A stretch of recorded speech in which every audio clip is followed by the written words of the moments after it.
Okay, so let's kind of review where we are here. So I did state that I was just talking to Kuju, and I said that yeah, my on Mondays I go for 20 hours, and he thinks there's no way I don't do drugs. He's right because today is coffee day. Like I literally don't drink coffee except for on Mondays, and so Mondays I really do get like messed up. Like um, I know certain people. We're not gonna mention any names, but I definitely know certain people who have done hard drugs, and the effect coffee has on me because I drink it so infrequently is akin to like a Schedule One substance. That said, I'm not against. It's your body, it's your choice. Do whatever you want. But yeah, coffee really messes me up because I only drink it once a week. Anyways, so we got this data set here, and you might notice that this data set looks quite like a quad tree, or not a quad tree, sorry. Well, quad tree kind of ish. But it looks kind of like a myth map, right? Because we have these different segments where you can kind of see the design gets scaled down by half each time, right? And now it's a different design each time, though, right? So we're taking like this myth map-like structure, and we're kind of like scaling it down and changing the design, right? So this data set is kind of representative of how I am encoding tile data in my engine. And so we just kind of break through on the previous stream where I was showing off the rendering tech for this. So let's kind of like start up the engine really quick and show you what we have. It's not too fancy, but it's interesting, I guess. So let's run our build script really quick here, and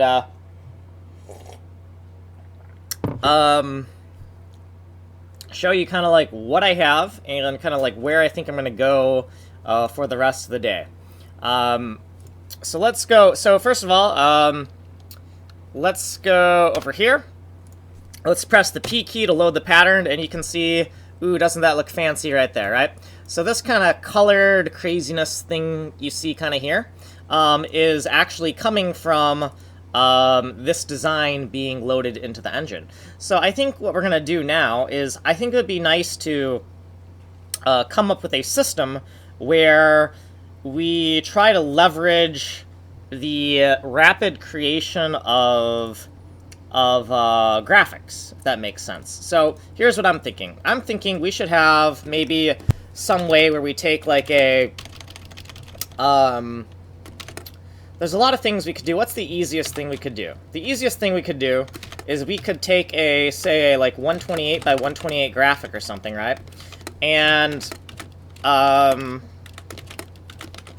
okay, well you saw, let's put this over here on the other side of the screen really quick. Okay, so it would be nice if we could come up with a method to auto-generate this data set, just in a way where the artist doesn't have to create too much, and they can get something, like, starting off with a blank canvas can be kind of intimidating, so how can we kind of see the canvas in a way to get something substantial to start working with? So I'm thinking what we could do is we could take like an image that's like 128 by 128 pixels, right? And we could take that 128 by 128 pixel image, and we could, you see these big cells here, these three big cells? Each one of these cells is 128 by 128. So we could take this image and we could paste it here, here, and here. Then we could downsize it and paste it here, here, and here. Then we could downsize it again, paste it here, here, and here. Downsize it, paste it here, here, and here. And then we could just see what the resulting image looks like in the renderer and see if we have like anything kind of like interesting, you know? So that's kind of my thought for where we could go with this.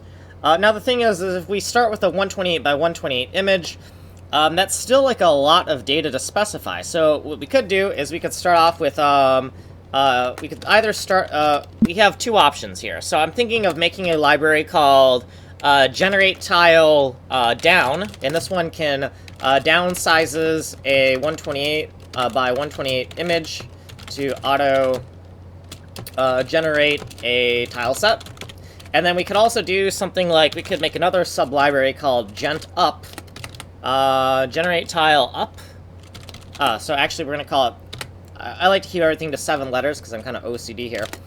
We could also make something called gent_up, and it could create something like this, but it could start with like a very small tile size and just upscale it. And now we're going to lose some resolution if we just upscale it. But the way it blends together might still be interesting. Or we could mix and match very small graphics and stretch them over these larger areas or something, right? So we could say upsize, and mix and match, say maybe 16 by 16 graphics.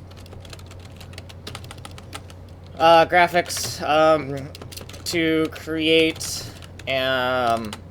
source auto tile set, something like that. So these are kind of like ideas that I'm kind of throwing around. But the first thing I want to do is I want to get a little bit more feedback, right? Because this data looks very repetitive, right? If you split this data into 4 quadrants, all of the data is the same. I would like to create another one of these kind of images, but create one a test image for each each quadrant. Instead of making everything the same, make everything kind of a little bit different. So the first thing we're going to do is go in and find this asset, and we're just going to open up with paint.net, and we're going to just draw something and load it into the engine. So the first kind of problem here is for the data to give me something meaningful, I actually have to have the alpha channel set to 0 here. That's kind of annoying. I'll figure that out as I go, but for now, I'm just going to set the background to black, I guess, or add a background image temporarily to get this kind of working here, because right now it's just like I can't tell what the heck's going on here. So let's just go add a background layer. Let's add black, and we will flatten the image after we're done kind of working with it, right? So right here, let's like throw in some black there. Then let's throw this up in the top, and let's try to figure out how to like create some unique graphics for the other quadrants. So I like this kind of graphic here, so let's keep this quadrant here, but we want to modify what's going on over here to just, you know, make something different, right? So how are we going to do that? I mean, I don't know how we're going to do that. I guess the first thing we could do here is we could kind of cut and paste this to get like get a base graphic to start with and go into another file and start editing this and come up with a new design, and we can just work on it from there. So let's actually, let's kind of steal this, copy this for a second. So one thought, 128 by 128, that's correct, power of 2. So let's take this, let's put a background of black in here so we can kind of see what we're working on again. Okay. So the first thought is, this graphic actually should be a corner. It shouldn't actually be completely symmetrical, it should actually represent a corner. So one of the quickest ways to get something going here would be to just kind of like carve out some stuff here, right? So if we carve this out and say right here like this, yeah, there we go. Ooh, oh, wrong layer. So if we carve this out, delete that. We already got something to work with here, right? So we carve this out, and then let's just get our pencil tool here, and where's our colors here? We're just gonna start making a design, and then we're gonna see what that looks like in the engine design. So since I know that Kuju kind of sent me some people, here's my tech demos. So if you want an explanation of what these tech demos are all about, just give me a holler. Like, give me a holler in the chat, and I will give you the overview of what that tech demos page is all about. If you don't want an explanation, you just want to view it on your own, you want to lurk, that's fine. But if you do want an explanation, I will be glad to give you an explanation about what those tech demos are all about. Also, I have another tech demo, so for Andrew URL. Let me find this URL. FA01 URL. FA01 URL. I also have this little demo, if you want to see that. And all these little tech demos are kind of like little pieces that are pieces of the puzzle of how I'm trying to get the final engine design that I want. So it's gonna be quite a while before I have the final engine, but if you want to get a rough idea of what I'm working towards, those tech demos will kind of give you a good idea of what I'm kind of working towards. It won't give you the full picture, but it'll definitely give you an idea of the kind of stuff that I find interesting and kind of like a feel for what I'm working towards. If that makes any sense at all, I don't know if it does. So let's just add like a little pattern like this, and then you'd think that Paint.net would be more useful than MS Paint, but I don't really think so. We're gonna have to make a new file here. We're gonna have to paste this image here. Then we're gonna have to rotate it. So let's take this and then let's rotate it. Image. Rotate 90 degrees clockwise, then let's take the whole image, Control A, Control C. Okay, now let's go back in here. If anyone knows how to do this a little bit better, right, because all I wanted to do is rotate that. I guess technically we can rotate like this, but does it snap? Does it anti-alias? Oh, I guess I could have just done that. Okay, next time I'll do that. Okay, so anyways, need to turn anti-aliasing off, though. Control-Z. Okay. So let's snap this over here, and okay, that looks good. And then let's draw, like, maybe a little diagonal or something. Where's our pencil tool? Can we make this a little bit smaller here? Okay. Let's just draw a little diagonal here. And just make it so it looks, I don't know, diagonal. Now you'll notice that I am trying to be very precise about this. So this, I guess we could draw, like, sure, why not? Okay. So there, we got, like, a slightly modified graphic for this data set here. And so now that we have this, we can just take this and say, Control A, copy that, go over here, Control V, and just paste this over here, right? And now we have a slightly different data set, right? So the idea is to make each one of these quadrants have something slightly different in it, right? So that you can kind of see what it's going to look like when we're done. So let's actually do the same thing here with this graphic here as well, and modify it. So let's kind of select this. And we are expecting that if we have selected everything correctly, that we're going to get an image that is exactly 128 by 128. So don't save this. Close this. And new file, 128 by 128. Excellent. And over here, background, add some black so that we can see what the heck we're doing, because I can't tell what I'm doing here.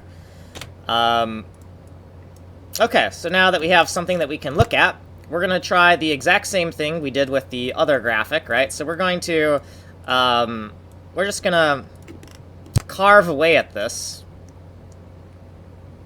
Yeah, we'll just carve away at this, right? And now that we have this, we have these kind of loose ends right here where it looks kind of ugly.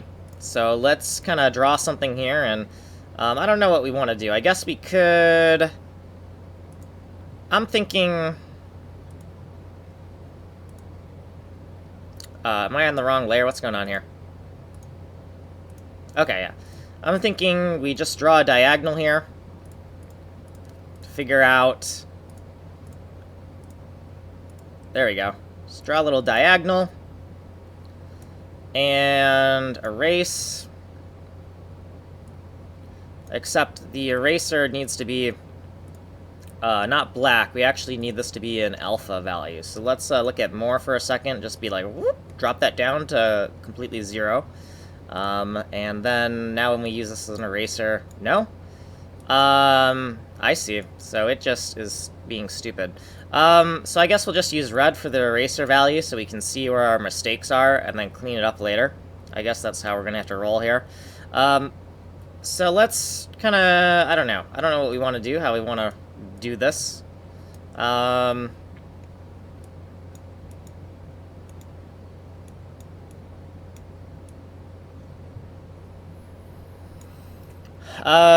Something like this, right? And then, yeah, we can just erase all of the red later, right? We could do like a global selection, erase the red, that'll be fine. So let's take all of this, and let's turn anti-aliasing off.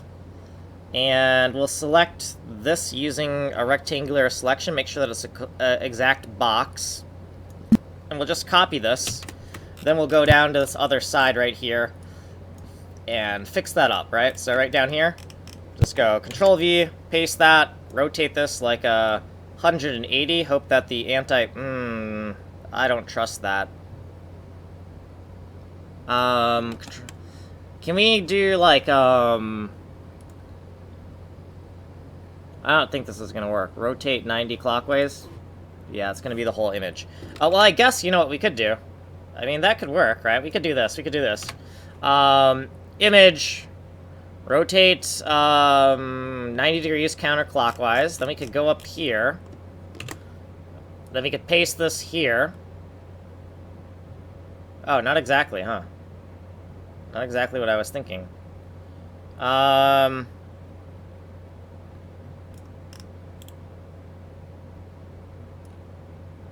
Okay. I don't remember what the exact size is that I need here. So let's take this, let's kind of delete this out of here for a second. And then let's kind of draw this. And then let's image, rotate the other way, so rotate 90 degrees clockwise. Right, so now we got this thing here. Then let's do a global selection of the red. And just delete that on out of there, right? Okay, so now we have kind of like this graphic here. I don't know if this is the, if this is completely symmetrical though, so let's just draw something graphically to assure ourselves of the symmetry of what we're drawing, right? So let's kind of do this, and then this, right? So if we do that on both sides, do we get the same kind of thing going on here? So, so two little squares, do we get the same thing, or are we off by one, right? So that's my concern is, are we off by one? Let's find out if we're off by one. So if we do this, and we do this, we tangent up there. Yeah, so we're great. We're good. Everything is the same.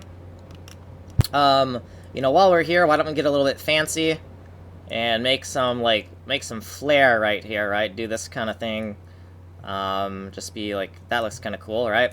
And then over here, we can do the same thing, right? I do like to keep things symmetrical.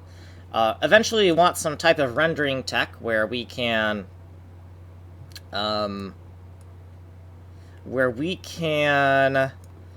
right, obviously this is symmetrical, right? So if there's a way we can make our engine do this busy work for us rather than us doing that, that would be great. But right now, we don't have that kind of tool chain. We don't have that kind of tool chain yet for that kind of stuff. Eventually we will. Like, a lot of the stuff that we're doing that is very repetitive, eventually we're going to figure out how to make a automate that process. So let's kind of get this in correctly. So I think it should be like right here. Yeah, right here. That looks about correct. Uh-huh.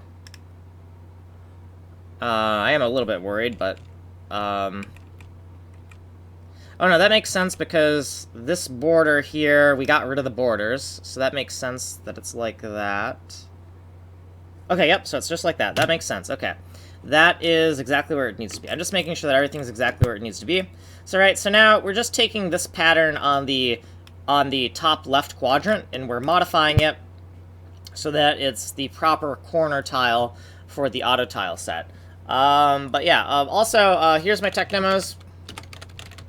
Here, I'm just going to go to my tech demos because I'm going to guess that people just want to lurk, and so I might as well just show it off, so that people know like what the heck I'm all about. So let's do this. So made this game about 8 years ago. It's like a Bomberman game. The primary difference is explosions can be directional. So horizontal, vertical, four-way, and then also these instant kill bombs. So you might be like, what do I mean by instant kill bomb? Well, unlike Bomberman, the bombs are actually proximity mines. So you can touch the bombs, and then there's the delay before they explode. Also, unlike Bomberman, there's a little bit of delay when the bombs are chain reacting with each other, so you get these nice little chain reaction effects, if you can kind of see what's going on in this little GIF here. So here's a little auto tile engine I wrote using shader code. So this is a kind of the idea of what I'm working towards with my engine. But my engine is going to be a lot more heavy duty than this. So this isn't even fractal, right? This is just taking the concept of auto tiles from old school graphics and just applying it to like really fancy shader code, right? So we can zoom in on this, right? We're gonna zoom in to say like 256 by 256 really quick. So each tile is going to be 256 by 256 pixels, right? And when we zoom in, we still see all this awesome, glorious detail, right? And we can set these different tiles, and oh, doesn't that look awesome? It looks excellent. So the idea is that, and also we can zoom out, right? So 16, 16, and zoom out. The idea is we want to take the concept of like old school 8-bit graphics, auto tiling kind of stuff. We want to take that old school tech and we want to roll it into new school tech. So a lot of people might think that, oh, to get better graphics than 2D graphics, you got to go to 3D. And I totally disagree. I think that 2D and 3D graphics are kind of like on their own parallel evolutionary chain, if that kind of makes sense.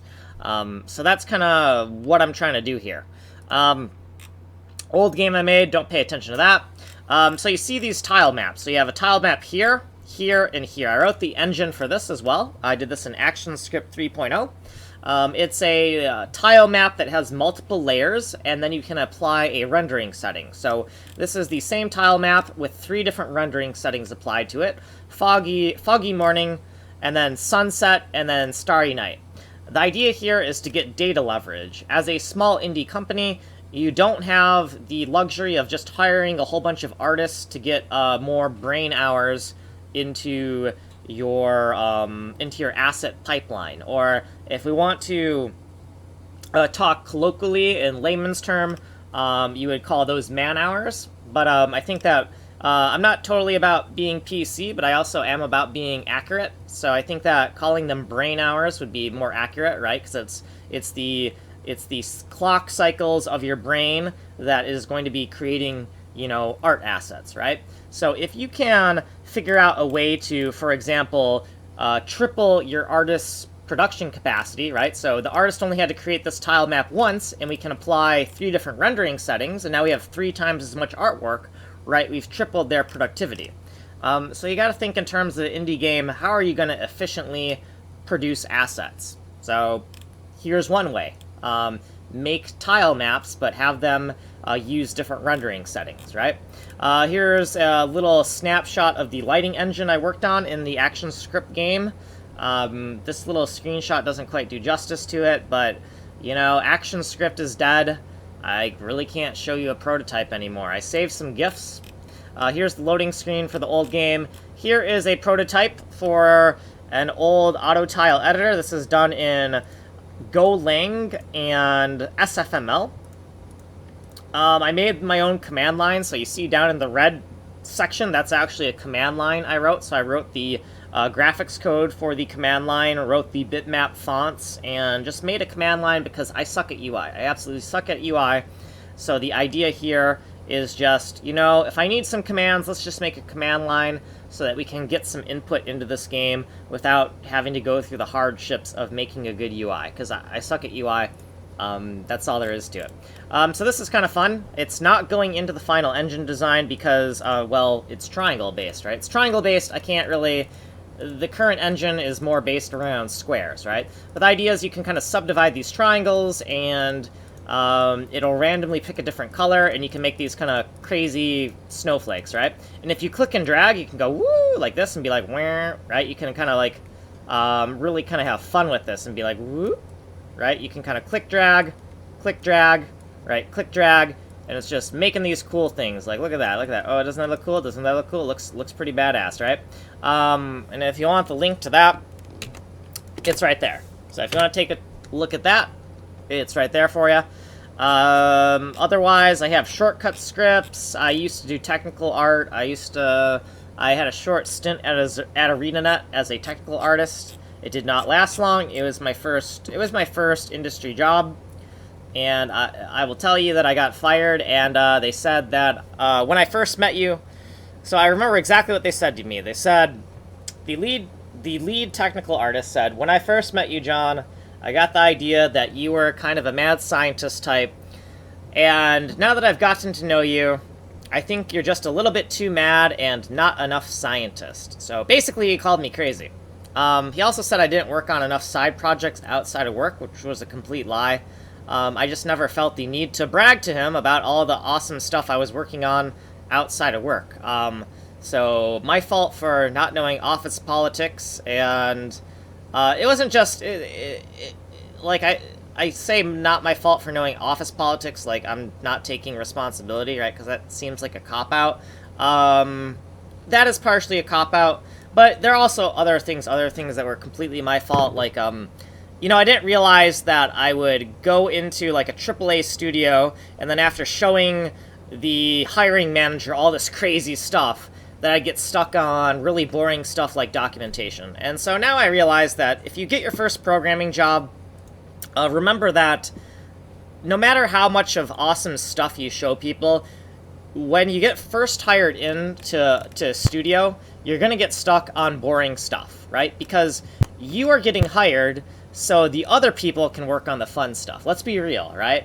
Like, there's a seniority thing going on, and they want to see that you're capable of that really complicated stuff, because eventually you're going to work on that complicated stuff. But once you get hired, they're going to want you to just work on the boring stuff that they don't want to work on. So be ready to be disappointed when you go work at a AAA studio, right? They're gonna give you the work that you're not going to want to do, and it's not going to be fun, and you're going to have to suck it up. And if you realize that, if you come in knowing that, you're going to be in a much better place than I was, because I think I would have performed much better if I had realized that ahead of time going into it. I think I would have been much better off than I was, and I think that maybe it wouldn't have been as much of a disastrous failure as it was for me. Now, I am kind of glad that I didn't last at ArenaNet, because I just I like rolling my own tech, right? So I feel much more comfortable making my own stuff rather than making stuff for other people, if that kind of makes sense, right? But obviously, when you're working in a big company, it's a little bit easier to, I don't know, make money and not starve to death. So, you know, I'm not going to blame you if you go work for someone else because they offer a paycheck, right? Like, I totally get that, right?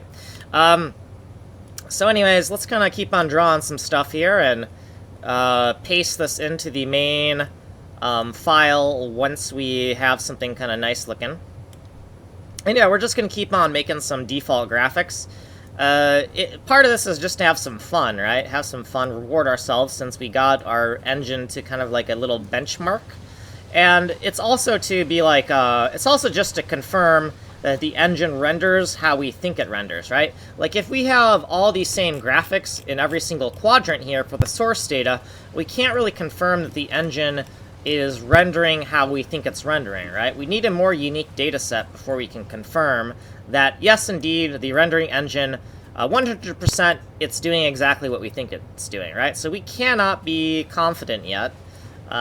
So part of this is to have fun. The other part of it is to confirm that what we're seeing is an accurate representation of our mental model of the code. So take that as what you will. So let's keep on doing this, and then we'll paste it into that main graphic, and then once we have the graphic substantially edited, we will export it into the engine. We'll embed it into the engine source code, and from there we'll try to render it, and we'll see if we have anything interesting. We'll see if it's what we expected, or if there's some type of surprise that really makes us depressed. So that looks good. Let's take that. Let's Control A, Control C, go into this main graphic that we've been editing, and this graphic right here was the one we edited, right? So let's kind of paste this over here, and let's just take that and yeah, put it right there. Cool. So now let's go over into here. Let's take this one. Let's start editing this. And I think once I get this quadrant done, I'm just going to mirror it here. I'm going to, like, rotationally rotate it here, here, and maybe even over here as well. I don't know. I think that I want to keep this one as such, because if I make this a quarter graphic and I rotate it 4 different times and paste it, it'll look nicer in the engine, but it won't give me as much diagnostic information because there's too much symmetry in the source graphic. If that probably doesn't make any sense, but it will once I start to render. You'll kind of understand why I'm not going to be completely symmetrical about this. So let's steal this, and we want to take from here to here, right? Yeah, from here to here. So this should be like a this should be a power of 2. So if it's not a power of 2, then we know we screwed up. So File, New, and then we have 64 by 64. Excellent. So we selected that correctly. Let's go create a black background really quick. So get our color fill here. That's not black. Swap these. Okay, now we got something we can work with. Let's make this background color red, so we can see when we're erasing stuff. And now let's, right, so for a quick fix, we can kind of keep on doing what we were doing with the other graphics, where we can just kind of go through here and select and delete to make it kind of like a corner tile, right? So this is the top right corner tile, so let's make it look kind of like a corner tile design, right? And part of that is just making part of this area empty. Okay, so now that we have this, let's kind of fill in these little gaps to kind of like, I don't know, it just makes sense to fill them in. I don't know if I need to explain that, do I? So yeah, let's fill this in, and then after we filled this in, we can just make some little designs here to just give it a little bit more visual interest, so it doesn't look like we just kind of deleted a big section, right, and then didn't do anything with it. So let's see, we have 3 pixels here, so that means over here we got to do this. And 3 pixels. Okay, cool, like that. Excellent. So this kind of sucks because I am duplicating a lot of effort, but like I said, I don't have a tool chain. Eventually, I want to make an editor that kind of mirrors my brush strokes, but for now, we don't have that, so let's just work with what we got here. What else do we want to do? Let's make it like a perfect little square here. So let's make a little diagonal really quick. And now we got a little square. That is not quite square, is it? There, square. And then over here, let's make a little diagonal. Try to do this right this time. Okay, that's square, cool. And then let's keep a gap of 2 pixels. And then let's kind of just make a little right angle, kind of bracket, connector, thingy-mabobber, whatever you want to call it. Okay, so that looks nice. Where it's still kind of thicker over here, so it's still kind of a corner, but then it got this thing protruding off of it, because why not? So let's delete the red, so let's use a global selection. So let's see, flood mode global, pixelated selection quality, excellent. Delete that, and oops, we gotta delete this in here, because I forgot about that. Delete, okay. So let's take this, copy that, and paste it into the main graphic we're working on. So let's kind of paste right here. And then let's make sure that we go 1, 2, 1, 2, 1, 2, right? Is that correct? That doesn't quite look correct, does it? Is that where it needs to be? No, I think that's right. Because that's right, I'm paranoid here. Okay, so this would need to be... Okay, let's do this again. So this needs to move 1, 2. Yeah, 1, 2, and 1, 2. Okay, 1, 2, 1, 2. Okay, yeah, paste it. There we go. Okay, so that looks like it's all correctly aligned. And really, if we wanted to, we could stop here.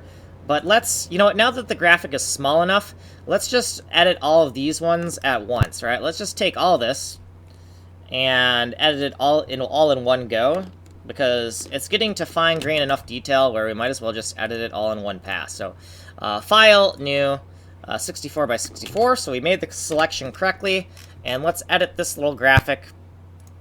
And then once we have all this done, all this footwork, then we will export this into the engine and kind of see what that looks like, right? So make that black, swap this around like that, make the background color red so we can see what we're erasing. And let's go select from here to here, let's say, or actually here to here, right? Yeah, from here to here. And yeah, like that. Okay, so let's nuke that out of there. Or not. Delete key, yeah. And then now that we've kind of deleted that, we want to cauterize these edges here, right? It doesn't look nice. It looks like somebody just went in there and deleted it, right? So we got to add a little bit of extra features to fix that. So let's, my brush needs to be white here. Oh, that kind of, So, okay. So let's, what do we want to do? We could kind of like make a little thing like this, right? Like make this kind of complement. That'd be a simple way to fix it, right? Yeah, let's just do that. That looks good to me. So make these kind of this pattern kind of complement. Yeah, that looks good, right? So now we have something that kind of sure. I mean that's good enough. I think we could also.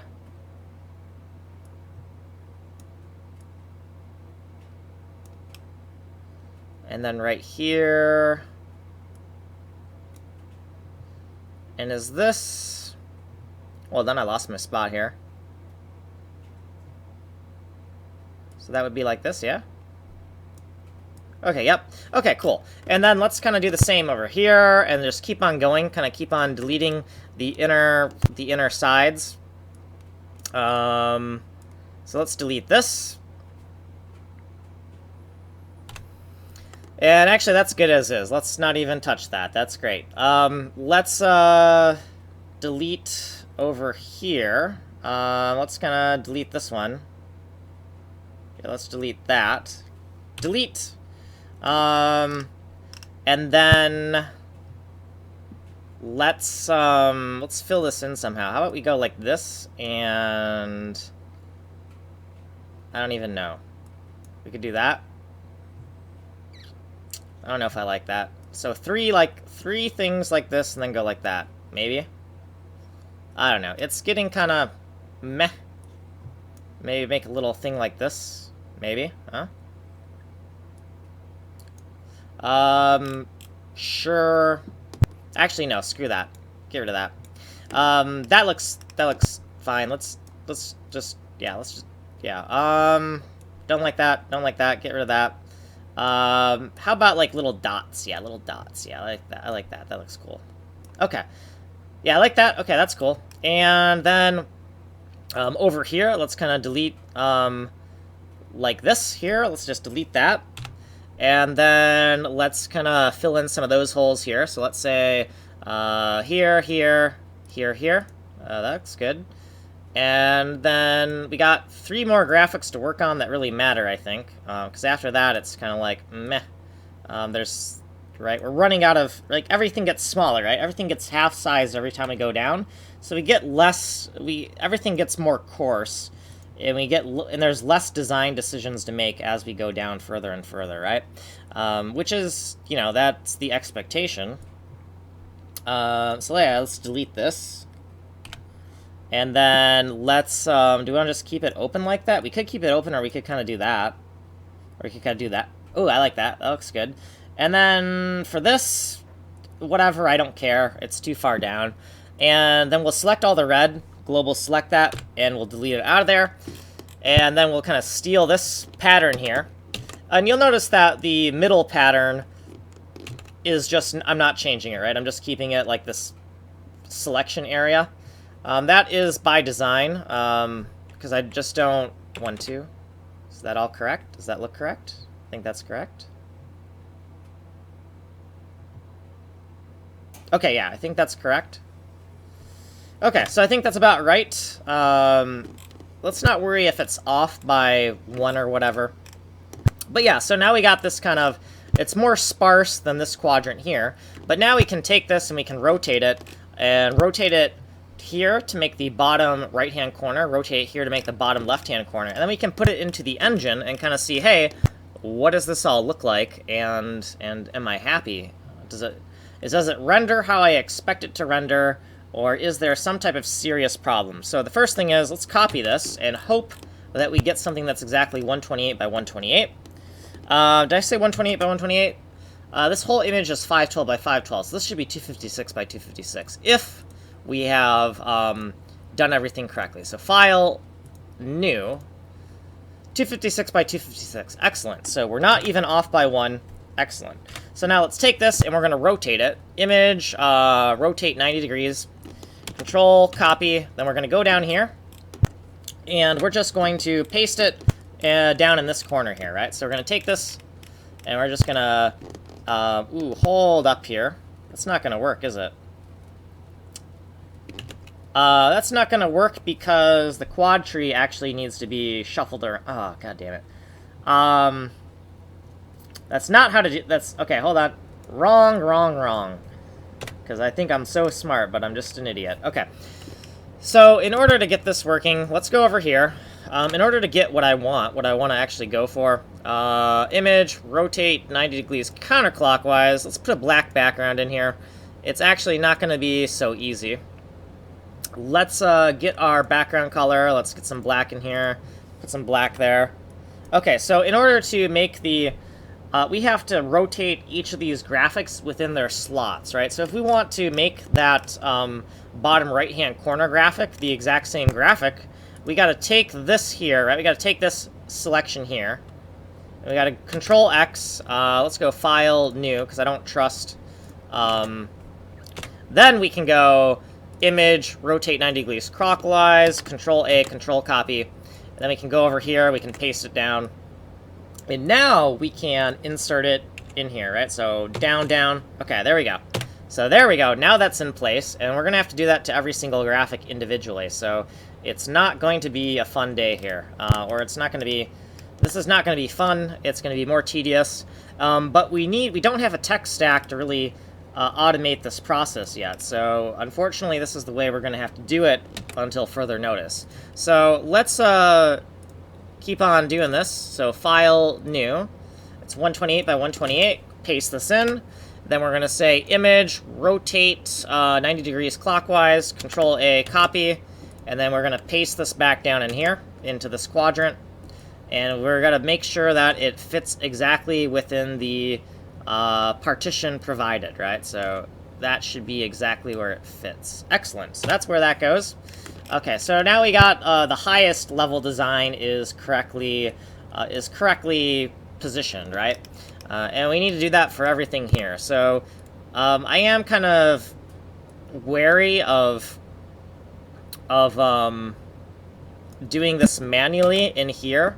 I feel like putting it in its own file and then rotating it is going to be my best bet for making sure that things don't accidentally anti-alias. So we're going to take this, we're going to image, rotate 90 degrees clockwise, copy it, and we're just going to painstakingly paste these graphics, rotate these graphics in place until we have some source data for the rendering engine. So I'm glad I kept these diagonal slots blank because it reduces my work by 1/3 in terms of how much of this painstaking BS I have to do.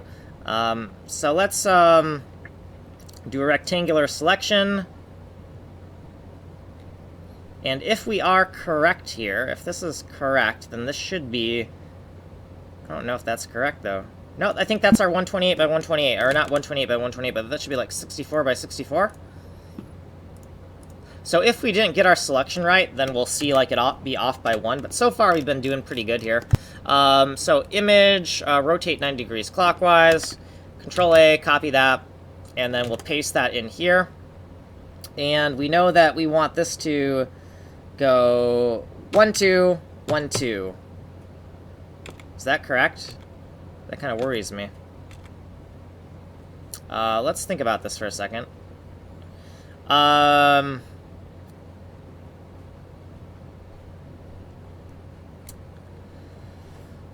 This graphic... This edge should really be lined up with here and here, right? Because that goes over there. Okay, yep, that's correct, okay. So yeah, it's going to be a lot of kind of like second-guessing myself here. Okay, so now over here, we need to do kind of the same things. So let's copy this. Let's start from this corner where we kind of know where things are correct. Okay, so this thing right here. Copy that. Don't save. File, new. Okay, Control V. And then we're going to say, you know, like, image, rotate 90 degrees, Control A, Control copy. And then paste this in here. And then get this in the correct slot. That looks about right. Yep. Yeah, this is not fun. I think that maybe I need to make a way to auto-generate these. Like, it might be better to... Well, after we get this, we're going to make a way to auto-generate graphics like this, just for fun, right? To have a way to get things... We want a way to kind of, like, auto-do this, rather than doing this manually. Or have some way to make some type of substantially interesting set of graphics in a way that we don't have to painstakingly do this. So this should be... So this should be right here. Yes, okay. So that should be like 64 by 64, right? I think. 32 by 32. Well, it's still a power of 2, so we got our selection right as far as I'm concerned. Image, rotate 90 degrees clockwise. Copy, and then over here we'll paste that in there.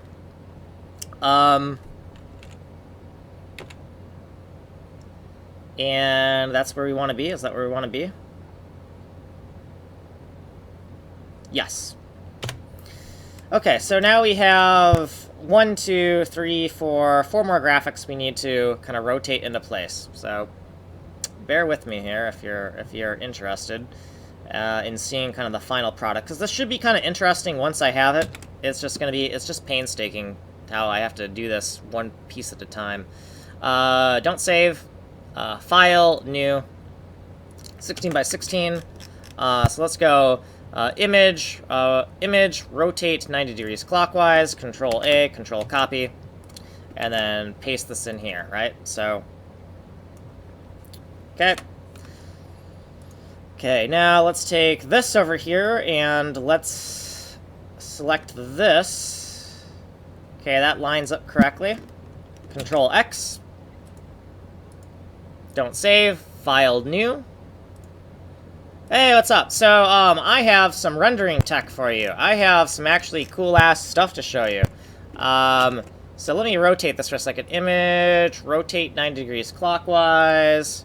Control A, Control copy. This sucks, but trust me, this is gonna look cool. God damn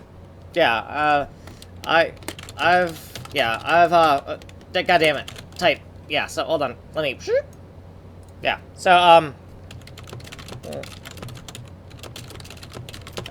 but I need to edit the source graphic to get more interesting and informative visual feedback. It does, doesn't it?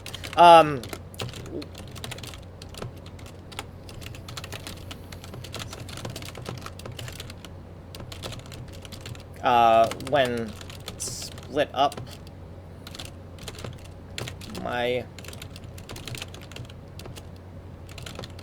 Yeah, so it's yeah, you're right, because it's all white because I want all right. The way I'm using this data set here is we look at this and we see one image, but it's actually 15 different images, right? So we're making 15 identical overlaying images just to simplify the problem, right? And so hence white pixels, because everything is a 1-bit, right? Because we're actually only using 2-bit color for the way we're rendering currently for these tile sets. So let's select this thing right here. Yeah, so select, oh god damn it, just oh, Control, not Alt or whatever, right? Control X, let's go over here.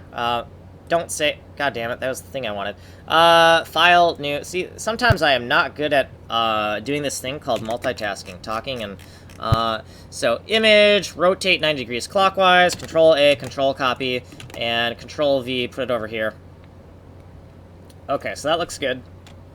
I am making a corner tile, and I can't just take this graphic. I can't just take this graphic and rotate it 90 degrees. I have to take every single sub-image, and I have to rotate it. And so this sucks, but you know what? We're gonna get through this, and it's gonna be awesome.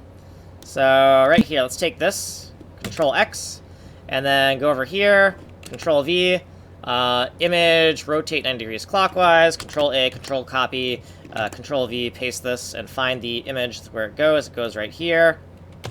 And good enough for me. Okay. So this is the source data for the bottom right corner, right? So this is a source. So I got to take this now. Now that I've fixed that all up, I got to go into here, and I have to paste this down in here now. So let's just paste you in here and get you going in here. It's 512 by 512 pixels, and that's all the source data for making 16 different auto tiles. So paste that in there. Bam! Okay.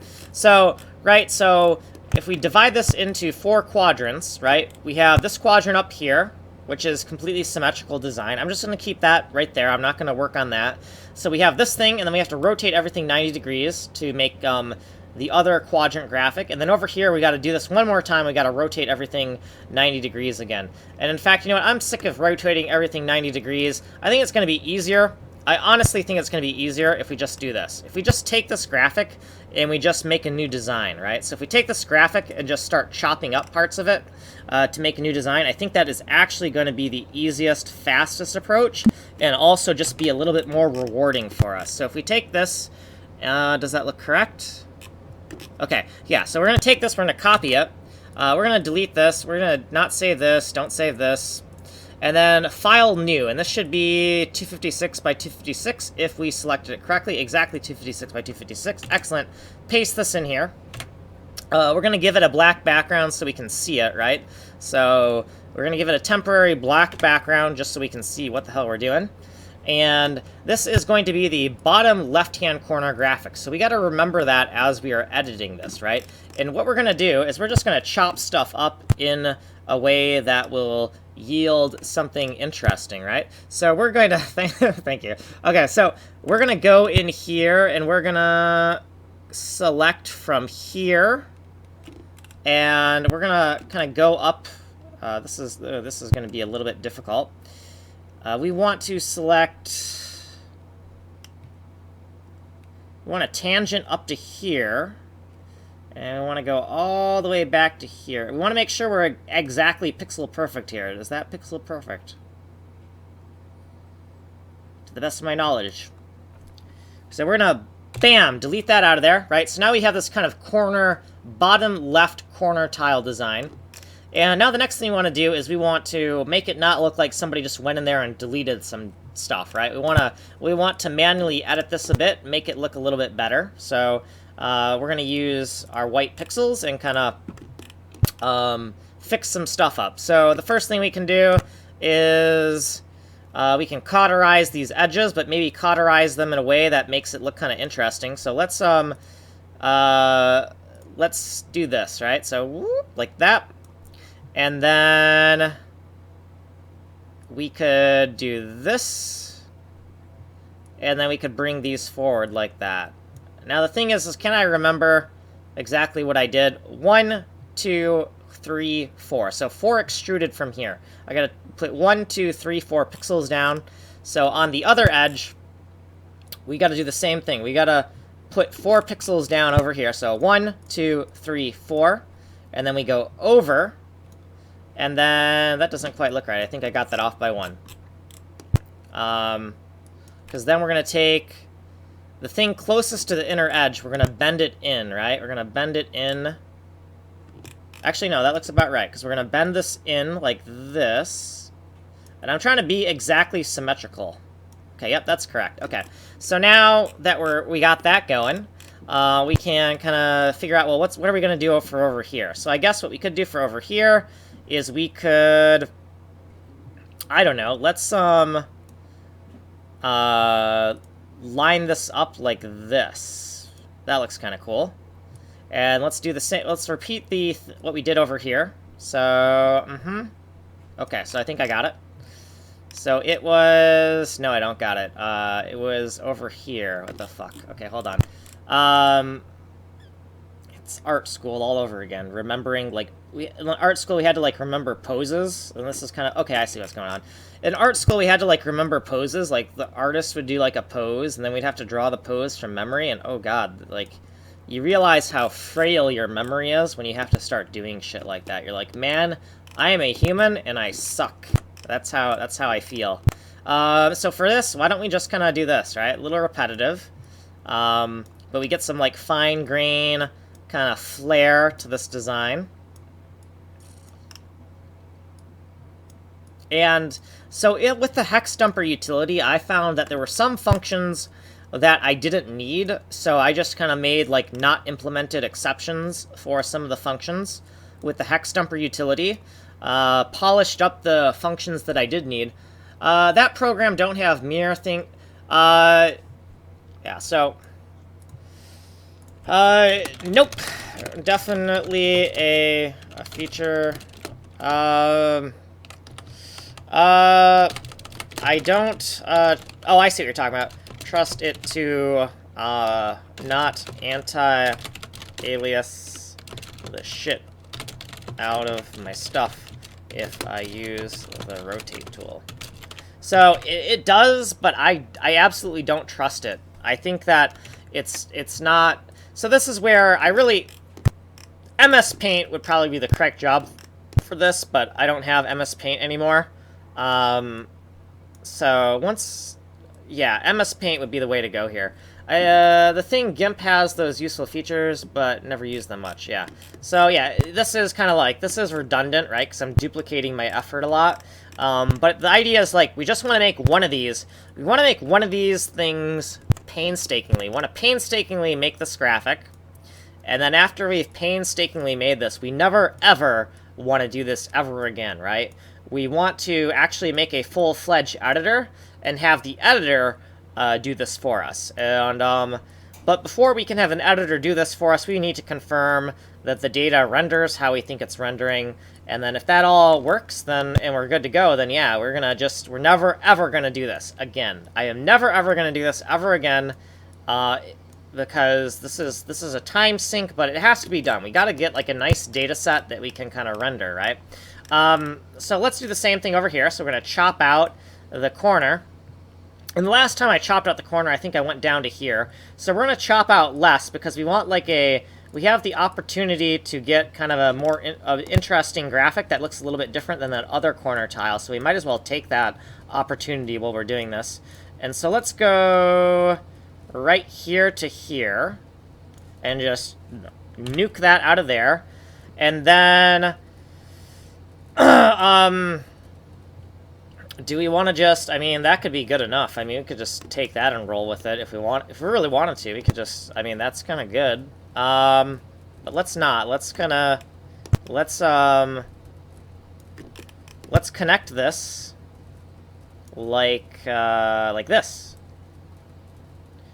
And then let's close off this razory thing like this. Alright. Sure, why not? So we kind of connected and closed off the razor. I don't know. what I'm saying probably makes absolutely no sense because I'm thinking in really abstract terms. I'm thinking that this little pattern here is kind of like an electric razor grill, and so I'm trying to like put a little guardrail on that razor.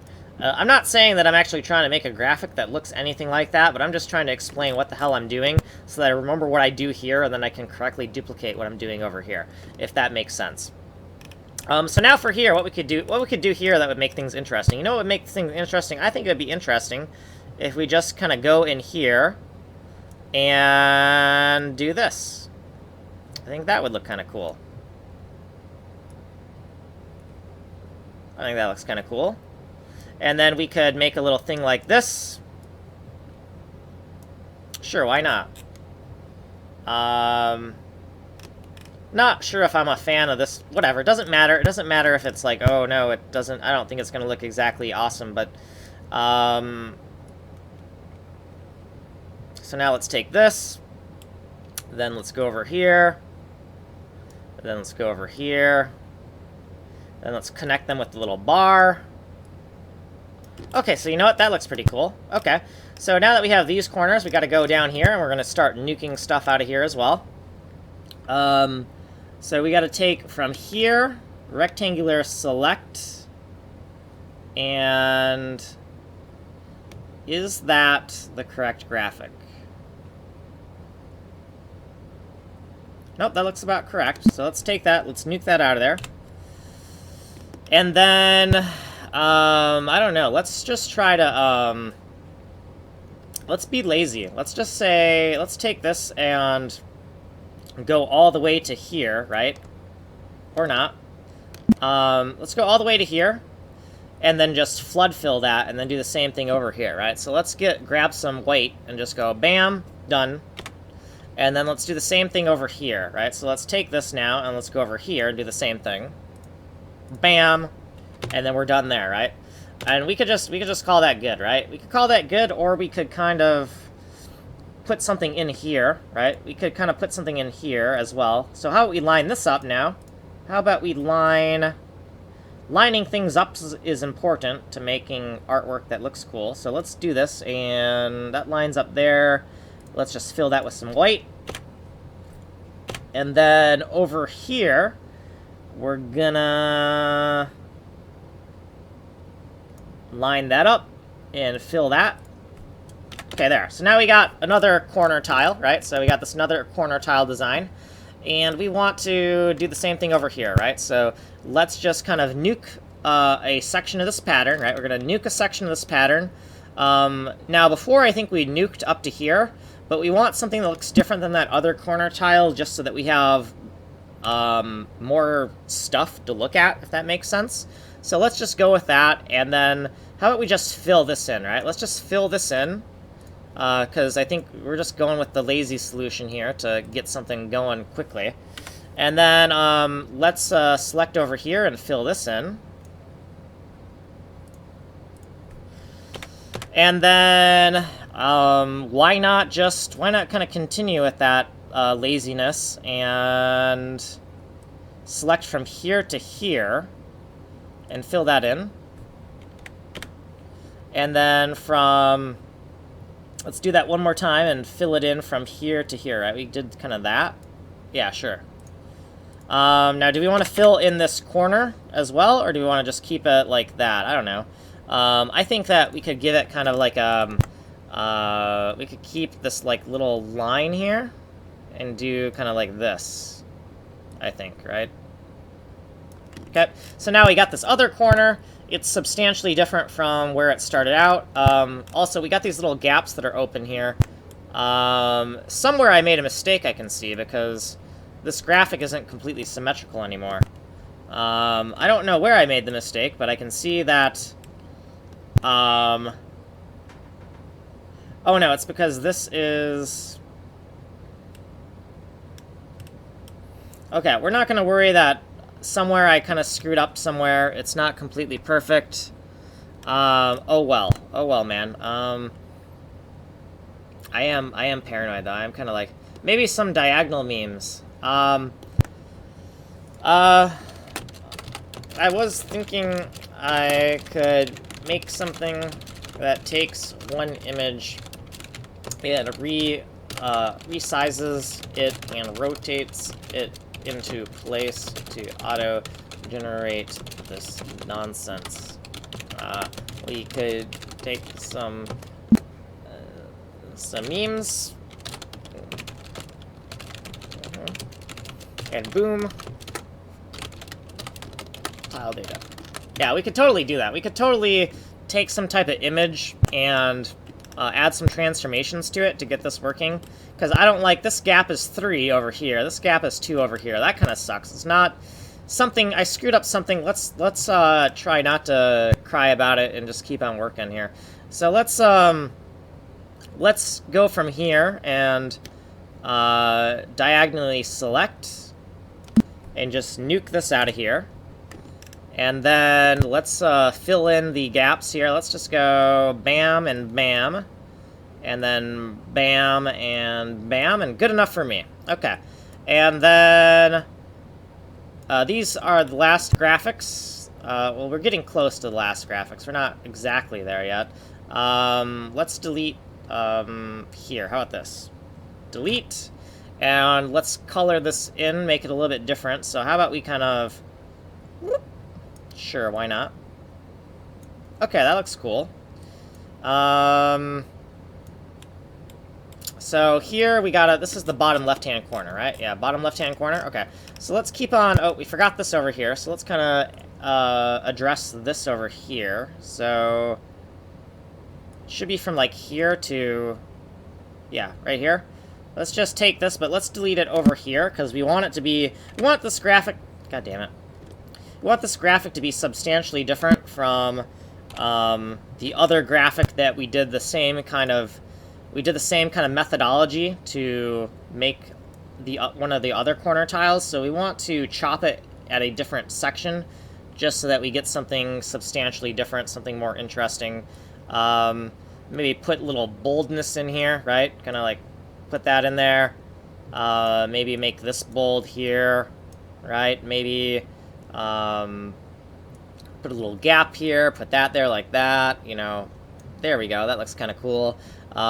We could also delete this out of here. Then we could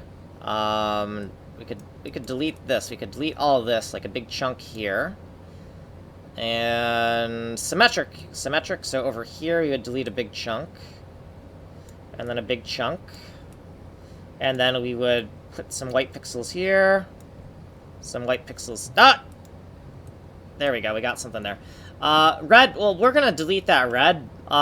It's just that, we're gonna global select the red. The workflow just makes it easier to, red is just the deleted color, right? So I'm gonna globally select and delete that, but there's no way, paint.net doesn't, let me set, 0%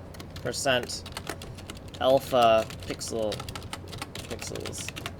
It tries to do some BS. Yeah, it tries to do some BS blending stuff when I try to do that. So right here, we're gonna delete this section here, and then we're gonna paint over top this. So let's paint this here like that, and then let's kind of just do this. How do we do this? We do this, and then we kind of put this in here. Bam, we got something, right? And then maybe make this a little bit bolder. So how about we just kind of like put a little diagonalness in here like this, right? Call that good.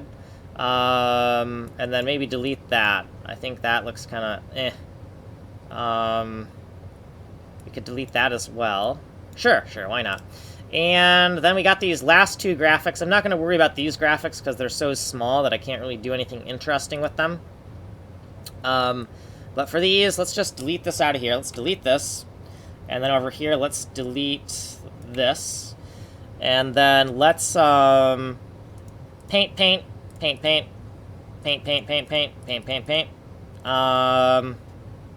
Let's fill this in.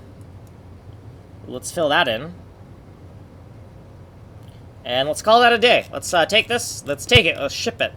Okay, so let's take that, copy that, and we're going to go over here, and we're just going to paste over that. you think that Paint.net would...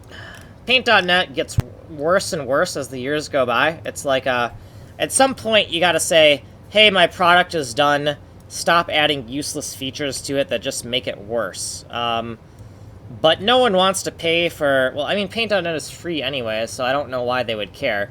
But, you know, like, the profit model with some software is, like, no one's gonna pay for version 2 with less bugs, so they have to put in useless stuff.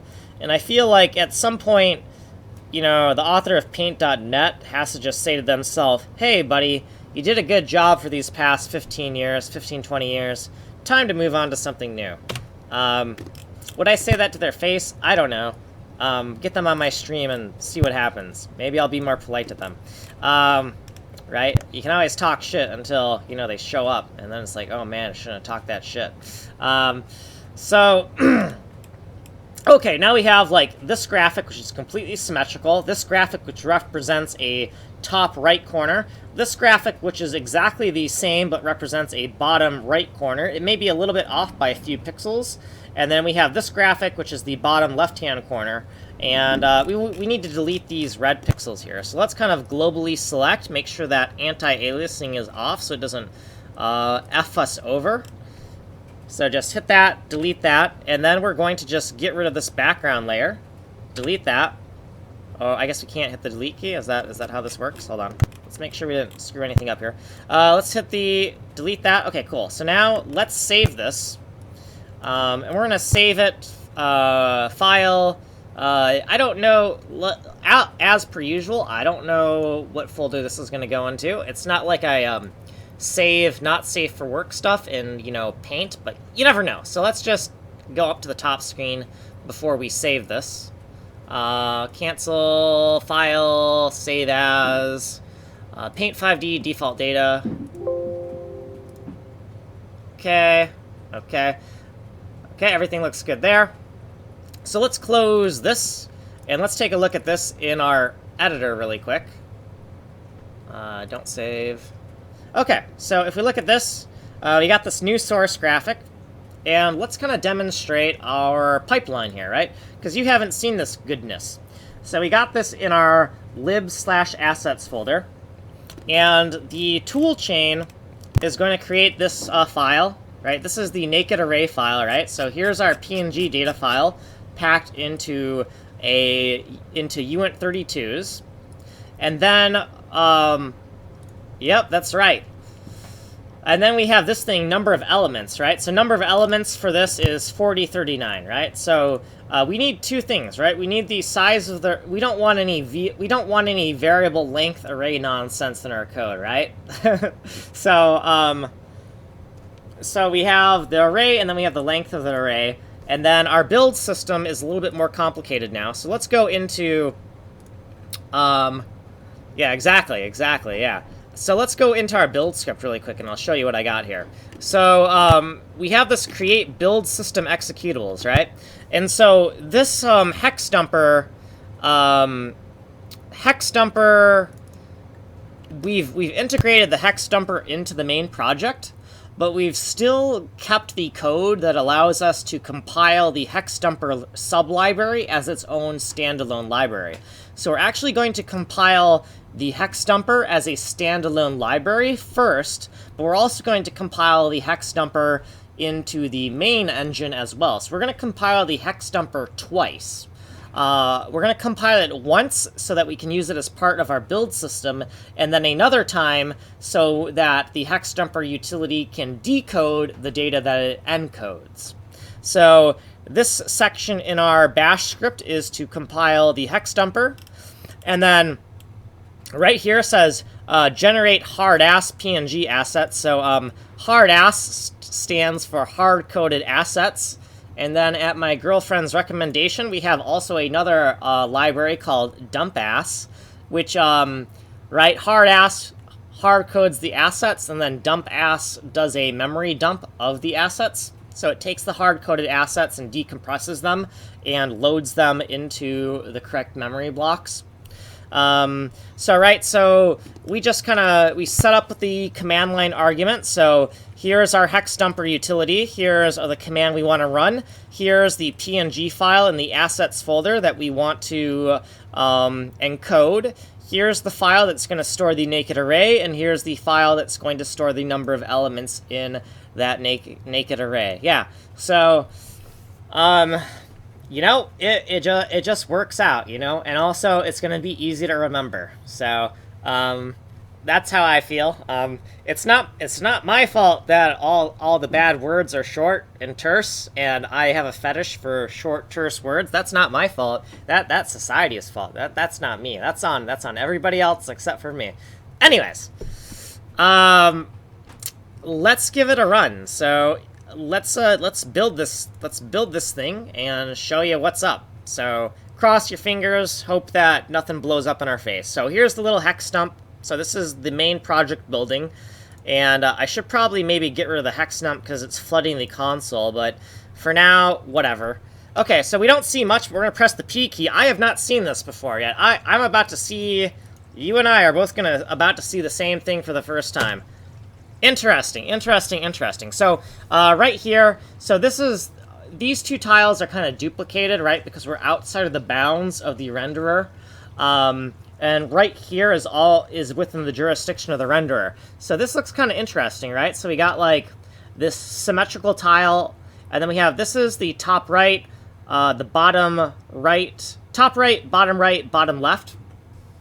And this thing is actually going to be the top right subtile of the auto tile set, but we just made something symmetrical because we already drew this graphic, and I thought we would get more information if we made this completely symmetrical, so it's easier to distinguish between the four quadrants, right? Because if we make this and we rotate it, put it over here, rotate it, put it over here, rotate it over here, and we make everything completely symmetrical and make all four quadrant graphics, then it's going to be hard to distinguish between these separate quadrants. So I decided that I would leave this graphic in the top corner completely symmetrical because it's just easier to visually diagnose what the heck is going on here. So the first thing we're going to do, God damn it. So before we well,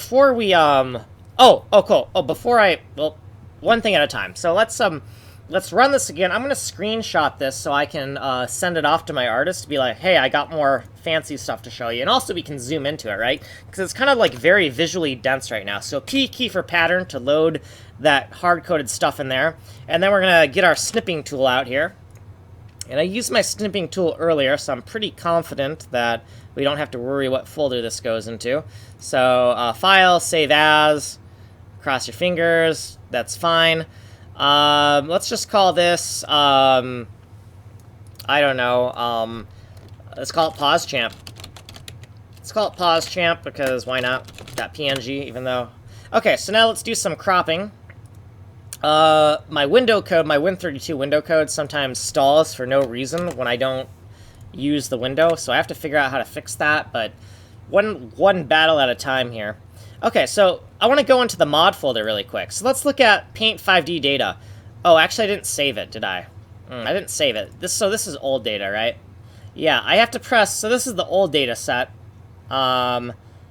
Oops, I forgot to save it.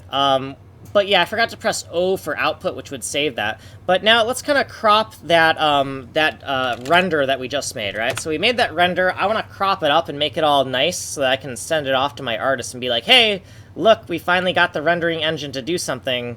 Isn't this fancy? So let's go into our desktop. Let's go into the delete me folder, and let's go look for a pause champ. And don't cancel me if you see anything suspect in this folder, because maybe I'm an asshole on the internet sometimes. Okay, so we're gonna take this, and we're gonna... that looks kind of like anti-aliasing, but it's not. It's just the way the tiles kind of blend together. That's pretty badass. So we're gonna take all of this, and this should be exactly 256 by 256 if my calculations are correct. So let's copy that and do File New. Cross our fingers. 256 by 257. God damn it. They'll change that to 256 by 256. I don't know where I went wrong here with my selection rectangle.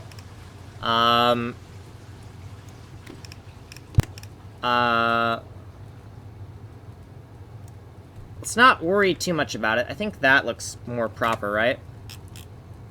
That looks about...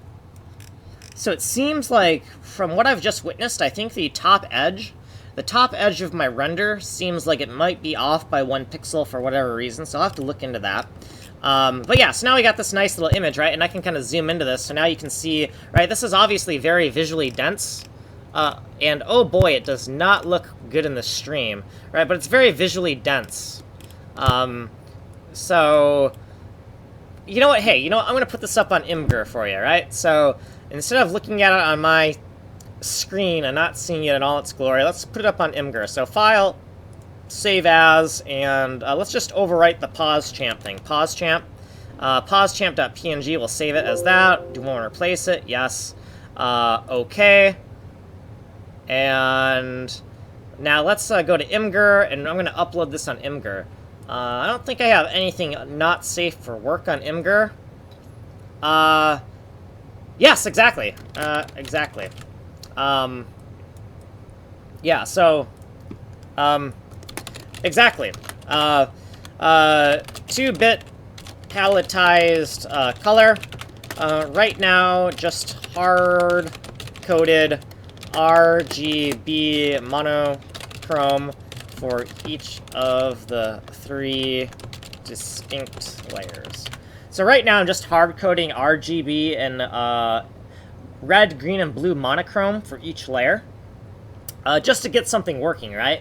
And then eventually there needs to be some type of palette editor, right? So the artist works on the base graphics maybe in monochrome black and white, and then once they've made the base geometry in the tile set, then what they can do is they can go into the palette editor and just tweak the colors, right? So I want to figure out a good workflow for letting them create things quickly. And so this guy that is my artist, he used to work for, I think, Insomniac Games. I think it was Insomniac. I could be wrong. Don't quote me here. But yeah, he's really good at what he does. Now, he's not the most positive person on the... So you know how, like, I'm pretty negative? Like, I'm, what do you call it? I'm very cynical, right? And sometimes coworkers don't appreciate cynicism. And so he's kind of like me, but maybe more depressive, right? I'm not as depressive as him. But it's like, I appreciate people who are truthful, right? So, yeah, the real world is not all good times all the fucking time. And, you know, if I ask how you are, and you say, oh man, I want to kill myself today, perfectly fine, right? If that's how you feel, that's how you feel. I asked how you were feeling. Don't give me some bullshit. If I don't make small talk. If I'm asking how you're feeling, then just tell me how you're feeling, man. Yeah, he has, like, Crohn's, so, like, Crohn's can make you kind of feel like that sometimes, you know? Because, like, you know, deteriorated, you know, you eat an onion, and then next thing you know, your body's deteriorating on you. You know, yeah, shit's bad, right? What do they say, like, once you get to 25 years old, you get a debuff. Very true for many people I know. Yeah, once you get to 25, you get a permanent debuff. That's what I hear. Seems pretty true from a lot of people I know. Fortunately, the brain is a solid state, is a machine with no moving parts. Well, kinda. I mean, neurons link up and whatnot, but less, but more resistant to wear. Okay, so I put that up. I need to put that up on Imgur right now. So let's go to Imgur. So I'm just gonna say right now, technically, you're gonna see some stuff on my Imgur. Technically, there is nothing not safe for work, but there are some things that might be kind of suggestive, and some people will think it's hilarious, and other people, if your mom is in the room, or or you have any very religious people in the room with you, now is the time to exit the stream. I don't know who's watching. If my stepmom is watching, I don't care. It's what it is. I'm an adult. I did give my stepmom my stream, and she was here earlier, and I was showing her some of the stuff I was working on. But anyway, so Imgur. So I'm not gonna say anything, right? We're just gonna go to my Imgur, we're gonna upload things, and I'm not gonna comment on anything, I swear to God. So let's just add some images. Get Artie, stop giving me ads. Actually, I do have to go off screen really quick because I don't know what folder this is gonna open in, so let me just... oh, that's okay, let me go back. Okay, just making sure here. Okay, so let's browse, and we want we call it pause champ, right? So let's go into the desktop, let's go into delete me, let's find pause champ. So pause champ, where are you, pause champ? Pause champ, right there, let's open that, and let's take a look at that, and direct link. Hi. yeah, maybe. I mean, my name is Kanji Coder, so I mean, there could be, you know, that might be a warning sign. That might be a warning sign for weeb shit. Just a guess. Yeah, there is some weeb shit. There's also, right, there's some rendering engines. That stuff we worked on earlier, like a few weeks ago.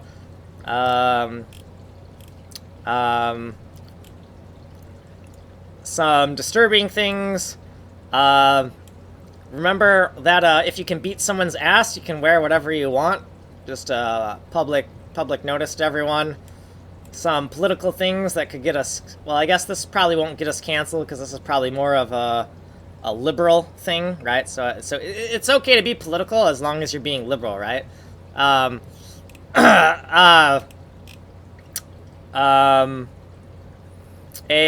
Braided hair that looks like a H.R. Geiger inspired, you know what? I'm also working on, like, I have a patent and another patent on the way. I'm working on some, like, industrial design. So if you see, like, a whole bunch of, like, furniture design in here, it's actually because I am working on industrial design as well. So I'm working on a rendering engine, but I'm also working on some mechanical things as well. Okay, but anyways, let's we can close this before we get ourselves in trouble. I don't know what else is down here, but I don't think there's anything. There's suggestive things, but there's nothing that's technically mature, I don't think. Anyways, so now the next question is kind of like, where do we go from here? So, I think that right now I would like to make a system where we can auto-generate these kind of images from like smaller source images, right? So, why don't we start with what could be the most interesting usage? What if we could take... actually, let's go back to Imgur, and let's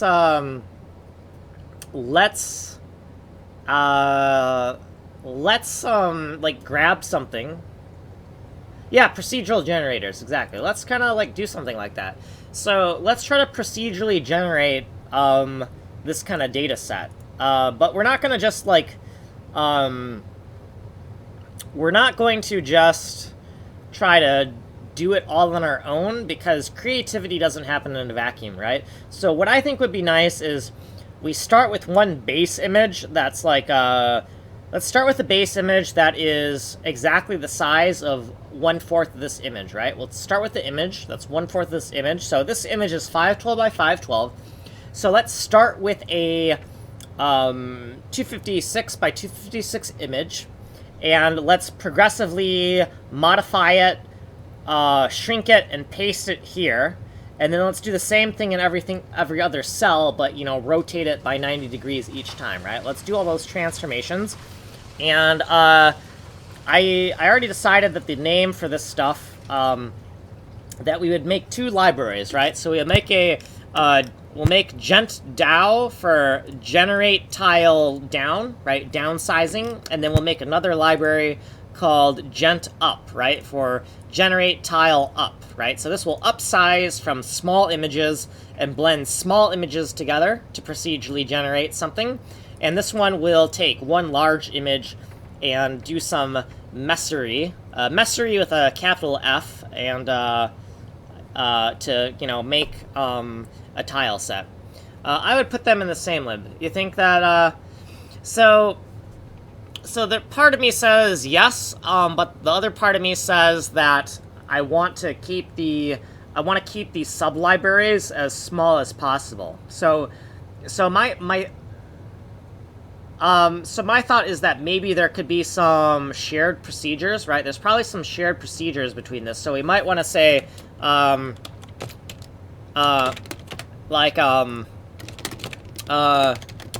gent common shared functions, like something like this.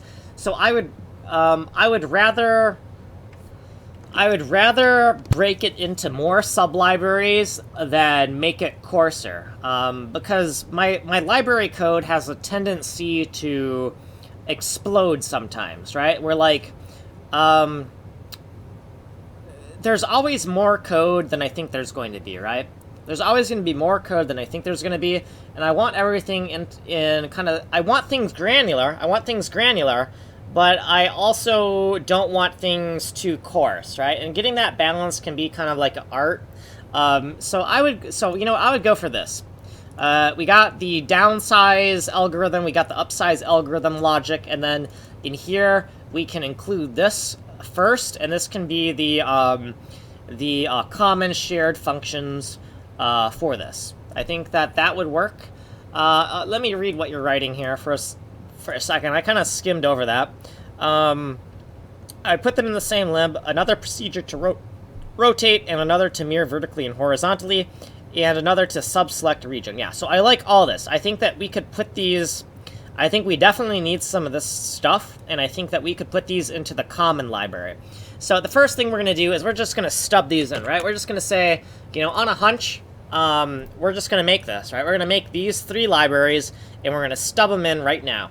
So we got this list, and let's just start creating now. So let's go File, to help with generating new tile stuff. Yeah, so let's say, let's save this, generate tile common, right? And then we'll save this in our library. So we'll call this gentcom.d._. Then we'll make another one, and we'll call this same thing, but one is going to be a data file, one's going to be a function file. So gentcom.f._. So we got our data file, our function file for the common. And now let's make this. So let's go File, New. So this is going to be generate tile down, downsize method.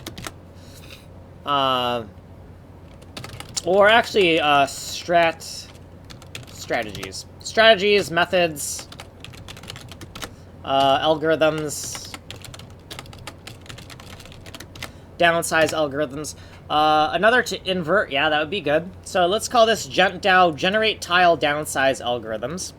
And let's save this as gentdow.d._. for data. Then let's copy all this and save this one as gentdow.f._. So you're already familiar with this, but I see that other people are watching. So a lot of people, when they write C code or C++ code, what they do is they divide their code into 2 files, and those files are a header file and a implementation file, right? And the header file is usually full of forward declarations of functions and forward declarations of variables. And then they have an implementation file. I don't do it that way. I divide things into a function file and a data file. And the data files are all included first, and then the function files are included second, right? Because I think that functions depend on data, but data does not depend on functions. So that's the way I think makes sense for this code, which is a batshit crazy way that no one else does. But this is kind of my take on what it means to do a data-oriented design. And my thought on data-oriented design is I'm just going to say, hey, this is data-oriented design, and I'm going to wait for somebody to tell me I'm full of shit. And if people don't tell me I'm full of shit, then that makes me the... If people don't tell me I'm full of shit, then that makes me the guru, right? So either way I win. Either you tell me I'm full of shit and I learn, or no one tells me I'm full of shit and then I become the de facto guru, right? So either way, this is a win-win. I'm full of shit. Call me out. But yeah, either way I win, right? Because you tell me I'm full of shit, and you tell me exactly why, you tell me what I can correct, you can tell me, no, this is more data-oriented design than what you're doing, then I can say, okay, I'm not really doing data-oriented design, I'm doing some other weird shit, and data-oriented design is actually this other thing, right? And then I learn from that, and either way I win. So that it's a win-win situation as far as I'm concerned. Maybe not for my ego, but as far as becoming a better person, I think it is, right? So let's take this, and now let's create the upscale one. So this is going to be called gent up with 2 P's, because I have this OCD thing where like every single subsystem needs to be, you know, exactly 7 letters because of how I partition things. So 1, 2, 3, 4, 5, 6, 7, right? If we look at this, right, this is how I like my namespaces to be. And this is going to be generate tile, and this is going to be up size algorithms, right? So let's save this, and we're going to call this gentup.d._, and then we'll just copy this stuff, and then we'll paste this over here, and then we'll just save this as the function file. So we'll call this gentup.f._. Okay, so we got the basic files stubbed in, but now we have to actually include them into our library chain. So to do that, we're going to go over to our main C11 file. Let's make sure that everything kind of makes sense here. Okay, let's close some stuff. We got way too much stuff open. Let's kind of close some stuff so that we can kind of focus a bit here. So over here, we're going to go into this main C11 file. So you'll notice that in the main, this is the root folder of the project, and I intentionally kept it sparse because if someone's new to this project, I don't want them to be intimidated by, holy crap, there's a whole bunch of files everywhere in this main folder, where do I start, right? So the idea is that this is the only file that says C11, and everything else, nothing else clues you in as it being a source file, right? So I'm hoping that people instinctively gravitate towards this file, right? And this is where I'm hoping people will click first. So it's kind of like in art school, they talk about leading the eye. Like when you draw your art, you want to basically control where the viewer is going to look, right? And we want to take that same concept to how we're going to design the code base, so that we can kind of curate and maybe not curate. We can help guide someone through the code base, right? We don't want to overload them. So let's clean this up. So this is our build file. It's not a build file. Well, it's not a build file in a strict sense, but it kind of is a build file, right? Because this is, I know you've seen this before, but this is the library chain, right? So these are all the individual subsystems, and they are included in exactly this order. And you notice they all have these numbers, right? So right now, if I compile up to 36, that means I compile everything up to 36. Now, if I ever invoke some type of undefined behavior, because I do something, stupid, I can start to binary search through this data by, say, compiling up to 19, seeing if there's a problem. If there's not a problem, then I can split up to here and say compile up to 27. If there's a problem, then we can compile backwards, and we can kind of keep on searching through the libraries until we find the offending library. Okay, so now we got to figure out, where are we going to insert this generation code, right? Like this graphical generation code, where is the place it makes the most sense? So we know that PAINT5D in the PAINT5D GLSL shader, we absolutely know that it's not going to come after this, because we want to procedurally generate graphics and then we want to load them into PAINT5D. So it's definitely going to come before this. We know that this is our asset dumper, right? So this is the thing that will take assets that are hard-coded into the library, and it'll take these hard-coded assets and dump them into memory regions. So this thing, if we want to start with some type of source graphic that has been embedded into the executable, and we want to use that as a base image to procedurally generate graphics, then it would make more sense to add the libraries after this. All right, so this is load pixels from. We have loading pixels from disk, right? Pixload loads pixels from disk, the hard disk, or whatever equivalent of a hard disk you have, right? So load disk from your hard. Right, disk isn't the best word, right? But you get the idea. Load pixels from disk versus load pixels from exe memory, right? So these do very similar things, but it's just the location of where those pixels are being loaded from. So I think that we really want to insert the code here. I think that makes the most sense. So what we're going to do is we're going to take this macro here, and we're going to duplicate it 3 times. And we'll just put some X's here, because we don't know what these numbers are going to be. Well, we kind of know what these numbers are going to be, one thing at a time. And we know that we want gentcom for common. And then it doesn't really matter which order the next things are in. But we have to give it a strict order, right? So it's, right, we're giving, the dependencies are not necessarily linear, right? Like, the dependencies kind of may have a branching structure, but basically the library chain is solving a dependency graph in one set predictable order, so that we don't get any weird, what do you call it? Chaotic behavior. I don't want chaotic behavior from solving dependency chains, right? Because let's say we have a dependency chain that's solved one way in our code base, but then we add another module into our code base, and the addition of that one module could drastically change how the dependency graph is solved, right? So the idea is that we want to meticulously put all of our dependencies in a very explicit, hard-coded order so that we don't have any, like, weird, chaotic behavior, if that makes sense. So this is going to be, we'll call it Gentile common. Gentile,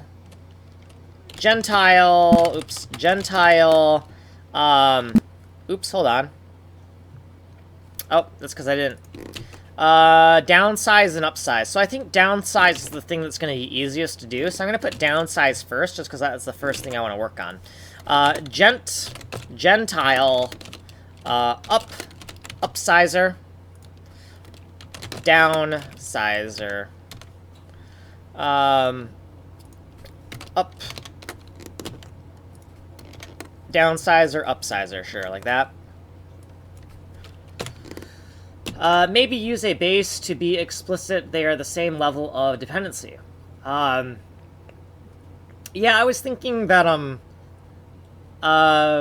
okay, I'm listening to you. I'm watching what you're typing. I'm ready for the suggestion.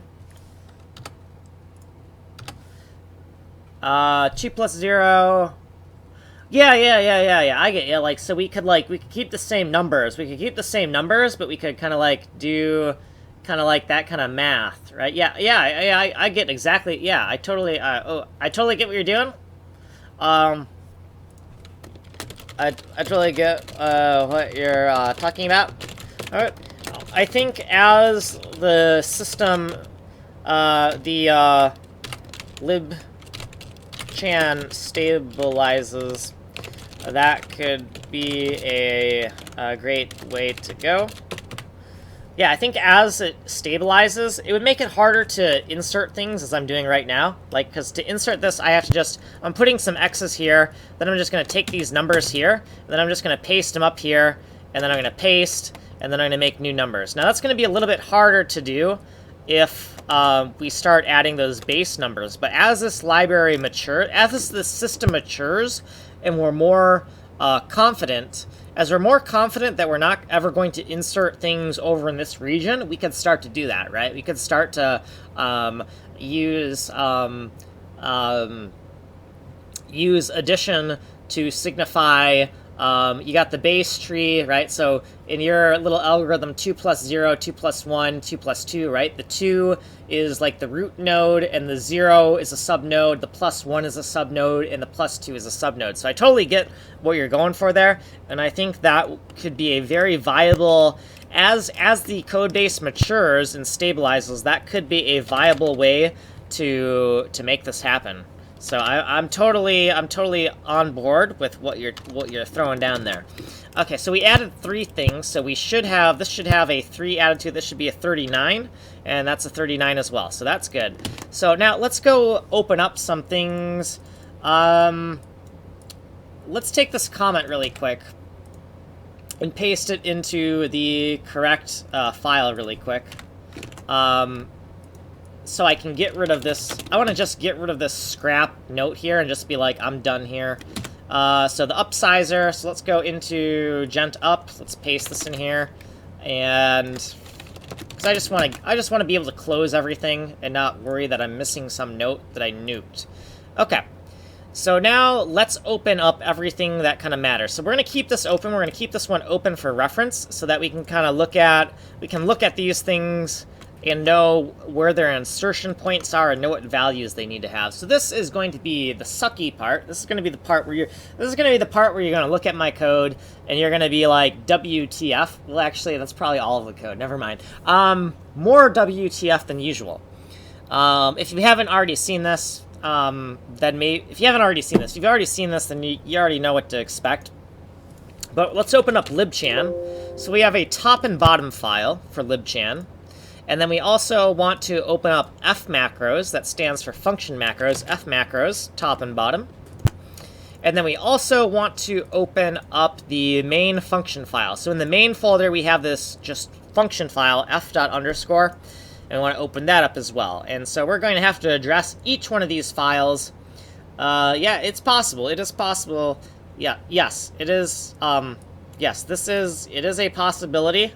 More than usual, yes, it is a possibility. It's about to happen right now. So it's not going to be as chaotic as usual because the insertion points for this code are very close to the bottom of this chain, so it makes less work for us. The further up our insertion points are, the more work it is because the more the numbers have to be shifted down and reassigned. But we only have to do, this amount of shifting, right, to make this work. So you're going to look at this, you're going to be like, WTF. But the thing is that I want the code to be, I want the code to be rigid and dead simple, and I would rather have rigid and dead simple code than have abstract, easily flexible code. So I'm making that trade-off. I am intentionally making my code rigid rather than flexible. Like that is literally a design goal, which might be antithetical to what people usually do. Like usually I think people try to make their code flexible and let's make it really easy to change things and blah blah blah. That's not how I want this code base designed. And I know that's kind of like WTF, but that's the way I'm doing it. 1, 2, and 3. So 36. We want to make 37, 38, and 39. Then make sure these numbers match. So 36, 37, 38, and 39. So let's copy these, paste these here. Then we want to make sure this number matches, right? So this is the max value. So it always needs these two values right here. Always need to match right here, right? So these are just macros. Pretty basic, right? All these macros they're just assigned to these hard-coded numbers, right? Nothing fancy here. So now that we have these here, let's go into here, and we need to go look for the number 29. So let's just go Control F and look for 29 really quick. And, okay, so we have, this should be dump ass, right? So we're going to take this, and we're going to cut and paste it 3 times.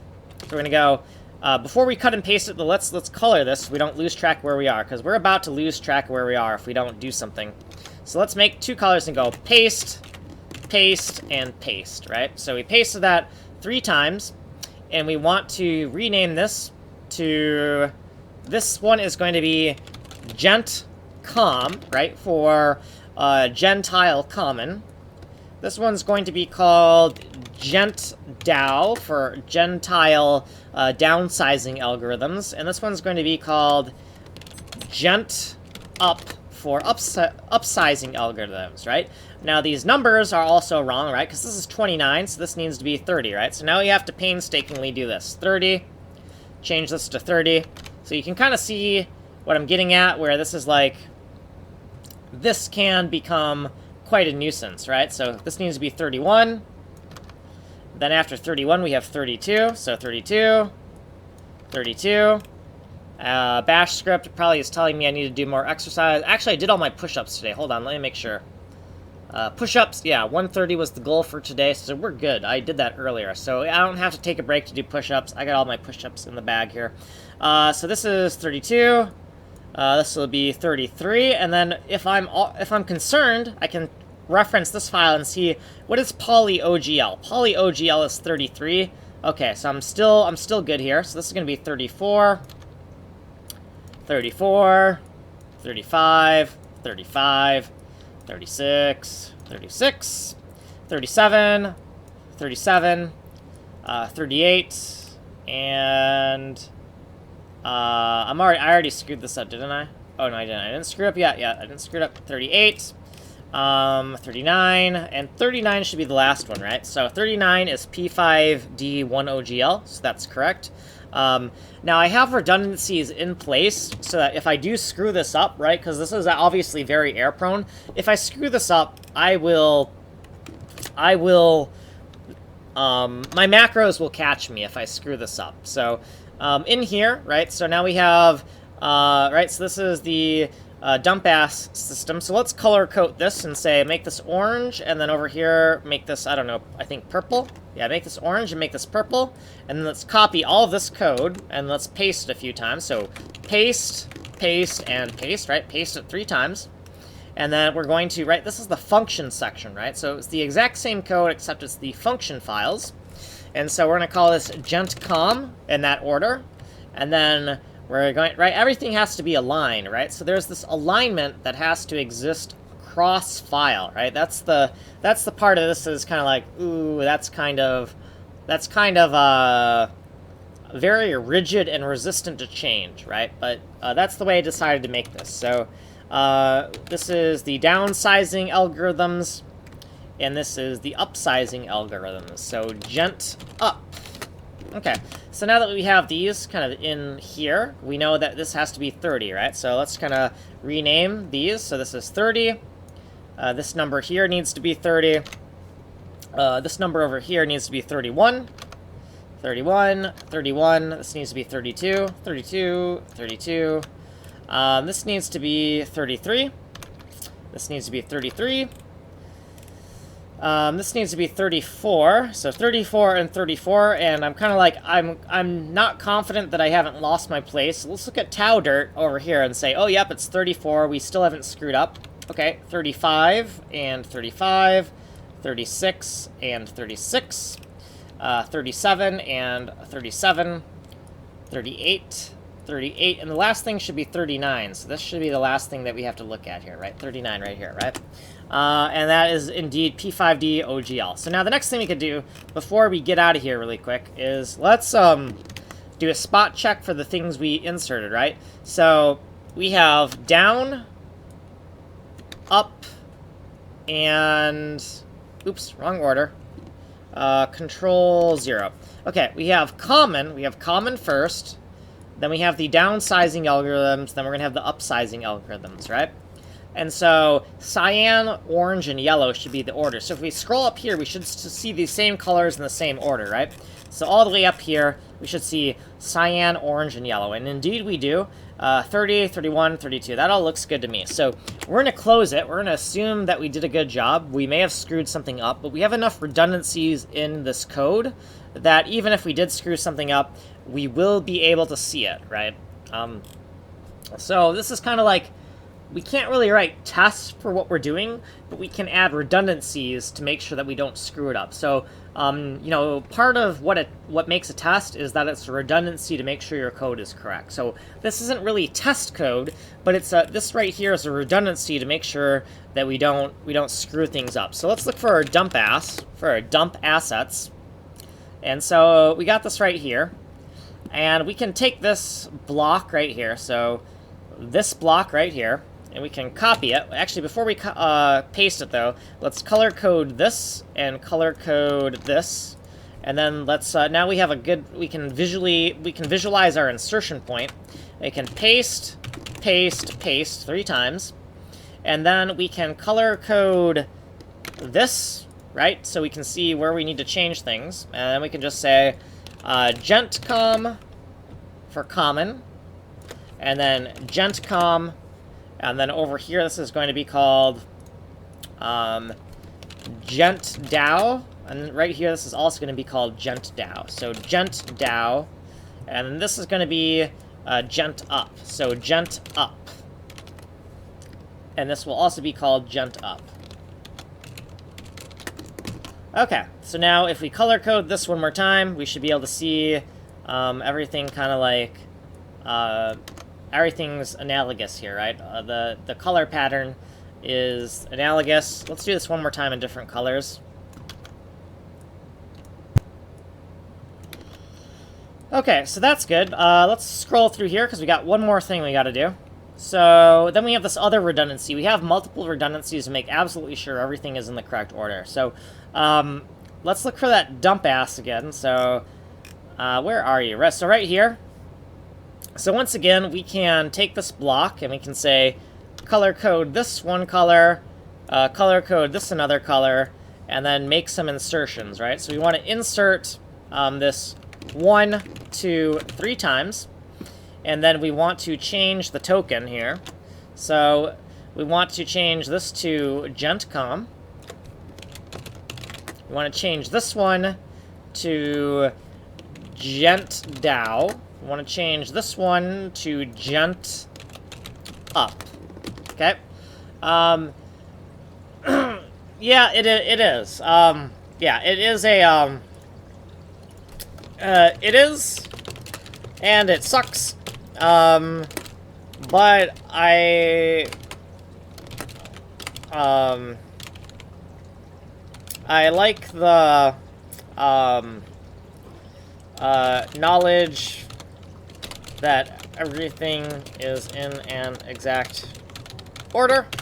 But yeah, but it does fucking suck, and making some type of pre-processing tool to auto-generate these files may be a very good idea in the future. Yeah, so this totally sucks, and it might be a good idea to make some type of pre-processing tool that generates these source files. So right now I'm already pre-processing files in my build system, right? Like I'm pre-processing the images to create the text dumps that I then include into the source code, right? So we could add this as another pre-processing step to our build scripts at some point. But for now I'm kind of manually doing it. And I've done it manually many times, so I kind of understand what things I need to do to create the pre-processing step.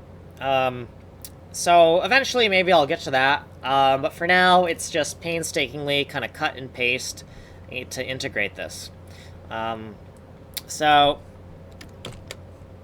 yeah, let's, so now these numbers here, these numbers have to be changed. So we have 1, 2, 3 things. So we have to take this and upshift it, right? So we got to take these numbers here. So we're going to cut this, Control X, then we're going to type some X's here, XX. And then we're going to overlap over this 29. Actually, not over this 29, over this 29, right? So over this 29. So that means we need to leave 3 empty spots. We need to leave this empty, and this empty, right? So we got to paste, like, right here. Bam! So 29, 30, 31, 32, 33, 34, 35, 36. And and this is 37, this is 38, and this is 39, and indeed we have 39 subsystems, so that is correct. So I kind of see that, I didn't realize, oop, crap, I didn't mean to do that. GentCom, GentDAO, GentUp, and those are 30 and 30 to 32. Okay, that looks correct to me. So actually, now that I realize this, it probably makes sense to, oh, actually, no, I can't do that. Never mind. Okay, that's in there. We're done with that. So now we want to clean up some of our macros, right? So in this part, we want to find where this is right here. So we got dump ass and then poly OGL. And we want to duplicate this 1, 2, 3.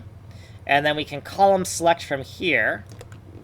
And then we can just paste over that.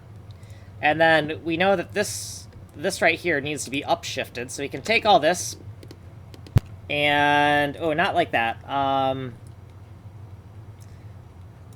Let's take this 29, and so we can overlay over the other 29. There we go. So 29 and poly OGL, is that 33? Poly OGL is 33. So 36, 37, 38, and 39.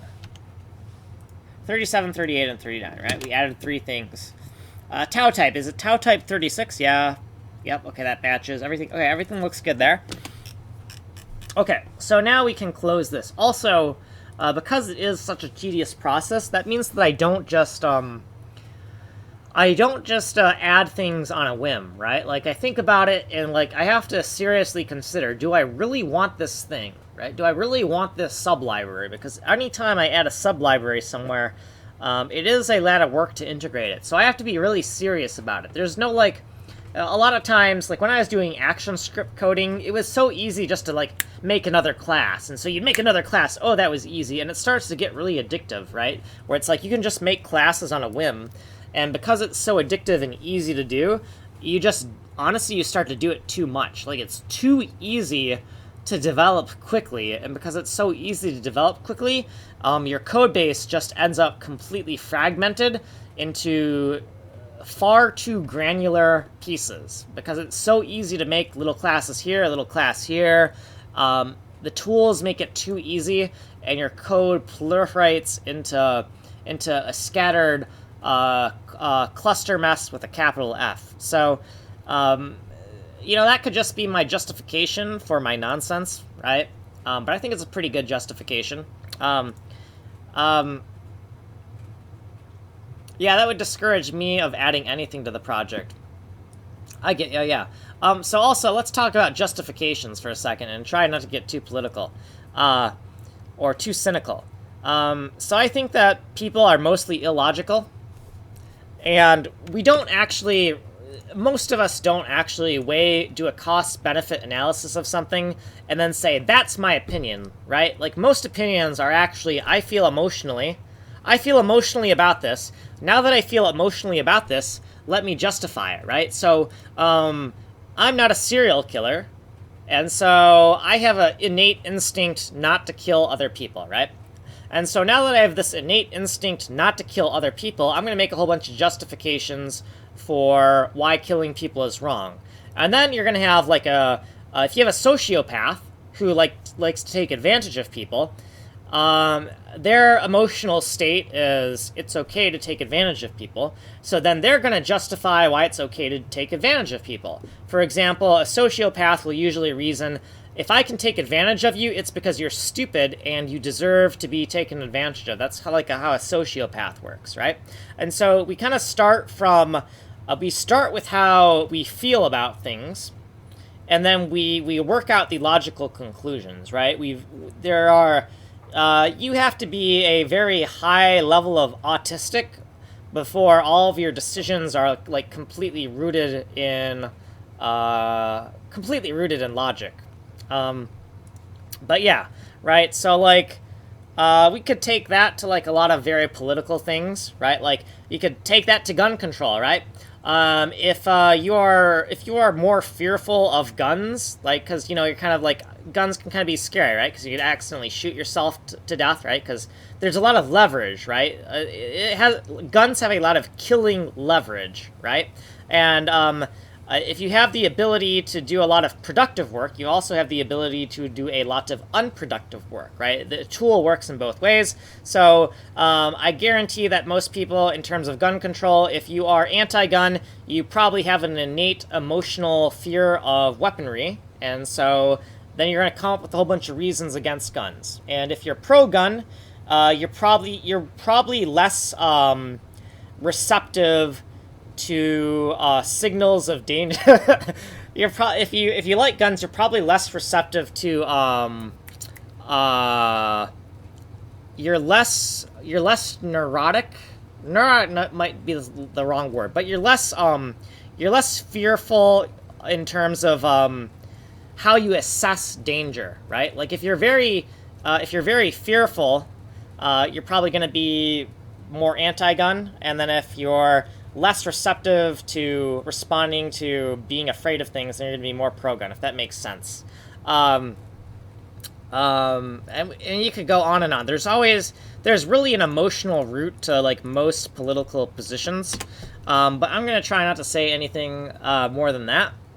Try not to give away my positions on things politically, just because, right, if I say too much, I'm going to get myself in trouble, right? Because like we're at the point in the world where if I say something, we're getting to the point where if you say something factual, but it leaves ambiguity to what side you lay on politically, then you're all of a sudden you could get canceled, right? So if you say something ambiguous and you just state a fact and people are like, I don't know what side he's on, right? Then politically, when people are unsure what side you're on, they usually just assume the worst, right? So if I say something ambiguous politically, what's going to happen is I'm going to get people on the right wanting to crucify me, and I'm going to get people on the left wanting to crucify me if I say something politically ambiguous, right? And that's where like virtue signaling comes in, right? So because if you say something ambiguous, right, you say something ambiguous or say something completely factual, it leaves ambiguous, right? Then people don't know exactly where you stand, so then people have to virtue signal and like overblow their position so that they can't leave ambiguity as to what what side they're on, right? But yeah, let's try. Anyway, so that's enough canceling myself for today. Let's try not to do that too much. Okay, so let's look at what else we got to do here. Really, I should probably be typing some of this stuff so that, like, the logs will be deleted, after these videos expire on what do you call it, on after these videos expire on Twitch.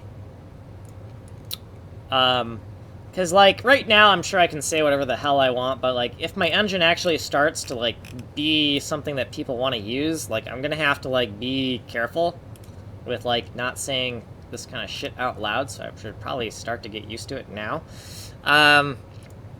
We'll see. Okay, so let's go look for this thing right here and kind of see where that's being inserted. Also, PAINT5D.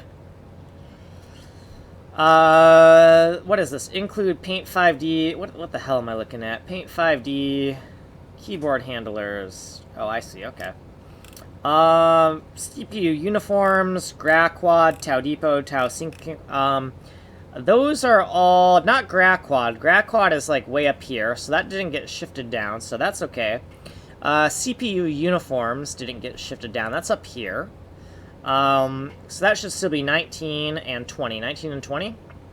But these got shifted down. Tau Depot got shifted down.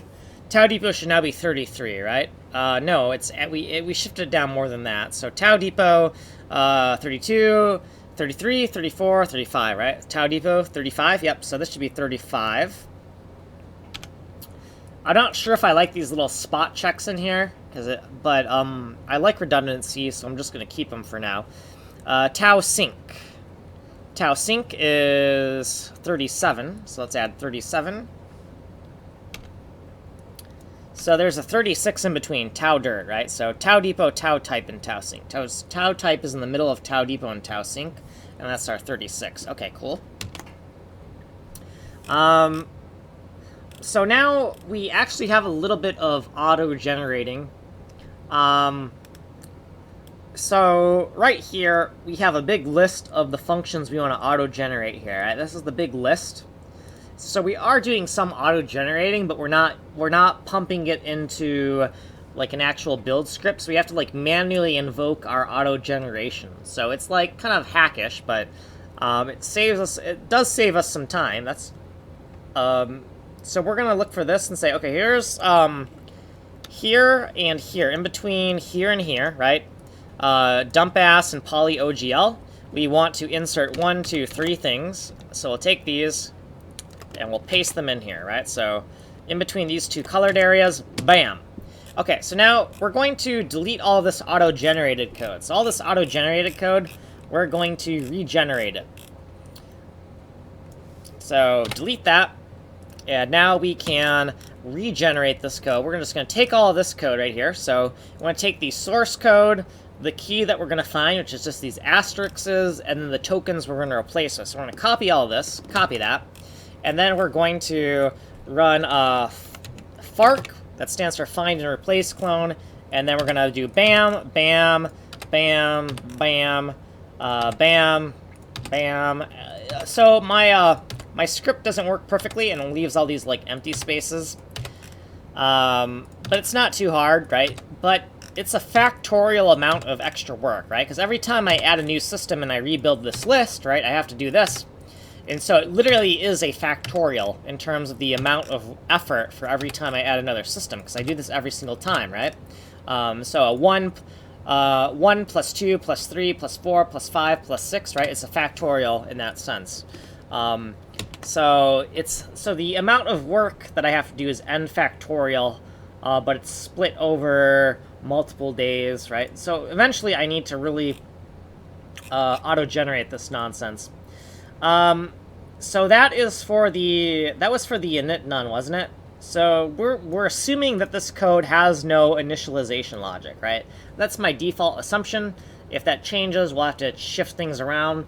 But unless I see an explicit reason for initializer code, we're going to assume that it does not need initializer code. So that should be all we need. Now, this list has not been updated in quite a while. It's just inside of a comment, right? We say not guaranteed to be up to date, so I have an excuse to not do this. I don't feel like it right now, so let's not do that. Okay, so now let's look at the macros bottom file. And it's in the init none section is where we added these things, right?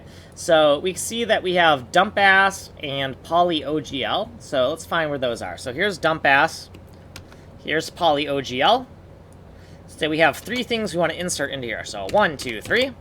So let's select all of these with a column select, and let's paste them right in there. Bam! There you go.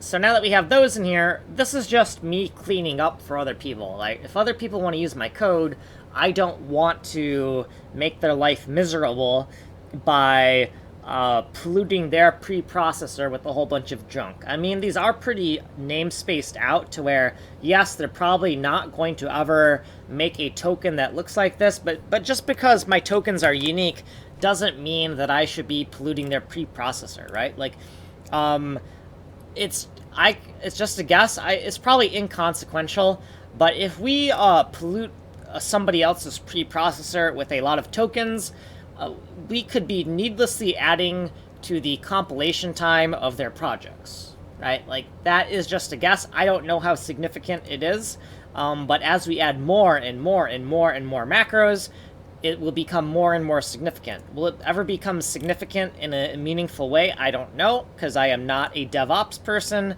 I'm not a build system manager. I don't know that kind of stuff. Let's just err on the side of caution and err on the side of just being nice to other people, right? So that looks good. What else we got? We got one last thing. We got this function file, and then we're done putting everything in, and then we got to see if everything compiles or if we made any stupid mistakes. So that'll be fun. So all of this code, these three functions, come after the GenoWin right here. So GenoWin is the GL window code. So it initializes OpenGL, and it also creates a window. So the OpenGL context creation and window context creation, they are very tightly coupled.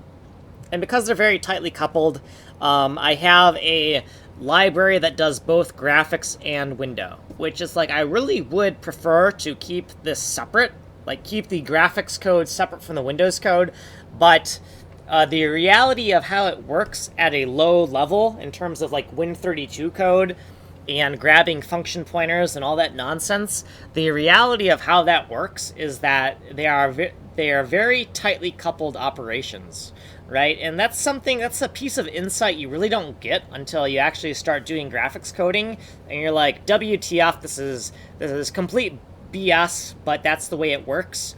If it was up to me, I would not structure a library like this. I think that this is stupid, but it's just the nature of how the code works. So, but anyways, in this code base, we have two sections where we initialize stuff. We have stuff that we initialize before the window exists, and then we have other things that we initialize after the window exists. So, we can see this is called GL bind, and GL bind comes after GenoWin. So this is the after the window exists initialization code.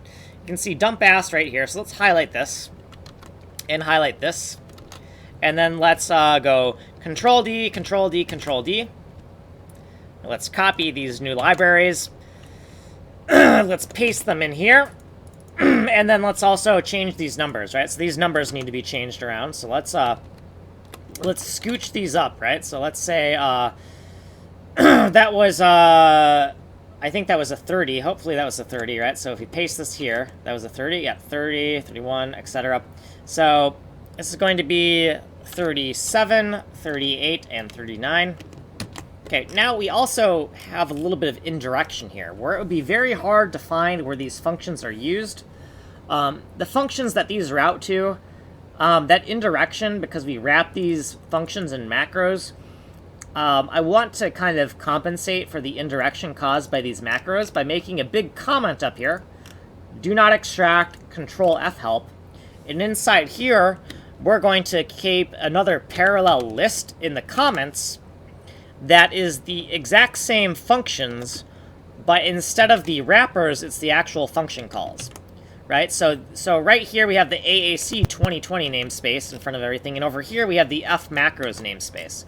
So the F macros namespace is just saying that these function calls are only going to be called if the library actually has been included via the library chain, right? And if the library has not been included, then the macro calls will just resolve to blank lines of code.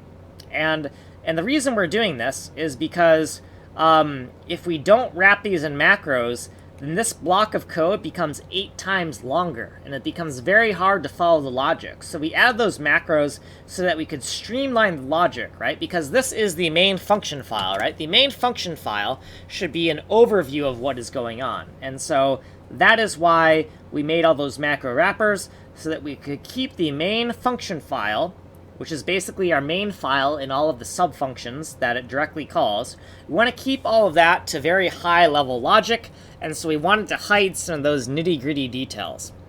So gentcom, gentdow, gentup, 30, 32, and 33, 30, 30, did I say 30, 32, and 33? 30, 31, and 32. 30, 31, and 32. Okay, cool.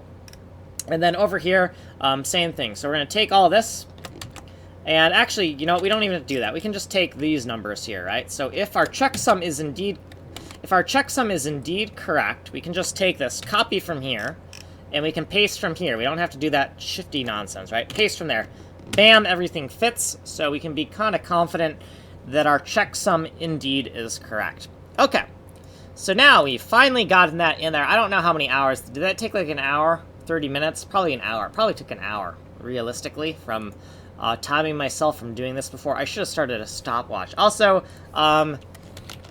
is,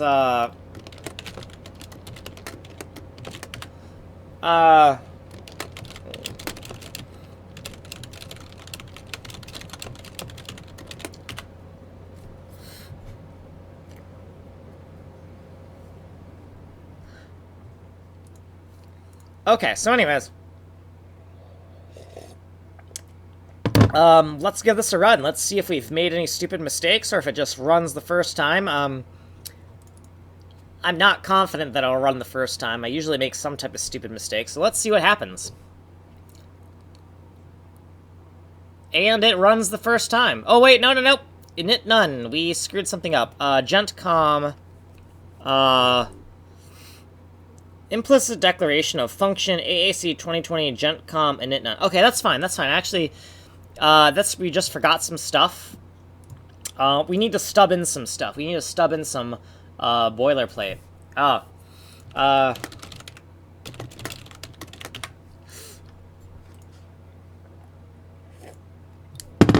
Wait, hold on.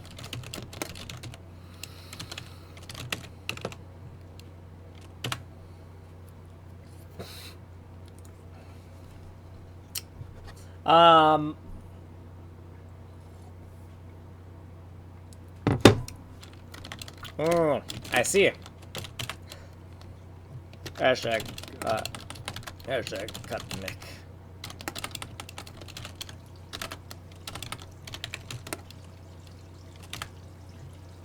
Okay, I got ya. I know, like, sometimes I watch, like, a lot of,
yeah, I kind of figure that, like, my hypothesis there is, the more economic stability you have, the less violence you have, right? Like, if imagine that, like, everyone in your neighborhood has, like, a yacht and a pool in their backyard and everything, and they have a job where they're making, like, millions of dollars.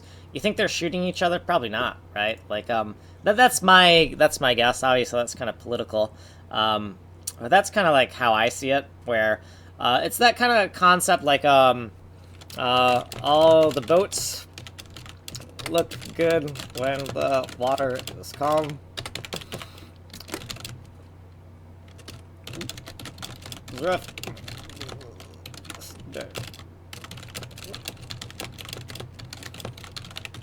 Yeah, I mean, that's kind of what I think about that kind of stuff. Anyways, we got to add some boilerplate in here. So we need to open up our function files. So let's go open up the function files for the gent library. So let's go look up gent. And we have gent common, gent down, and gent up. Let's open up all these, not this one. Let's open up all these files. And let's add the correct oh,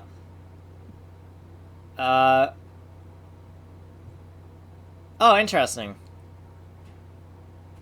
Yeah, like, I totally get that. Like, it's like, where, like, you, okay, I gotta remember to say controversial stuffs through text. Import. I get ya, yeah. So anyways. Yeah, I get what you're talking about. Yeah.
Hold on. Still reading what you're writing.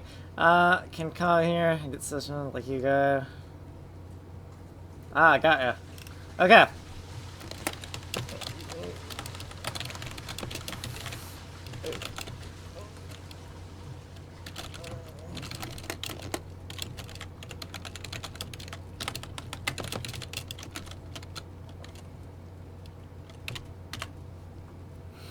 Okay, anyways.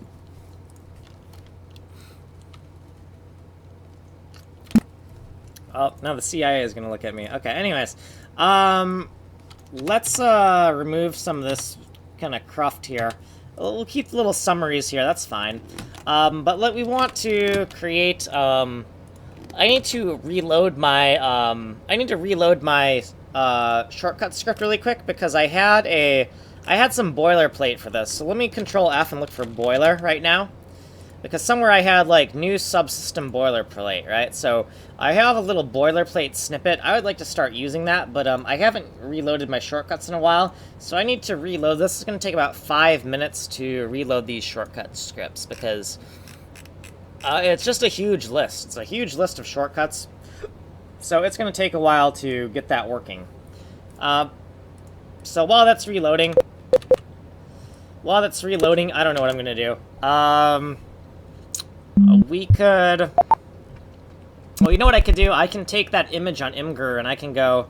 also, I probably have some collisions, so I gotta FIP in means. Let's find this collision.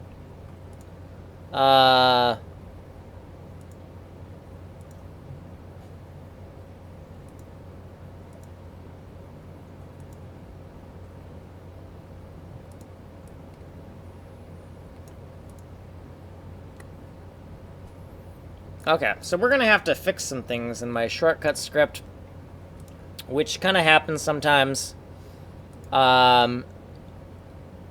FIP in.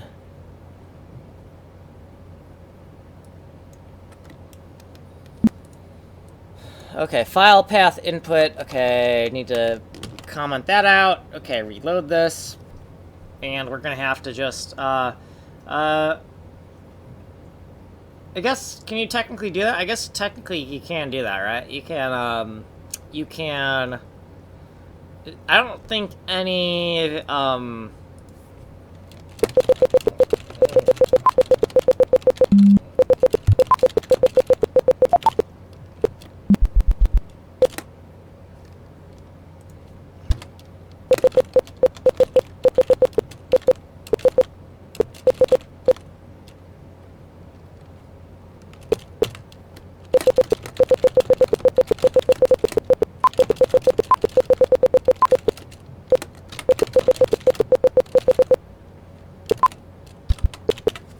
okay, let's see. So yeah, we have some shortcuts we need to clean up here. So file path out means, I'm gonna have to clean that up as well. FIP out, file path out means, and we're gonna take the higher shortcut for that. File path output.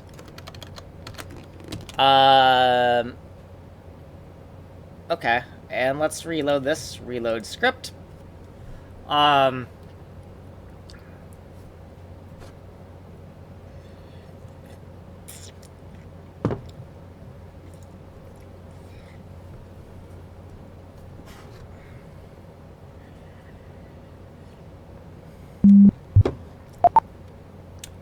Okay. And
yeah, anyways, I gotta fix some more shortcuts here. So let's kind of, let's see.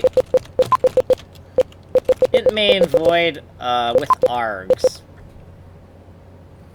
Okay. Is it not called int main? Well, it's not called that. Int main void with args. Int main, whatever. That's actually correct. We have a snippet for that. Is this older or newer? Technically, that's newer. Let's kind of steal this. Let's steal this and go up to the actual file where that exists. You can't even see what I'm doing, so I don't even know why I'm describing this. But I am editing my shortcut file, and I have a shortcut called int main void with args, and I just want to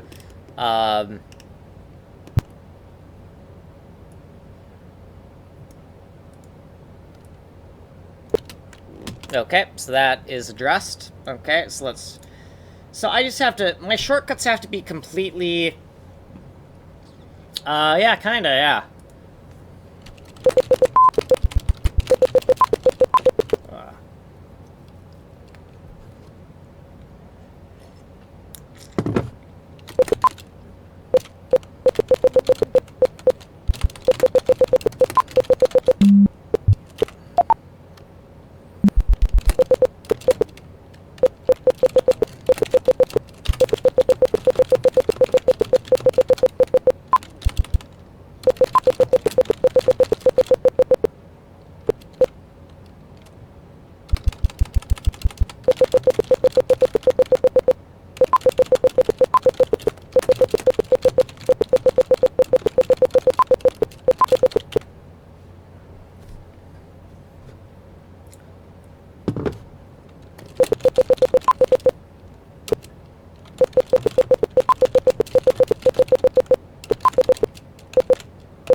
Let's see, what do we got here? I think I'm still loading my shortcuts. I think it's actually...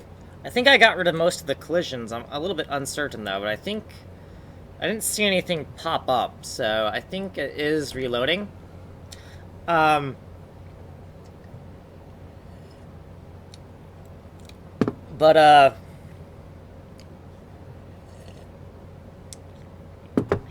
yeah.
Okay, yeah, I think it is reloading.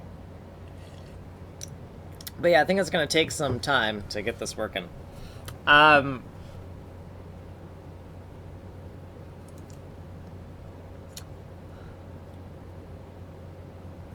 we gotta wait a little bit more. So I guess what we could do,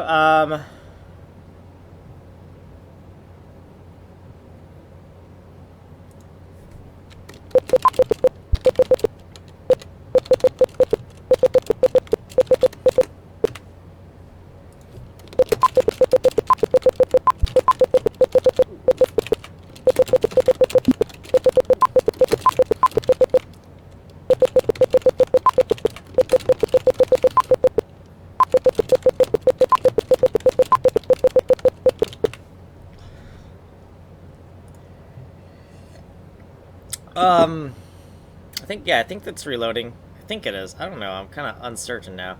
I need to set a timer here. So it usually takes like maybe 5 minutes. So if it takes more than 5 minutes, I'm going to assume that... oh, I can't go... Countdown timer. Timer, 5 minutes.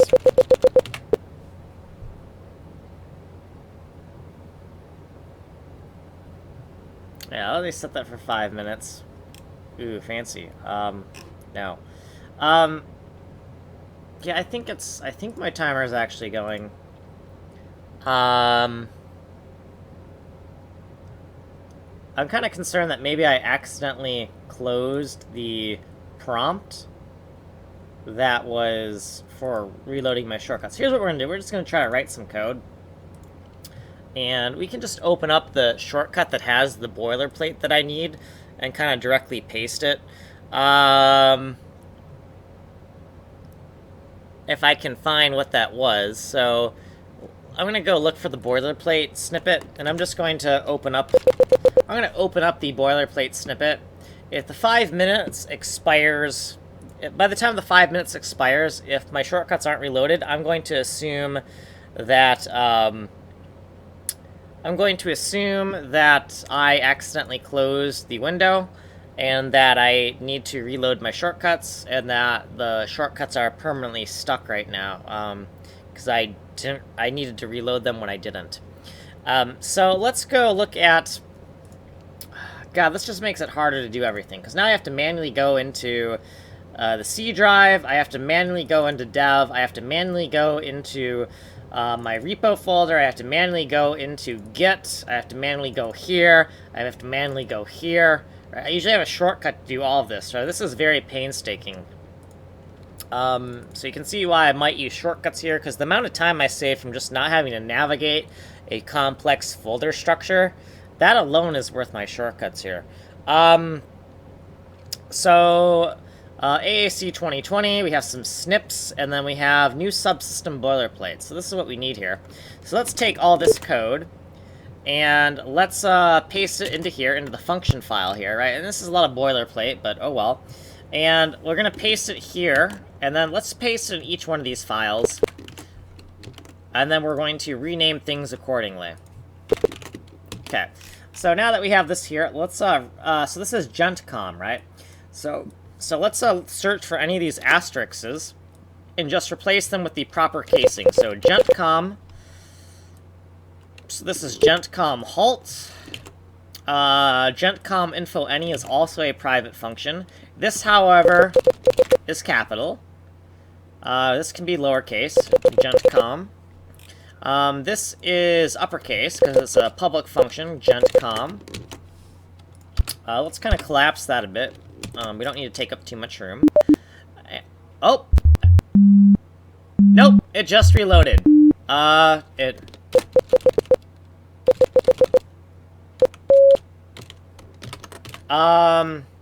Yeah, so... my file is... Here, let me... Yeah, when it does the beep boop, that means it's done. I don't know if you can hear that beep boop or not, because it's like, I don't know if it uses the actual speakers to make that beep boop, so I don't know if that gets picked up by my, my recording software or not, but it made a little beep boop. I'm guessing you heard it because you said beep boop. But yeah, when it stops beeping, that actually means that it's done loading. And so my shortcut script is, in terms of lines, like I cannot tell you exactly how many shortcuts I have. Okay, yeah. So I cannot tell you exactly how many shortcuts I have, but I can tell you that in terms of lines in this file, in terms of lines, including spaces, like all the lines, even the empty lines in my file, I have,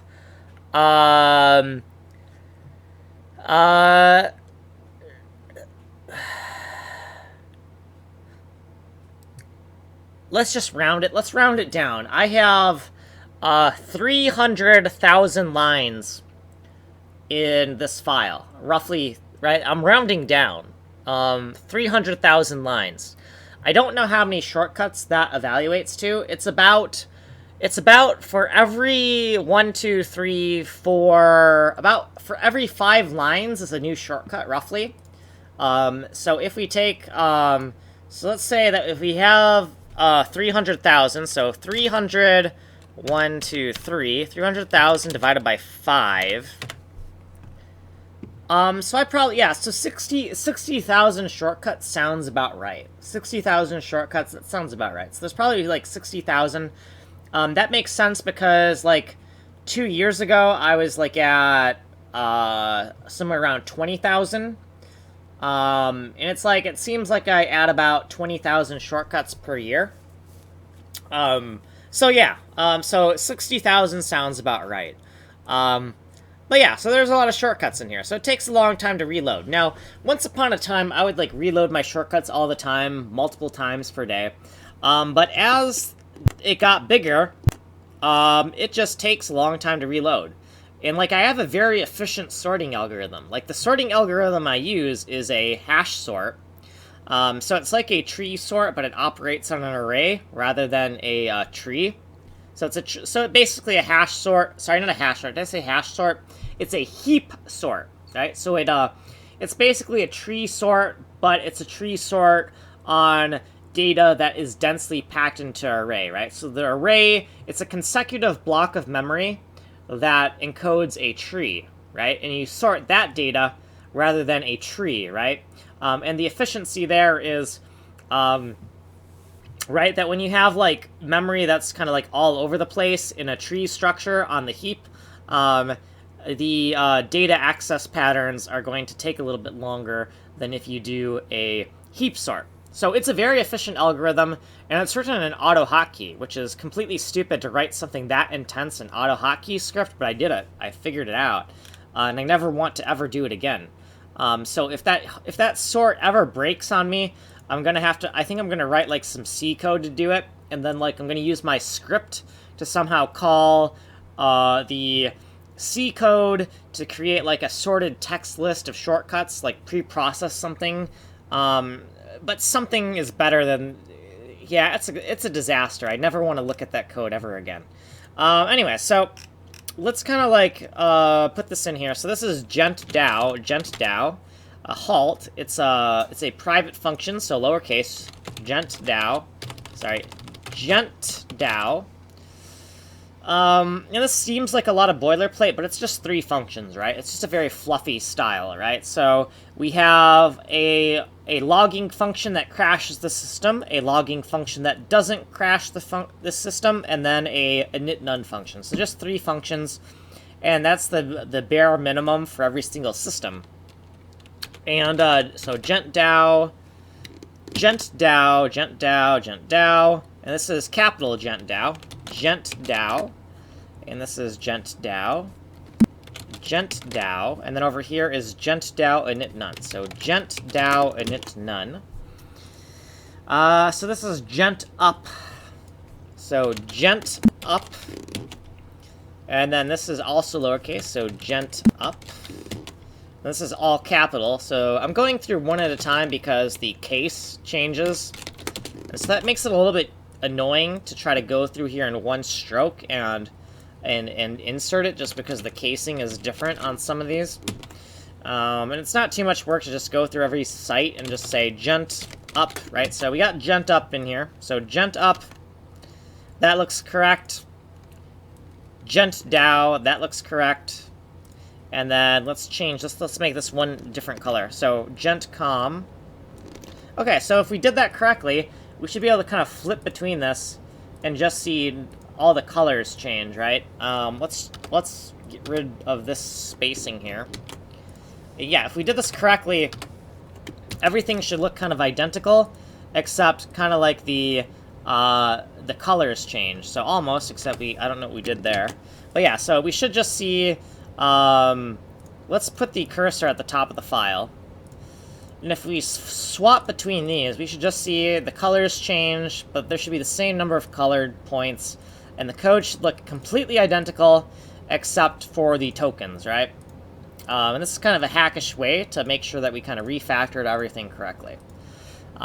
Take that from art school when we did animation, and we would always be like flipping through our papers, right? We'd be flipping through our animation frames like constantly to like compare. We'd like visually diff.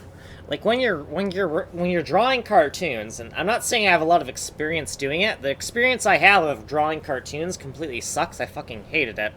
But yeah, you'd always be flipping through your frames to do a visual diff. And so I kind of take that from my art school experience and do this kind of visual diff here, right? So that looks good to me. Now we could kind of compact this a bit if we wanted to, like save some room with this boilerplate, and we could kind of like compact this and tighten this up a bit. Say, you know what, this is boilerplate code. It's pretty much identical everywhere. Why do we need to take up any extra space, right? So we could really, if we really wanted to, we could say, you know what, we use these kind of functions so often that it doesn't really make sense to format them the way we've been formatting them, and let's save a little bit of extra space. Like that could be we might want to go with it like that, and change our indentation style just to make everything a little bit more compact, because I don't really care about a priority of having nice indentation here, because it's code that just is cut and pasted all the time. I don't really care how. I mean, there is a base level of niceness that I want this code to have, but we can be a little bit sloppy in the name of making it a little bit more compact, if that makes sense. Okay, so now that we have this here, we are hoping, and it looks like we missed some things. So this needs to be gent up. And did we miss it on everything? No, we didn't miss it here, we didn't miss it here. Okay, so let's now try to actually run this and see if we run into any other mistakes, or if that is all we need to get this going. And I don't know what's going to happen here. Oh yeah, we forgot to add it into the silence library. So I made a library that is in control of adding code to silence logging messages, because I use logging messages for all my subsystems So I wanted a library that was literally responsible for turning logging on and off for certain subsystems, so that when I'm doing my hackish poor man's debugging, I can focus in on the subsystems that I'm concerned about. So, right here, we have inserted... Let's put this over on the right here. Right after this dump ass, we have inserted 3 new libraries. So let's color code this, and then just go 1, 2, 3, Control D 3 times. Then we'll copy this, and then we'll paste this in here. Bam! And instead of giving it an X, we're going to give it a... Actually, no, X is actually what we want, so yes. X is yes, meaning that we add the silence code to the subsystem, and when we stubbed in those functions, we already added the functionality, the integration with the silence system, so that's all good. So now what we can do is we need to also add it here. So let's go Control D, Control D, Control D. And the new subsystems, when we add a new subsystem, we're going to turn on their logging, right? So on is for logging on, and if it's a new subsystem, we turn the logging on, right? So once we're satisfied with the subsystem and we finish that subsystem and we're done working on it, and the unit test code passes and all that goodness, once we're done with it, we turn the logging off, right? So we don't want to flood our console with logging from all of these different systems, right? So as we are satisfied with certain systems and their stability, we'll start to turn them off, right? Or if it's a system, or we'll kind of turn them off as they start to annoy the heck out of us, right? One or the other, right? But the idea is that all of these being on is just going to be disastrous. Now we also have this override here. So if we turn silence to 1, it says it's not implemented, and that's true, it's not implemented. So eventually we might want to make a thing where when we turn this on, it overrides everything and turns everything off, which could be good for performance, right? Because if we have console logging can actually eat up a lot of performance, especially if you accidentally log inside of some type of very large loop, right? So we do want a master kill switch on our logging eventually. Right now it's not implemented, it says. Using designators. Is that a C thing? Designators, is that a C thing, though? So anyways, gent com, gent dow, gent up, they're all on, and they're defined in here. So we're going to close this thing here. We're going to close this list here. We're going to keep this visual space between here, because these are kind of like special. So we're going to keep the visual separation here, because these are special. But right here, we're going to get rid of that, division, that visual division. Okay. So now we're going to try to compile this and see if that'll compile. The dot field. Designators. Oh, so are you using designators? Are you saying that are you saying that what I'm doing is called a designator? That these are designators? And now is designators a syntax thing, or is it a higher level thing? It's a syntax thing.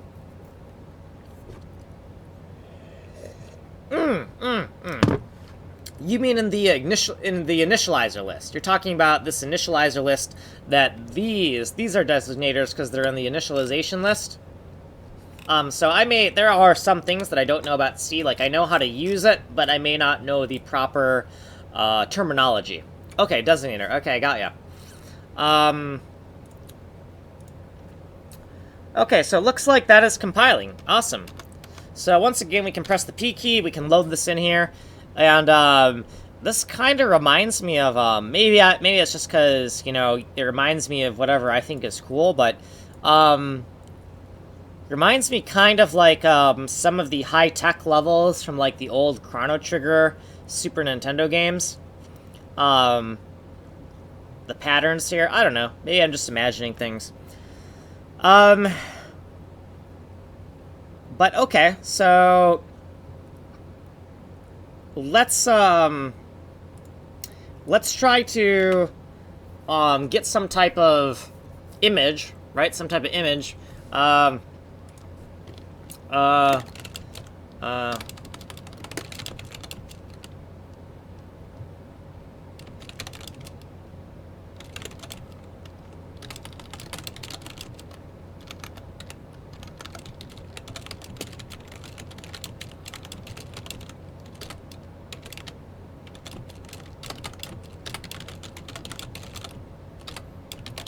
Okay, so here's what I want you to do.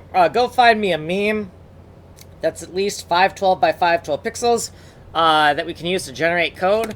Preferably something that doesn't get me hashtag canceled. You know, preferably, you know, something that doesn't get me canceled. So I can find like some type of graphic. It can be anything you want. We'll integrate it into the code base. We'll put it in our assets folder, and we'll use that as the base graphic for generating tile values, and we'll see what we can come up with. So go find me something that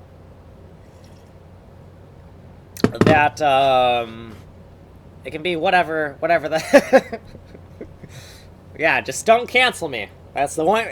You got one criteria. Don't screw it up. But yeah, or alternatively, we can go through my Imgur gallery and you can pick something out from there. But ball's in your court. So I'm gonna close some of this stuff and I'm gonna kind of think about what we need here. So I think I'm gonna start thinking from the down. I'm gonna just close the upsizer because we're gonna start from the downsizing, and I'm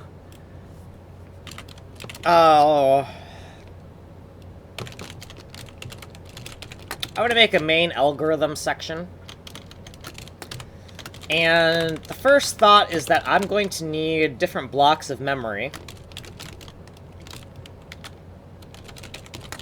I need different blocks of memory. I know I'm going to need that. And if we look at what we have here, if we look at like our assets, so lib and look at assets, and look at this thing here, it's obvious to me that at the very minimum, we're going to need a, we're going to need a,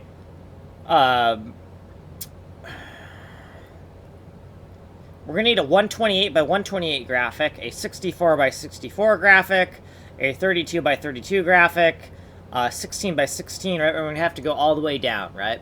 At the very minimum, we're going to need those kind of memory blocks, right? So we can start with that, right? So I don't know what else we're going to need, but if we're going to kind of procedurally generate a data set like this, we're going to need something like that. So let's start off with that. And for this algorithm, it's going to be void because we're going to return by an output parameter. AAC 2020 gent DAO, and we want to take some type of source image. We're going to say Pix512, Pix512, and then we're going to convert that to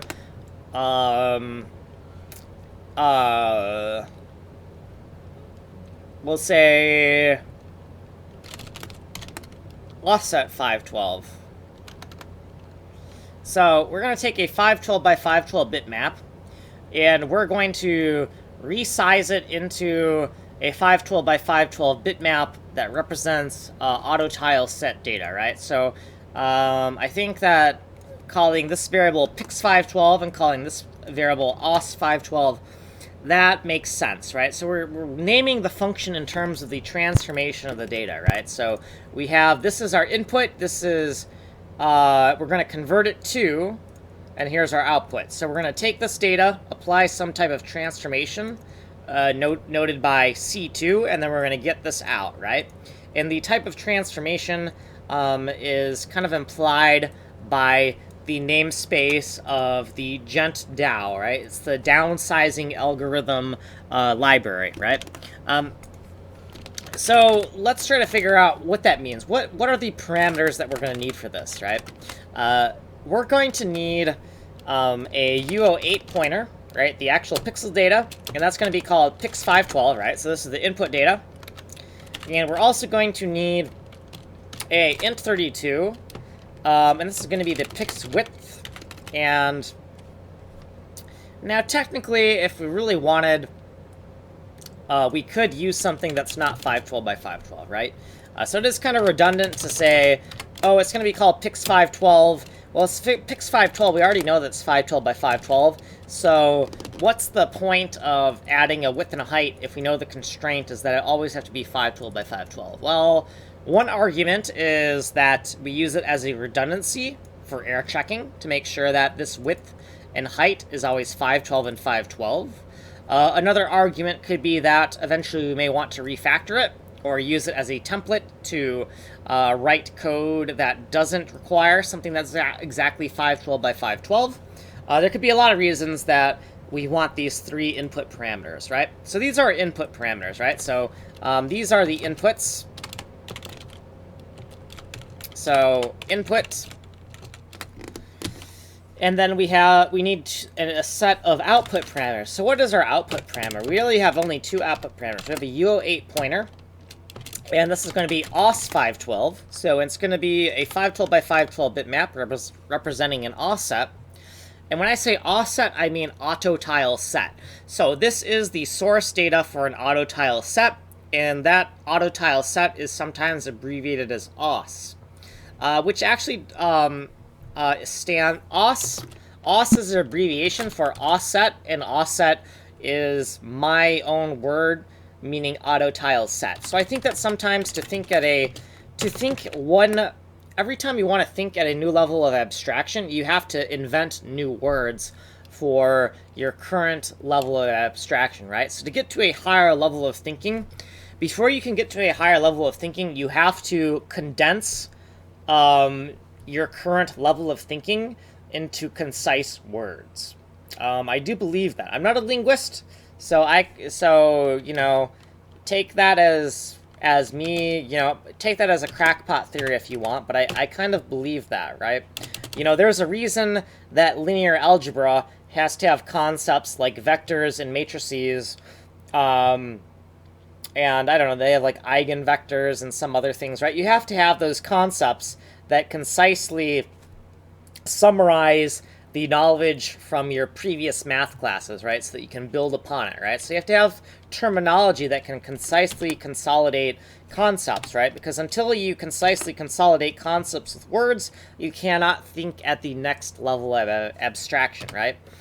So anyways, int32, and this is going to be the os width, and we're expecting this to be 512 as well. And so there's a lot of redundancy here. And once again, we can just say that this is for error checking, right? And now this output here is actually going to be by reference. Now this is C99 code. We don't actually have references.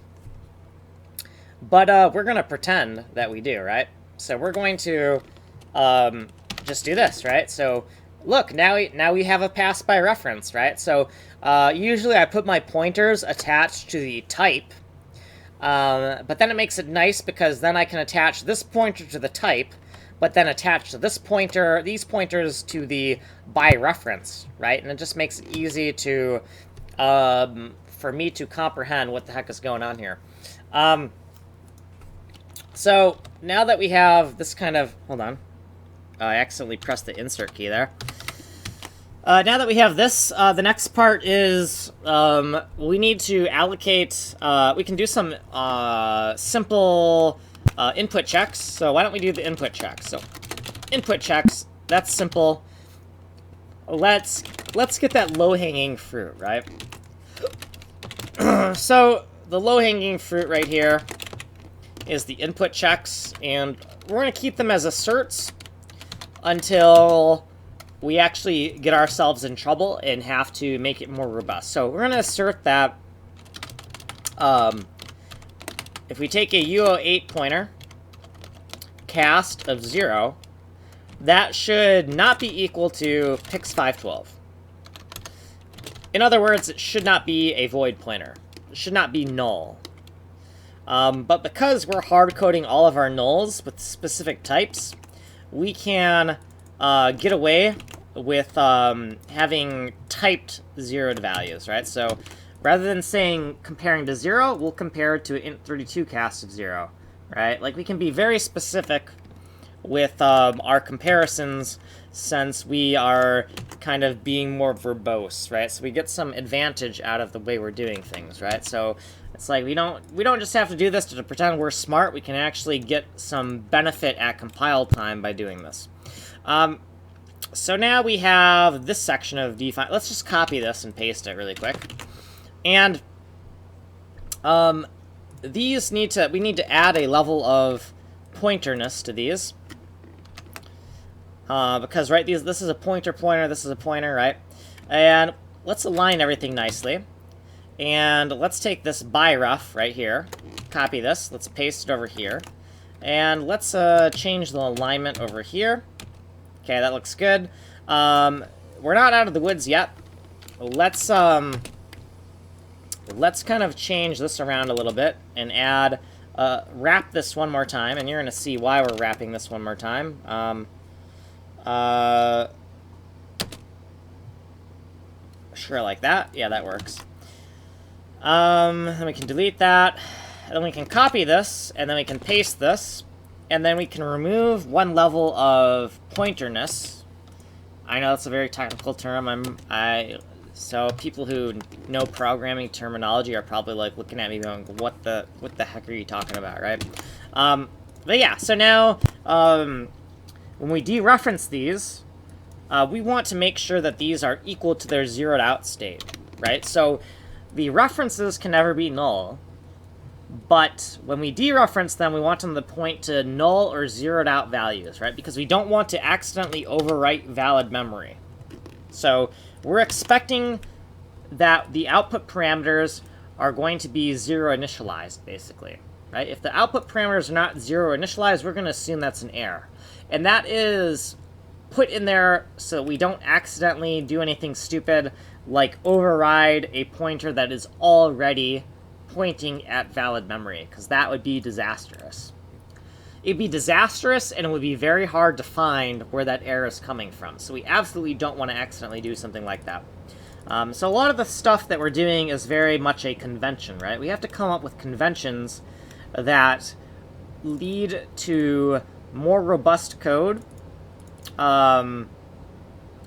Maybe robust is the wrong word, but less error-prone code might be the better way to say it. I don't know if my code is robust, because my code is very inflexible and rigid. I don't know if robust correctly defines the kind of code I make. Okay, so we got these input checks. That's great. So now we assume, hey, everything's good. We also know something else. Return via output params. So we know that eventually we want to return our output params. So right here, we're going to just write that code. So we're going to write all of the obvious stuff we already know, right? So before we try to solve any difficult problems, let's just solve the obvious stuff and get the obvious stuff out of the way, right? So let's do the mindless, easy stuff first so we don't forget about it. Right? So it's easy, and we want to do it right now because it's easy, but we also want to do it because it's easy and we don't want to forget about it, right? So it's kind of like twofold for doing the easy stuff first. So this, we're going to take variables with the exact same name, and we're going to assign them, right? So the idea is that we don't want to mix pointer logic with integer math, or we don't want to mix all this dereferencing nonsense with our other calculations. So we're going to keep those as separate concerns, and that's why we're going to create these temporary variables here, and then once we're ready to return them, we'll do this here, right? I just find that's easier to work with. Where's my memes?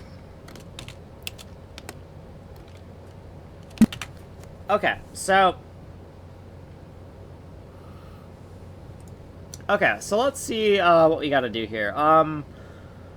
We got that. The next thing is, like I said, we have different memory blocks, right? So the whole thing is 512. If we divide it once, we get 128 by 128. If we divide it again, we get 64 by 64. So the largest block we have is 64 by 64. So we need to create some type of variable for that.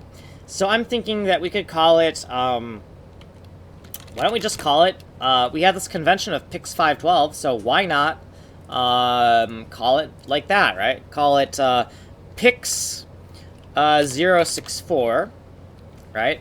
And this is going to be a UO8 pointer. UO8 pointer.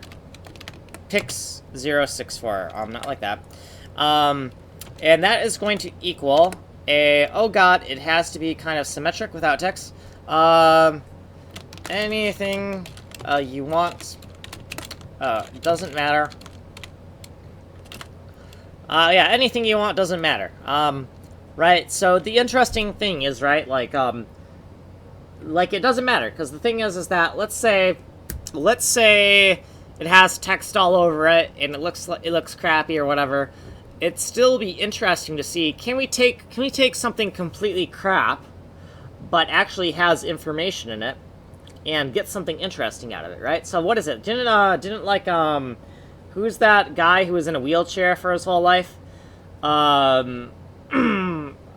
Physicist, wormholes, explained that black holes slowly dissolve, and that Hawking, right? Yeah, Hawking. So I believe Hawking and some other people have said that information, yeah, Stephen Hawking, information is neither created nor destroyed, right? So information abides the same law as matter, right? So like matter can only change its form. Matter is not created nor destroyed, it just changes form, right?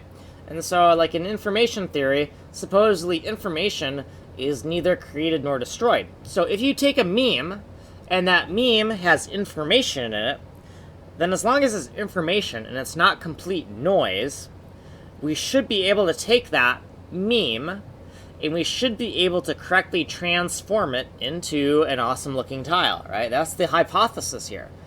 So, in a way, you could say the more shitty, the better, because it will more rigorously test our hypothesis and get us that Nobel Prize that we so rightly deserve, but we'll never get it because we're just programming video games, and what kind of video game person gets the Nobel Prize? Nobody, right? That's not going to happen, right? If you really want a Nobel Prize, you got to become president, and then you have to like bomb a whole bunch of people in a foreign country, and then after you've killed enough civilians, you'll get a Nobel Prize, the Nobel Peace Prize, right? And the reason you'll get a Nobel Peace Prize is because when you kill those civilians, you just got to make sure to call it collateral damage, and then when you send weapons to foreign countries to get the Nobel Peace Prize, you got to make sure that when you send the weapons, you call it foreign aid, and then people just think you're sending food, right? So like a lot of people say, oh, you don't like political correctness because, oh my god, because you just want to say the N-word, right? Or some BS like that. No, I want people to know what we actually are talking about when we talk about it, right? So a lot of people would be really outraged if they knew what collateral damage meant, if they knew what foreign aid meant. You know, like a lot of these things are flying over people's heads because they just don't know what it means, right? And it doesn't trip your radar, right? Like, succumb to your injuries doesn't quite sound like, yeah, shot to death, right? Collateral damage sure doesn't sound like killing women and children, does it? Like, anyways, now we're getting political. I gotta stop myself. But yeah, so clear, understandable speech, I think, is important. You know, I want to understand what people are talking about, right? Speech is for communication, and when you try to sometimes be politically correct, you're intentionally being deceptive, right? And that's what people care about, I think, right? We care about people being honest with what they're saying. Anyways, and And that should have gone in chats.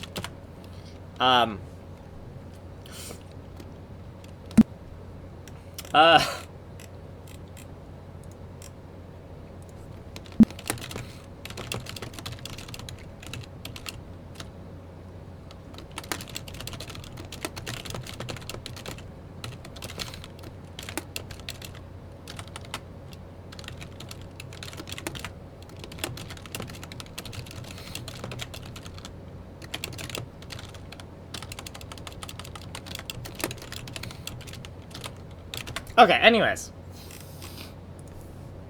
So we're gonna have this. We're going to, Calloc. We're gonna Calloc. And it's gonna be, size of is gonna be like UO8. And we're gonna use the size of a UO8 a lot. Okay, I'm gonna add that right now. I'm gonna go here and go find that really quick. So that would be on a Frankerface URL. Frankerface. Do I have a Frankerface URL? No, I don't. I'm gonna have to add that to my shortcuts. I don't have anything called Frankerface URL, huh? Really? Frankerface URL. Nope. Frankerface URL. How about Frankface URL? Maybe I call it Frankface URL. Frankface URL. Nope. How about Frankface URL?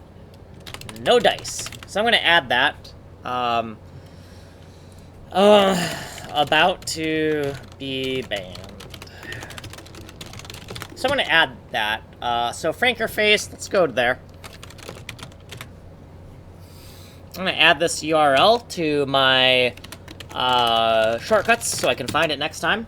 And add... Okay. I got ya. I'm also going to get some water. I got to eat up and get some water. I had too much caffeine, and I am slightly concerned that I may kill myself if I don't get some water. Slightly concerned. Not seriously concerned, but the probability of dying from caffeine overdose is non-zero right now. So, so I should probably do that. So I'm going to...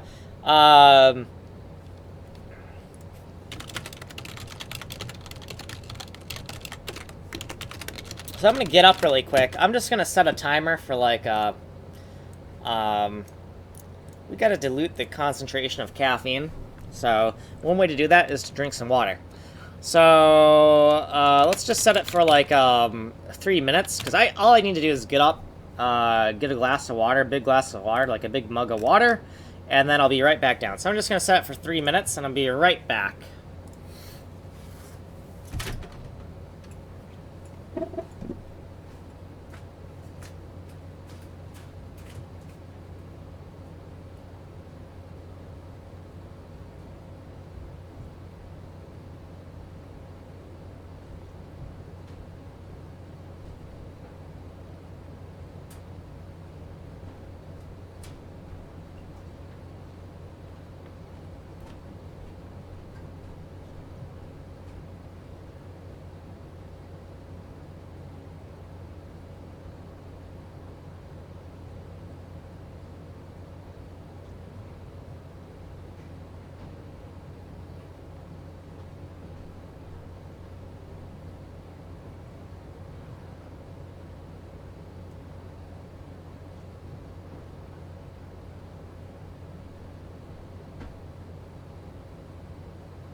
Okay, oh, I'm back in time. 3 minutes. I got my water and I peed. Sandwiches are good, yeah. I like sandwiches. Make yourself a sandwich. And I will add those, I'll add the, I will add those, the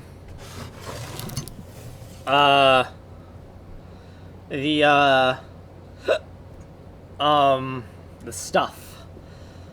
Kanji Coder, let's see, my channel. So we got 20 of 25, so we still got more slots, so let's search for, emotes, public library, and let's look for,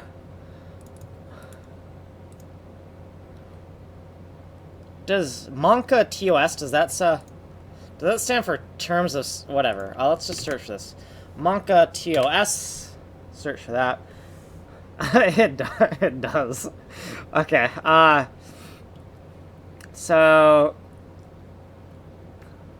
I do like the bigger one, but we'll stick with the one that has the most, because that is what I've been told, and I will listen to my people who tell me what to do.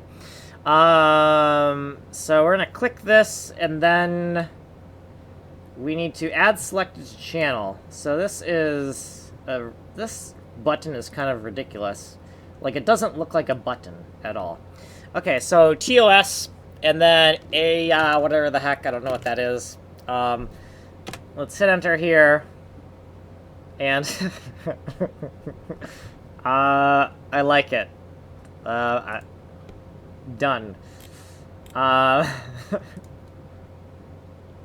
Okay. Okay, so we added that, and now what do we got to do next here? So let's kind of look at where we are here. Let's close this, and I really don't. We're gonna do this size of U08 a lot, so let's just say, let's just make a define up here, right? So let's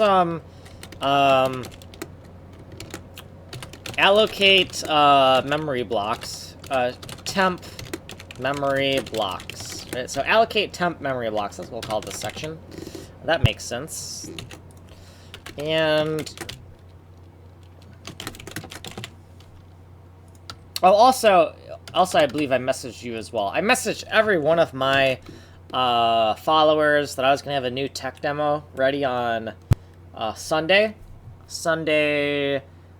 to kind of show them the new tech, right? Because now I have something to show.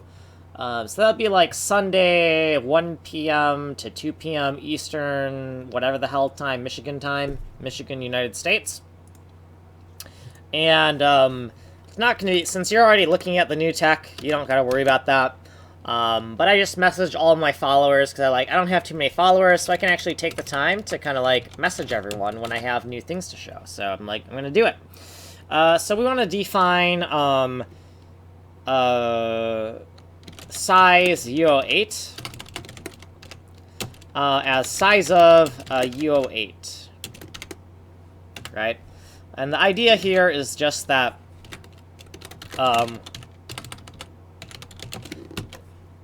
it actually doesn't really save us much space, does it?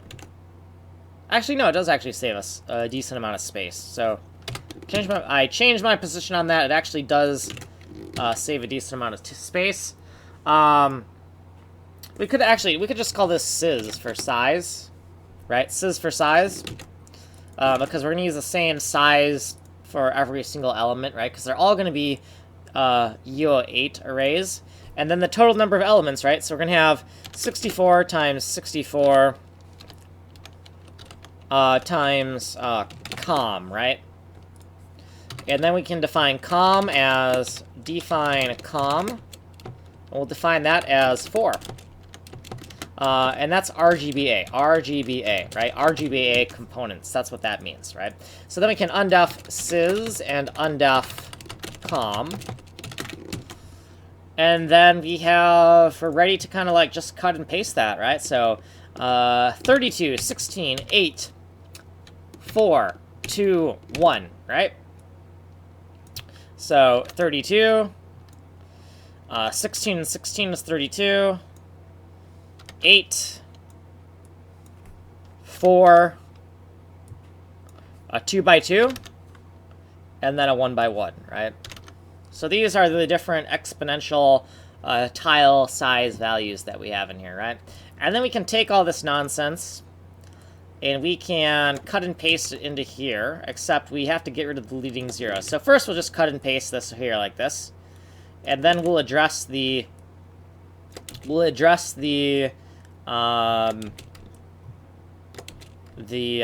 fact that we have these leading zeros. We can't have, if we put a 0 in front of it, it's octal, so we absolutely do not want to screw that up, because then we're going to be scratching our head for a while, being like, why does this not work, right? So let's not screw that up, because if we do screw that up, we're going to be in a world of WTF. And I don't want to be in a world of WTF. I want to know what's going on. I don't want to pull out my hair because code doesn't work. Okay. So 64 by 64, 32 by 32, 16 by 16, etc. Like all powers of 2 times the number of components, right? So each pixel takes 4 uint 8s to create 1 pixel, right? So that's why that's there. I know I kind of reiterated that, but why not? Okay, so we know we got these temporary pixel blocks. So let's rename this. Temporary temp pixel blocks calloc. Let's call it temp pixel blocks calloc. And the reason why I'm going to call it temp pixel blocks calloc instead of what I called it earlier, why I'm changing this name, is because it's going to make the code a little bit more symmetrical, right? Because I can take this, and then I can, somewhere down here, before we return via whatever the hex, we can call this free, right? So we calloc and then free, right? So we can name this section pretty much identically, except this is qualified with calloc, and this is qualified with free, right? So let's do that. So temp pixel blocks free, and then we have to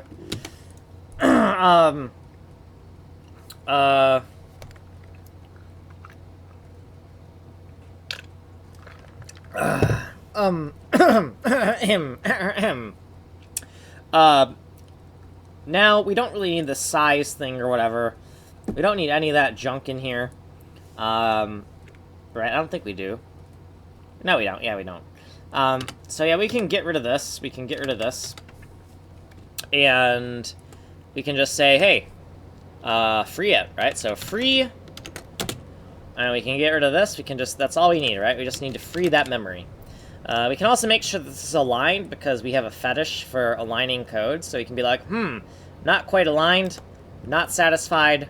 Let's fix that, right? So let's kind of just align. We can add a little extra space. Then we can say, okay, now it's aligned, but like, is everything on a power of, not a power, but a multiple of 4, and it isn't. So if we want to like be really OCD about it, we're gonna shove this over here, and then over here we can say, move this over here like that, and then bam, everything is nice and aligned on this boundary. And then we can say, okay, well now we have like, you know, 1, 2, 3 spaces here, so add 3 spaces there, right? We can just get ridiculous with that if we want to go like really overkill on that. But now I'd say that we have the memory allocations we want to use, right? We got this temp pixel blocks, we got the calloc, and we got the free. So we want to make sure that we don't accidentally, what do you call it? We don't want to, what's the word I'm saying? We don't want to, also, we're on video 129. Let's change this. It's video 129, and the video is called I Don't Know. Because I don't know what we're working on. Well, I kind of know what we're working on now, but I didn't know what I was working on when I started this. Hold on, let me change the video title here.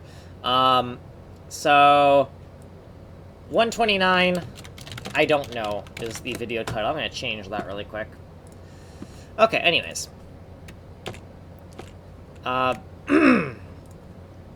So, now we need to figure out what we're doing here. So I'm thinking,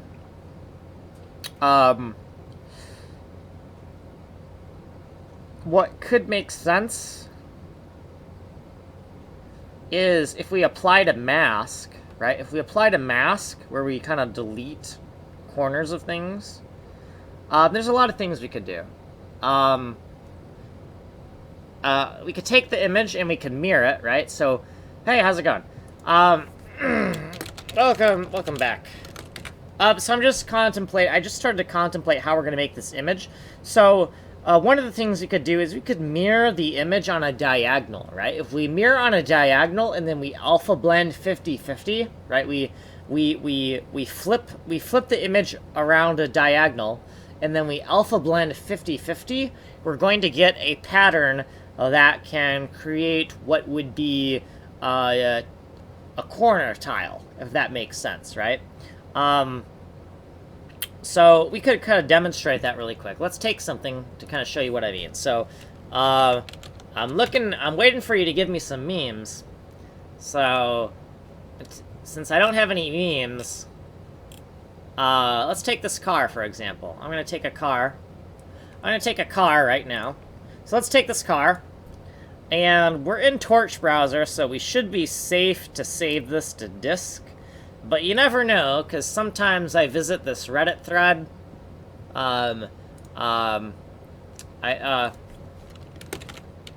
Sometimes I...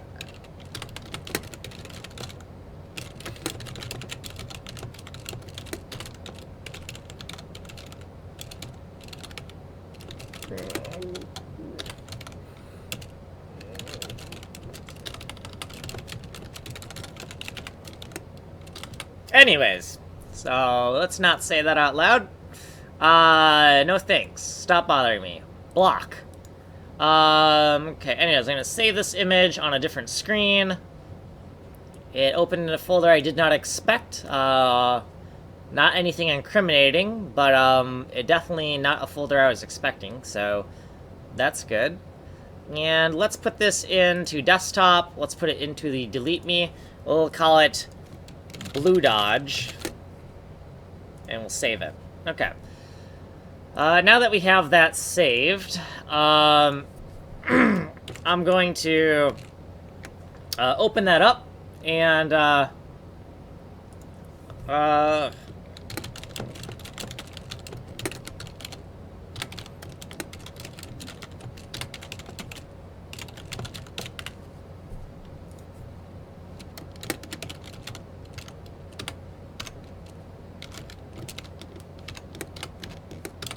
correction. So yeah, let's open up the image, right? So let's go Windows E and go to desktop, go to the delete me folder and find that Blue Dodge. Where are you, Blue Dodge? There you are. So let's open this with paint.net. Let's open it with paint.net and we're kind of like, let's get a feel for what we're about to do here. So let's file new, and let's we want something that's going to be, we want to start with like a 512 by 512 image. Technically we don't really need a 512 by 512. We could actually start with something that's smaller, but I feel like keeping all my images as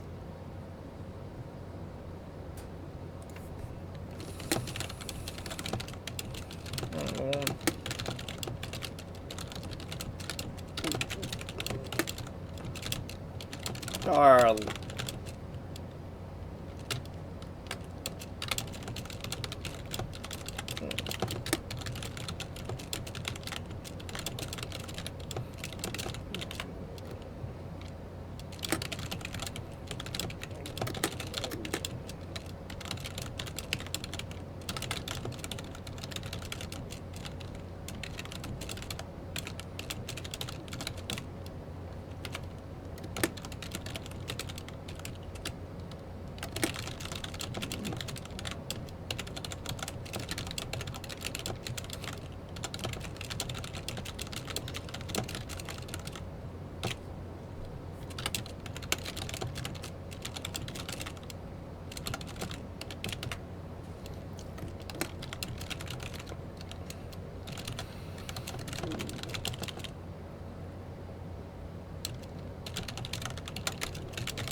Yeah, anyways, more stuff I'm not going to say out loud.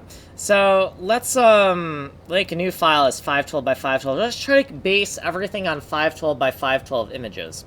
Because if I keep my data normalized, right, keep everything based on 512 by 512 images, even though some algorithms may not require a strictly 512 by 512, if I keep that kind of data normalization, there's going to be a lot of happy coincidences. So let's paste this, and let's keep the canvas size, and let's kind of like put this somewhere. Let's assume that we want to, let's assume that all of our algorithms are going to use the top left corner like this. Now I see that there's kind of like this, what do you call it? This, what do you call it? I have a little kind of a, what do you call this? A, logo or whatever the heck. I might want to get rid of I might not want to use something that has a watermark in it, just because that watermark could show up in the data. So let's say, good ass car. Actually, let's not do that, because we might find something not, shiny car. Let's look at our shiny car. Yeah, shiny car. So this could actually work, right? Because this is kind of zoomed in, and there's a lot of nice, interesting curvature here, right?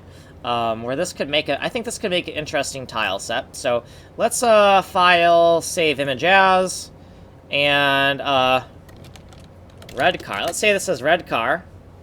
Save. Now let's just close this. I think that's good enough. Let's close this blue car thing. Let's open up red car. Red car, let's open you up. Are you big enough? Looks like you're big enough. Copy this.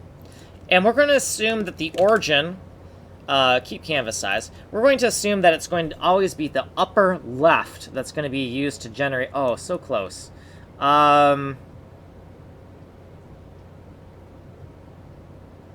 Let's try again, or we could stretch and squash, but let's try to find something that's just a little bit bigger. Oh, actually, let's see what you got. All right, you want to go? All right, you can do that.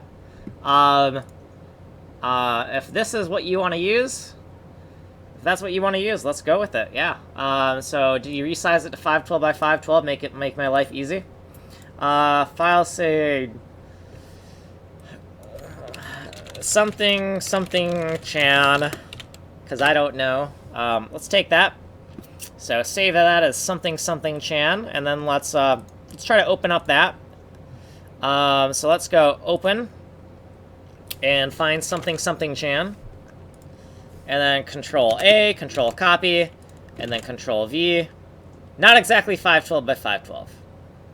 Okay, but you know what? We'll roll with it and say, you know what? We can make this work. Okay, so we're going to. The #1 weeb emote in Twitch. Alright, so we're #1 weeb status. Got it. So we're going to assume that the algorithm is always going to assume that up here in this top left is going to be, this corner here is going to be corresponding to this tile here, the top left tile, right? So we're always going to make the algorithm generate the top left tile first, and then after it generates the top left file, it'll generate everything else. So as we're feeding it source graphics, we'll always think, hey, keep in mind that the source graphic is always going to represent somehow, in a very abstract sense, the top left tile. So, okay, we got this top left tile, and let's save it somewhere. So let's file, save as. And let's look at the AAC 2020 folder. And let's go into lib assets. And we're going to call this, we can actually call this PAINT5D default data 02.png. And so let's save this.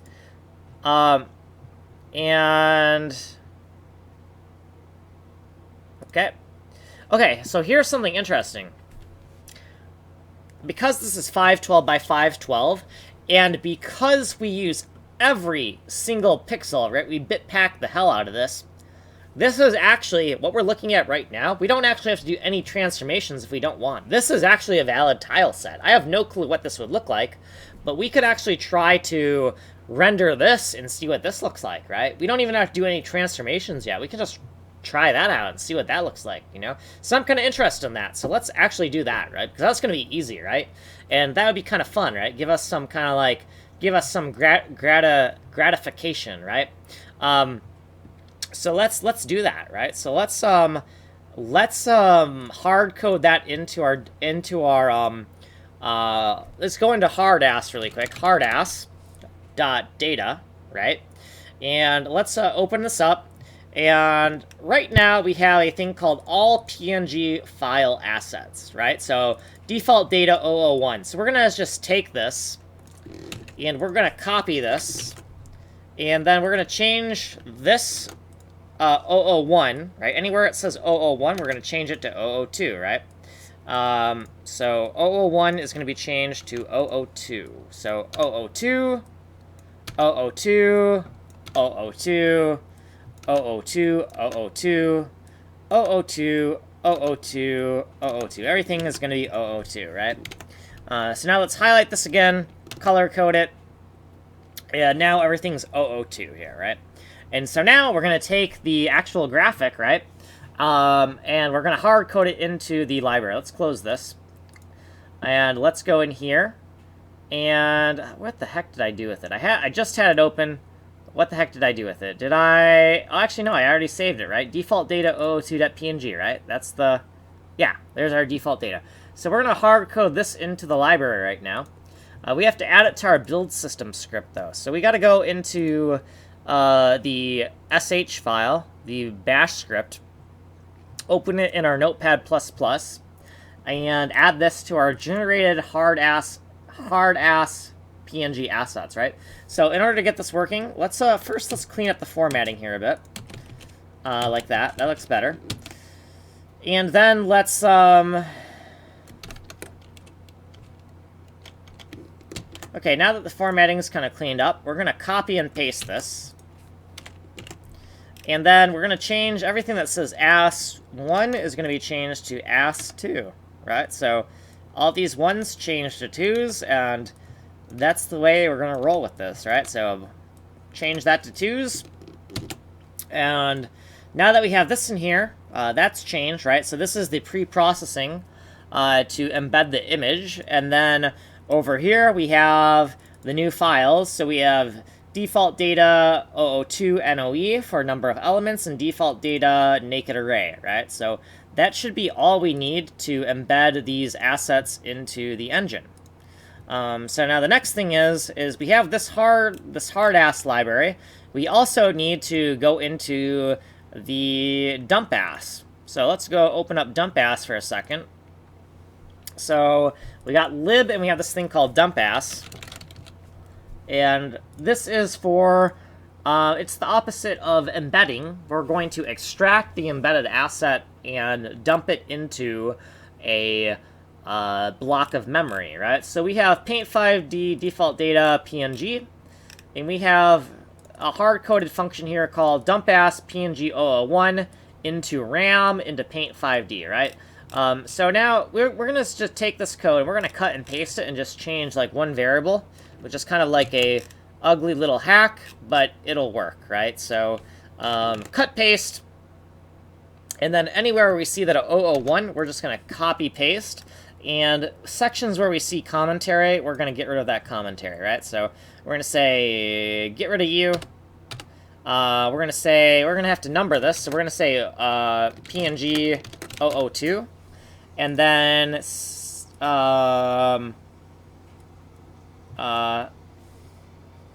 change that, sure, 002. Let's change the error message up here as well. So let's change this error message to 001, PNG 001, right? Because this is PNG 001.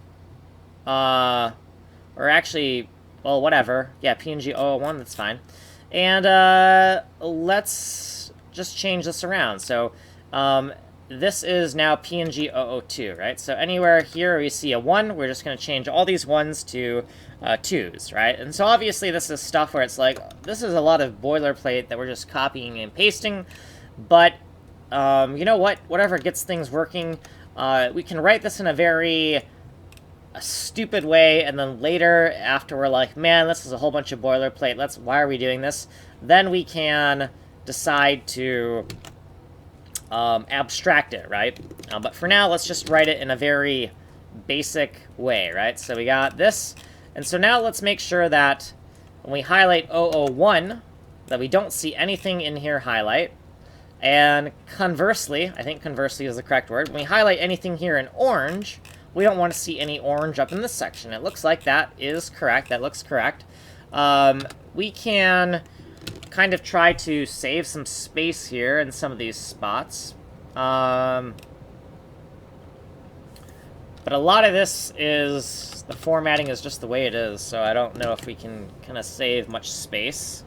We can save some space here. Really not much space we can save. We can kind of do that. That's fine. So we didn't really save much space, but I don't really want to remove the spaces between this. I think that's going to make it too hard to read, so we're not going to wreck that any more than it's already wrecked. So, now that we have this, let's go open up the file that is responsible for dumping the data into the texture memory.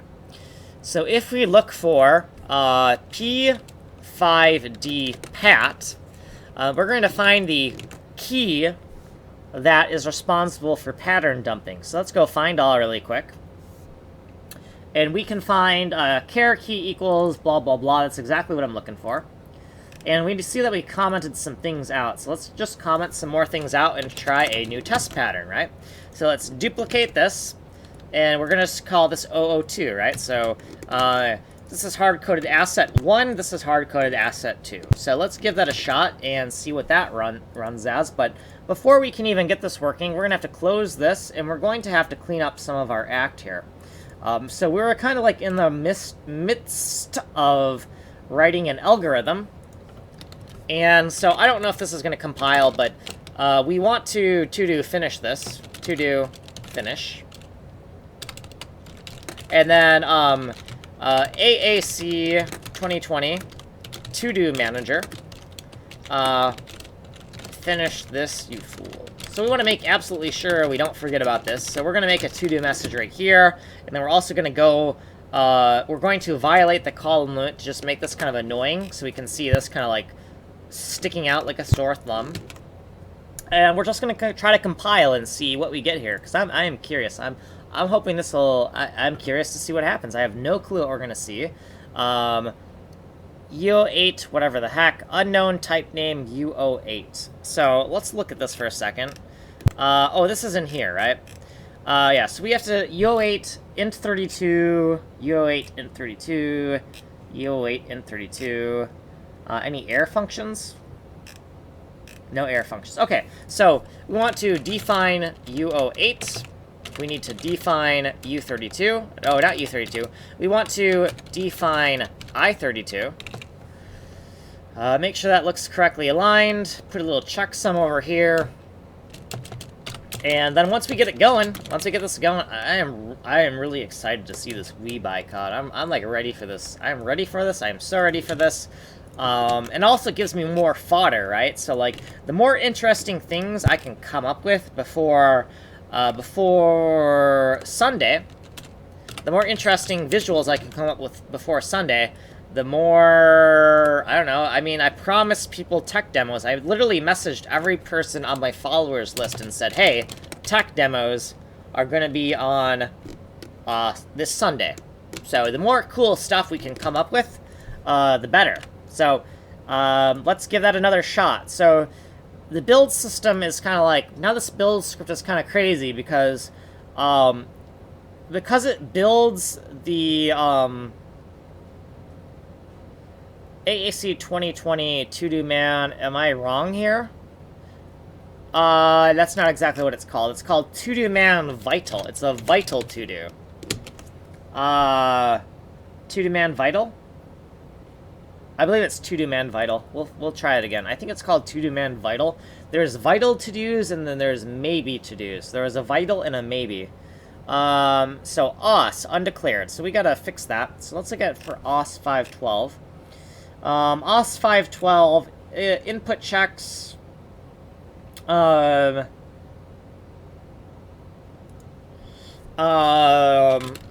pixel blocks. Declare output variable. Going to declare output variables. And do we have to allocate the output variables as well?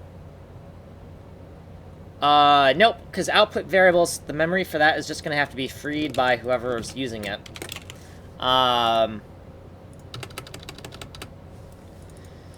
So we're going to say we have a UO8 pointer. And this is going to be called OS 512 equals calloc. And then it's going to be a 512 times... Let's just copy this. Let's just steal this.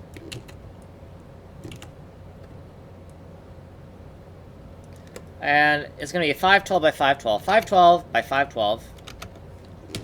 And well, let's steal these macros as well. So let's steal the macros. Declare output variables, right? Calloc.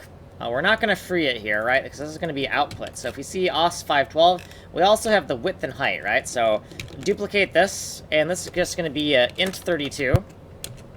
And this is going to be width and height. So width and height, and it's not callocked. It's just width and height.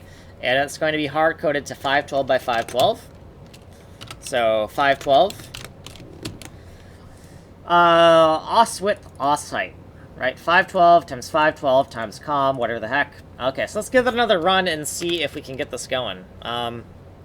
Let's keep that open. Yeah, let's give this a run.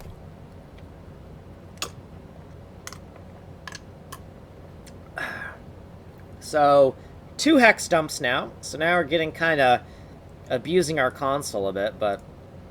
Alright, so are you ready? Ready for the weebness? Because I'm ready. I'm kind of... Okay. So, it's time to think of some hypotheses of what this is going to look like. Because I have no clue what it's going to look like. Is it going to look cool? Is it going to look stupid? Is it just going to blow up in my face when I press the P key to load the pattern? Let's see what it looks like. P. And nothing. Oh, you know what? I know why it's nothing, and we need to, yeah, that's what it looks like. Okay, so I know why it looks like that. It's because the alpha channel, right? The alpha channel is all contiguous, right? It's all contiguous ones all around, right? So we're using the alpha channel to encode data, and that photo there's nothing interesting in the alpha channel, right? So if we want to get something interesting in the alpha channel, we're going to have to somehow create some type of alpha mask. How are we going to do that? So we could... Okay, well, actually, we could actually... So this is not all for naught yet. We could,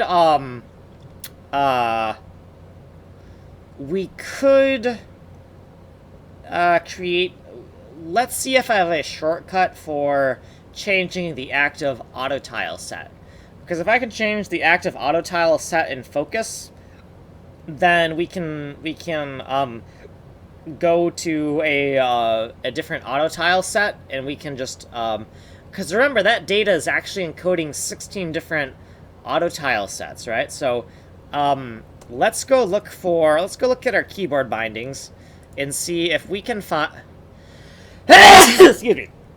Let's go look at our keyboard bindings and see if we already have that wired up, because we may already have that wired up. So let's look at the keyboard bindings data, and let's look at the PAINT5D bindings. So we have value next, value back, tile exponent, layer next, layer back,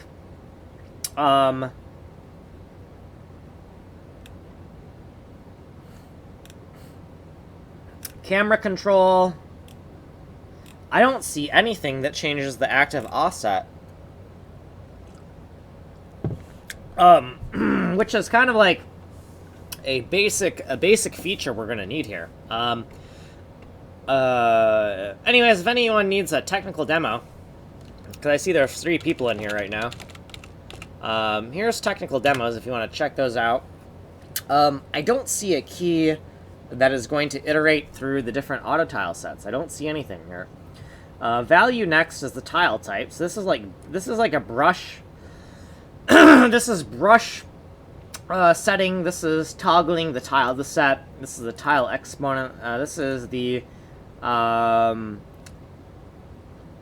exponent next, exponent back, the layer next, and the layer back. Brush left, brush right. So move the brush to the right and left. Move the brush up and down. Camera control. This is also camera control. Zooming in and zooming out. Zo for zoom out, zoom in. Camera control left, right, up, and down. We have this P for pattern. I don't see anything for changing the auto tile set. And that's kind of important. So we got to think about what keys we have, and we really want the auto tile scrolling, like when we're going through different auto tile sets.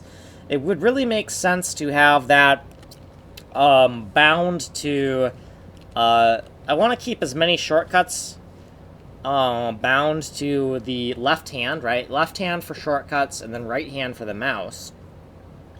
But we've used a lot of keys here, so I don't know... how about Q? Have we used Q? Yeah, we got Q. Do we got, like, W? Do you have W? W is already used. How about R and V? Do we have R and V? R and V is already used. I feel like we used the whole hand here. So, like, I think we used Q, A, Z, W, S, X, E, D, and I don't remember. I don't know what this key is, like, because I just type with it. So it's like I don't know what the keys are. I touch type, but that doesn't mean I know what the keys are, if that makes sense. Like, it's just like it's like a reflex. When I type, it's a reflex. I don't think about what the keys are. I just, like, it just happens, right, when you touch type, right? You don't know what the keys you're pressing are, that it just works. It's weird. So, yeah, we're kind of out of keys on the right hand, I think. Because we got, let's look at G. So we have the G key. So if we look at A, S, D, F, right? A, S, D, and F, I think that all of that is accounted for, right? We have Q and Z, so we have something that kind of hovers up and down above A. For S, we have the S key, so S key, and then we probably have W and X, yeah? For the D key, E and something else is above that, so if we look at for the D key, we probably have something... Yeah, we have the D key already, and we have an E as well. How about the F? So F and R and V, we probably have R and V. I saw R and V earlier. Yeah, R and V, and then I don't know if F is being used. F is being used. How about G? How about G? Can we have G and, like, T and B, maybe? We have G, we have T and B, so this is for the value. So if we want to, like, go all the way over, we can try to take H. And, we can try to take H, and then Y, and whatever is down here. I don't know what's down there. But those might be some keys that are accessible to us. So let's just make some new entries here for keyboard bindings. We're gonna have some more keyboard bindings so that we can do this. P5D, we're gonna say, let's kind of look at our naming convention. We have N for next, we have B for back. So exponent next, exponent back, layer next, layer back. That's the abbreviation kind of going on here. So it looks like we can say AN for offset next. And for offset next, we're going to go... we start at the lowest values. So offset next will go up, right, to the R key. R key. R, capital R. And then if we do P... Oh, and I didn't name that correctly. Oh. Offset back is going to be equal to whatever is beneath that H key. So we have... did I do R? That wasn't right. We don't want to do R. We're going to go H, and then what's above H? So, above H is this Y. And then below H, I don't know what key this is. This is N. Now, I gotta make sure that these aren't keys that are already used, right? So, Y and N. Let's make sure that these keys are not used anywhere in this context, right? They can be used elsewhere as long as they're not used in this editor already. So, Y and N. Do we use Y and N yet? Nope, we didn't, so we can use those. And then we can say, key binding for what? We need key binding to iterate through the offsets. So let's look at this image for a second. So this image here, if we load this 512 by 512 image into our system, this data is actually encoding 16 different tile sets, right? Because we bitpack, right? We bitpack. And the reason why we're not seeing anything right now is because the lowest tile set value, tile set 0, is encoded in the alpha channel. And in the alpha channel, all of the bits are set to 1. So there's absolutely no contrast. That's why you're seeing just solid blocks of black or solid blocks of white. So we need to fix that by being able to, before we try to like add some alpha to this, we need to just be able to scroll up through the other slices of the bits to see kind of like some type of interesting behavior. So, goddamn. So we need to be able to scroll up through the offset, and we need to scroll down through the offsets. And I don't know what we need for for P5D offset. I don't know what this would be. How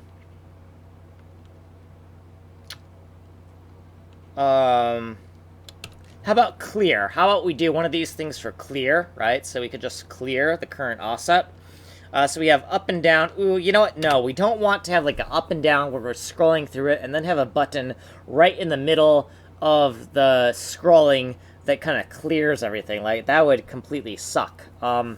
So offset, what can we come up with in between, all right?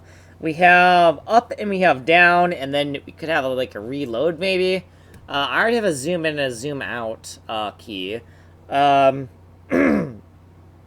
got it. Goddamn. Sorry, I've been talking way too much. We're gonna say E. And this is gonna be the H key. The H key is in the middle. And this is going to be zoom extents. So I'm going to take your suggestion for zoom extents. And zoom extents is going to be... Goddamn. Zoom extents, I might have to start typing everything pretty soon, because I am losing my voice here. I've just been talking way too much. Zoom extents is going to be like, is snapping, right? So offset snap. So if we want to immediately snap the current graphic to the viewport so we can see everything at once, right? Like maybe we've zoomed around all over the place, and now our zooming and our scrolling is in like a really weird place. We can like snap the camera, right? So we could say offset extents, or we could say AS for offset snap, right? So offset snap to viewport extents. Right, so we could do H for zooming, snapping to those extents, right? So let's make sure that H is not already used, and indeed it is not, so that's good. So yeah, we got these things now. It's not P4D. Let's change that to P5D. And now that we have these, we have to actually go into the code and insert them up here, right? So we have to insert them in the declaration of the struct, right? So struct keybind number key to press 1. We hard-coded subsystem 1 to the 1 key, right? So PAINT5D is going to be invoked.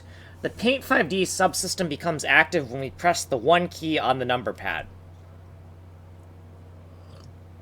So the subsystem number is not to be confused with the library chain number. Those are two different numbers. The subsystem number is more consistent, right? It's never going to change. Yeah, I am kind of losing my voice, man.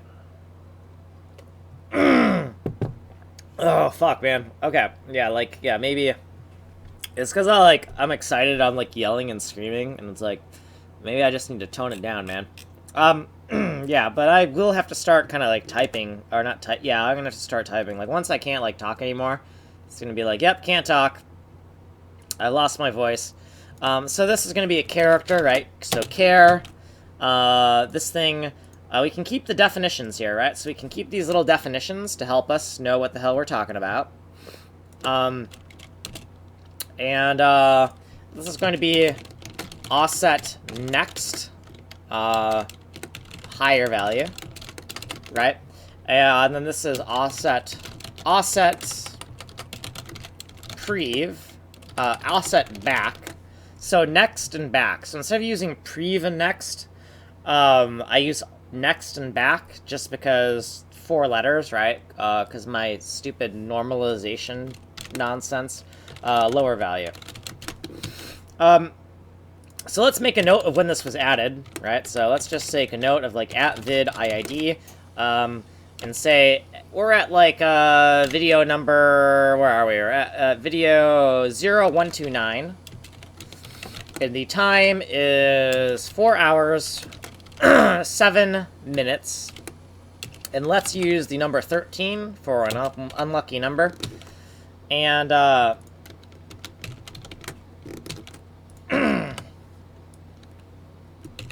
okay. Added,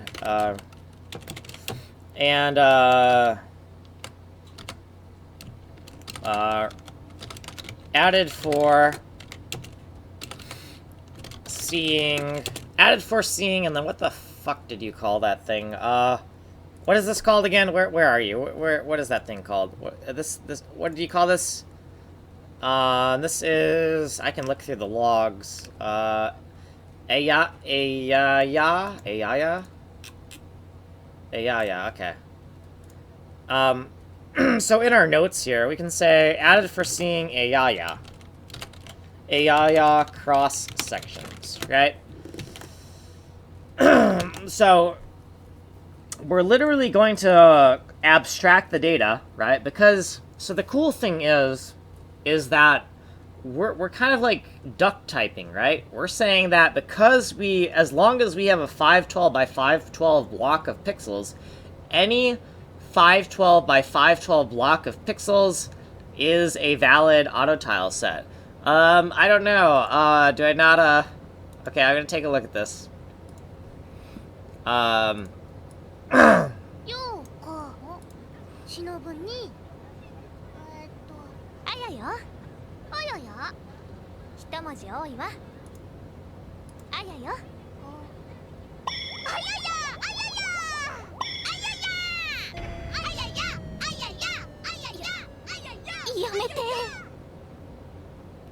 see. Hold on.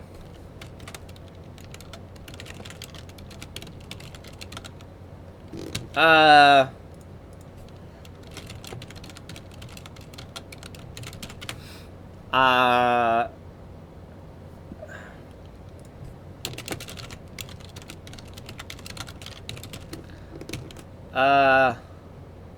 I see. Let me find something here. I don't know what the, Hiragashi, what the hell was it called? Hiragashi something.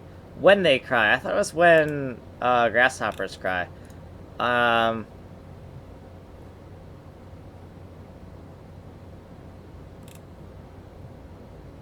Ah, yeah. Hiragashi no naku koro ni. So this thing here, if you haven't seen that,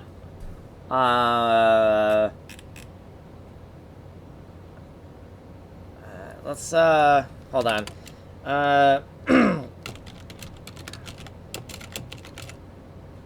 No naku koro ni. Videos.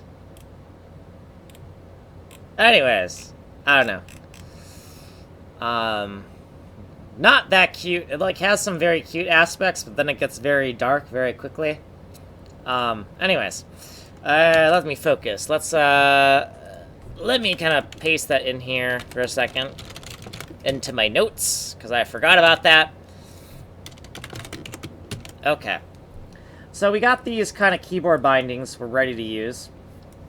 But before we can use them, we need to figure out where we're going to put it, right? So, if we go through our code again and say Control-H, and we look for a P5D pattern, right? That's going to bring us to the keyboard handling code for Naruto. Yeah, I don't really like, Naruto I was never a fan of. Dragon Ball Z I was a fan of, and Dragon Ball. Key binding, so PAINT5D, so this thing right here, okay, let's open this up. Now is this open in this other file here? Yes, it is. We're gonna close it from here. Okay. So, we have some keyboard binding nonsense in here, right? Control F help, patterns,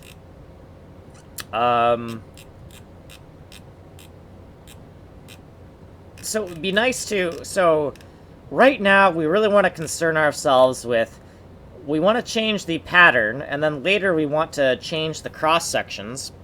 So it might make sense to,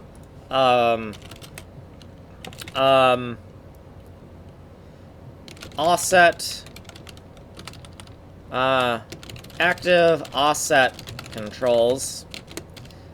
It might make sense to change around. I want to keep kind of constant ordering. Oh yeah, I got it. Original Pokemon. Yeah, I watched that. So active offset controls here. In the keybind, we want to keep the ordering of these variables the same as they appear in the keyboard handler, just for like consistency. So that if we look for P5D pattern, right, if that's where we want to put P5D pattern and we want to put the offset control things here, then I'm going to steal this code here. And I'm going to put it right underneath the pattern stuff. So P5D pattern, I'm going to put it right there. And then we're going to look for P5D pattern, and we're going to steal the other code, and we're also going to put it directly beneath there. So we're going to look in here, and we see P5D pattern is here. And then we're going to take this stuff here that we put down here, and we're going to put it, we're going to actually put it underneath P5D pattern, right? If you give a renderer a pattern, it's going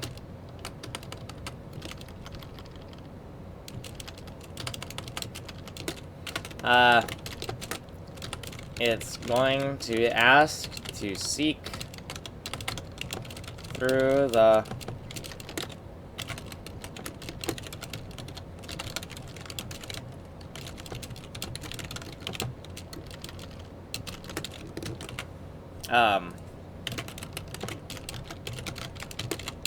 so we're going to actually put it in here. 4 hours, 14 minutes, and we're close enough to 23 where we can keep the conspiracy going.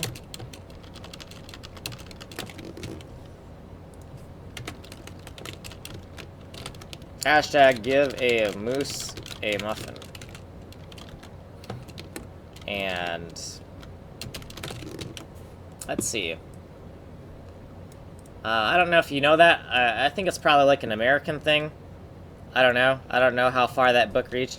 Give a moose a muffin. Yeah, if you give it...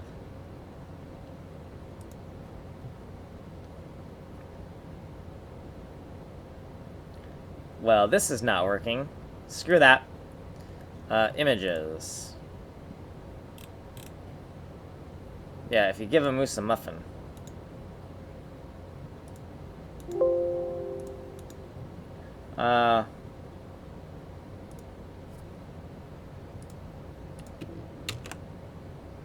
Copy image address. I'm gonna put this in imgur. Because I do not like that, URL. The URL is stupid. Let's go to imgur and give it something that is kind of like reasonable. Add images, place that in there. Okay, and then let's copy that, and let's close this. And let's go back to our code. We're putting complete nonsense into our code because it's our code, we can do what we want.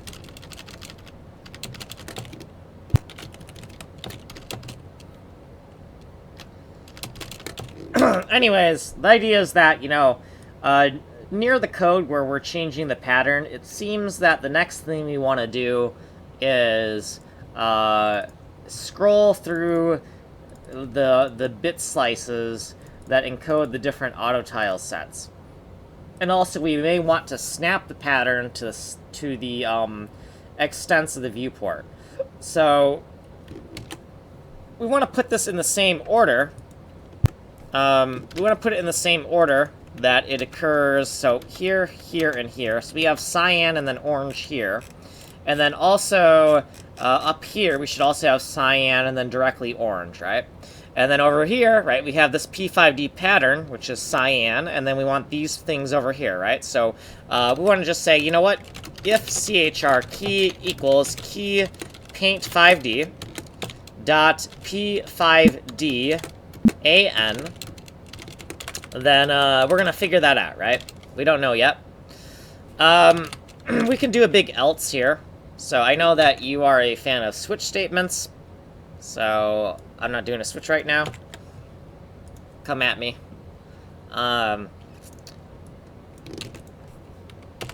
So paste, paste, paste. Right?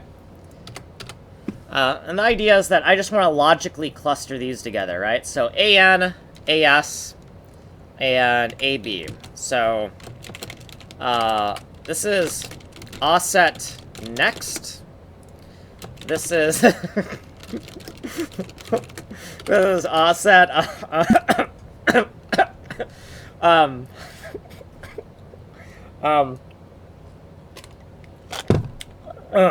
this is offset snap, and this is offset back. Okay, so now that we have this, we gotta figure out, do we even have variables for this? We must have it somewhere, right? Because we're rendering already, so we have that data somewhere. Now, where that is, I don't actually know. We gotta figure out where that is. So, for this thing, we're just gonna say printf to fucking do offset snap snap to extents. So we don't have this yet. We don't want to figure this out right now. The ones we want to figure out are this one and this one right now. So let's type some gibberish in here, right? Just make absolutely sure it doesn't compile until we address the problem. And now we gotta hunt for where the heck is this code that is going to select the active offset. Well, the first thing I know is that we have a designated place where we allocate the memory for different variables of that nature, right? So variables that need to be stored on the GPU as well as the CPU are stored in the tau. So in tau, we should have tau depot.data, and if we have a variable for that type of information, it would be in here somewhere. So we got tile quadrant, tile exponent, tile whatever the heck. Some things that are commented out because everything is in this memory subsection for now. This is PAINT5D, so we see we've prefixed everything nicely with PAINT5D, so that's good. To do wire ups, PAINT5D, pi times 2. Where do you see pi times 2? Pi times 2. I'm going to guess. Well, pi times 2, right? Because that's a circle, right? 2 pi, right? 360 degrees. Oh, no, that is just, that is, sorry, no, that's, that is, merely coincidental. Tau equals texture as uniform. Meaning I use texture memory to store uniform values in pixels. So, using a texture as a pseudo-uniform. A collection of pseudo-uniforms. I don't know if I'm spelling that correctly.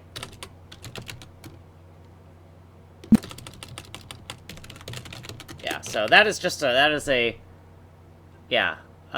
Uniforms is just a really fancy way to say shader variable, right? Uniform equals smarts speak for GLSL shader variable. Right, that's all it really means. It's called a uniform because you set the variable once, and then it's the same value for every single invocation of the shader, right? Because the shader executes once per fragment. Once per fragment, you could just call a fragment a pixel, and that would make it a little bit easier to understand. Technically, a fragment is not a pixel, but as far as we're concerned, we can just say a fragment is a pixel. So a shader, right, executes in parallel on all of the pixels on the screen at the exact same time, right? That's what makes shader code so fast. And so it's called a uniform because you set some type of variable, and for the render pass, it executes for every single pixel. Yeah, I don't know what's even a shader. A shader is just a, yeah, some pixel stuff. I mean, you're not wrong. You're not wrong. It's just a, it's just a program that executes once per pixel, and executes on all pixels simultaneously in parallel. I cannot spell simultaneously, so sorry. Yeah, it's just a shader program is just, here's some logic to render the color of this pixel, and execute the same function on every single pixel, right? So the parameters for the, you could say that the parameter for the function is just the xy of the pixel coordinate, and from that xy, it determines the final color of that pixel, right? And so it just executes on every single pixel all at the same time, right? That's what makes a GPU so fast. That's what makes a graphics card so fast, right? Because it can execute all that code in parallel. So you're talking like with a 512 by 512. What are you talking here? So 512 by 512. I don't know how to multiply those numbers in my head. I don't know powers of 2 up. So yeah, so 512 by 512 image. We're already at like 200,000 executions happening like all at the same time, right? You're executing a function like 200,000 times all at the same time, right? That is what makes a GPU so blazingly fast. Now it's not exactly like that, right? Like sometimes there's certain sectors and it like clusters, but that's the basic idea. I always thought it was pixel data, not code, that gets parallel. It is important to avoid branching code and make sure the only thing that changes is the data, not the code. Because that leads to a thing called warp divergence, which affects the ability of the code to efficiently run in parallel. So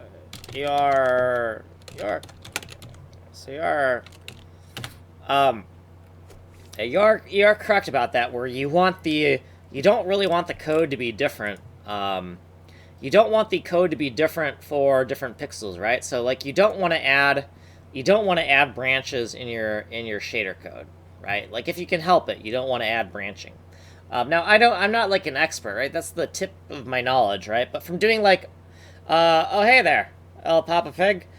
So I don't know if you've seen what we're working on, but we are going to render. So we already rendered this, right, as a tile set, but we're going to render this.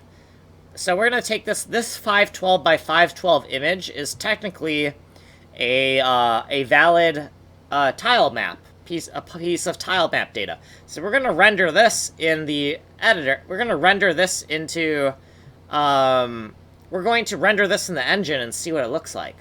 Unfortunately, this image has 100% alpha, which means that the least significant byte, the alpha channel, contains all binary ones, which means that to my renderer, the first tile set that this image constructs is a blank canvas, because there's no variance in the alpha channel for this. So we can't get anything interesting here until we wire up some controls to scroll through the different pixel cross-sections.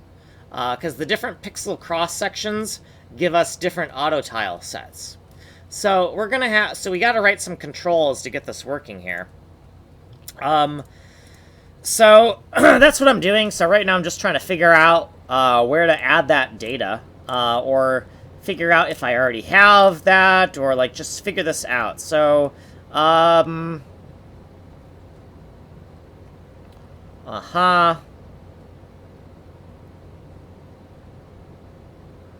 Is this a commentary? PAINT5D put... This has to be a comment. Yeah, that's a comment. Okay, so let's see. Tau Depot, Tau... whatever the heck's... crazy stuff. Diagrams. I thought I would have a nice little enumerated list somewhere. And I don't. And this is concerning. So this is like... It's like I wrote this a while ago, so I'm like, I don't remember where this is. Now, is that literally a, is that a Don Ho icon, or just something that, looks like him? Oh, it is, damn. Okay. So, I gotta figure out, like, where the heck did I define this stuff? Const, whatever the heck, data. Do I initialize this somewhere? It says const.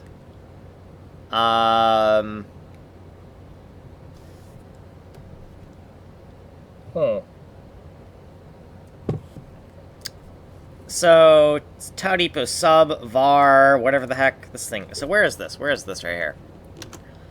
Aha! Aha! This may be a... This may be a...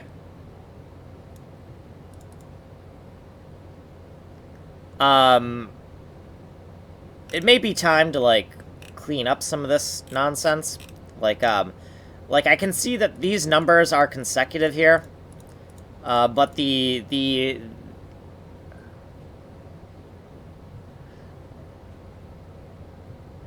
Yeah, I watch him sometimes. I don't know how he gets up so early.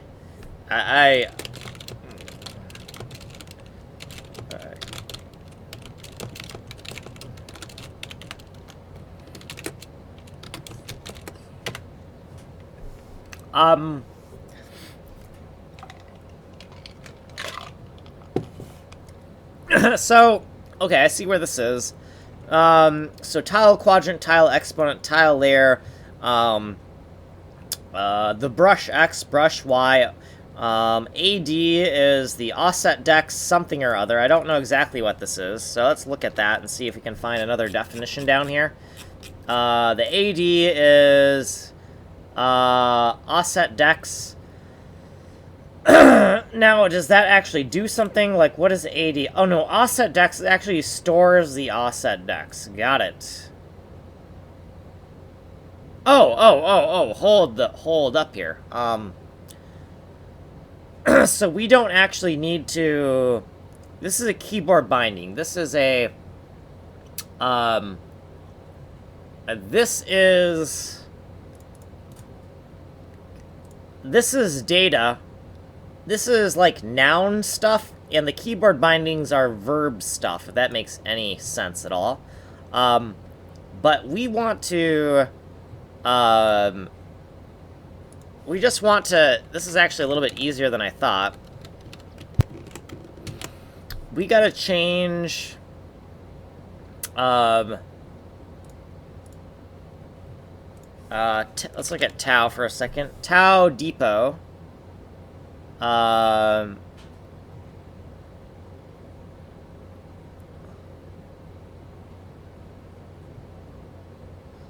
you have a notes file? One of these things should have a notes file.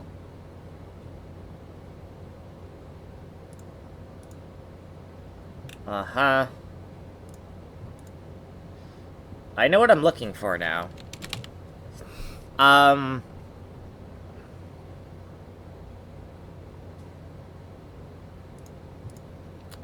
don't know what G is for. Is this like a... Oh, that's a guard file. Okay, let's look at the... I want to look at the, C11 file here. So we got Tau Dirt, Tau Depot. So this is the dirty flags. This is... Texture as uniform. So I believe this is the data. Tau types, Tau sync. So somewhere... Let's go look in Tau type. Tau type might give us... lib... Tau type. Tau type. Functions. Init none. So, in force bounds, somewhere we're going to use a function that kind of manipulates the tau.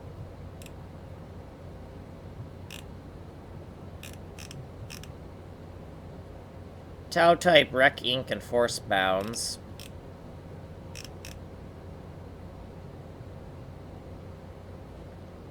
Let's go find this. Let's go find where this is being called in here. Let's find all for a second. Tau type.f.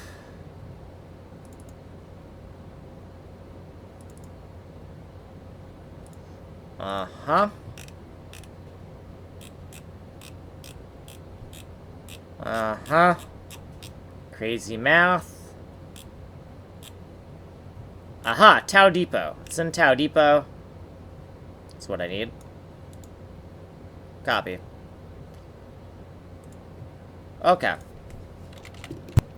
So, we want Tau Depot put. And then, we want to set these correctly. And we want to say, this is going to be the offset dex. This is going to be unused 1. This is going to be unused 2. And this is unused 3. And the variable here is P5D AD. And so if we look at Tau Depot, P5D AD is...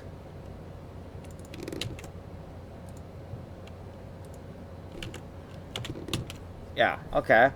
And then the subsystem enumeration, right? The subsystem enumeration is this thing here, right? So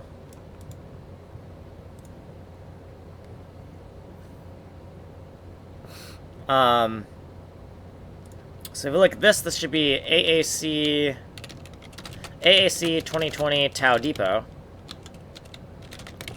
dot PAINT5D. And this one should just be the main system here. So if we look at Tau Depot, we're only using this one, right? We commented every other one out, just to keep this kind of simple. Okay, so this is put, and the put command, I don't think put does any syncing. I don't think it does. So let's look at that for a second. Or do we have a function down here somewhere? Kind of like, do we call the sync somewhere?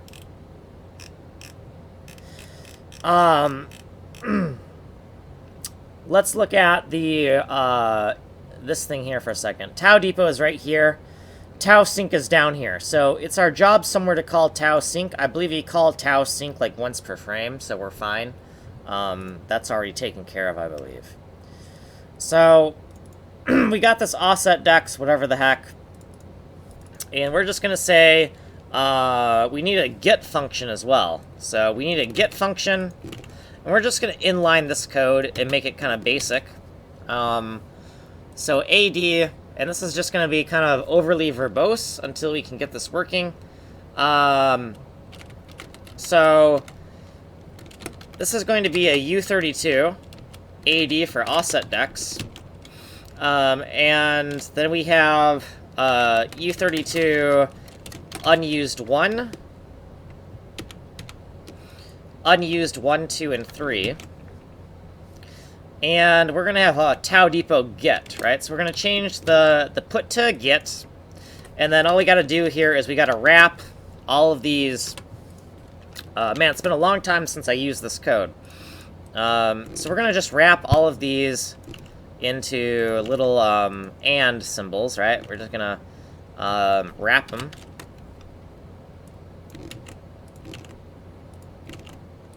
And now that we've done that, we should probably... let's just copy this and paste it. And then get rid of the ands around it, right? So we can keep everything kind of nicely aligned.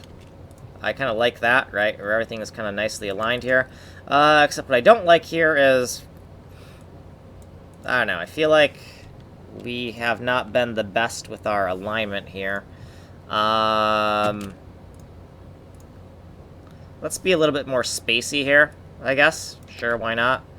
And this needs to be indented a little bit. Does this need to be indented? That's already aligned. Is this aligned? That looks aligned. Just make the U's line up. This U lines up, that U lines up, that U lines up, that A lines up. Okay, so that looks good there. So right here, we're just going to say, you know, AD++, and then if, this is next, right? So if AD is greater than or equal to 16 minus 1, then AD equals 16 minus 1. So the idea why I write 16 minus 1 is that, you know, I want to make note that there are 16 auto tile sets, but it is 0 indexed, right? So then we just need to take the same code and cut and paste it, and, right, just cut and paste it and change this one line, right, from increment to decrement.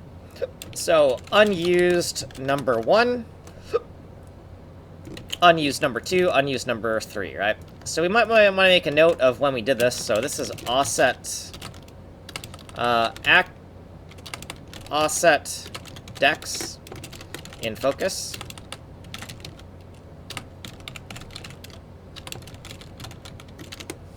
In focus, right? Let's make a note of when we started writing this code, right? So let's add this as at, you know, at vid IID, and it's 129, the video number, and the time is 4 hours, 40 minutes, and let's do 13 seconds to add an unlucky number.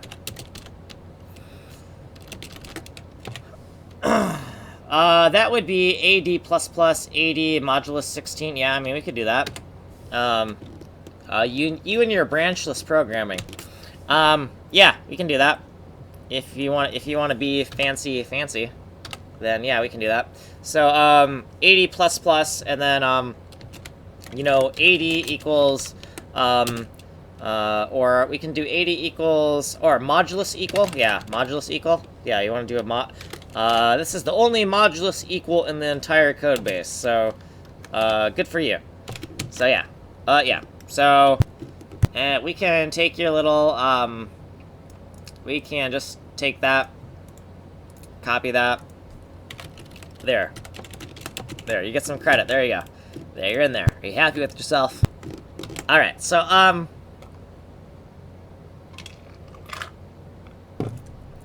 okay. So, so this is when we started writing this function, and I know that we can just, like, make a helper function, because, you know, all this stuff is going to be... We're just going to duplicate it for now. We're just going to say, screw it, we can make a helper function later. For now, we're just going to cut and paste like the hacks we are, and then we're going to do minus minus. Now, I don't understand how modulus works with negative numbers, so this makes me uncomfortable. Does modulus work consistently with negative numbers? So it's like, is it, so negative 1, does negative 1 become 15? Negative 1 modulus 16 equal 15. If that is true, then I'm fine with just saying, you know, minus minus, right? But I don't know how modulus works with negatives. I assume that when it's mathematical, that it needs to have a contiguous uniform transform when you apply the function to the number line, right?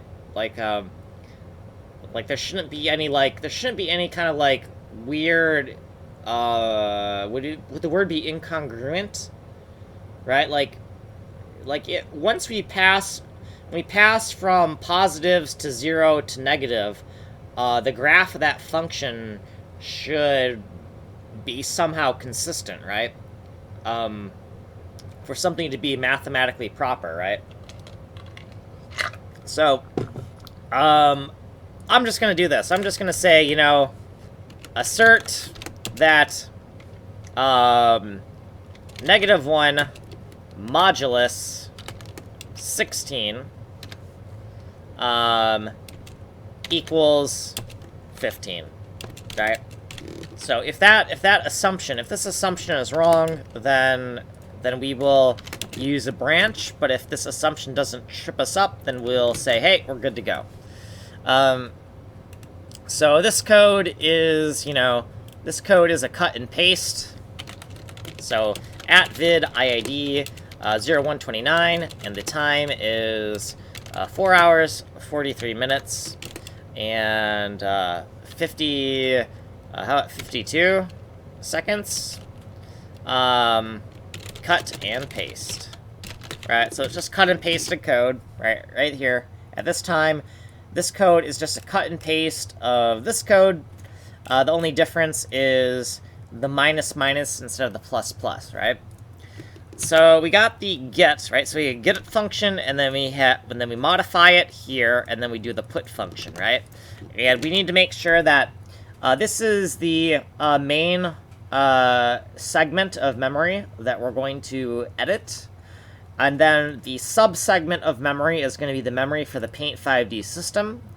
To make sure that we're using the correct variable, we prefix this variable with P5D for PAINT5D, so we know that it is indeed the correct variable for this system. It's -1, really? Well, then that doesn't work out for me. Okay. So, let's just screw that and use a branch, right? So, you know, if AD is... Oh, also, I have to take back your modulus. I actually don't want the values to wrap, because I find in the editor, when you can scroll back and forward through, like, a brush color or whatnot, it's very helpful to be able to. So unfortunately, and I know this from personal experience from making things like this, is that sometimes you want to like spam the down key, right? You want to spam that key like 20 times and then be absolutely sure you're at 0, right? And then sometimes you want to be able to spam that up key a whole bunch of times and make absolutely sure you're at that max value, right? And if you wrap around like that, it just makes it harder to use the editor from a use case. And I just realized that. And this is from experience. I'm not saying in hypothetical terms here. I'm saying that from my experience as somebody who has created editors and used those editors to, like, you know, do stuff with, from a usability standpoint, it's better that way. So if AD is less than or equal to 0, then, you know, AD, you know, equals 0, right? So we want to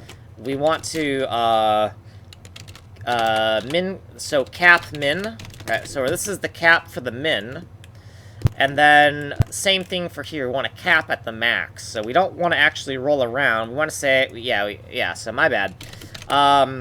So if AD is greater than or equal to 16 minus 1, then AD equals 16 minus 1, and this is, here,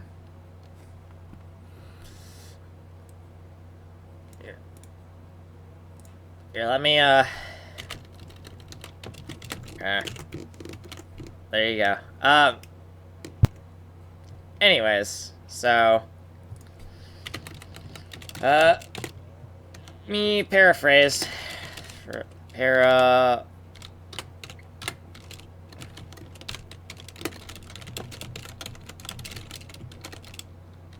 capping is better than wrapping.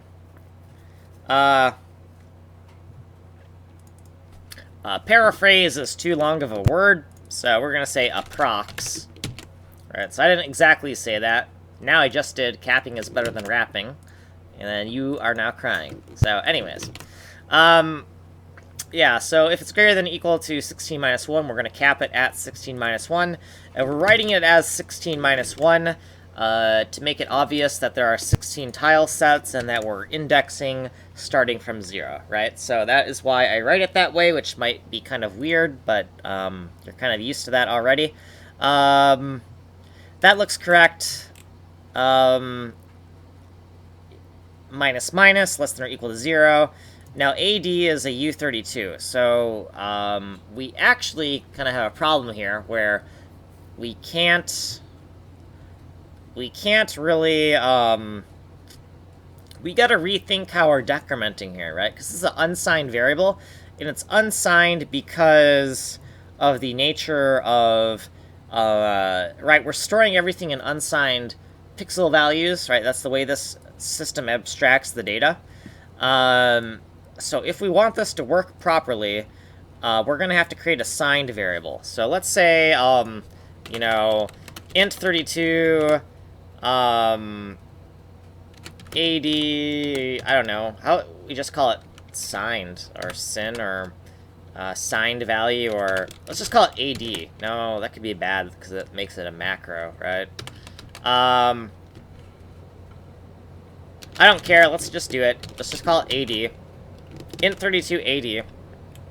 And then we're just gonna say that, you know, AD equals int32 AD, right? So we're gonna take the unsigned AD and we're gonna sign it, and then we're gonna just be able to do all of our logic with a signed value to cap the min. And then after we're done with it, we're just gonna say AD equals the U32 of the thing that we just messed with, right? So yeah, just signed version of AD. Right? So AD, we're gonna cast we're gonna cast the unsigned to signed, and then we're gonna do our going negative logic. And then after we do that, and we kind of cap it at the min. We're going to make it unsigned again, and reassign it here, and then we're going to reload it. Okay, so that makes sense. So does this still make sense? Now that we realized, oh, we got this unsigned logic, I think that still makes sense. Okay, so I think we're ready to give this a roll here. So offset next, offset snap, we got nothing for this yet, and then offset back. Okay, so let's give this a roll. I'm kind of scared, but let's try to get this compiling and see if we can get something working here. Because I don't know, but we're gonna see what we got here. So let's, fingers crossed, and we fucked ourselves. Unknown type name U32, that's not a problem. That just means that in this section of code, we have an int32, but we don't have a uint32. That's fine. We can fix that, that's easy. So right here, we're just gonna define, and, our macros look like crap, but, U32 is going to be, uint32 type. Right, so, and then we can kind of change the justification here. Alright, good, excellent, okay. So this comes from stdint.h, so I just make a note there. I know it's like, I made this note so many times, it's like, do I really need to note it down now? And it's like, yes, I'm going to overnote my stuff because that's how I roll. Okay, so we got this uint32 type. Kilometers, are you also,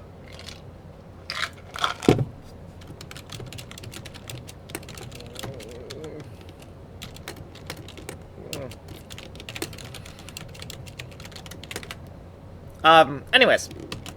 So, now that we have this, let's go down to the bottom of that keyboard handler and add the uint32 undef. So right here, we're going to duplicate this line, and we're going to say u32, and then we're going to renumber this checksum here, right? So renumber this checksum, maybe kind of make this a little bit nicer. Like, lately I've been kind of a fan of doing this, because it just makes the section divider a little bit bolder.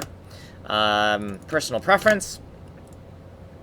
And now we can kind of give this another run and see if that kind of works on us, or like yeah, when...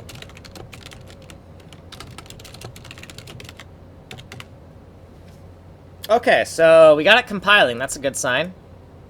I am still nervous. I am nervous that we're gonna, like, segfault, the computer's gonna blow up, I'm gonna be completely disfigured for the rest of my life, and then I'll just have to do streams, because I'll have nothing.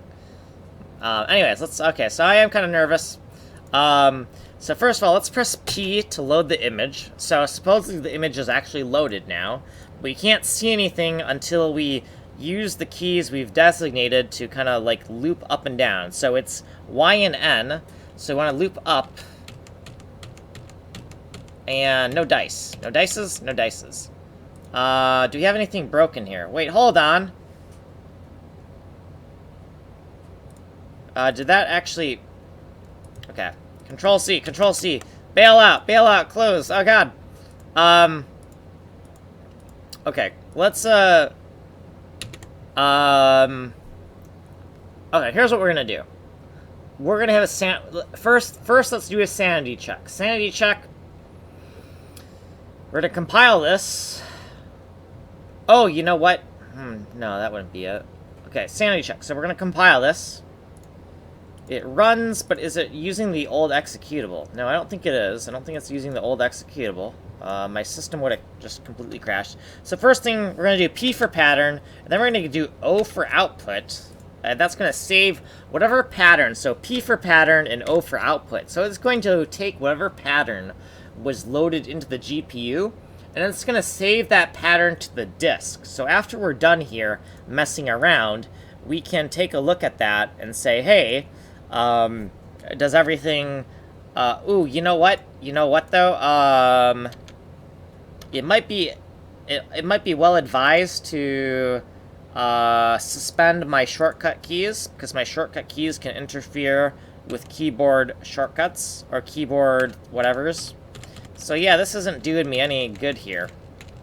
So if we look at the console here, we should probably add some type of logging so we can see what's going on.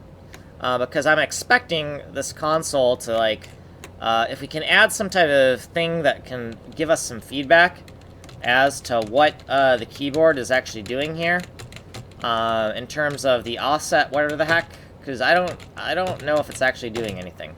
So we're going to close this now. We're going to close it, and we're going to exit the script, and now we're going to go into our mod folder, right? We're going to go into the mod folder, and inside the mod folder, we're going to open up paint5d.png. We're going to see if that Aya-chan or where the hell is in there, right? So let's look at that. Okay, so it is in there. So it did definitely, it got loaded into the system, but our renderer, it could be that our renderer might not be doing this yet. Our renderer might actually be hard-coded right now to look at a certain cross-section, so we might want to look at that.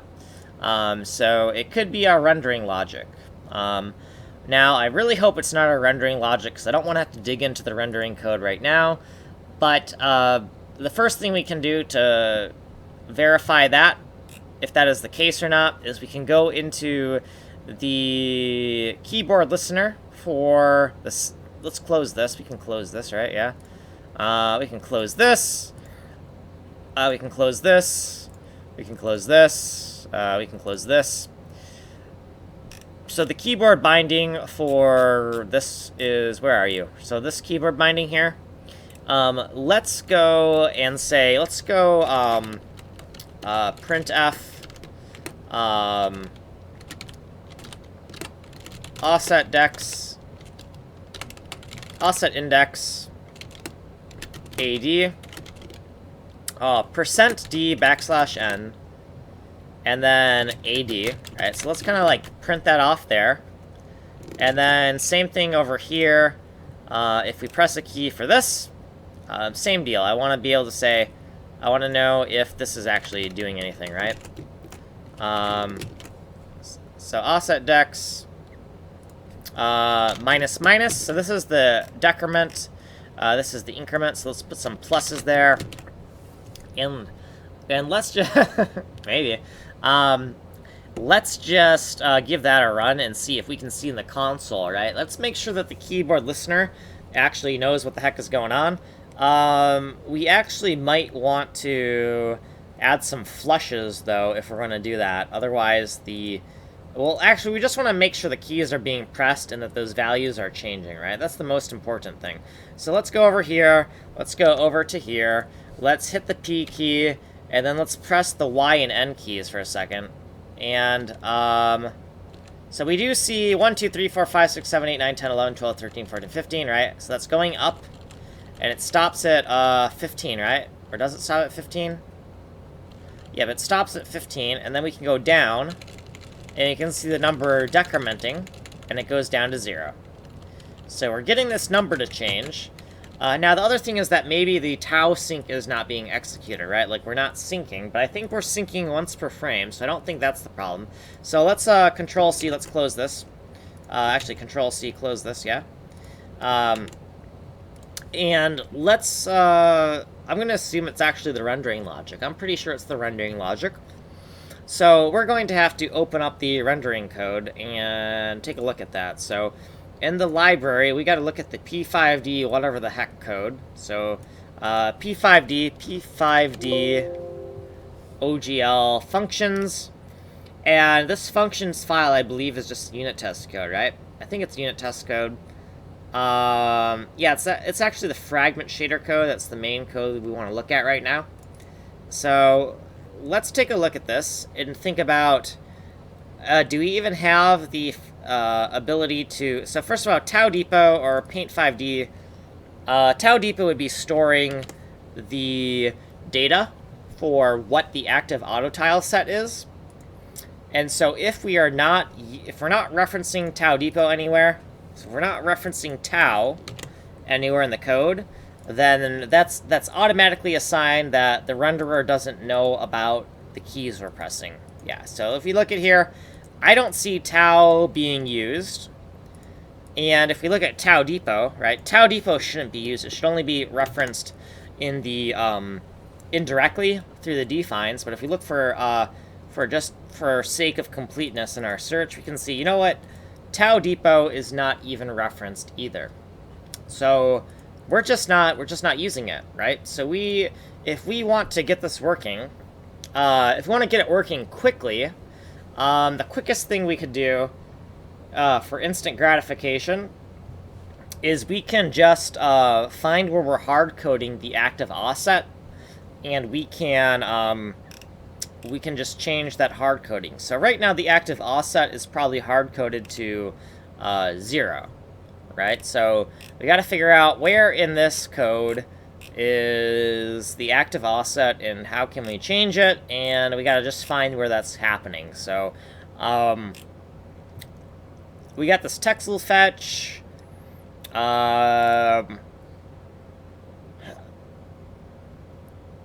So let's figure out where the Texel fetch is coming from. Actually, let's not do that. Let's just look through this. We got bitpack get, and we have this offset dex. Okay, offset dex.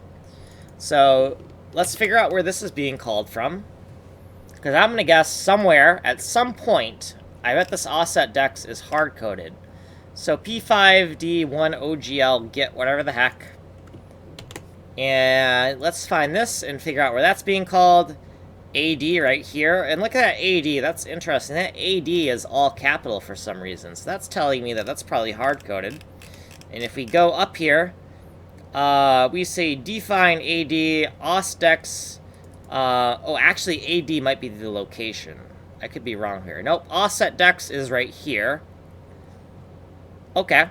So now let's look at this. So it's being pumped into this function, and look at that.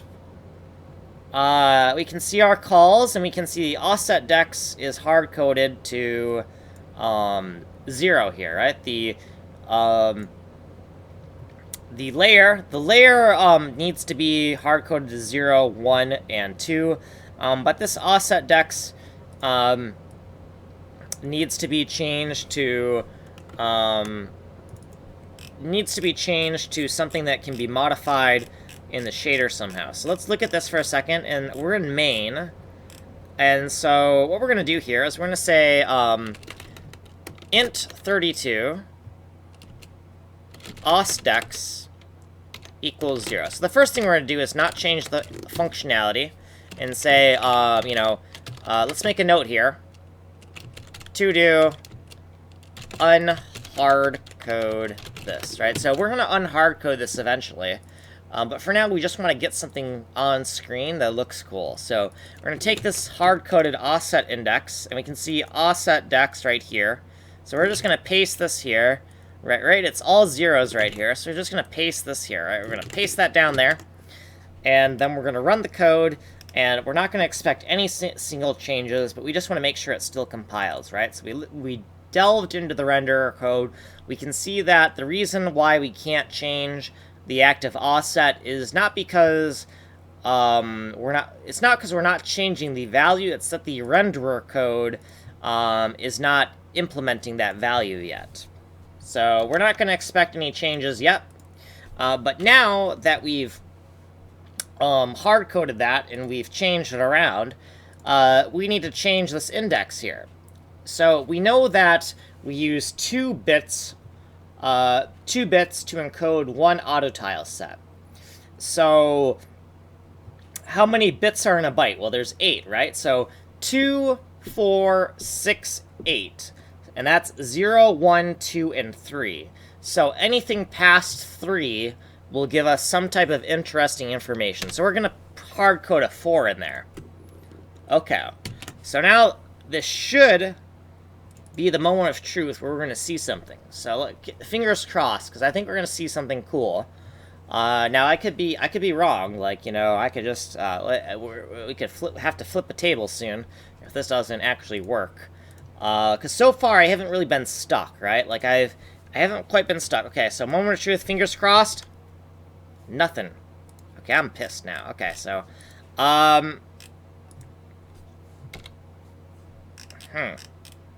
Oh, you know what? No, whoa, we're not stuck yet. We're not stuck yet.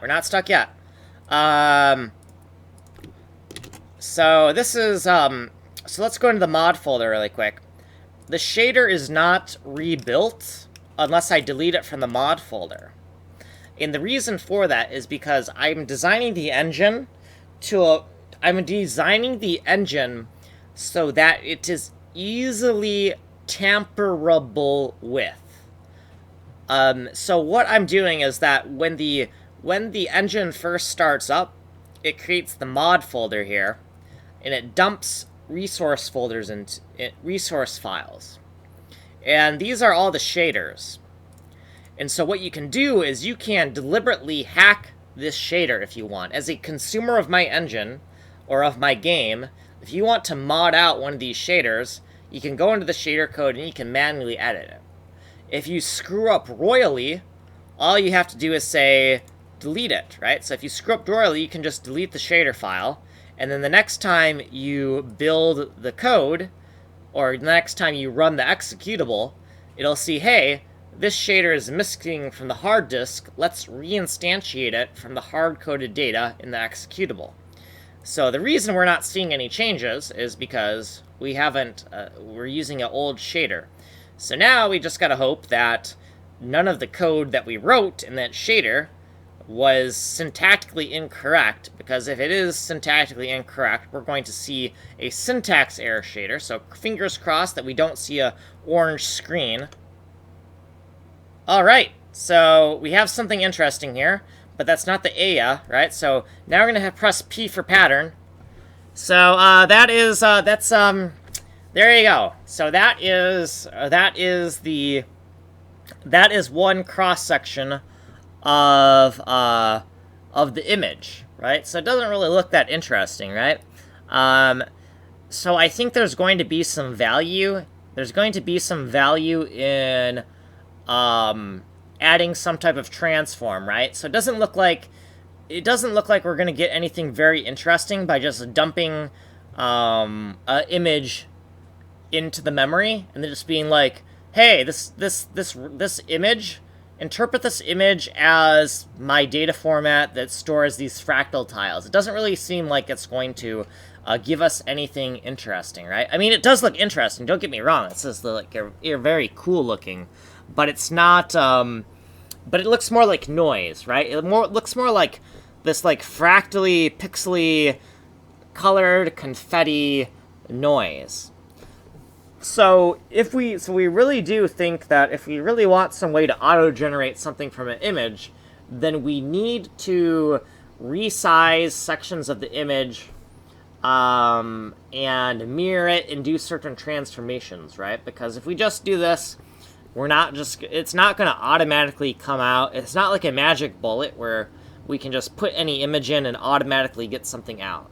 Like, we can probably get something pretty close, where if we do the correct pre-processing transforms, that we can probably get something interesting. But right now, that doesn't really look that cool, right? It's nice. It's like, you know what? Look, let's just screenshot this, and let's just sell it for $5,000 in an art gallery, right? $5,000 art gallery, done.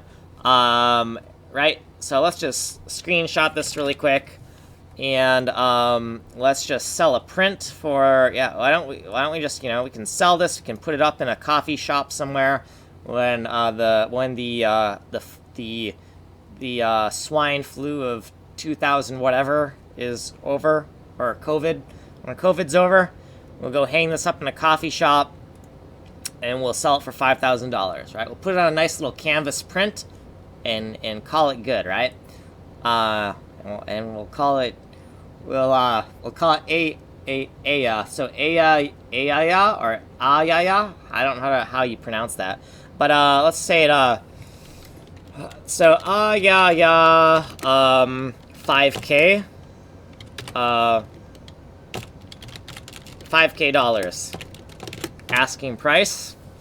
Let's go crop that up, right? So let's go take that, and let's kind of edit that. So obviously we do need to do some type of pre-processing to the image. Got ya. So we do need to do some pre-processing to the image to get it to look interesting, right?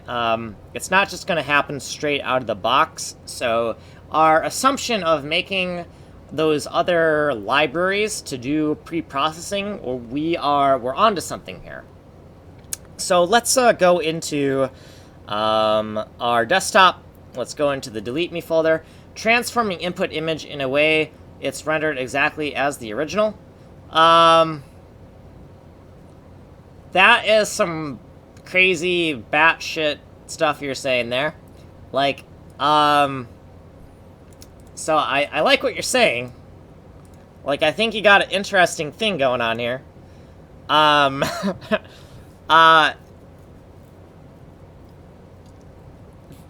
That would be interesting. Like, I'm not. So that's an interesting idea.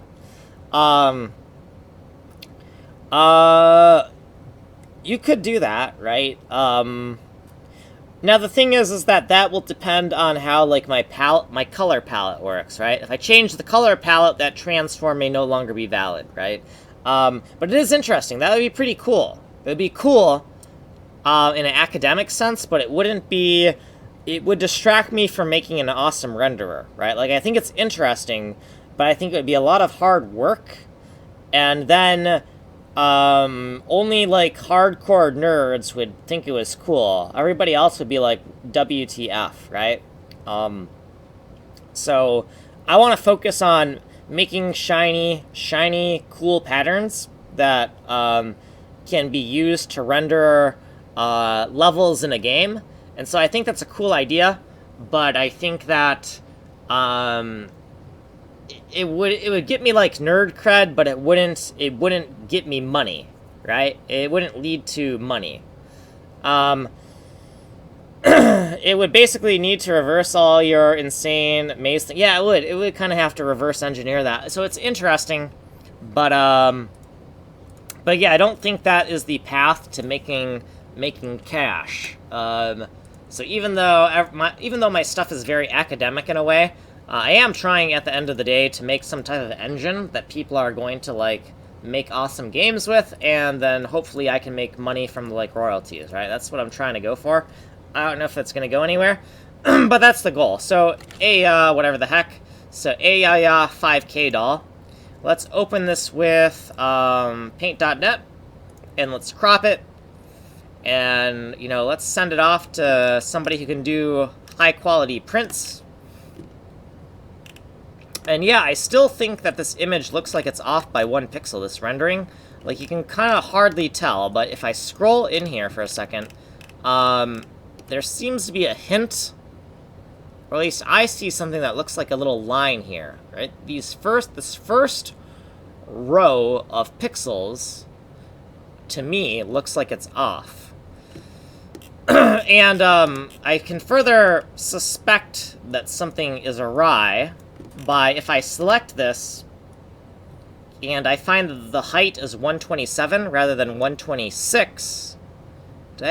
Sorry, if the height is 129 instead of 128, then that kind of gives me something's off here. So file new 256 by 257. Yeah. So my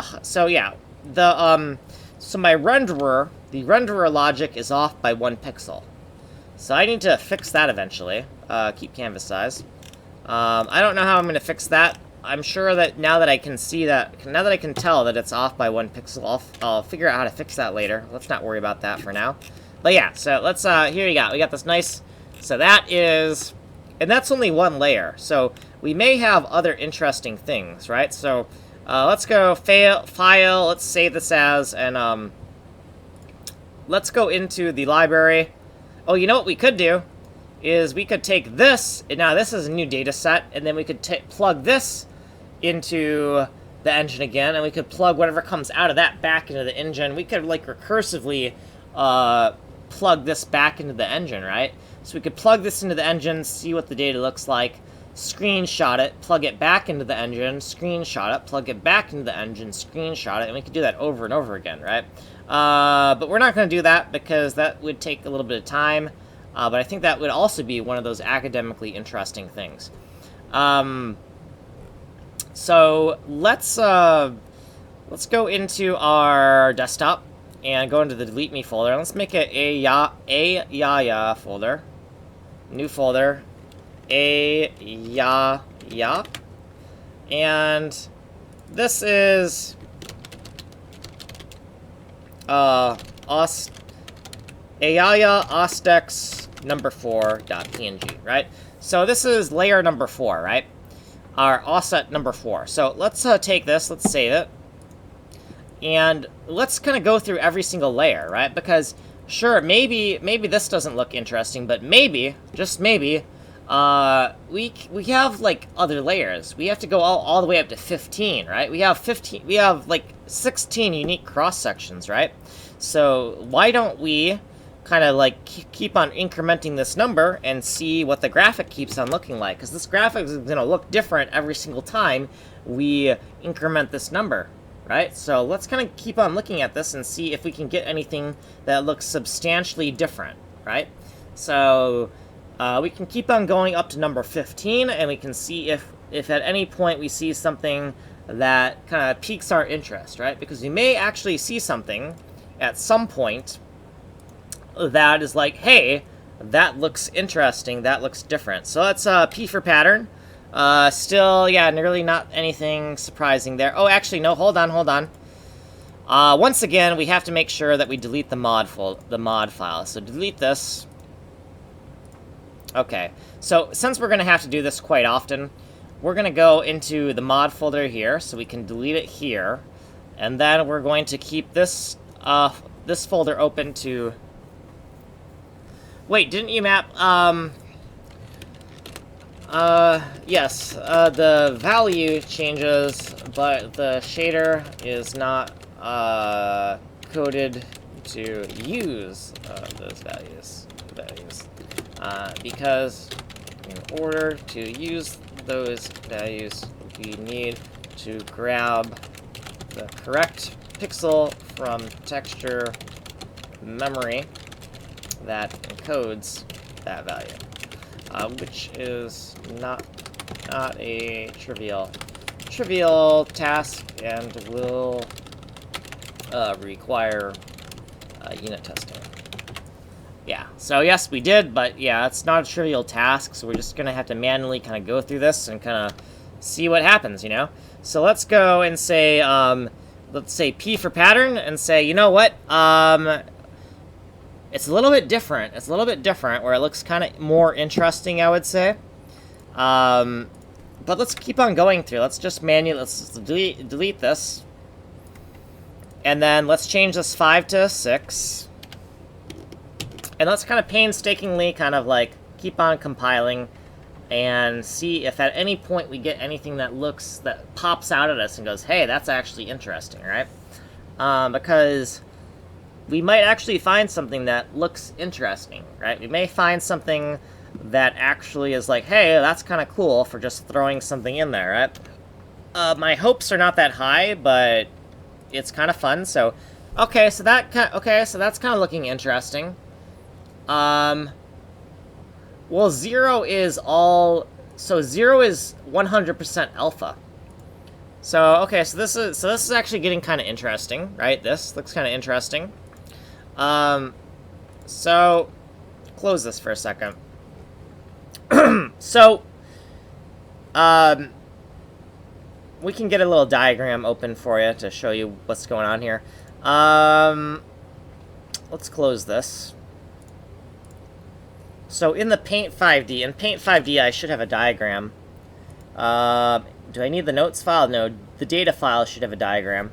Okay, so when we're looking at a specific pixel, oh, okay, you got that, right? Yeah, so remember that offsets number 0, 1, 2, and 3 are all in the alpha channel, and that's why if we use offset number 0, 1, 2, or 3, we just get a solid black or solid white screen, because everything is the exact same value, right? There's no contrast.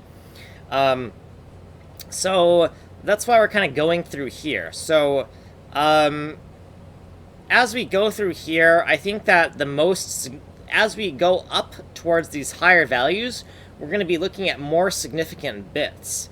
So I think that as we go higher and higher, when we approach 15, we're actually going to get more contrast, right? Just because of the nature of how the pixels in the image work, right?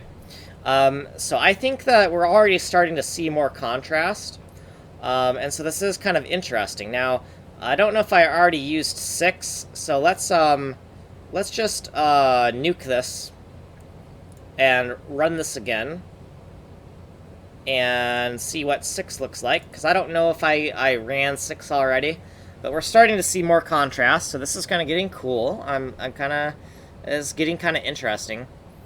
Yeah, all the channel shuffling, right? Yeah. So we give this a go. Let's try this. Let's try P for pattern.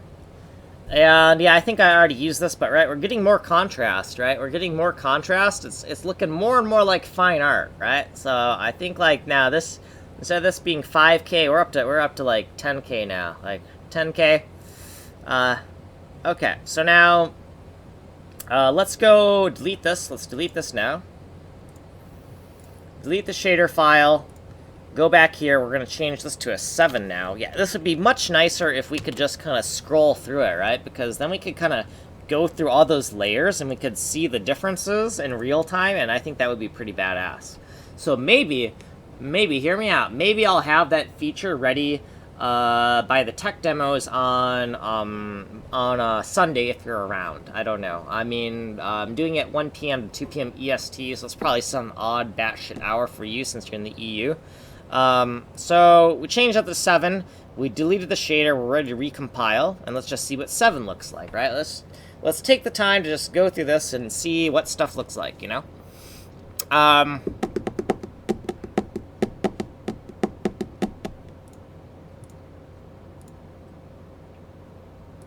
Okay, so here we are. Let's hit P for pattern. Hey! Interesting. Interesting. I can kind of almost see parts of it now. Like, I can kind of, you know, like, there's something going on. So that's kind of cool. It's kind of cool. Okay.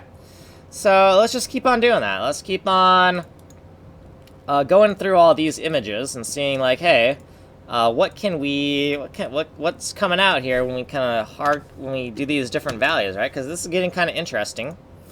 But we're actually seeing kind of like, yeah, it's kind of getting interesting. So it makes sense that the least significant bit would give us the most noise, right? Because the least significant bits are going to be used for fine gradation in color change, right? So those bits are going to have the most noise. So it actually makes sense what we're seeing. What we're seeing actually makes sense for the data set. So, okay, pick a color, we regenerate the shader, and was not expecting a black screen. That's kind of scary. What the hell? Actually, more noise. I was not expecting more noise. I was expecting less noise. I was thinking it was going to progressively be less and less noise, but all of a sudden we hit more noise. That's actually interesting. I did not expect that. But also what I didn't expect is that there's the possibility that that maybe my code is wrong, because that's not what I expected. I did not expect this. So we might have to write more unit tests for the shader logic, but for now, let's just have some fun. And let's keep on going through here. So let's delete this. And let's give this a run.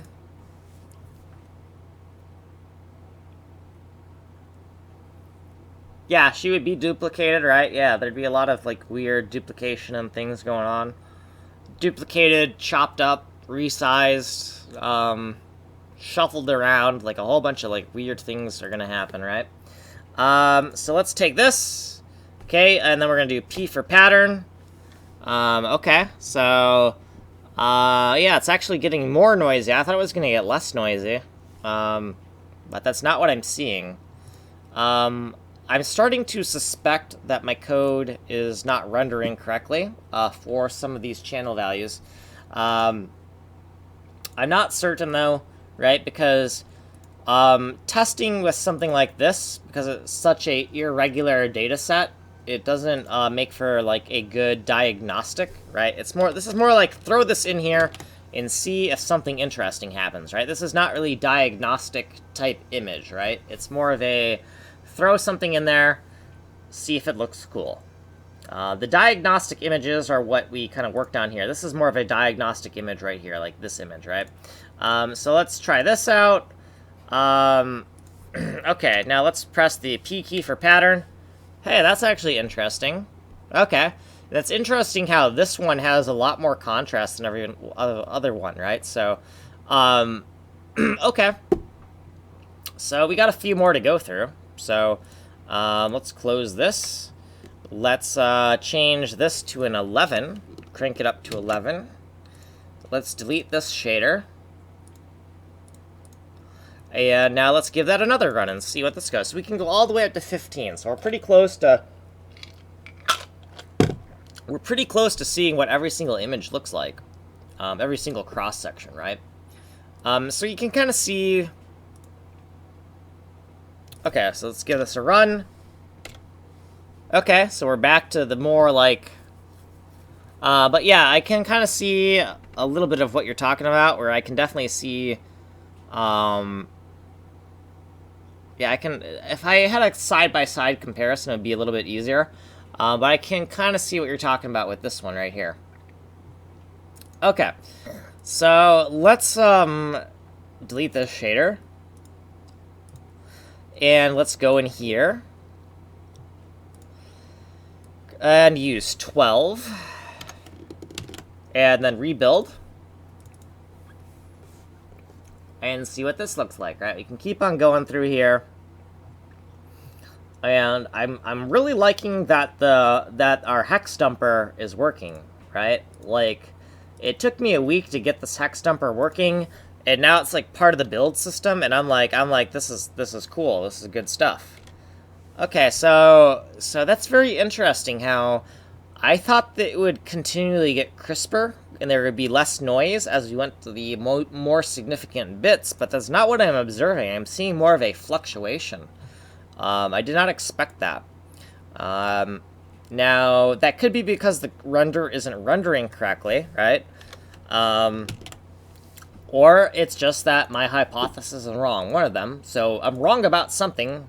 Either my code is wrong or my hypothesis is wrong, but somewhere I'm making a mistake mentally. But, you know, the first step to fixing that is just observing the behavior of your system and taking notes, you know? So getting a feel for how things kind of work, right? So let's go P. Okay, that's interesting. There seems to be something going on here and something going on here. I don't know what, but, interesting. This is like a pastel Rorschach or whatever the heck. So let's delete this. And let's go into the source code. Let's crank this up to 14. So this is going to be, we're almost to the last one. I do not expect, by this point, I don't expect to find something that's like, oh my god, the last one was amazing. Like, I don't expect anything to, like, blow my mind right now. But for consistency or completeness, we might as well kind of, like, look at everything and just be like, and I'm going to read your comment right after I kind of, like, run this. That's kind of interesting. So we are getting more contrast here. So it looks like a little face right here. Like a little creepy face. Look at this little face right here. Doesn't that look like a little creepy face? It almost looks like a little person. Right? Like, look at that. Right there. It's like... It's like... It looks like the NPC meme. It's like the NPC meme with, NPC meme with, what's that, it's a Van Gogh, I believe, where it's the screaming person, Van Gogh. It's like a person screaming on a bridge painting. Yeah, but that's, that is interesting, right? So you can kind of see it looks like little shoulders, little face, little nose, these two little eyes. The Scream, yes, the Scream. Yeah, so it looks like NPC meme mixed with the Scream. Okay, so we got one more. So actually, I wasn't expecting to find anything interesting with the last bits, but, you know, maybe we're gonna be... Maybe, like, this last image is just, you know, it's gonna be like some scary movie, and the last image kills me, and then I never stream for the rest of my life, because it's like, I unlock the curse, you know? So, let's give this a run, and let's delete it. So we deleted the shader, we changed this to 15, that's the highest number we can go. And now let's just give it a run and see what the last thing is, and see if that actually looks interesting, or if that's all we got, right? So let's give it a run.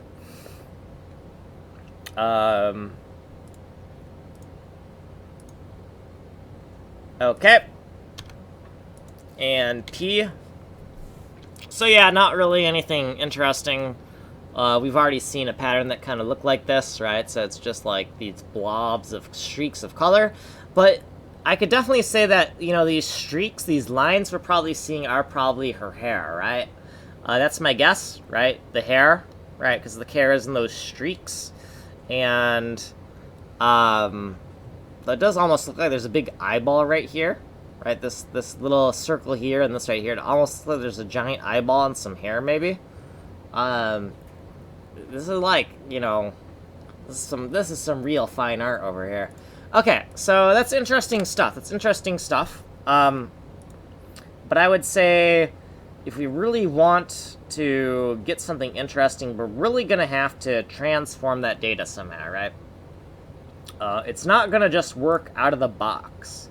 If we want some type of way to, like, take some data, if we want to be able to take any old image and just make it into an interesting thing, the first thing we want to do is we want to take this and we want to split it in half, right? We want to split it in half and then mirror it and alpha blend it. So what I would like to do right now is I would like to take this and open it with paint.net to kind of like illustrate what I think the transformations need to be. Right, so let's take this and say open with paint.net. And so what I'm thinking is that we take this and then file new, and we need to rotate it around this 45-degree axis. So in order to do that, we just have to mirror it on the X and the Y, I think. If we mirror it on the X and the Y, that'll happen, right? I think that's how we do it. So image, flip horizontal, image, flip vertical, right? Not quite. Almost. And then if we rotate it, so image, rotate 180. Nope. Maybe it's flip on one axis and then rotate 180. So image, flip horizontal, and then, okay, we flip horizontal, and then we rotate counterclockwise. So image, rotate counterclockwise. So now this mirrored around the 45 now. Her mouth is on this side.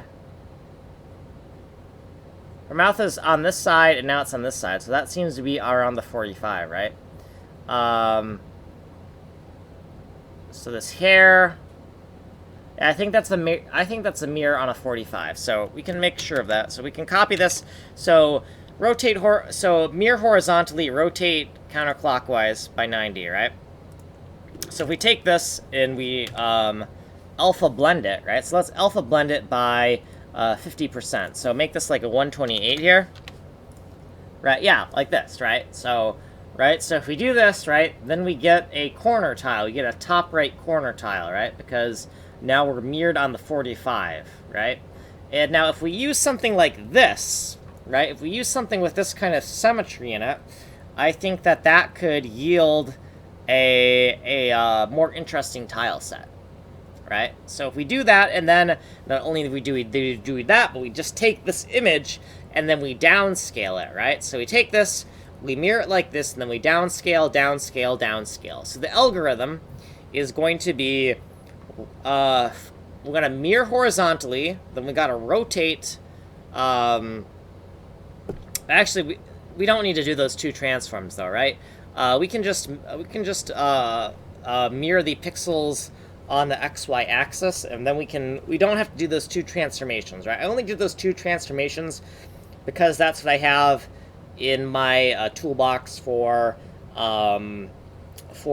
paint.net, right? We create this image, and then all we got to do is for the different sizes, right? For the different sizes, we just got to scale them, or actually, hold on. For the different images of the different sizes, let's compress this together. So now for the different images of the different sizes, we just kind of like do this, right? We just kind of like make them different sizes. And then I don't know what we want to do for the different layers, right? So for the different layers, what we could do is we could, color tune, right? We could color tune, and we could go like, so we have 3 different layers, right? So what we could do is we could, instead of having a duplicate image in all 3 layers, what we could do is we could go into like, hue and saturation, and we could color tune it, right? So we could color tune it, right? Because this is going to change how those cross sections of data look, right? So we could color tune it, and that could yield something. We could also change the, right? We could change the contrast, right? We could make things darker, add saturation, right? And all of this would somehow affect that cross section. But I think the first thing we want to do is we just want to get the basic mirror it, alpha blend it, and then we're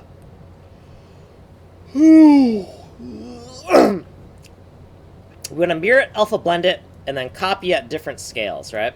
So that's what we want to do. Here, let's just save this, because this is in paint5d.png. So this is the output file, like the save file, so we can just save that there for now. Don't save. So yeah, the goal is to kind of like create something like this, right? So we're just gonna take her, we're gonna mirror around this 45. Because that's going to give us a more plausible kind of corner tile design. Eventually what we could do is we could try some more complicated like topological warp, where we try to like bend the image, like we warp it. So first we could mirror it, and then we could distort it to make it crease along this border here, right? To make this corner border more pronounced, because we don't really have any transform that is helping us delineate. There's no delineation between these edges here, right here, and these edges here. There's nothing in the transform that is going to help us delineate between that, right? So for all we know, when we're looking at this, is that this could be a bottom right-hand corner, or it could be a top left-hand corner, as far as the visual cues that these transformations are creating. It could be either one of those. So to have some type of warping, where we kind of warp and bend everything into concentration up against these edges, would help generate an auto tile set from a source image that just looks better, if that makes sense. But for now, let's concentrate on the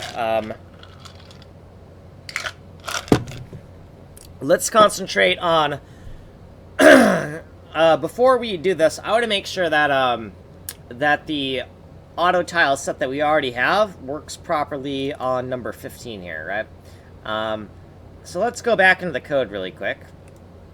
And we can just close, well, let's not close this just yet. But in paint5D functions, we have P5D pattern, right? P5D pattern. And right now, we just hard-coded it to use, right now it's hard-coded to use the second asset. We're gonna change the hard coding to use the other asset that was kind of designed to be rendered and look nice. And we're gonna rerun this. So let's delete this, rebuild this. Just make sure that you know, if we use a pattern that was actually designed to be rendered, that we actually get something interesting, right? So, not all data is going to look interesting, right? So the idea is like, not to be offensive to a yaya, but garbage in, garbage out, right? So like, so it's not like you have a magic bullet where you have this renderer where anything goes in and it always comes out beautiful, right? Like, you're applying transformations, right? Okay, so that still looks how I expect that to look. But yeah, so crafting things in a very specific way is going to be important if we want data to just, like, look good, right? So... okay, let's close that. Control-C, exit. So what's next here? Let's go look at that code for the transformations, right? Let's close this, I think. We can come back to that later. We can come back to this later. So PAINT5D, whatever the heck, these keyboard bindings. So let's make a note here in our to-dos, right? So in my to-dos, in the agenda screen here, what do we have here? Is there anything that I can remove now? ASCII tile map to U32 byte array packer command line utility to encode default offset for debugging. I'd say 16 is kind of the fexdom thing that we made. So I'm going to remove 16. Number 16 is done. 17, hard-coded VP0, VP1 for now until we have the basics. Yeah, that's fine. Start building PAINT5D default shader. Yeah, this is the agenda. I know that I don't have this up often, but I actually do have a list of things that I want to do. But sometimes the thing I want to do takes a while. So anytime I get lost, I'll come back to my agenda and look at my little list of things. So we're going to remove 16. So let me go in here for a second. I'm going to copy and paste this list into a proper text editor really quick because it's going to be a pain to change that. I'm going to add the numbers. I'm going to change. I'm going to make a new 17 and say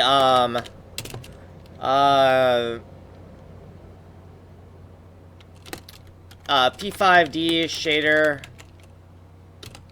needs to use tau so that P5D so that P5D AN P5D AS P5D AB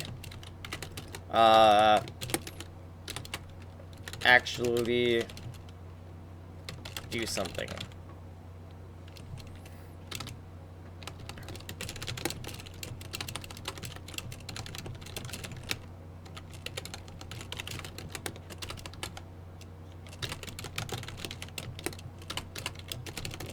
So I know you can't see what I'm doing, but I am going to... I never liked Android 16 anyways.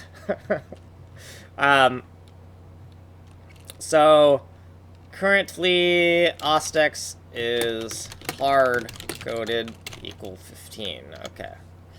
17, 18, 19. I'm going to paste this once I've changed it. Just because OBS is not a proper monospaced editor. And so it is it's a pain to get that working. Okay, so here's my new list.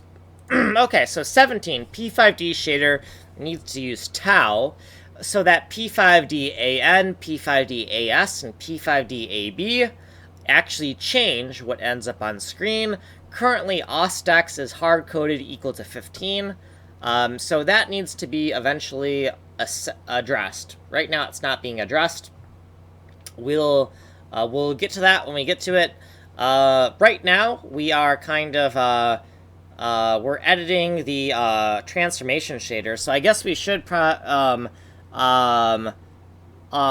we should say that, oh, well, we have another agenda here. Let's edit this again. So that's not really the final list I want. Copy this, paste this for a second. Let's make another 17 and pop that at the top of the list and say that, make, finish, gentcom, gentdow, gentup. Okay, 17, 18, 19, 20, 21, 22, 23. Okay. Okay, now I'm going to paste this back in here. And we're probably going to have to... Okay, yeah, so that still fits on screen as is. So I want to finish gentcom, gentdow, gentup.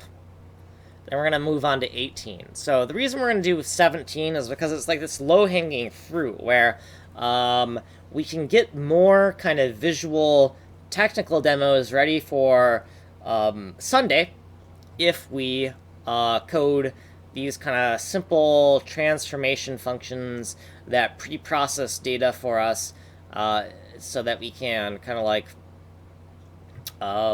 do something interesting, right? I think it'd be good to kind of have this in there in the code base. Okay, yeah, so the agenda looks good. Now,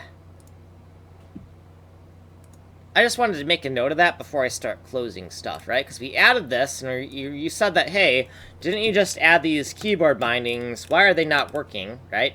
And, well, I knew what the answer was. Eventually I'm going to forget, right? So I'm going to forget. So we need to make a note of our loose ends, basically. Let's close this, and I'm going to look at 17 really quick after I close some of this stuff. So this is the downsizing algorithm we want to work on. Let me look at the agenda screen to see what you're talking about with 17. 17, finish gentcom, gentdow, gentup, right? That's exactly what we're working on right now. I don't know if it was the 17 you were looking at, or if you're talking about something else before I renamed that to 17, because I kind of shuffled around these numbers. So the idea is as I add a new number to the list, it takes the old number, right? So if I pop something or push something onto the top of this agenda, it'll become the new 17, right? If that makes sense. And that's because I want to... Usually, for whatever reason, I'm popping things at the beginning of the list rather than at the end of the list. Because it's kind of like, it's almost like this mental stack, or this, like, to-do stack, where one thing leads to another, right? It's like this list is kind of like this fetch quest, where one fetch quest leads to another fetch quest that leads to another fetch quest. So anyways, let's try to figure out what these transformations need to be. So this is the... so we know that we're going to need... So let's open up the...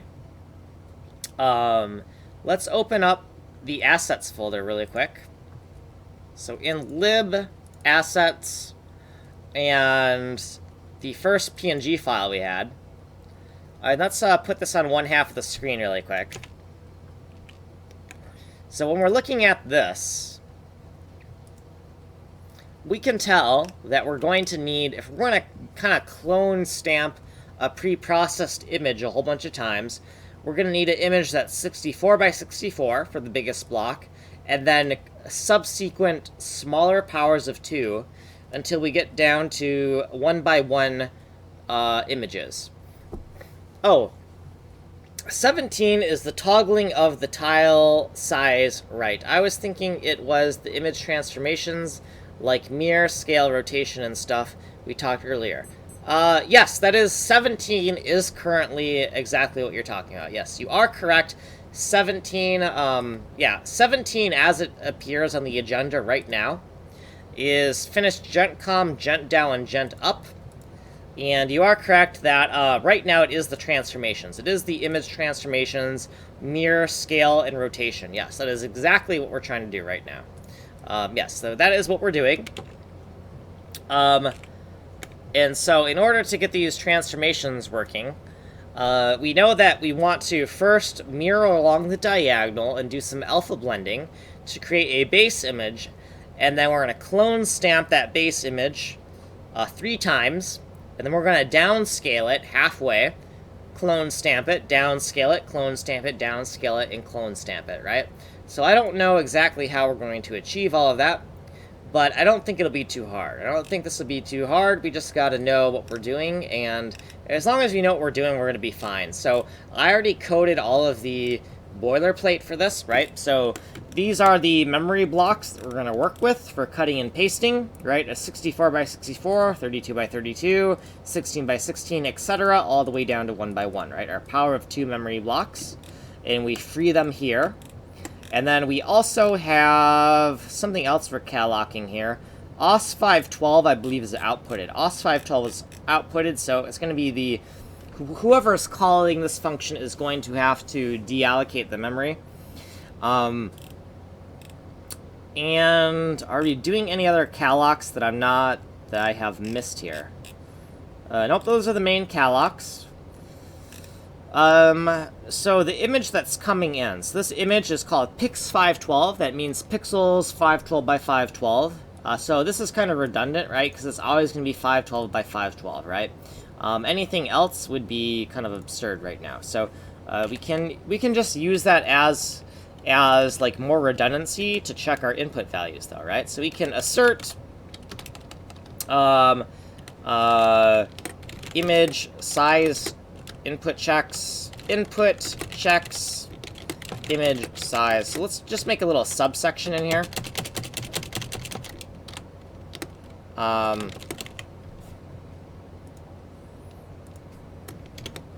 Right. Input checks image size. Copy that. Actually, no, let's... This is what I get for getting designy here. Copy. Paste. Okay, that wasn't too hard. So in the input checks for the image size, we just want to say, you know, assert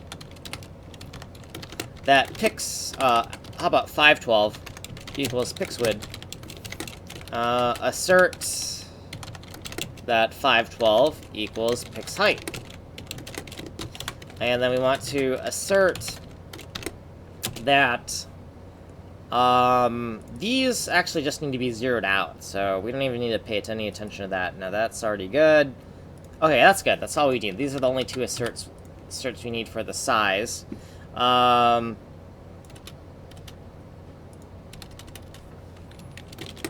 Input,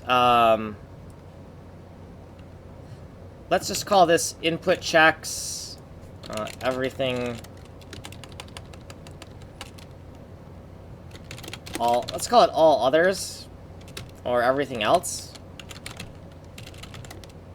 Everything else, the rest, input checks, the rest, whatever, I don't really care. Just get this kind of input checks, the rest, sure, or the rest. Okay, yeah, there we go. So input checks, the rest.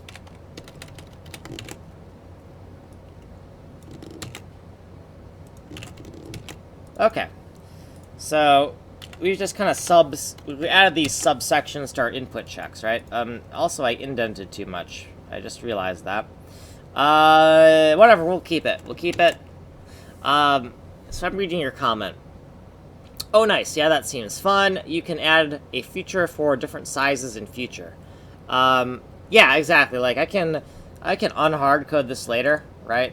For now, we're going to assume everything's 512 by 512. I think the more uniform our data is, the more normalized our data, the more happy coincidences we're going to have, right?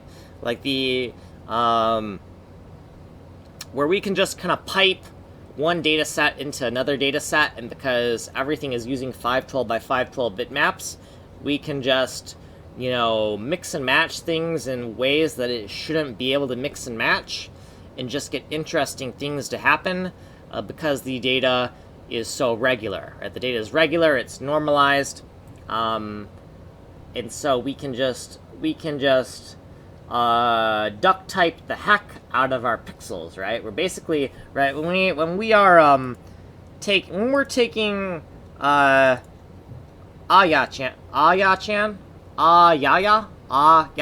we're taking Aya-chan and interpreting her as a tile map, right? We're basically duct typing pixels, right? That's kind of what we're doing, right? So I think that the more we can do kind of nonsense like that and get interesting things to happen, I think that is going to be a net positive in developing our tech stack, the rendering technology, right? Because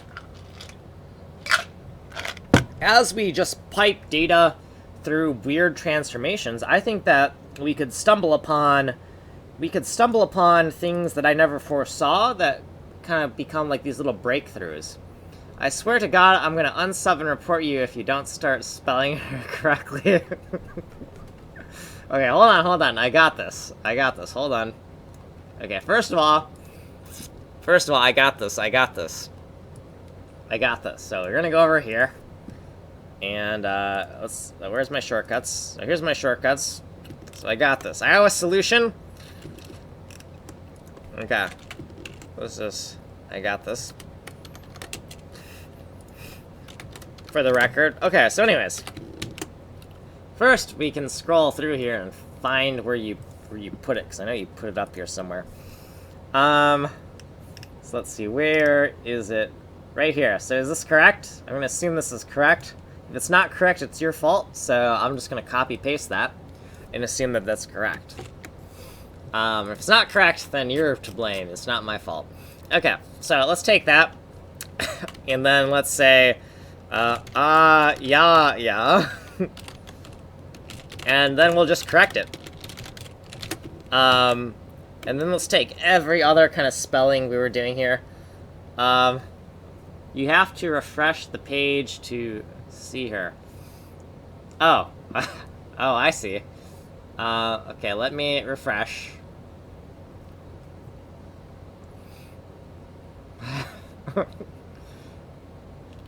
Okay. Aha. I see, okay. So, I'm gonna take that, and I'm gonna say, yeah. I'm gonna take these misspellings, and then, yeah.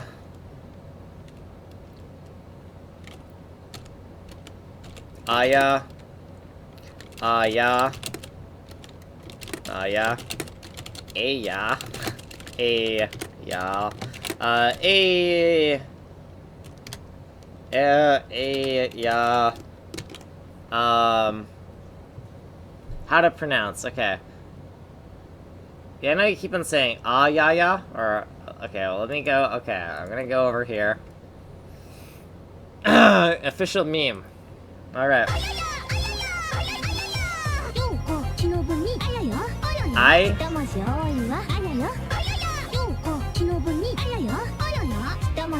I can't tell if it's, yeah, I can't tell if that is, oh, I see, okay.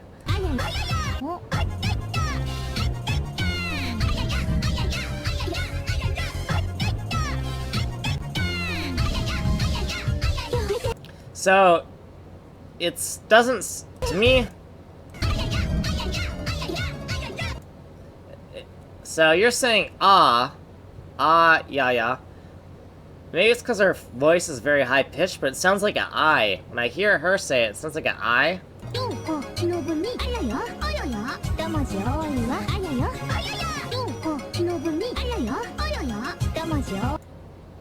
It sounds like an I to me. It's either an I or it's something between I and ah. Like it's not I and it's not ah. It's like something in the middle. If that makes sense. You know, like how how L and R, there's no distinction between L and R, right? It's ru, like R is like a R kind of like sound. R and L are like mixed together, so they don't have R or an L. They have a thing kind of in between. But they do. But But then again, they don't really have a... hold on.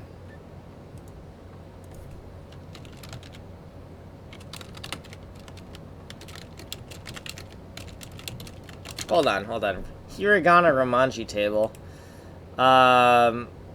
It's been a long time since I looked at one of these things. So I know they have a ah. Japanese too. Japanese too. Like, you ask one Japanese person how to say dragon, and they say ru, and then you ask another Japanese person how to say dragon, and they say lu, and you think they're messing with you. You think they're like intentionally messing with your head, and it's just there's no distinction. So some people will say R as an L, and then other people will say R as an R, and I don't think they can tell the difference between the sound because they don't have a distinction. So it can kind of be like that is my experience from actually being in Japan. So like I'm not like saying. So I'm actually speaking from experience of having gone through this. Yeah. So yeah. A I U E O A I. God, it's been a while since I've done this. So A I U A O, right? Ka ki ku ke ko. Sa shi su si so. No, say. Sa shi su say so. Ta chi tsu se to. God, it's been forever. I gotta figure out which country to flee to first before I, before I start learning, hiragana table again, Yeah, I gotta figure out like if Japan is actually the place to flee to. I don't think it is because Japan is not some place that you can just flee to, right? Japanese are kind of pretty nationalistic, right? So it's not like you can just be like, oh no, don't like my country, I guess I'll go to Japan. That's not gonna work for you. Also, as an outsider, things aren't gonna work out too well for you, right? Yeah. Yeah, they are kinda, yeah. Yeah, it's like, yeah, and so, in other cultures, that word isn't such a big deal, right? It's only kind of like in probably America and probably, I assume, other English-speaking countries, I guess. But yeah, right? And then if I say that, then I'm the bad guy if I say that, right? Because then that also makes me that word if I say that they're that word, right? Or at least I think that's how that works. But I'm gonna not throw that word around. I'm just gonna say they tend to be nationalistic and isolationist, right? So like you can't really just say, "Oh, I hate my country. Let's flee to Japan." I think that's kind of off the table there. And I'm scared to check that on the stream because I see other people popped in, so I'm like, uh-oh, did somebody just pop in to cancel me?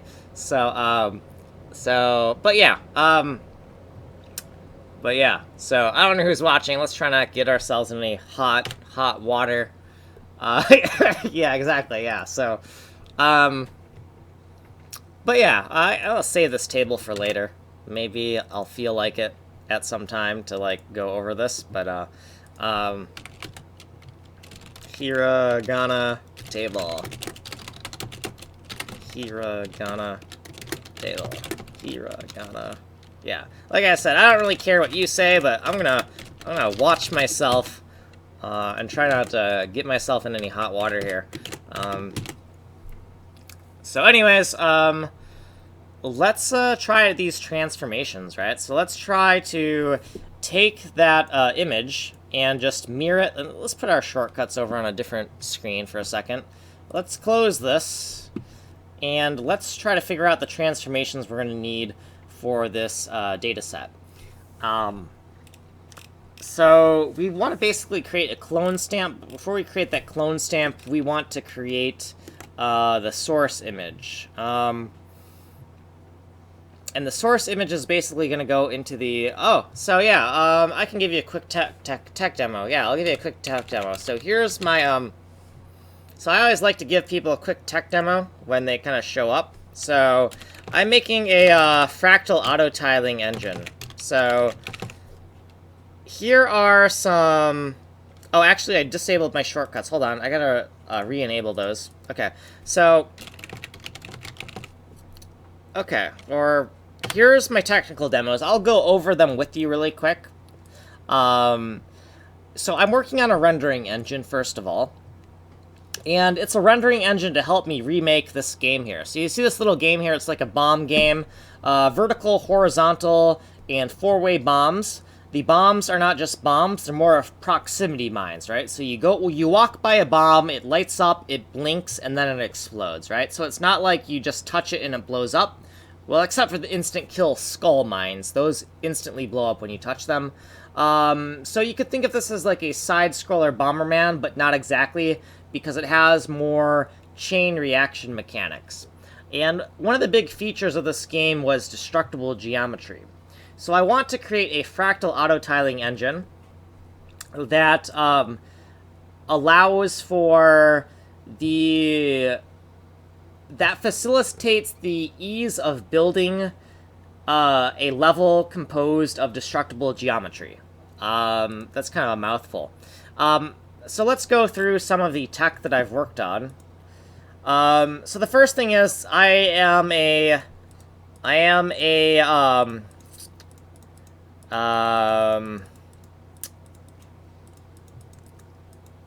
sucker for auto tiles. So auto tiles are also known as rule tiles. Usually rule tiles or auto tiles are used in old school video games. And they are just tiles that are self-aware of their neighbors. So a auto tile set is usually composed of 16 subtiles.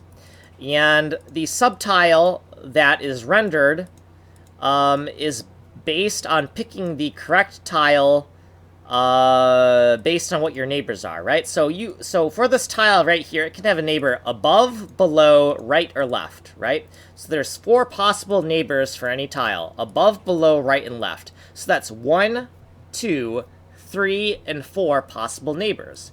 So we can have a bit mask for this: 1-bit, 2-bit, 3-bit, 4-bit, right? So with 4 bits in binary, that would be 15. 0 to 15, right? Because we have no neighbors. 1 neighbor, 2 neighbor, 3 neighbor, 4 neighbors. But it's not just the number of neighbors you have, it's also the direction your neighbor is in, right? So with 14 bits, you can express all of the possible combinations of where your neighbor is. With those, did I say 14 bits? Because if I did, I'm full of crap. I don't know why I said that.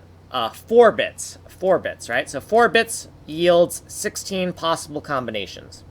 So in order to create an auto tile set, at minimum, you need a strip of 16 graphics, right? And those 16 graphics basically all represent one type of material, right? So as I'm setting down this auto tile, you could think of me as setting down materials, right?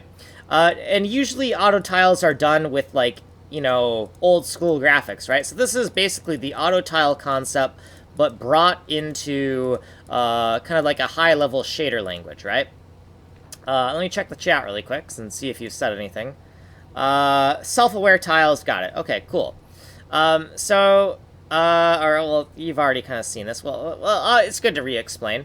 So, the cool thing about this is one of the problems that the old game had was that, you know, when you zoomed in, you lost a whole bunch of detail, right? But if we zoom into this, right, if we zoom into this and say, make every tile 256 by 256 pixels, we're still going to see a whole bunch of nice detail, right? Or we still see this awesome detail, right? And so we're not losing details because the graphics are not pixelated, right? They're not pixel-based raster graphics, they're procedural. And then the other thing is that we can zoom out, right? So we can kind of like, oh, let me throw down some tiles here. Yeah, throw down some tiles. Oh yeah, that's good. So we can also zoom out, right? So we can make everything 16 by 16 and zoom out, and everything still looks pretty good, right? Now this is just a proof of concept, right? So I want this kind of tech in the final engine, but right now we're not working on this aspect. We're not working on auto tiling right now. We're working on creating the base materials for the fractal rendering of auto tiles, which I don't really have any diagrams to explain how we're going to fractally render auto tiles. The best way to explain it, and if you don't get it, you don't get it. You'll get it eventually when I have a tech demo for this, but to make your auto tiles fractal, take a auto tile strip that's a graphic of 16 subtiles, and those 16 subtiles, they're painted with pixels, right? Well, instead of painting your subtiles using pixels, paint your subtile using other auto tiles. And then boom, that's all you gotta do, and now you have a fractal auto tile.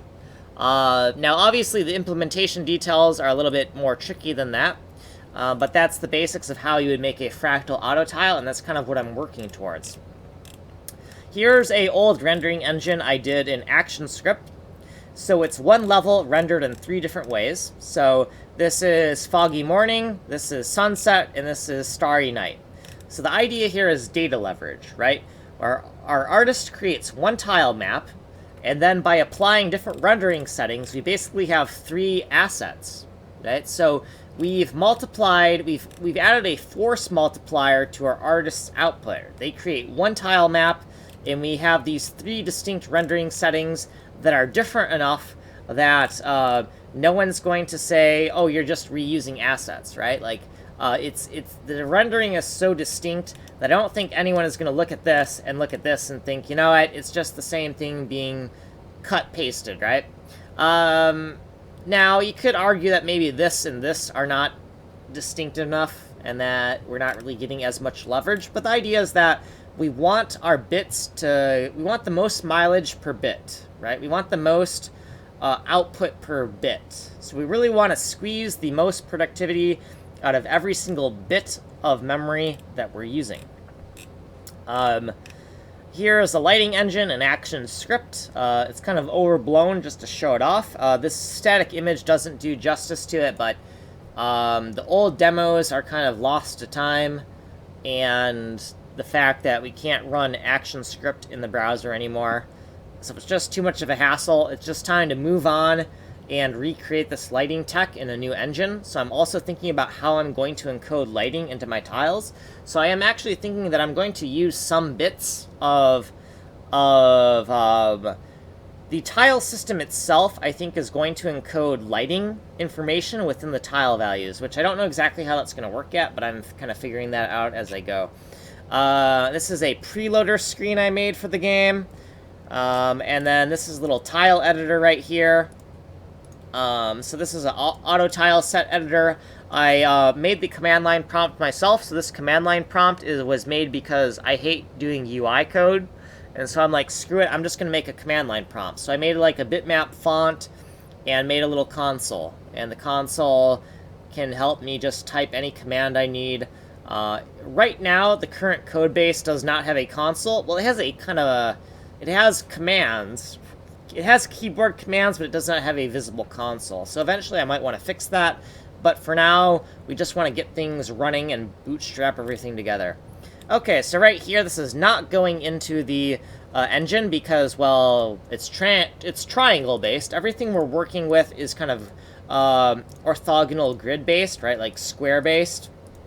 And this is obviously triangle-based, but it's kind of fun, right? This is basically a quad tree, and as we click, we can subdivide the quad tree, and it selects like a random color. A random color that is either white, gray, or blue, because I did this for like a company party, and this is for Nexient, and their company colors are blue, gray, and white. Sometimes they use an orange accent color, but I thought that orange color looked like crap in here. So I thought this color combination looked nice. The cool thing is, instead of meticulously clicking and subdividing this quad tree, you can just click and drag. So I can click and drag, right? click and drag, click and drag, click and drag like crazy, and just be like, right? Do this really quickly, right? Get a nice little base image. Then we could maybe slowly click and drag and add some more fine-grained details, right? Right? But yeah, pretty fun stuff, right? What else do we got in here? All the other stuff does not really apply to the rendering tech that I am currently working on, right? It's just other cool things that I've been working on, right? So the really important things are that I want the rendering engine to properly support destructible geometry. That's one feature that is a must, and to properly support destructible geometry, we really need to think about auto-tiling and take that to, like, a very extreme level. So we want to create these, like, auto-tiling fractal compound materials in the editor, and then we need a special rendering engine that can render those fancy auto-tiles, because we have a very specific data format for those tiles. Not only do we want to have it fractal, but we also want to render things with kind of fancy shader code. So we don't want, at the end of the day, we don't actually want things to look pixelated. We want kind of everything to be nice and smooth and be able to zoom into it, maybe animate some of the textures, just make some really cool... just because the game is 2D does not mean that it has to look like an old school 8-bit game, right? So is every tile scalable? Yeah, every tile... So the idea, the goal, if we want to talk about the goal of scale, the goal here is to actually make... So the game is called Atomic Alice, which is just coincidental with what's happening right now. But the goal is to be able to zoom into the level to an atomic level, right? So I want to be able to use a zoom factor where if we have the character, right? If we have the character and the character has a human-sized proportion, and we scale into a tile on the level map, we should be able to zoom into that tile until one tile is roughly the size of one atom, right? So I want to be able to zoom. I want to be able to do like very deep zooms. Now the deep zoom will not really add to gameplay, right? Because there's no real use to kind of like zoom in at that kind of level. Though it could be fun to what I thought would be fun is to, say, make a feature of the game where it's either a mini game or it's some type of like optional thing, or maybe it's a once in a while kind of thing, where we could actually hide a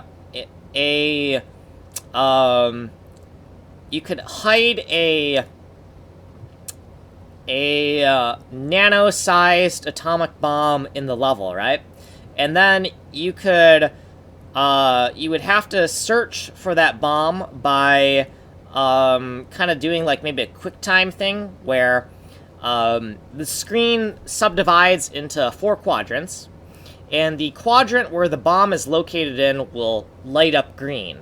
So you have to press the correct quadrant, and then when you press the correct quadrant, the viewport of the game snaps to that quadrant, right? So it zooms in and snaps to that quadrant of the screen you have selected, and then it happens again. So the screen once again gets subdivided into 4 quadrants, and one of those quadrants will light up green, and that quadrant is where the bomb is located. So you gotta click that quadrant, and then the viewport zooms into that quadrant and snaps the viewport of your game to that quadrant. So now you zoomed in one more level, right?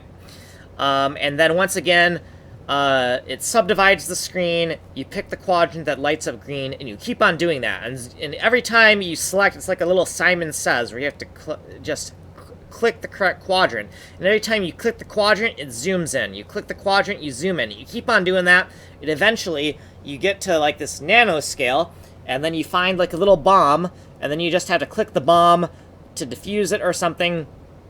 And then if you don't defuse it, like, you know, it like takes out like the entire level or a huge chunk of the level or something, or does something destructive, And maybe that destructive feature doesn't actually make you lose as long as you're outside the blast radius, right? Maybe it just changes the path that you can take in the game. I don't know. But there's some cool things we could do with that tech to gamify it.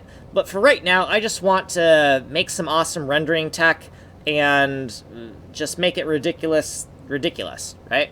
I want to do things in this engine that I wouldn't be able to do in Unreal, that I wouldn't be able to do in Unity, right? Because if we're going to write our own renderer, we have to do something that could not be done in a pre-built game engine, right? So if we are making something that can already be done in Unreal, or done in Unreal, or done in Unity, then we're wasting our time writing C code.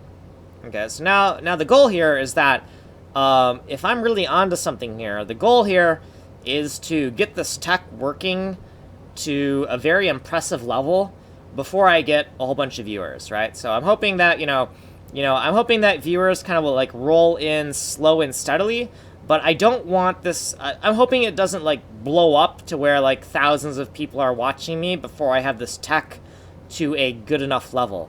Because my worst fear is to, like, be working on this, and then, somebody sees what I'm working on, and then just starts working on their own version of it, and then they beat me to the punch, right? So, Minecraft, it doesn't matter that there's Minecraft clones, right? Because Minecraft was first, so the same deal with what I'm working on. Like, as long as I'm first, I'm in a secure position. So what the worst possible thing is somebody sees the idea I have, and they somehow can execute it better than I can do it, right? That'd be the worst possible scenario. But worse than that scenario would be me dying and this never being ever made. So that's even worse. So worse than having this stolen would be it just never being made. So with weighing those options, I'm gonna go for just throwing it out there and hoping that, like, it gets made, right?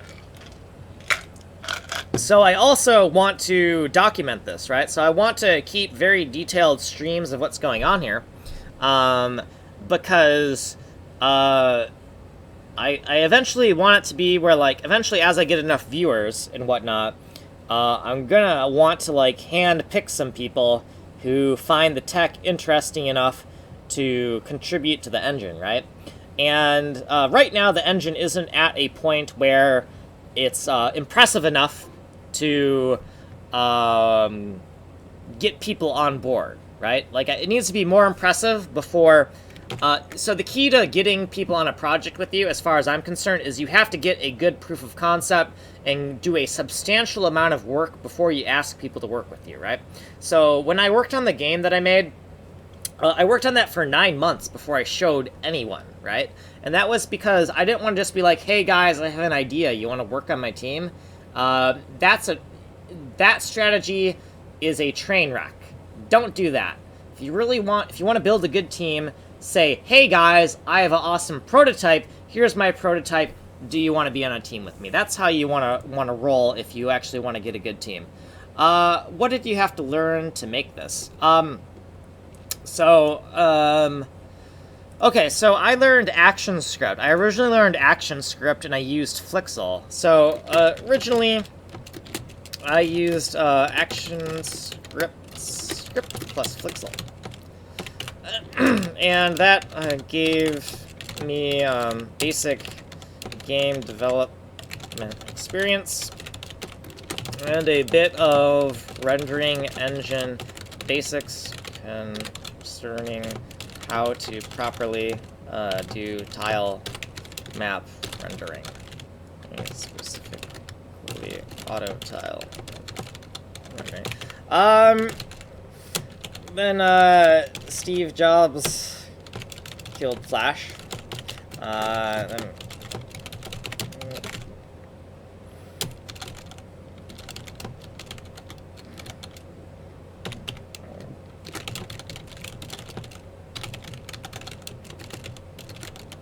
So there's a, I think it's called Art of Code or something like that. Art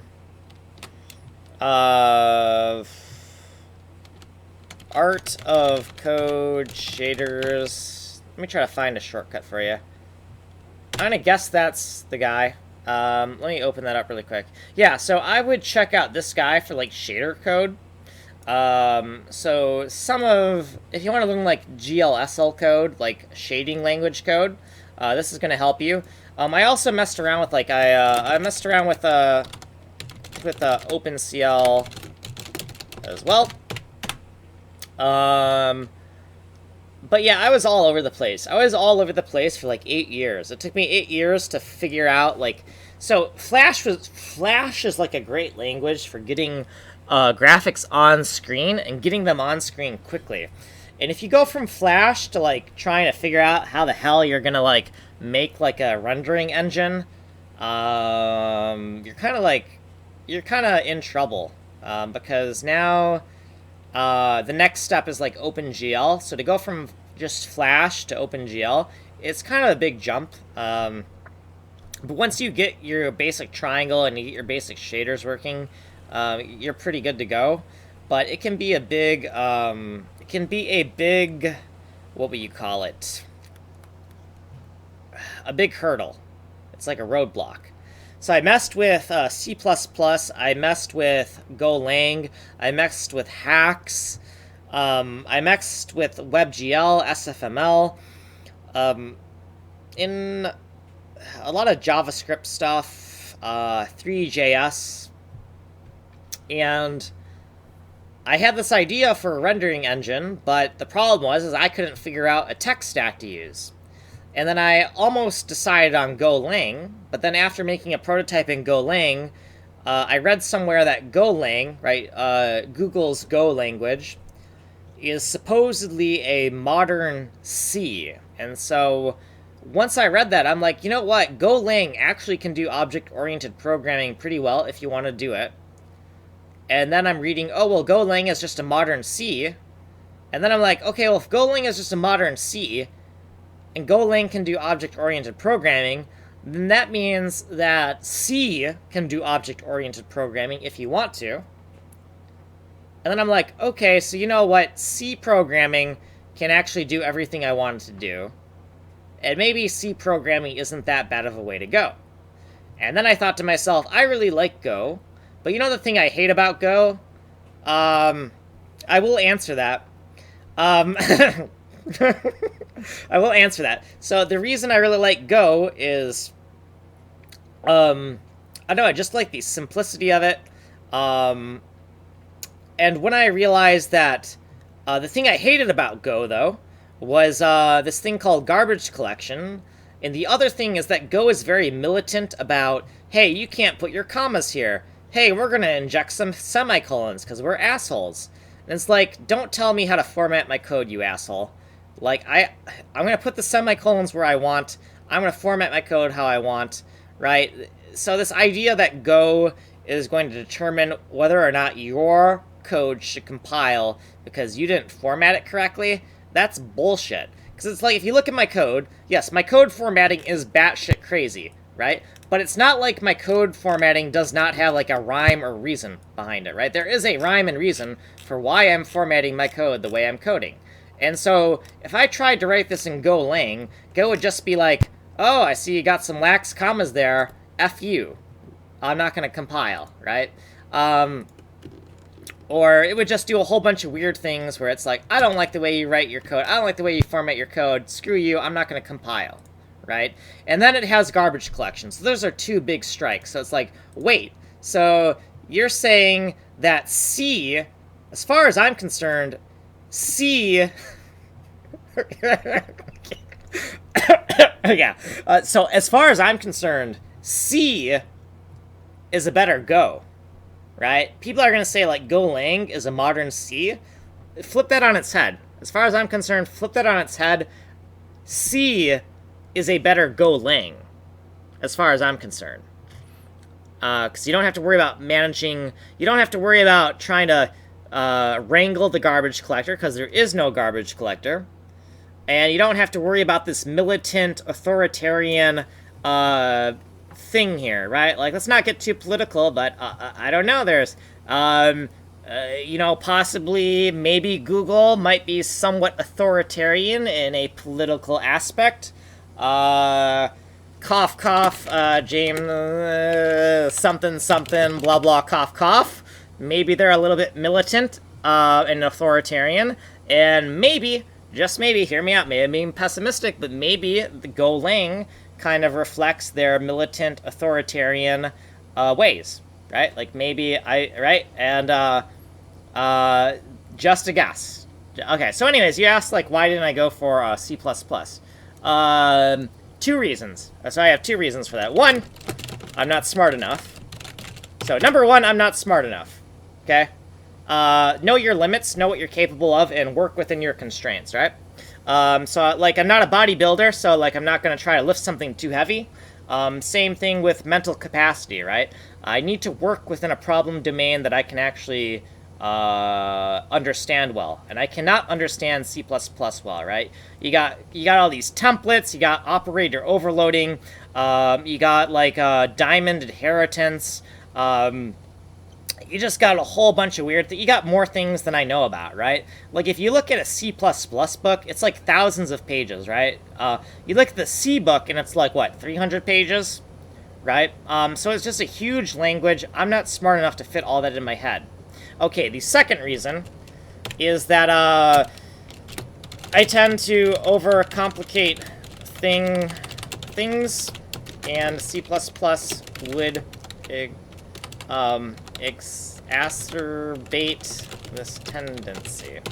So I don't know if I spelled that correctly, but I tend to overcomplicate things, and C++ would exacerbate that tendency. Also, 3, OOP is a bit overrated. So, yeah, so I think those are my 3 main reasons. I'm not smart enough. I tend to overcomplicate things, so I think C++ would exacerbate that. And then I think that object-oriented programming is a bit overrated. Now, I'm not saying that don't do OOP ever, right? Because anything like that would be foolery. But OOP, object orientation, well, it's just a design pattern. Object orientation pattern, right? Or object orientation pattern, right? I think that's what it's called. But it's a design pattern, right? So there are going to be certain systems that are well suited for that kind of pattern. But if you try to do everything in an object-oriented style, what you end up with is tightly coupling data and functions, and then you end up with what I call an artificial dependency loop. And I can kind of explain what I mean by artificial dependency loop. Well, easy.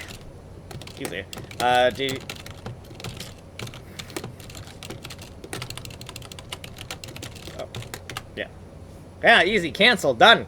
Got it in 1. So, just, yeah,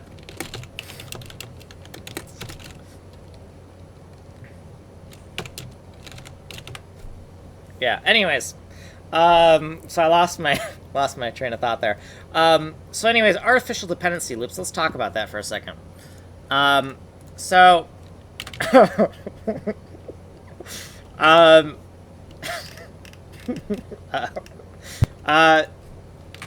so let's say that we have a function A, or class A. So let's say we have class A, and then we have class B. Okay, so in class A, we have A, class A contains like a, let me think here.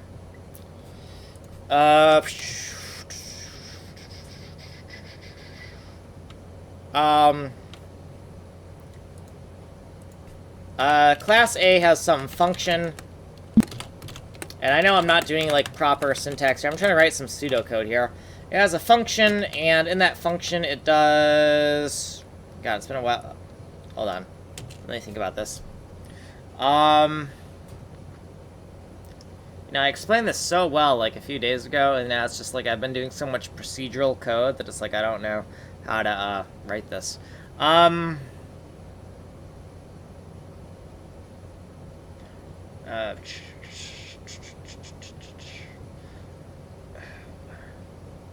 Okay, let's say that class A and B they have static methods. I think that's going to be the best way to describe this. So let's say that somewhere in class A we have a like a B dot B func, right? And then in class B we have a we reference like a dot A func, right?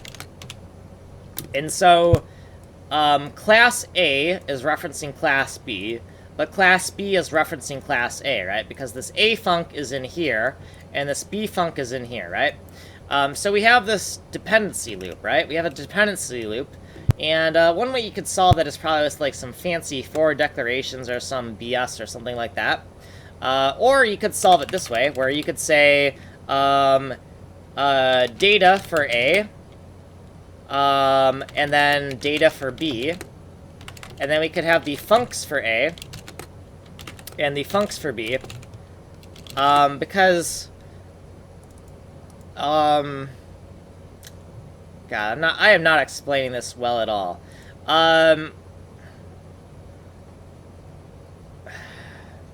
So most of the time when you have a dependency loop, it's not because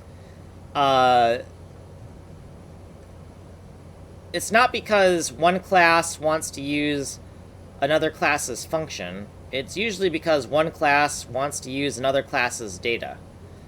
So if we include all the data before the functions, and we keep data and functions separate, sometimes we can remove dependency loops by just decoupling data from functions. And they're usually tightly coupled in classes. So maybe I need to, like, create a nice example of this as, like, an actual example, rather than doing this on the fly, because this is a horrible explanation, and it sucks. And so don't blame yourself if you don't get that. That's a horrible explanation. But let me look at this for a second. Maybe you need an object manager factory class first. Yeah, maybe. Yes, maybe.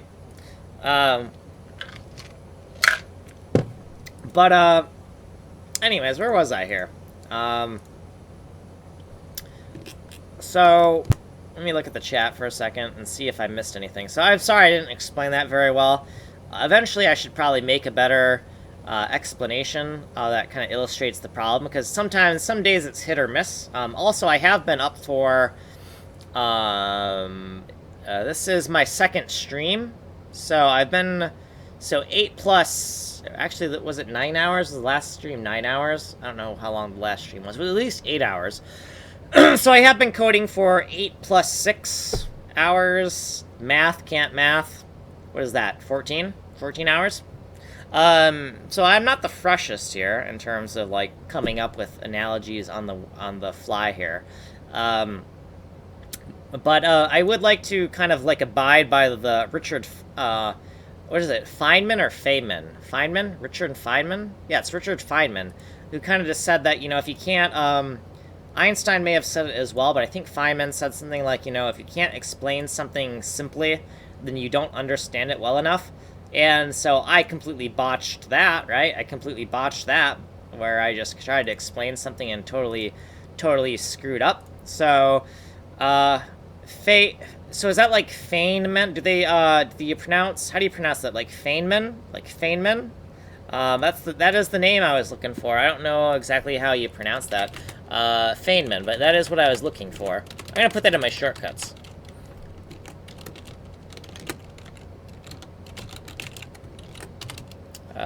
Hold on.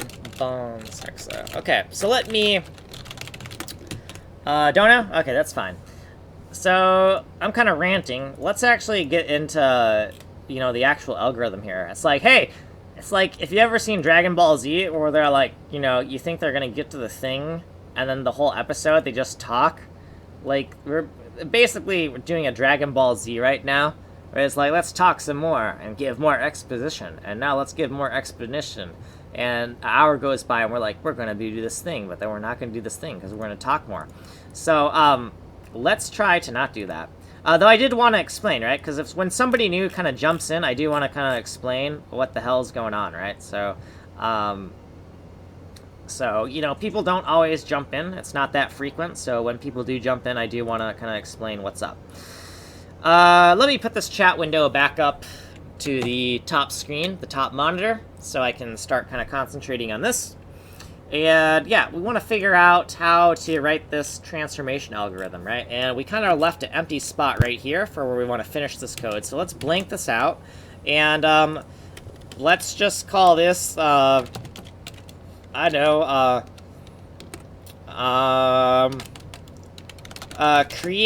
a base image to clone stamp at multiple sizes.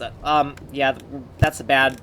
we need to summarize it a little bit more than this, but we want to create an image to clone stamp at multiple sizes. So, how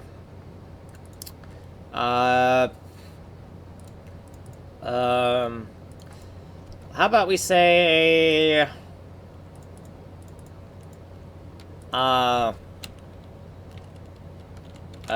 generate clone stamp? How about generate clone stamp? I don't know. Sure, whatever.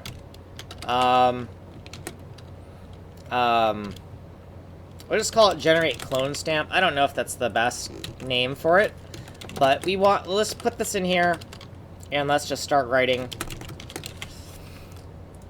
And let's start from the API outwards, just because I think that's the best way I'm going to grasp how we're doing this. So, we want something where we just say, let's just apply the transformations in order, and we're going to need kind of a what do you call it? We're gonna need like a swap buffer for this, right? So we have this like pic64. Let's say UO8 pointer, and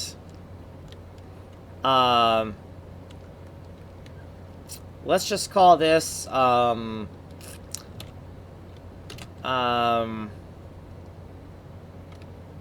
TMP, or temp for temp. I kind of like this thing where I like to take the first 3 letters of a name. So temp 064, and let's just make it exactly the same size as this temporary allocation. And then we also want to free this memory later, so let's go over here and free it. But we're going to need to bounce back and... so I think that, I think it would be easier to just have a buffer to, like, swap. Like, sometimes when you transform things in place, it just gets harder. And I don't want to, think about... I want to make it as easy as possible, right? We can always optimize it later. And by optimize it later, I mean never do it. Because optimize it later is just that way you trick yourself into writing it the simplest way and then never optimizing it ever. Well, I mean, once you start profiling things and trying to figure out where you're losing performance, then, that will change. But let's just try to get it working first, right? So let's try to get it working in the simplest way possible. So, I think what we could do is we could say, create, so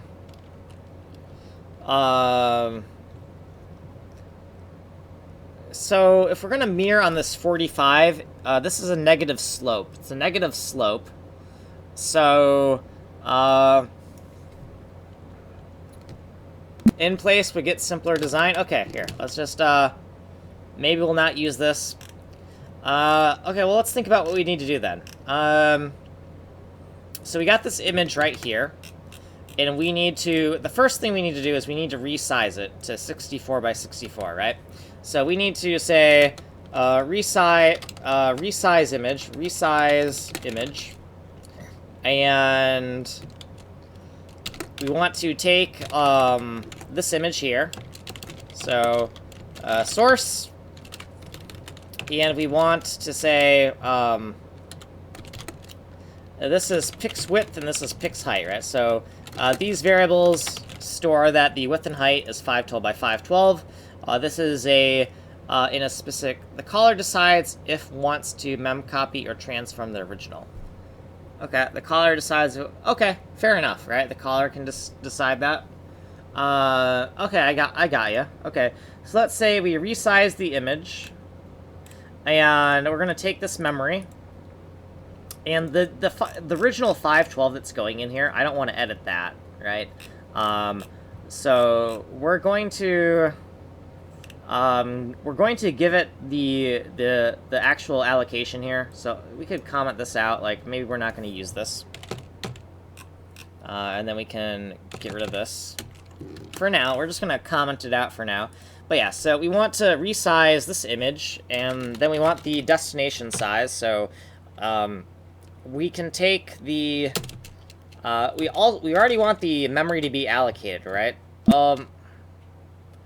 So we're gonna say pix064, and then this is going to be 64 by 64. So we can just hard code that. So we don't have any variables for this. It's just 64 by 64 because that's what the variable says, and we can also see it in the calloc right here.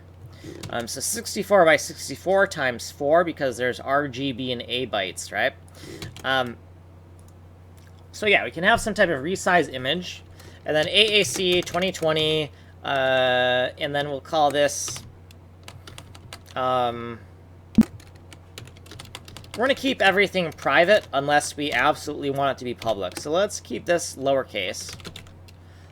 So this actually would be a resize image percent resize image size. Okay, so we got like a, okay. So I know you're all about the underscores, because I know you said you would stop viewing me if you realized I actually used camel case, and that and that you didn't notice that I don't use camel case because so many times I phrase my things in terms of transformations, right? This variable converted to this variable, and I do that so often that you don't actually realize that I actually do use camel case for functions. But I also want to prioritize being able to follow the data, follow the variables. So resize image by percent. Okay, so also this needs to be the gentcom, right? This is going to be the generic. Well, if this is going to be generic, then this needs to be this needs to be a public thing, right? If this is a generic.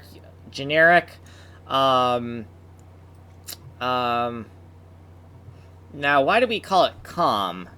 I don't even know why I call it com. Let's look at the notes.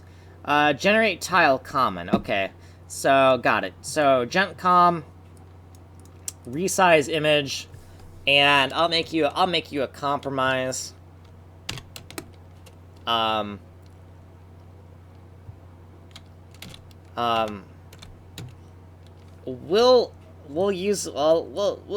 throw in a little underscore for you. So sometimes I'll phrase things in terms of overloading. So this is the function name, and the overload here is percent, right? It's two options, one that scales by percentage and the other scales by given size. Can be useful to have both. Yeah. So the question is, what do we need first? So resize image by percent. Well, actually, the one we really need is size. So we don't want to code everything. We just want to get things to work first before we try to like get all fancy, right? So the first thing you want to do is resize the image from 512 to 512 by 512 to 64 by 64. So let's get this rolling. And so in here are utilities. Let's go, image. Here, I can take your resize image commentary here. And resize image. Also, I am kind of afraid that, you know, at some point I might actually say something like image resize. So we're kind of double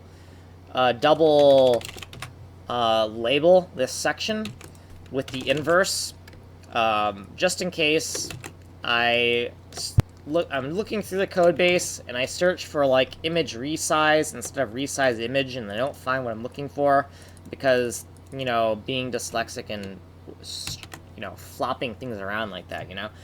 Okay, so we have this kind of signature here, and let's just fill in the types, right? So this is a U08 pointer, and this thing here needs to be an int32. I'm going to use signed integers for size because I think that we're never going to use a image that is so big that it absolutely needs to be unsigned. So we're going to use signed because I think that being able to go negative can help us spot problems from like integer overflow or accidentally being stupid somewhere. So that's why we're going to use signed here. And then let's just copy this these types and just paste them here. Say, okay, that looks good. So yeah, this is source. So we have source, img, width, and height. And then right here is the outputs.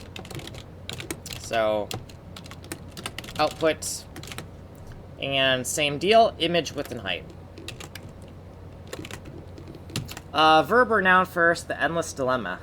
Yeah, so, yeah, so sometimes it's like, I guess in English, I guess resize image would be more correct. But the other thing is that I try to aim for, general to specific when I'm coding. Like, I try to keep everything regular rather than grammatically correct. Like, making everything regular is more important than grammatically correct. So always trying to code things in a general to specific format, I think makes sense to me. So we may argue that really image resize makes more sense because resize is more specific than image, right? But having the object first is handy for autocomplete while coding. Hey, guess who doesn't use autocomplete? That would be me. So if I don't use autocomplete, so yeah, but I get what you're talking about by having object first. That's the, and that's why C++. Yeah, and that's why everyone's using C++ because of autocomplete. Let's be real. It's not that object orientation is better. It's that people just grope their way around code bases. That's what really is going on. Yeah, in usage, well, actually, I don't know.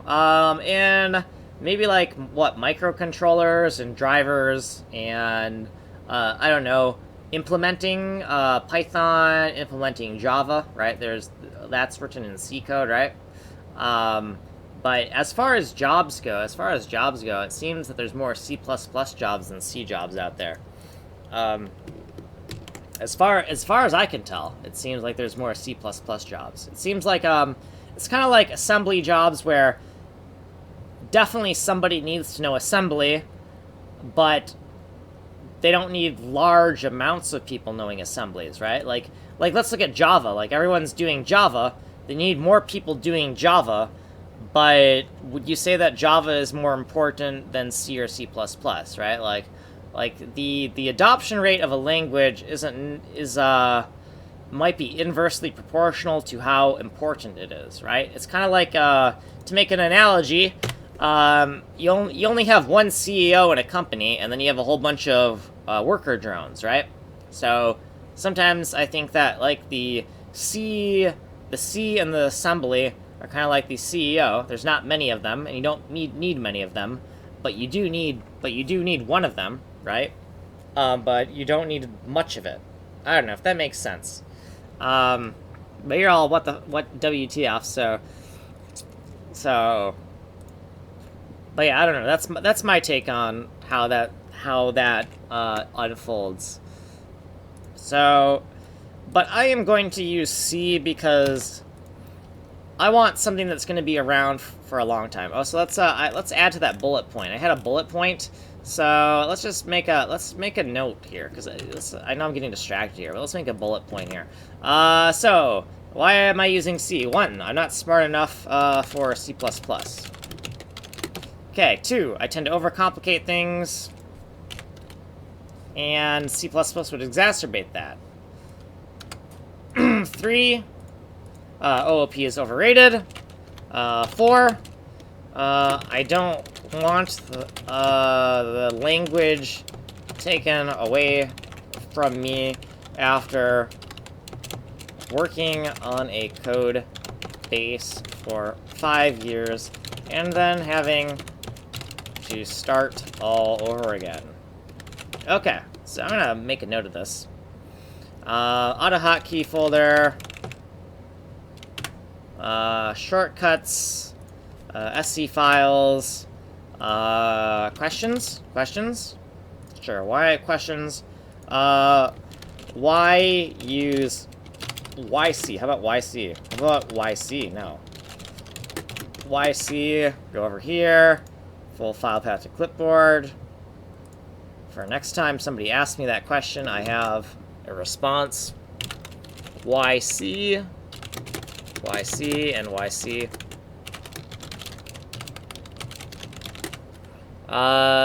Okay.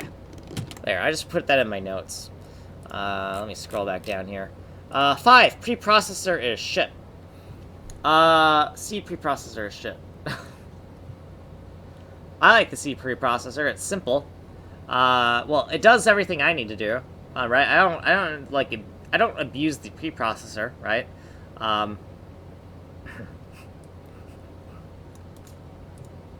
Now, I don't know what, like, other preprocessors can do, right? But it works for what I need to do. So let me, where's my list here? I'll just, C++ equals C preprocessor. Really? Okay.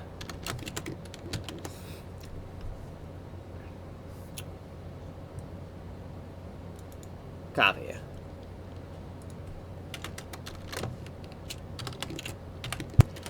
So if that's the case, then what is the... Hey, how's it going? So I haven't seen you in a while. So what can I show you really quick? I know I said I had some tech demos. I can show you now, since you kind of pulled in here. I need to get my code actually compiling, though, really quick if I want to show you what's up here. So let's comment this up really quick, and let's comment this out really quick. And what else do I need to comment out here to get this rolling here? I don't know, let's just try that and see if we can get this on a roll here. This may or may not compile, but yeah, I can,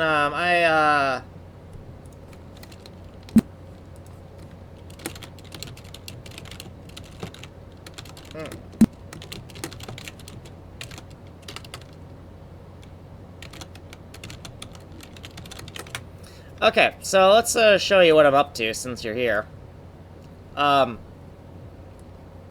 So right now, if we press the P key, we have our first render working, right? So if you look at this, we have this quadrant here, this quadrant here, this quadrant here, this quadrant here, and the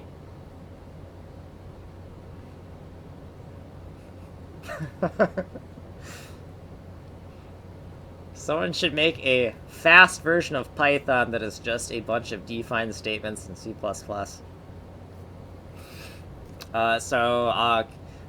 So knowing C++ and the monster it is, I'm going to take that seriously. So right here, we're trying to create some auto tile sets, and we're going to create auto tiles by only having 4 subtiles. So one auto tile set is going to be composed of 4 subtiles. Right now the renderer is in its early stages, so these two tiles here, don't pay attention to them. These two tiles are actually out of bounds, and the renderer is just like texture sampling out of bounds, and for some reason it looks this way. So don't worry about this, it's out of bounds. Pay attention to these 4 quads right here. So this quad is going to be like an upper right-hand corner. This quad is a upper... Sorry, did I say... I don't know my right and left. Sorry, let me say that again. Upper left, upper right, bottom left. Okay, I got that right. So from these 4 tiles, we're going to generate the 16 graphics required to create a Wang-style auto tile. So I use auto tiles that are as simple as possible. So 16 tiles per auto tile set is, as far as I'm concerned, the best way to do auto tiles. Anything else is just overly complicated. When I say auto tile, I also mean rule tile. So some people know auto tiles as rule tiles. So this image right here that you're seeing is generated from this image right here. So you can see we have like a very mip-map-like structure, right? So since you found me on shadertoy.com, so I'm gonna guess that you know what a mip-map is, and you can definitely see that there is a mip-map kind of structure here. So this first quadrant of the image is used to render this graphic up here, right? This second quadrant right here is used to render this quadrant here. This quadrant right here is used to render this graphic here, and then this quadrant here is used to render this graphic here. Now, this graphic is actually only rendered by using 2 bits of every single pixel in here. So this image that you're seeing on the left-hand monitor is actually encoding 16 different auto tile sets. Now, all 16 auto tile sets are identical right now because we're using white pixels on a transparent canvas, right? So a white pixel means that all the bits are set, right? And the way we're getting 16 auto tile sets is we're only using 2 bits per pixel for every single auto tile set. So, right, we're slicing, so what you see here is 2-bit color, right? So we use 2-bit color, but then we palletize it and we blend it together and we get a very nice effect here. So we're on our way to kind of creating base materials, right? So we want to create these like fractal auto tiles, but before we create fractal auto tiles, we have to have an editor that supports the creation of what I call terminal fractal auto tiles. So the auto tiles being fractal are not going to, for the time being, they're not going to allow you to zoom in infinitely. They're just going to allow you to do an ultra deep zoom. So at some point, you have to stop zooming when you get to the terminal tile, right? The tile that is composed of pixels rather than a tile that is composed of other tiles, right? So to make a fractal auto tile, all we have to do is draw the tile using other tiles rather than drawing the tile using pixels, if that makes sense. But for the first base materials, or the base tiles, the terminal tiles, they're not going to be fractal in nature, right? They're going to have this kind of different pixel size aspect to them to make them visually interesting, but they're not going to have any fractal aspects. They're just going to have, they're going to be rendered like this, and they're going to be auto tiles. So that's already enough. That I'm already biting off a lot to just get that working first. And once we can get that working, then we're going to layer on the auto tiling aspects. And every time we layer on a different feature, we'll make like a new editor that works with the new data sets, and we'll figure it out. It's going to take a while. So another thing we were working with is we were thinking, hey, what would happen if instead of taking that data set, what if we took a different data set and saw how that rendered? Like perhaps maybe this data set. So what would happen if we took this data set and rendered this in our engine, right? So we gave that a shot earlier. I can show you what that looks like. Now, because this is an image that has 100% alpha, the first four auto tile sets don't look like anything interesting because the alpha channel is all 1 bits. So we don't get any contrast, anything at all, right? It's just a solid block of color for the first 4 auto tile sets because those pixels for the alpha channel, they're all 100%, right? So we had to do some hacking around to look at different cross-sections of this image in the editor and see if we could find anything that was visually interesting. And I think it was number 14 that kind of had that cursed-looking image, if I remember correctly. I could be wrong. Let's kind of edit that really quick. So let's go into the renderer code really quick and edit it really quick. So PAINT5D, we probably were editing it in this side, right? Yeah, fragment shader. And let's go look for osdex. So Control F, osdex, the offset index. When I say offset, I mean auto tile set. So I'm making terse words for the concepts I'm throwing around because I kind of have this belief that in order to think at the next level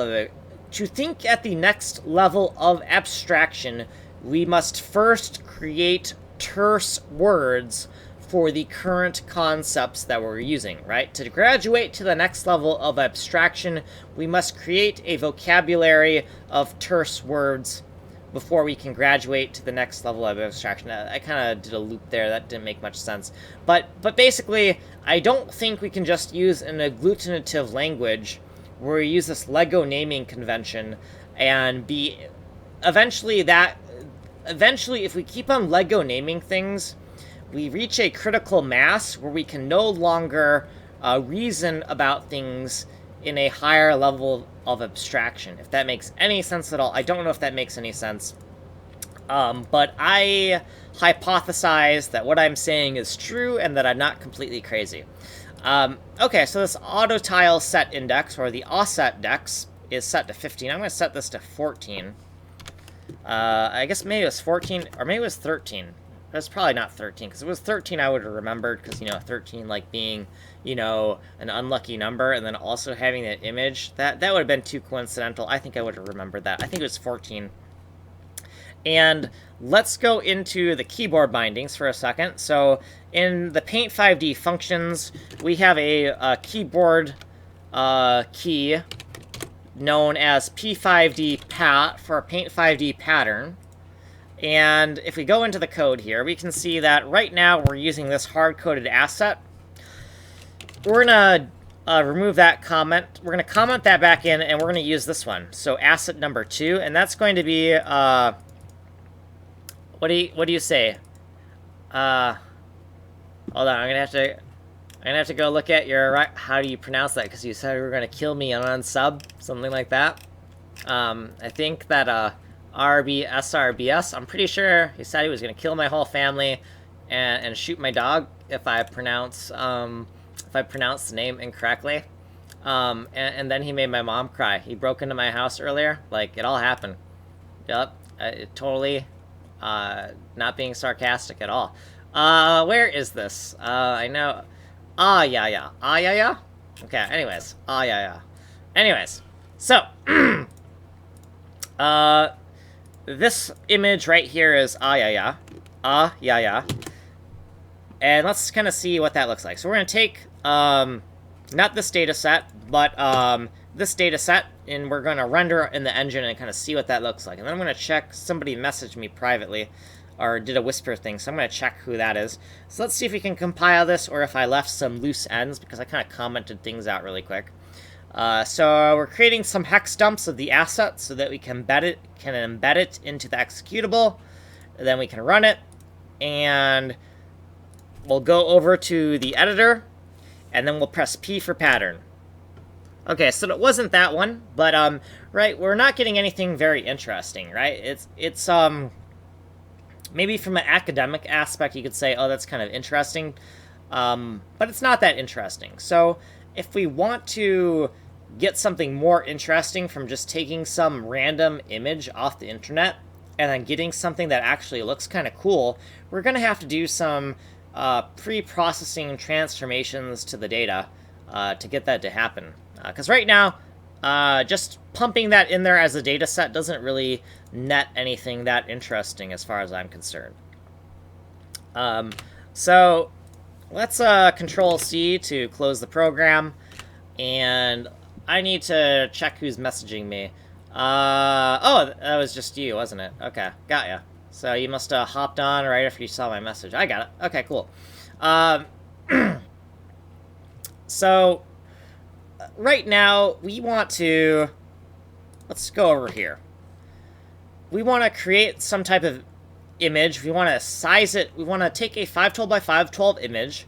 We want to resize it to 64 by 64. Then we want to mirror it along this diagonal axis and alpha blend it with itself. And then we want to stamp it here, here, and here. Then we want to downsize it to the next power of 2. Stamp it here, here, and here. Downsize it to the next power of 2 down. Stamp it here, here, and here, etc. Rinse and repeat. Rotate it to do the same thing over here, rotate it to do the same thing over here, etc., etc. So we have a whole bunch of transformations that we want to execute in order to get something visually interesting from just throwing a random image into the renderer. Now the reason for this is it would be easier if we could get something that is substantially interesting from just throwing in a random image and then touching it up, right? So rather than having the artist start off with a blank canvas, if we could just kind of throw something interesting in there and get a interesting kind of base, if we could seed the canvas with something interesting, I think it could help productivity. So it's kind of like if you like, so if you mix like fine art where you like, if you mix not fine art, what's the not fine art, high art, whatever kind of art, that art that's not really art where you just do stupid stuff like throw paint at a wall and call it art. Take that kind of art and then mix it with art that actually takes skill. But I think if you mix those two things together, you can get something good going. So take somebody who actually knows how to paint, and then have them paint over something where somebody just threw paint at a wall, and I think you could get something cool, right? And this is just another hypothesis. Okay, so, modern art, yes, modern art, yes, modern art, that's what, yeah, yes, modern art. So I think that, you know, if you can, take modern art to create a base image, and then apply actual skilled professional art, what do you call it, art where I work for a living art, right? Like video game artists are not modern artists, right? They actually have to have technical skill and like know anatomy or have some type of hard surface modeling skills. Like, they have to actually have actual skill, have actually studied, not just, you know, popped a whole bunch of LSD and been like, all right, I'm ready for that diploma. Nothing against LSD, like, you know, put whatever you want in your body, that's fine. Okay, so anyways, we want to generate the clone stamp here. So we're going to take the image that's 512 by 512, and we're going to resize it to 64 by 64. Okay, so then here, let's kind of get this working. So let's start writing this. I have no clue what I'm about to do here.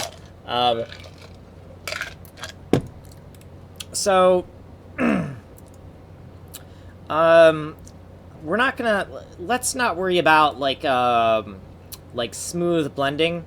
Let's just do like nearest neighbor, right? Because that's gonna be the easiest thing, is just a nearest neighbor downsize. Yeah, let's just do nearest neighbor for now, and then if we want to figure out how to like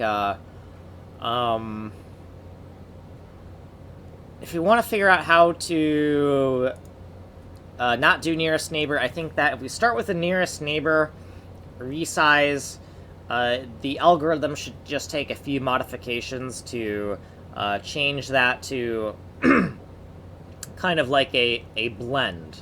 I forgot what it's called, like, but interpolation, right? So let's loop through all of the pixels.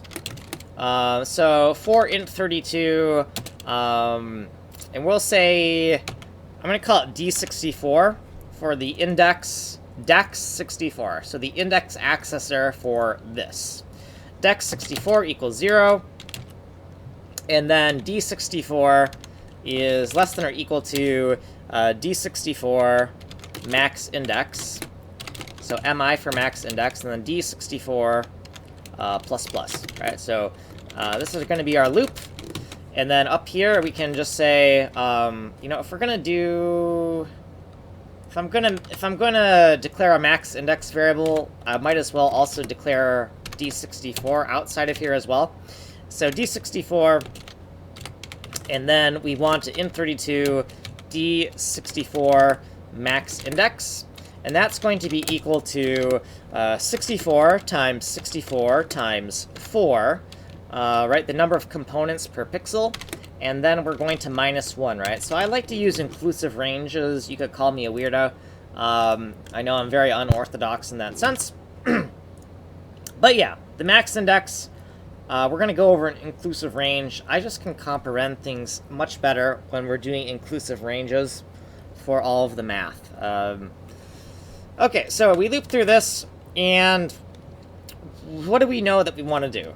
We know that the destination is pix064, right? So the destination is on this side, and we know that we want to access this pixel.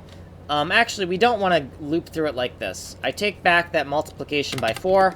This index is actually going to be a pixel, and we need to equals, I don't know what this is going to be yet, but I do know that this is going to be something like this, right? So red, green, blue, and alpha, right? And then for the 512 by 512, we're going to need to convert the index to an XY location. Then we're going to need to scale that XY location. Then we're going to need to convert that XY location back into index location. So that's not too hard because we have snippets for that. So index to XY C99, right? And we have way too many snippets for that. We need to not go so overblown with that, but so let's take this snippet and modify it to our liking. So we know that in terms of this D64 is on a 64 by 64 tile map. So the width variable right here is going to be 64, and this variable is our index variable. So the index variable is the D64 here. And then, do you want to call it txty? I don't know if I want to call it txty. I mean, that could work. You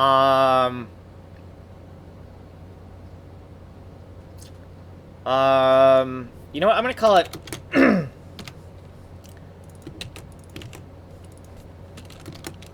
I'm going to call it... I know that's kind of weird, but... So, x6, x on 64 by 64. So this is the x location when it's mapped onto a 64 by 64, right? And then this is going to be y6, and y6 is going to stand for y on a 64 by 64. Okay, x6, y6. Okay, so once we have this, and we have an x and y, we need to scale this. So, let's say,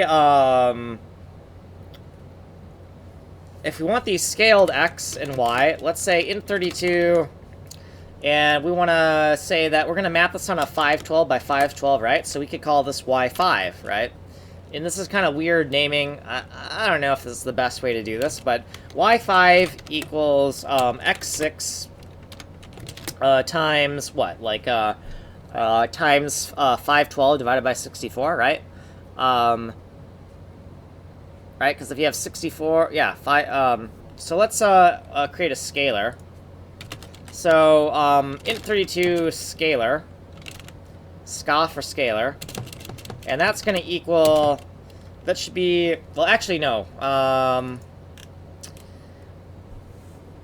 This that we pasted here, we kind of pasted this in here, and I just realized that this does not have to be constrained to 512 by 512, right?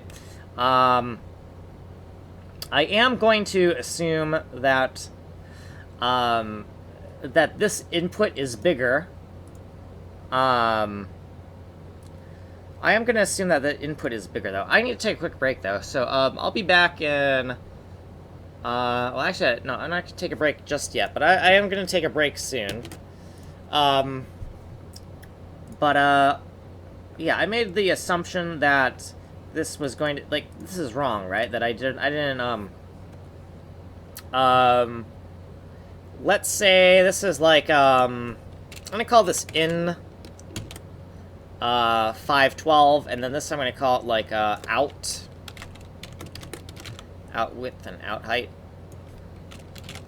Well, hold on here, no, that's fine. Yes, this does not necessarily have to be,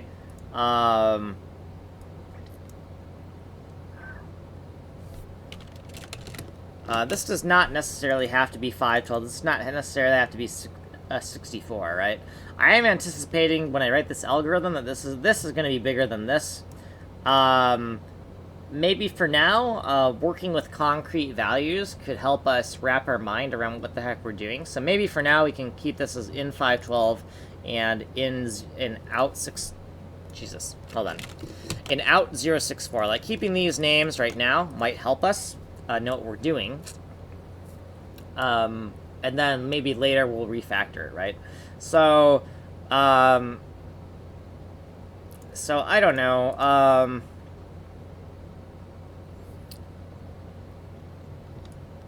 So, you know what? Instead of calling this X6, I'm going to call this, this is the input, right?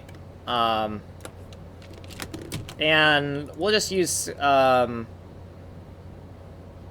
this is the output image, my bad. So this is the output image mapping, right? So this is, the output image, right? So we're creating a map on the output image. So XO and YO, the output on a 64 by 64.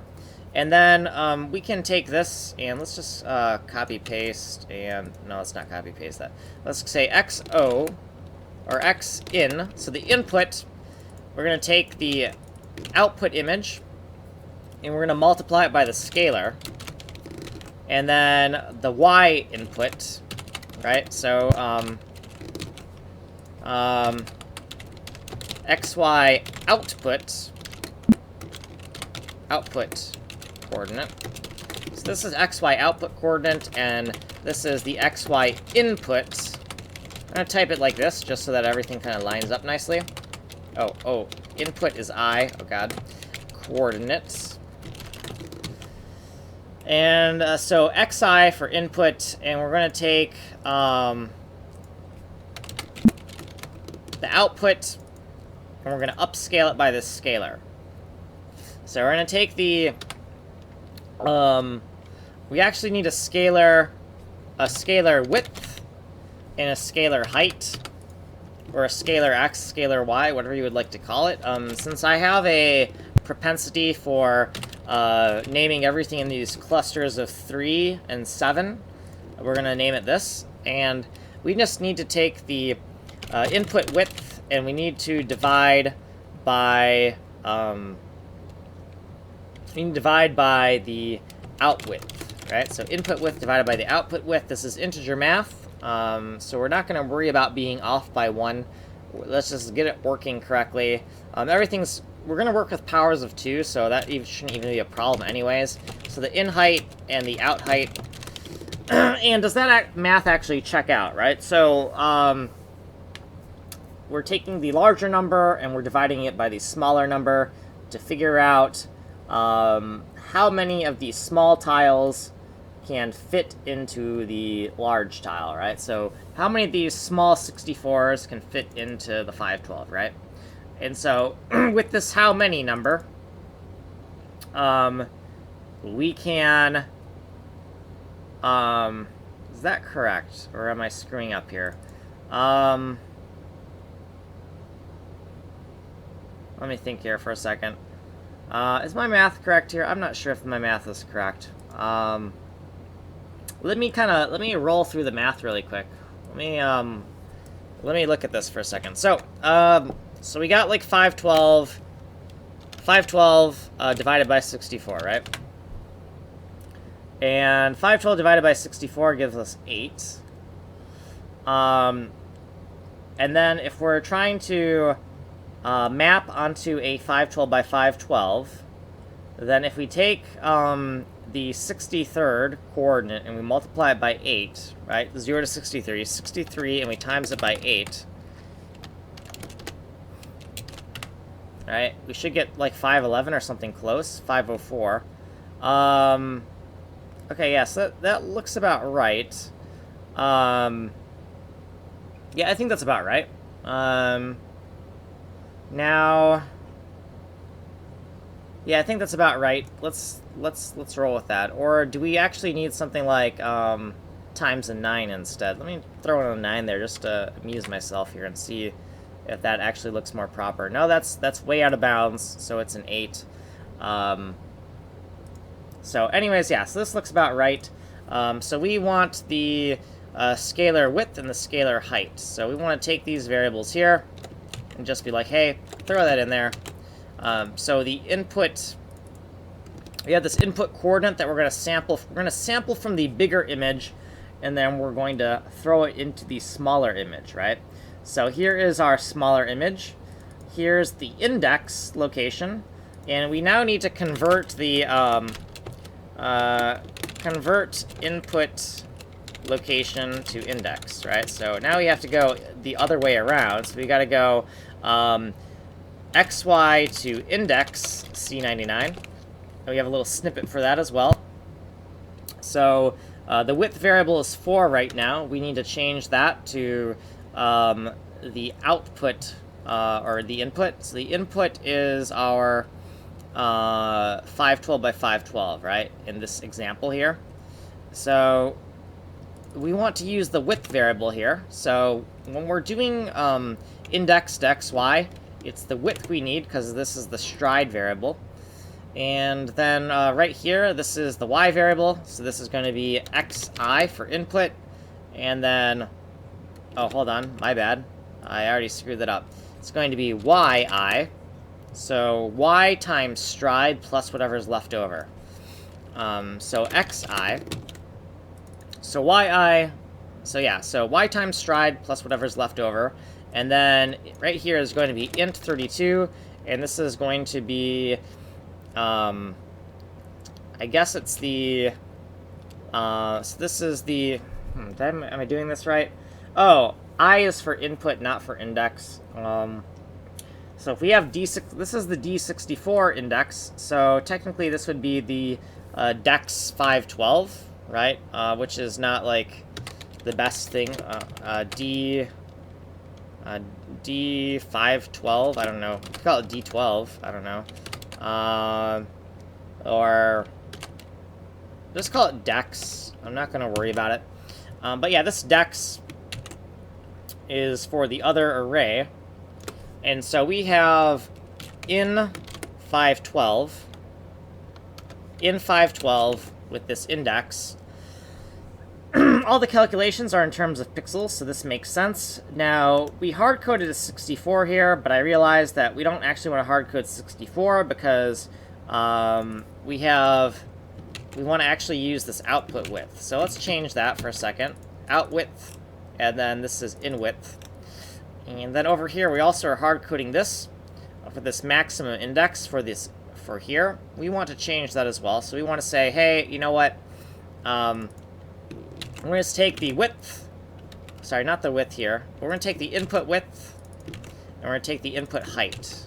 Or actually, no, not that. God damn it. This 64 by 64 is here. Jeez, okay. Out width and out height. So out width times out height minus 1 gets us this maximum index for this this thing here. So we're going to iterate. We're going to iterate through the smaller canvas, right? And now this, once we get this code working, it could probably work. It'll probably work if we shuffle around. We swap which canvas is the smallest and which one is the largest. But for now, I think that working with like a concrete value of 512 and 64 in terms of the variable names, I think it's going to make us easier to understand what the heck we're doing. So the input width, output width, whatever the heck. So the dex. So we're going to take the coordinate. So we're going to take this index, and we're going to convert it to x and y. Okay. Then we're going to take the x and y, and we're going to convert it back into...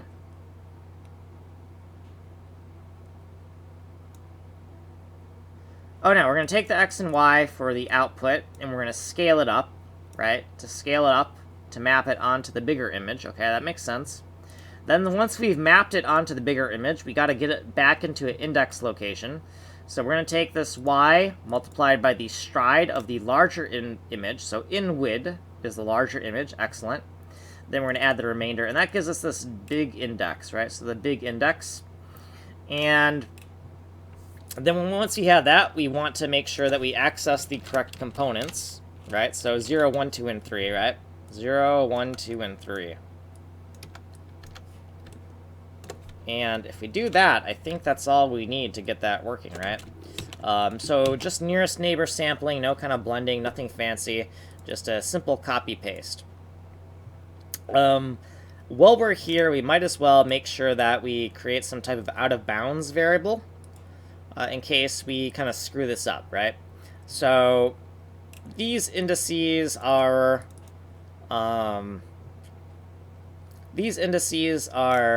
the component locations, right? They're not we're not accessing pixels, we're accessing components.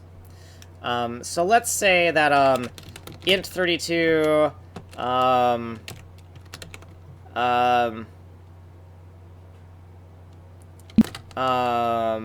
don't know, in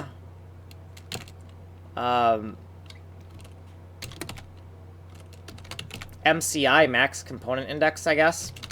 And that's going to be equal to the input width times the input height times 4, and then minus 1.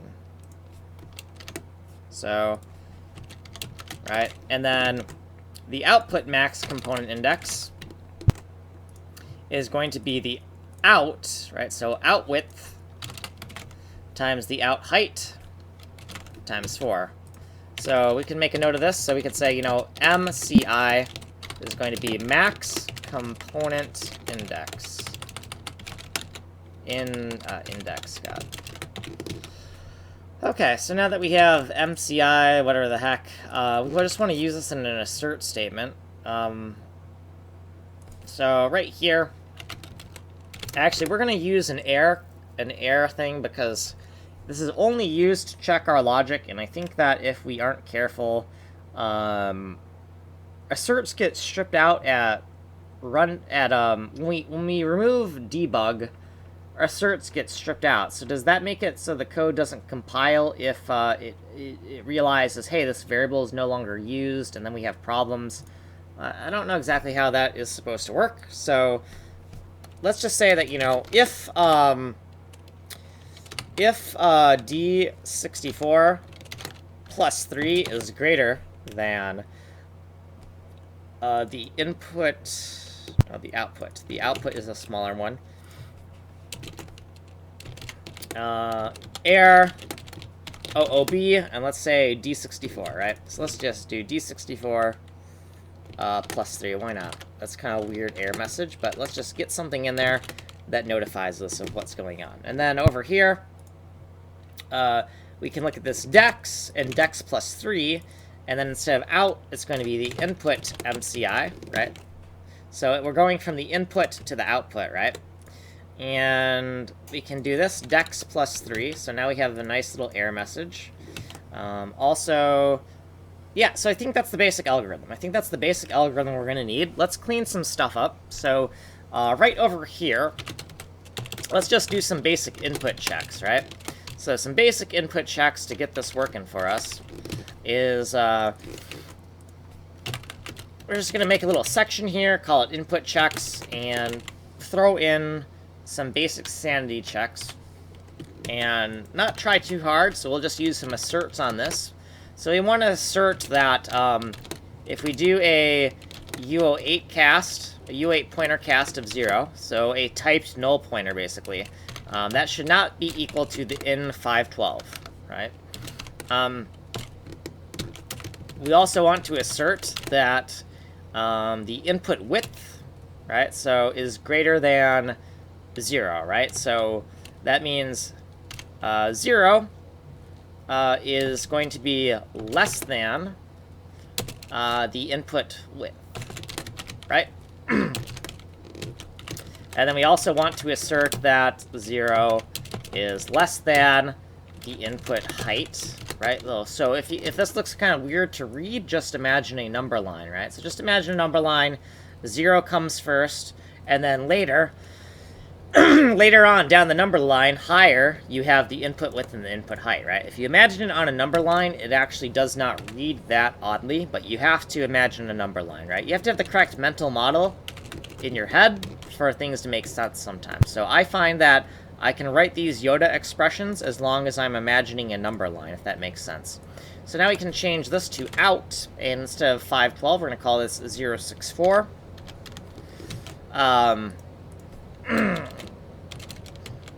So, suggested. So,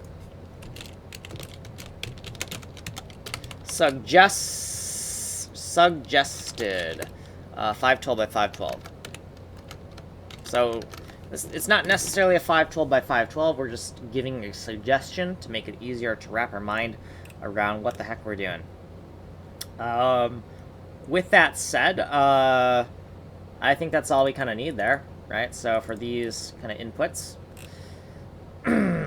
And we can call this variable declarations, right? So variable declarations, make a little section for that. Now there's also assignments in here, but let's not get that granular, where we have declarations and assignments. Sometimes it's nice. A lot of times it just adds more code when you separate things into declarations and assignments. So I'm not going to do that.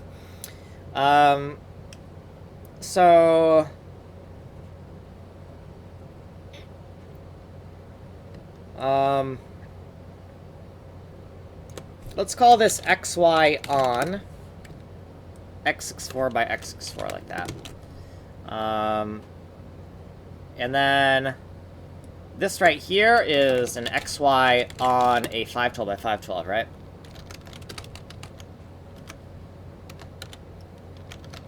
Okay.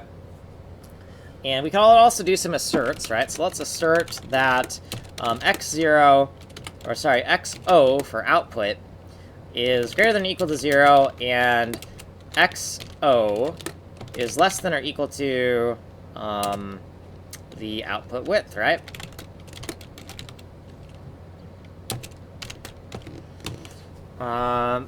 So hold on here. Yeah, that's correct, okay. And then we could also do the same thing with y, right? So make sure that y is within the correct range. And did I do this correct? No, I did not do that correct. If we want to do this with an inclusive range like that, then we need to -1. And this width, and then this is height. And we can do that. We can do that if we want to do that. Let's seal this assert, because it's going to be the same thing, but instead of O's, we're going to have I's here, right? Okay, and anything else? So this index, we already have asserts for this index, but they're written a little bit differently using an AIR function. And just say, nearest neighbor sampling. Right, so we're just going to do nearest neighbor sampling. That's all this is right here.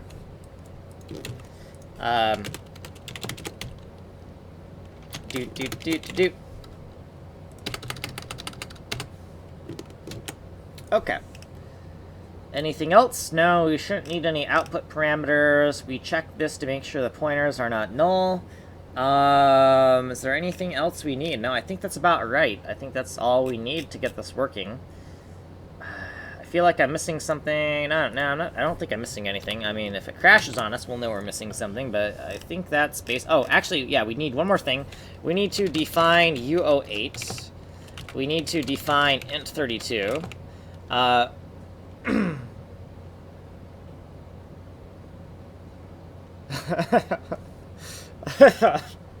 Wow, that sucks. You know what could really help you? It would really help you if you had, like, a very large shortcut script of some sort. So, Reddit, maybe. Third comment? Okay, hold on. And also, let me save my text file here before I get paranoid that I made some accidental changes. Okay, so third comment, you're saying. So, you are viewing blah blah blah single threads. Me as a newbie programmer. Wow, this code is so clean, no messy brackets. 2, is this Python? Wait, this is the C language. Oh, WTF? Holy shit, those brackets, oh my god. System.out.println is Java. Okay, so third comment. Let's see, well, oh, did you actually highlight it? Well, that's debatable. What have you done? I upvoted the effort on a custom-made meme. Report it. Delete this. I have no clue what this is about. Well, that's debatable. Oh, is this clickable? Hold on. Third comment. So, third comment from... So, you're talking the third comment onto here. So, we're talking about 1, and then 2, and 3? Or are we talking about this? Actually, here. Check link. Okay, I'm gonna move that up just because I have no clue what that's gonna be. So let me move that up and let me click that link. Oh, okay. Interesting. I'm looking at it. Here, let me put this down here and see if I know what the heck is going on here. Include stdio, so either C or C++ is what I am assuming. Type def struct out, int print line, const char. Okay, so a function pointer to print line. Okay. Output. Okay, output, got it. So we have a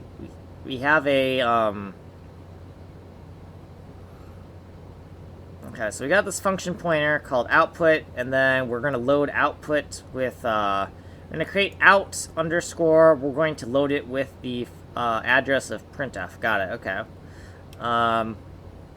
So type def struct, so we're making library structs. It looks like we're making library structs. Type def struct output out system, okay. Got ya, little library struct, system underscore system, okay. Okay, what the hell? So I'm a little bit, and maybe this is just being stupid, but I'm a little bit confused as why they did output and then out underscore, and then over here they're like system underscore, right? They like swapped where they put the underscore. That's kind of confusing.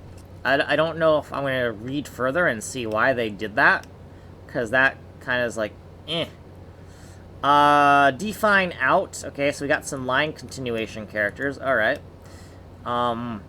So define out, and that's going to be out equals out underscore. Okay, got you. So we're going to hijack. We're hijacking out is what we're doing. Got it. We're hijacking out.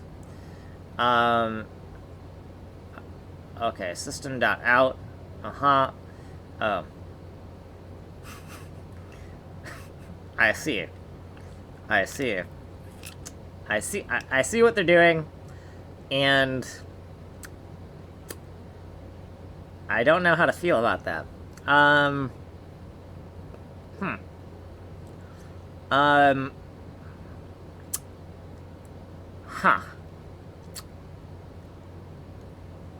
Well, yeah, I mean, I was a fan of doing, like, library structs like this in some of my older code, but I found that it just increases the ability to accidentally segfault if you don't correctly set up things at the right time. Though I guess this is all kind of like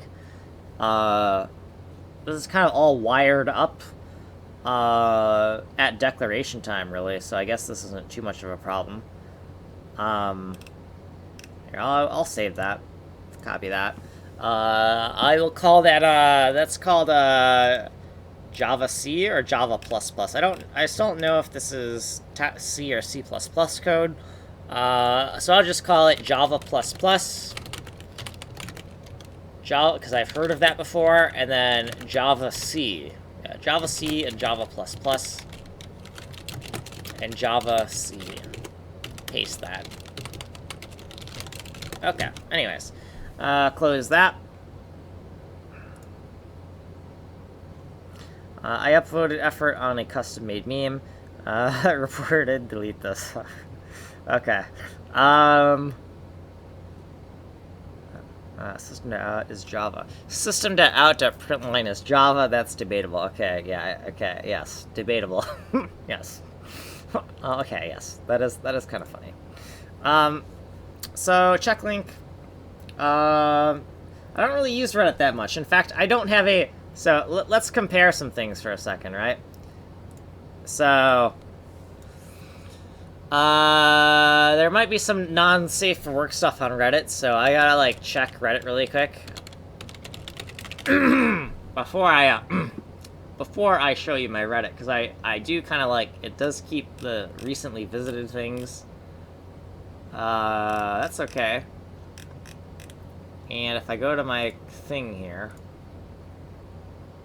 Okay, now let's go to, Stack Overflow. Okay. So let's compare for a second. Stack Overflow. Reddit. So here's me on Reddit. And, here's me on Stack Overflow. So, yeah, one of these things is much better than the other. I can't post my battle station. I've been wanting to get more karma on Reddit because I want to post my battle station.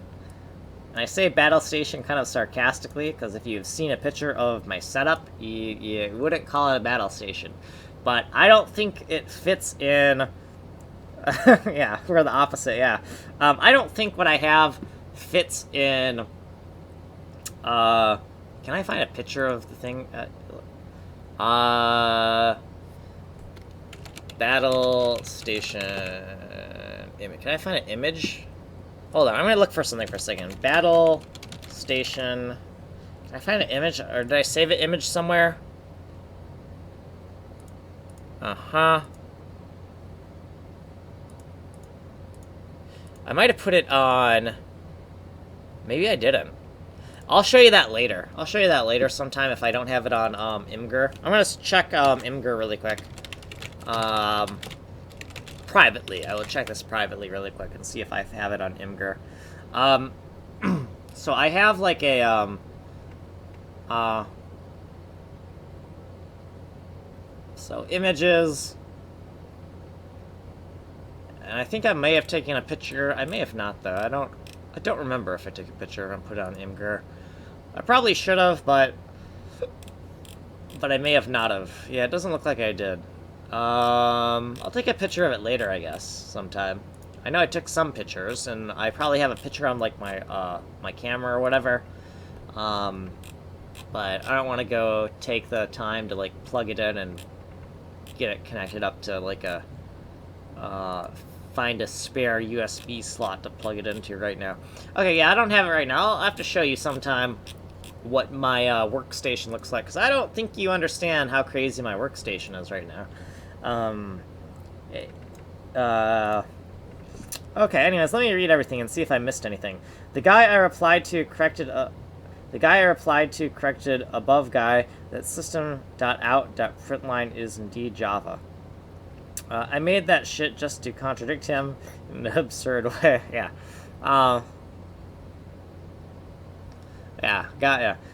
The main objective was to have that single line with the same syntax as Java. Yep, that's a, yep, I get, yeah, I totally get you. Yep, I understand. I understand what you're doing. Yes, with same functionality, yes. But yeah, I totally get what you're talking about.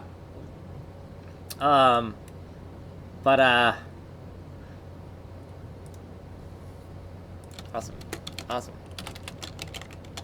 Awesome. Okay, so yeah, I totally I totally get it. Yeah, cool. But yes, I am kind of like, you know, I try to get karma on Reddit, but it seems that maybe I'm just not spending enough time. I feel that, you know, maybe some people should give me more karma for accurately identifying people of interest in certain threads. Namely, like, you know, when you think naming names in our system,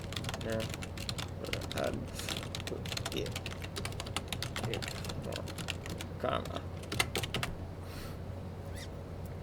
But anyways, you know, I will keep on trying to get more karma. Yeah, I wasn't even gonna try to get karma on programming subs. I'm trying to aim for some low hanging fruit here. So yeah, I'm not gonna try. If I want karma, I want it the easy way.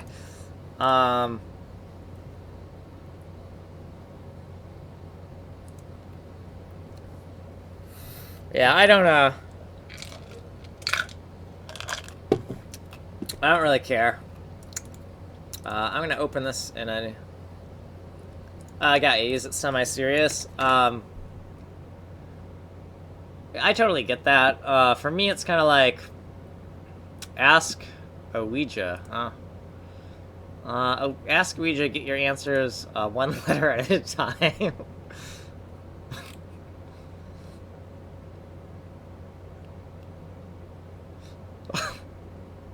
Interesting. All right. So, doesn't look too bad. Interesting. I'll put that in my notes file really quick. Yeah, like, I don't know. I'm kind of conflicted. Like, I think it's kind of weird to be like, it's like, professionality is kind of weird, right? It's like, it's like, okay, if you know I'm a heterosexual, but then I have to pretend not to be interested in certain things on the internet, like, that's kind of, I don't know. It's kind of weird. I don't know.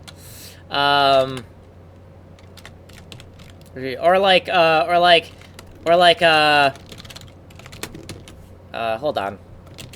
Java Ouija.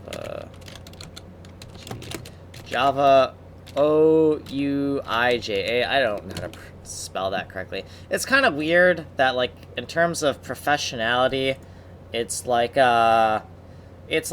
you can say something like, we're trying for a baby. Like, if I was in an office environment, right? You could say, hey, I'm trying for a baby, right? But then if somebody else says, like, hey, I met this, you know, hot girl at the club, and, you know, blah, blah, blah, in the bedroom, blah, blah, blah, right? All of a sudden, like, that's not appropriate, right? Like, I don't know which one. Personally, I think trying for a baby is grosser, right? Because that means that you're, like, you know, you're not using a condom, and you're not pulling out, and that seems much grosser than, I don't know, using protection, with some hookup, right? But but the trying for a baby somehow is totally office appropriate, but the other one is like, oh my god, sexual harassment. I don't know, man. Maybe I don't know what I'm talking about, right? But Groomers don't much. They have both. Okay, yeah, you got a point. They have both hands busy, so like, how could you? Clipped and shipped. Clipped and shipped to 9/11. Okay. Okay. Anyways,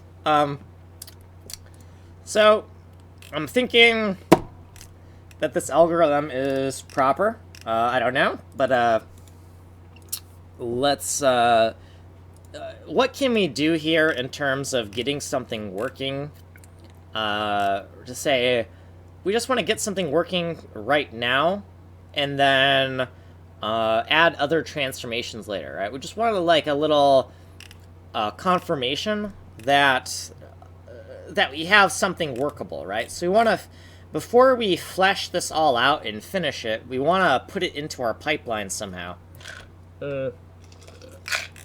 So, we probably want some type of OS 512,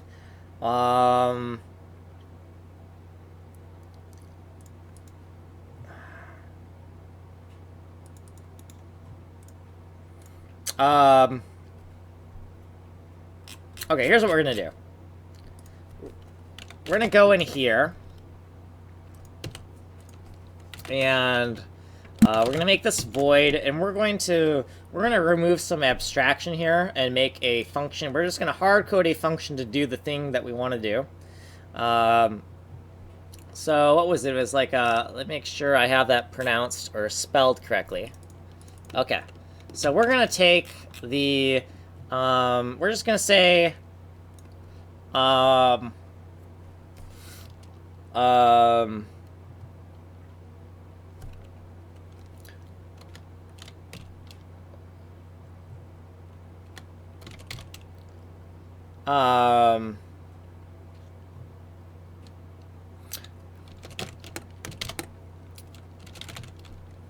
okay, so I'm going to name this function,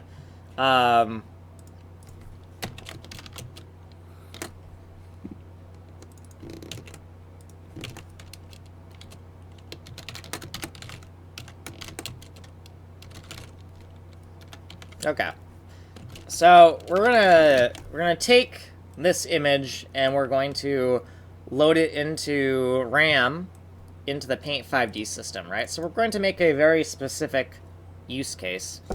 But because I kind of like have this kind of OCD thing of, you know, making things, you know, unfortunately for this is it's 5 letters, so there's nothing I can do. It's 5 letters. It just won't.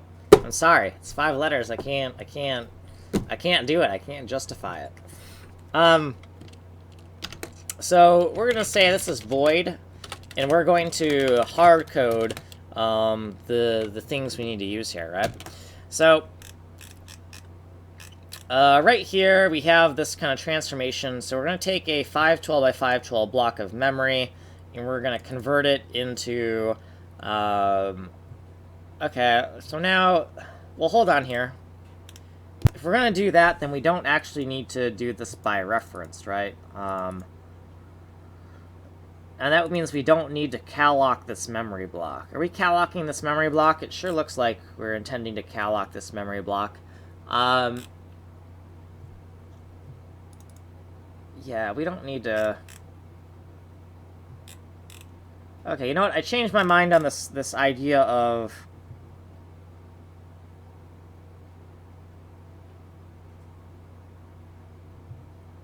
Okay, so we want to write the code for a specific use case, right? And so if this is too abstract for our use case, then we're going to say no. We're going to say no to it, right? So we're just going to, I'm not going to make this a by reference. Because now I realize that, example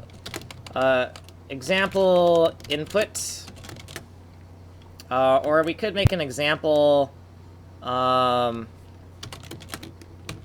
example input or example output.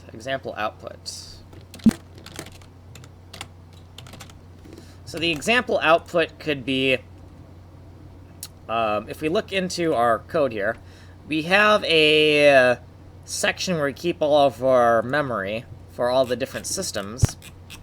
And the output that we actually want to use is... Am I in the comments file? Geez, there's a lot of stuff in here. PAINT5D data. Oh, wrong thing. Pix name, where are you? Open. Okay. So in here, this is the memory. This is the CPU side memory for the system we want to load into, right? So I'm going to just make a note that the example output for this is going to be this thing, right? And the example input is going to be, the example input is going to be from the hard-coded assets. So if we look in hard-coded assets data, it's going to be this thing right here. Or actually, no, it's not quite going to be this, because we need to look at dump ass. So dump ass dot functions, and so we want this one right here. We want oh, I see. So we're loading this directly into RAM, aren't we?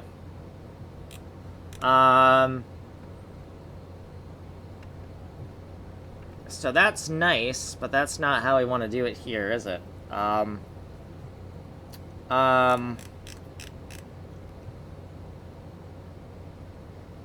Functions categorized by whatever,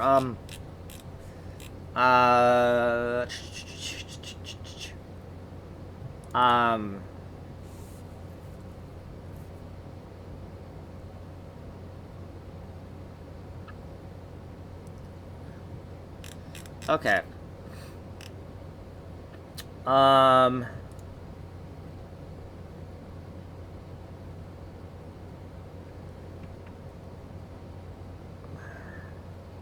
So these are specific cases. Yeah, yeah, I just need to...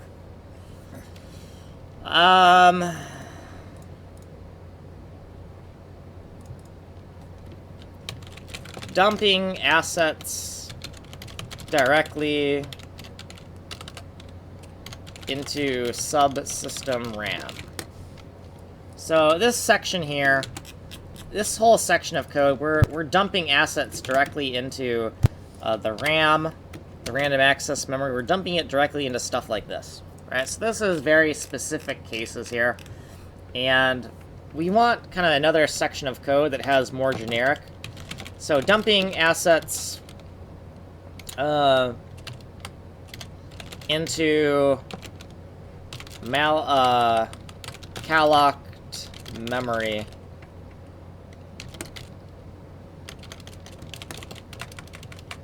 Alright,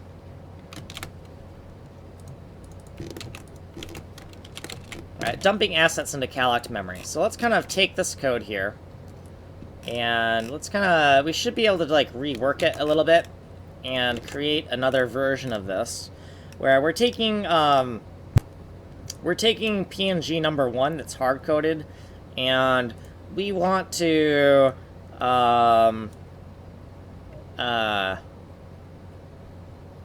do you want to get a copy? Actually, no, we just want to uncompress it. So...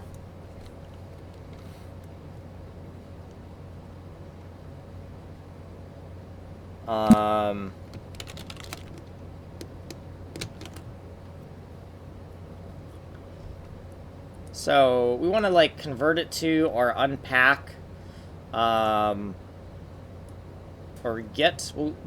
A get without a put doesn't make sense to me. So convert to pixel array. So we're gonna take this PNG number 1, and we're gonna convert it to a pixel array, right?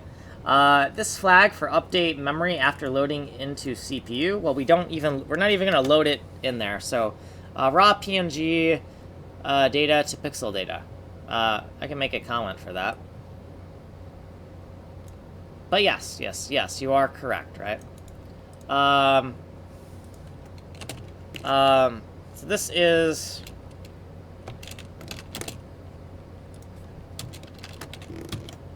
And we could, now this raw PNG is a different PNG. We're hard-coding it for this specific asset. We'll make it more generic later. But let's get rid of this. Oh yeah, no, you are correct. You are correct that is that's exactly what we're doing, yeah. So, let's make this void over here. And let's remove this. Remove this nonsense over here. And this pixel array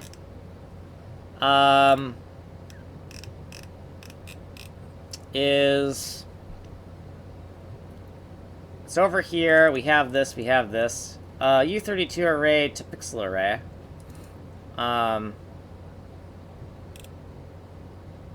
Oh, actually, so we already have the code for this, right? Now, we could make it a...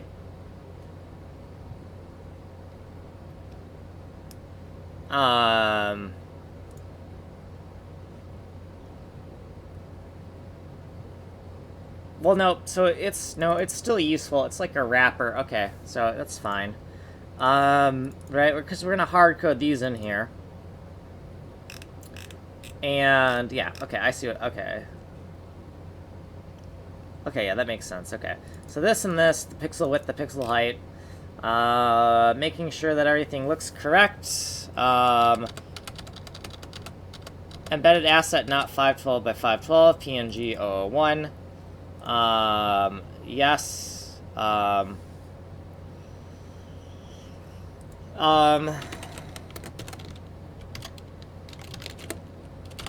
This message was duplicated, so we need to say... We need to make it more unique, though, so...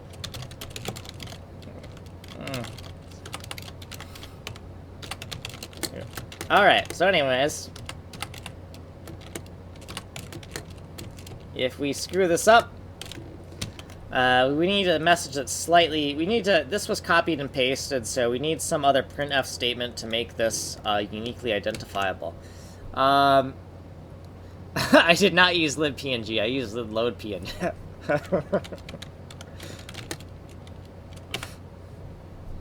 Yeah, because we already looked at that, and we were like, yeah, libpng was kind of like overkill, right? Jesus, close that. So this is just copying the data, and then we're freeing this pixel array, right? So what we actually want to do here is we want to... we don't actually want to free this data. We just want to chop this down a little bit. So... And then, instead of actually freeing it, we just want to return it, right? Ooh, hold on. If we're going to return it, though... So, because the pixel array is...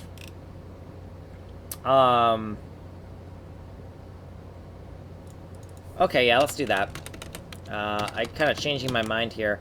How do we do this? Yeah, so let's call this, U08 pointer, ByRef pixel array, and then let's call this int32, and then we'll call this ByRef pixel width, and then let's call this int32, and this is ByRef pixel height, width and height, and these are just output parameters. They're all output parameters.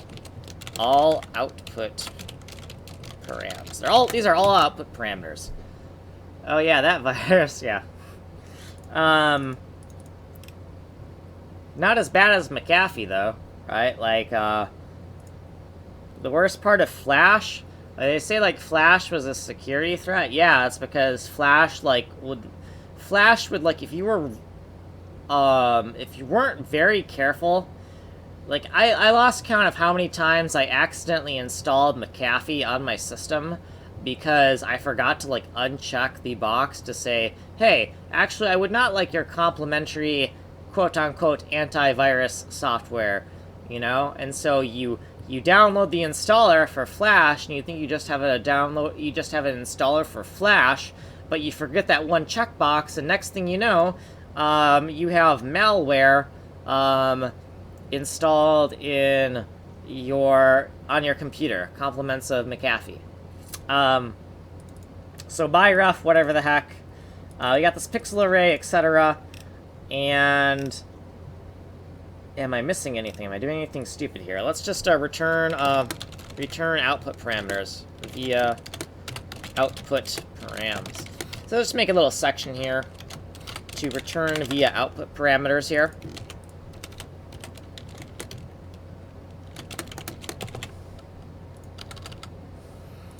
And all we gotta do is we just have to dereference, right? So dereference the pixel array or by rough pixel array, by rough pixel array, and then set it equal to the pixel array. And then we want to dereference the by ref. Let's just duplicate these lines instead of keep on typing that. Boom, boom, boom. And then copy this. Pixel array, whatever, whatever, right? So, bam, and bam. Okay. So what else do we need to do here? Well, if we're doing this, if this is what we're going to go with, then we need to make sure that the inputs are correctly set up. So let's do input checks.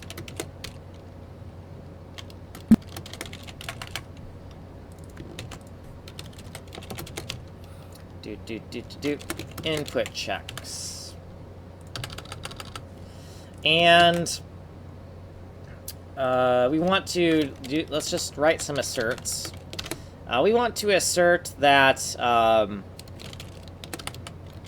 if we take a UO8 pointer and we cast that to 0, that that is not equal to by ref. Oh, we got to change that. That's not quite correct. We'll fix that shortly. So let's just put that there for a second.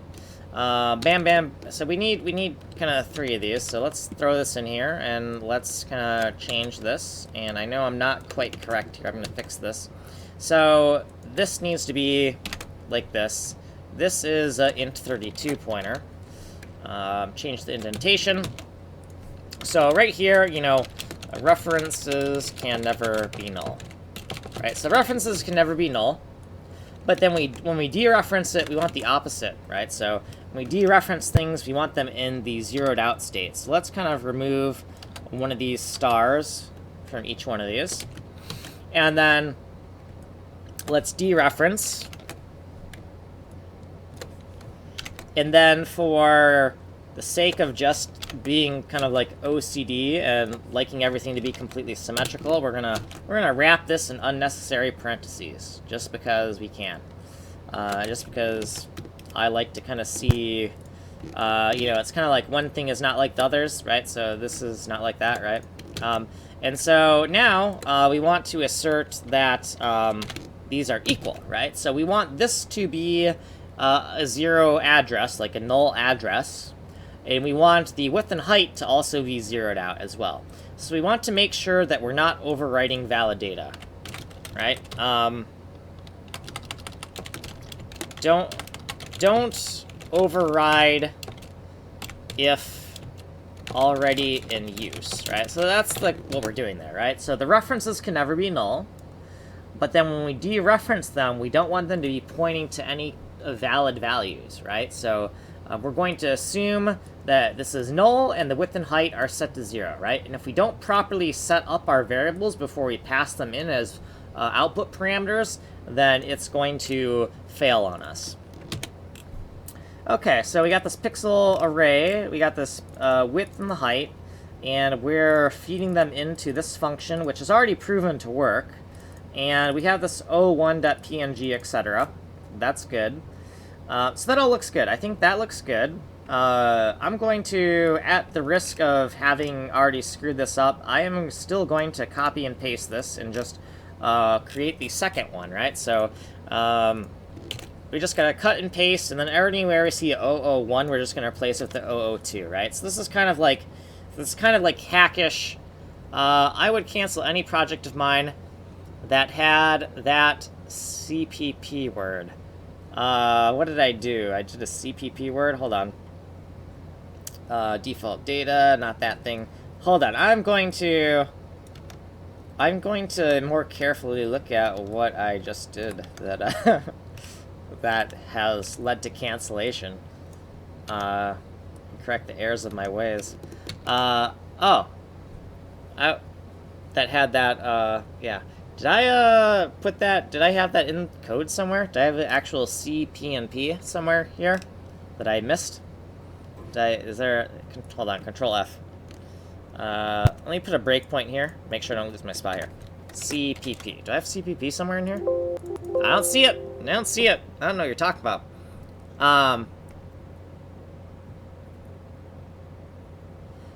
Oh, yes. Okay, yes.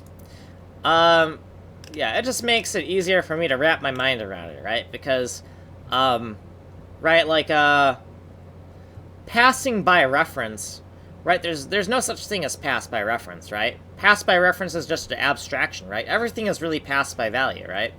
Well, I guess technically you could pass small structs on the register, right? Technically, you could probably pass a small struct on a register or something like that, but really everything is pass by value. There is no such thing as pass by reference, right? Right? And that's why I kind of write it like this, where I fake it by saying, you know, by reference, and I put the pointer on it like this, and then usually I put the pointer on the type like that. So I'm kind of like faking it because it makes it easy for me to abstract my way around this, right? But yes, yeah, there is no such thing as pass by reference, right? Everything is pass by value. Even in C++, C++ just hides that fact from you, right? But yes, okay, yes, I see what you're talking about, because the by ref, right? So you're looking at that, and you're like, yeah, okay, I see what you're talking about. Yes, so this C++ word, I got you. Okay, so, okay, so we have this all ones, and this is all twos here. Right, so that's all we did, right? Dead simple, right? Where it's like, yes, I get that we should probably create a helper function, but the first priority is just getting this code working, right? So it's like, yes, this is a waste of... I mean, if you're getting paid by the lines of code, yeah, do it this way. But obviously, making this into some type of generic helper function, because this is the only... The delta here is just these things here, right? So this here, and then down here, this here, right? Everything else is basically the same, right? So does that look like everything checks out? Does that look pixel array, pixel width, pixel whatever? I think that's about right. I have kind of lost my track here, but we wanted a function to be able to get the data that we wanted to be able to get this into a pixel array that we could use, right? So let me take this for a second, copy that, and we were somewhere over here, and we were writing a implementation over here, and we wanted to get we want to take this function and we want to say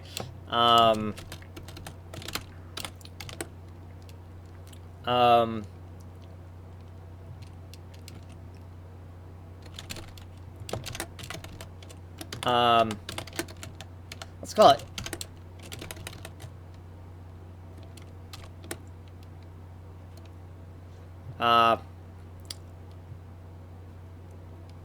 so I'm just gonna call it Aya.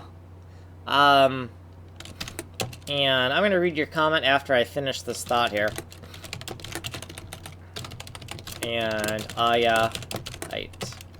So, and then I will also make a note of this, right? So I'm gonna make a note of what the heck's going on here. So this is...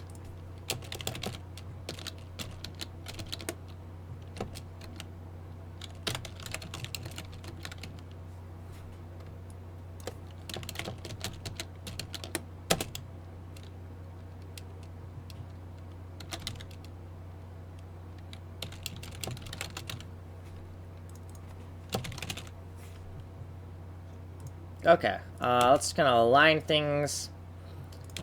Pixel array.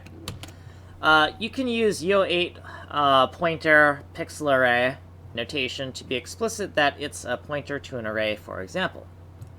Yeah, so I'm not too comfortable writing it that way. Like, yeah, I get what you're talking about. But sometimes, like, I'm not comfortable with, I'm not very good at doing this. Like, I'm not, it's ugly because you need, parens. Yeah, like, I'm not too good at, like, mix matching this. I do it in some places. There are some places where I am doing kind of this kind of stuff. But not really many places, because, like, I don't know. I have a hard time wrapping my head around this, for whatever reason. I don't know why, but, so I do kind of avoid that, because I don't know, I'm just a filthy casual, okay?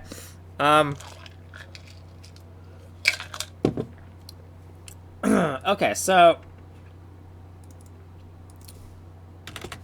let's create the pointers for this. So this is going to be a U08 pointer, and it's going to be array, or yeah. Okay, I'm going to be saying this all day. So we need it in a zeroed out state. So width and height, and this is an int32 over here. This is int32 as well. It's not a pointer. Okay, so this, and this, right? So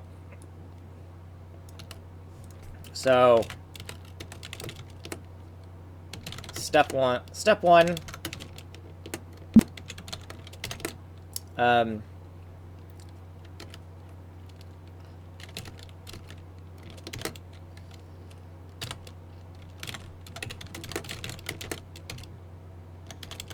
Okay, so the first step, right? So this is the first step we're going with. And I will read your comment after I'm done kind of doing this. So we're going to get this source image. Or we're going to screw up this. I should really make a macro of some sort to automate this rule here. Let's see this. But it's ugly because you need parentheses. You have to know the sacred right-left rule. What do you call it?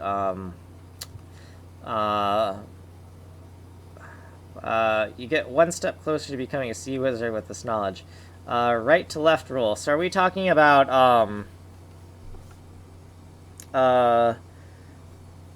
is that, I know there's like, what is there? There's like left associativity, and then there's like the, there's how tightly operators bind. Oh, how to read complex declarations.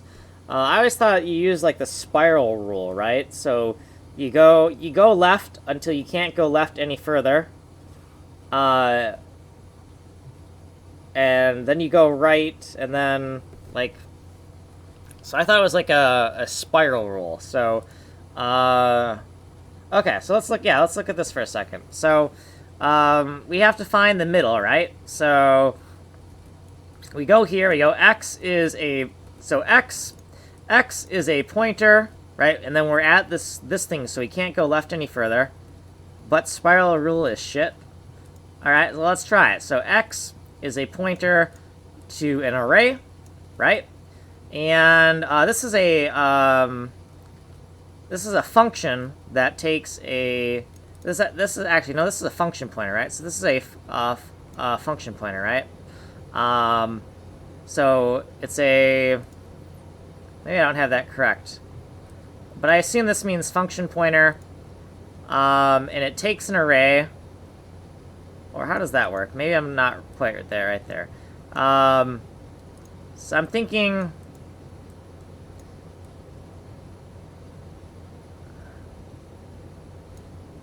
Because I don't think this means x is a pointer to an array. I think that means x is a pointer to a function that takes an array that returns a void, I guess, void or undefined. And this is a pointer to that function, and there are 5 of them? I don't know. With this knowledge, you read that shit as plain text English. Okay, let me take a look at this. Okay. The right-left rule. Okay, so this might actually take some time here. Let's read through it a little bit, and then let's, okay. So the right-left rule is a completely regular rule for deciphering C declarations. It can also be useful creating them. First, symbols read. Okay. Pointer to. Okay. And always on the left side. Okay, we got square brackets, array of, always on the right side. So left side, right side. Okay. As function returning. Okay, got ya. So let me just look at that. I think let's just start with that and look at this again. Okay. So, so I know we got to start in the middle. So we'll say X is a pointer to, and then we can't go left anymore, right? So we can't go left anymore, so we have to go right. So X is a pointer to an array of functions returning, I don't know, returning void, I guess? Right, left rule, hold on. Right, left? Did I get that completely inverted? It's right, left? Yeah, see, I you know what? See, I'm just never gonna write code like this. That's what I'm not gonna do. But, yeah, I can try to understand. So, oh yeah, so I do not know my right and left, by the way. So, so that also makes this hard for me. So first you go right first until you find a or the end. So I got that completely inverted. So, so you're saying go right until you find a or the end. So I thought you kind of have to start with, like, you have to figure out where the center of everything is, right? So you find the identifier first, right? And so we anchor on the identifier, and that's where we start unwinding, right? So you were saying that it's right-left? Oh, yeah, this says right-left, yeah. So I got that completely the other way. So X is an array of pointers. We can't go left anymore. Functions, returning... I don't think they are returning anything. Or is that not the case? Because I thought there had to be something in there if it was returning something, and I don't know what it's returning, because I thought if we return something, I thought this would have to be void, otherwise it's unspecified, right? Returning unspecified, or I don't know what I'm talking. I thought that this would have to say, like, array of 3 pointers to function. So you're saying this is array of 3 pointers to function. So you're saying this is an array of 3 pointers. We can't go left anymore, so we go over here to a function. Function, whatever. And then after we have the function, that's where I'm lost there. A function, and then all of a sudden it's like,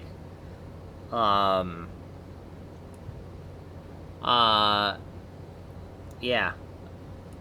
That returns a pointer to array of 5 char. Yeah.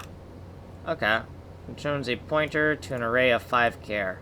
Yeah, so that part I don't quite get, because I'm looking at this and I'm like, there's nothing in here. And then we're saying that... Well, actually, no. It's a function that doesn't take anything, right? This is not output, this is input. Duh, okay. So, a function taking an unspecified number of parameters, and then it returns, you're saying returning a pointer of array of, I mean, you can't go right anymore, so we go over left, 5 char, yeah, yeah, you know what, I mean, I can keep on trying to learn that, but in the end, until I actually need that kind of code, I'm going to stay away from it. Like, that's kind of my stance on Vulkan as well. Like I do OpenGL code, but I don't do Vulkan code, because my stance is, you know, at some point, the algorithms would get advanced enough to where I need it, but if I don't need it, then I don't know if I should learn it. I don't know, but maybe that's backwards, maybe that's a bad attitude, I don't know. But I have seen that before. I'm going to put this in my notes, though. I have seen this before, but yeah, so...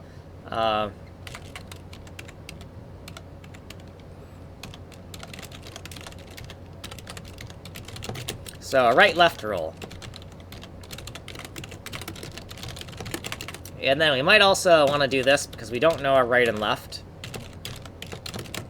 Left, right.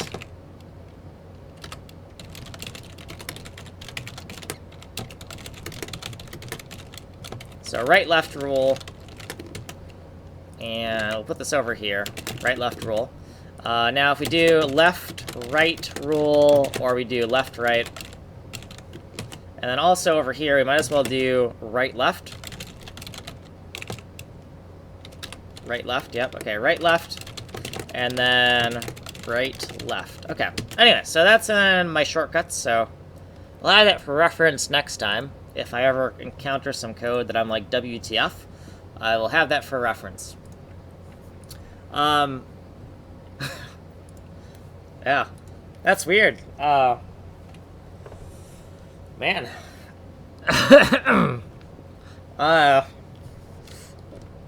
Step 1. Oh, crap.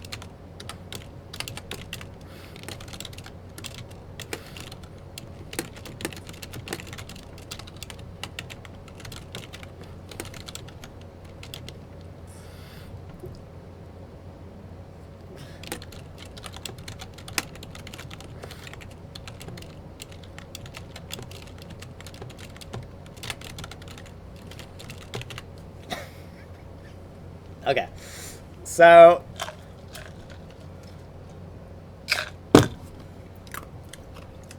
okay.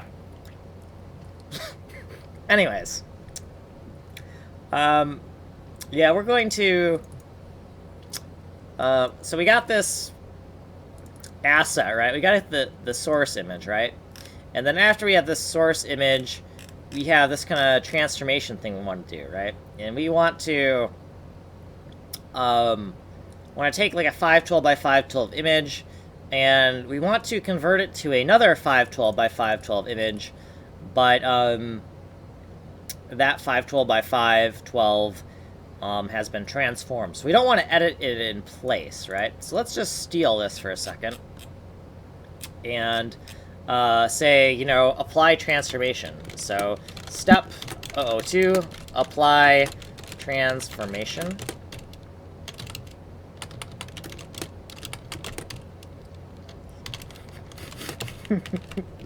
Okay, I'm gonna...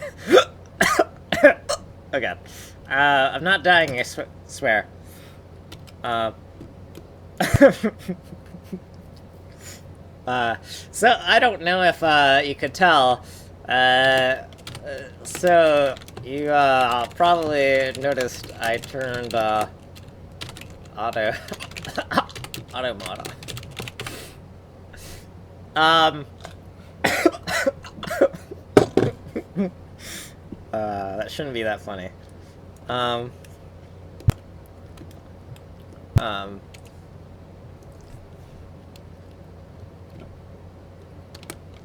Anyways. No comment. No comment.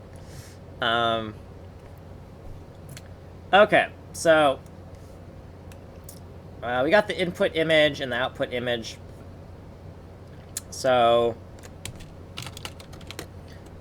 let's just steal this. We're gonna just steal this and paste it, right? We're just gonna cut and paste, be duct tape programmers. We're gonna be duct tape programmers with our own code, so I think that makes it better. Maybe it doesn't. I don't know. I think it does, though. So this is the inputs. And then for the outputs, we're gonna need to... Is this function going to allocate that memory for us, or are we going to need to supply that memory? And if we're going to need this, should we make it supply memory, or should we... I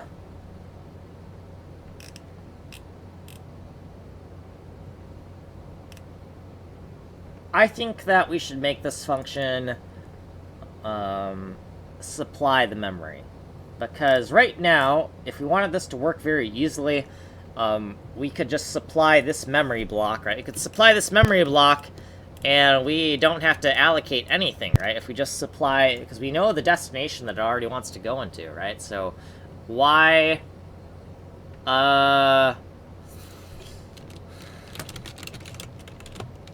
default.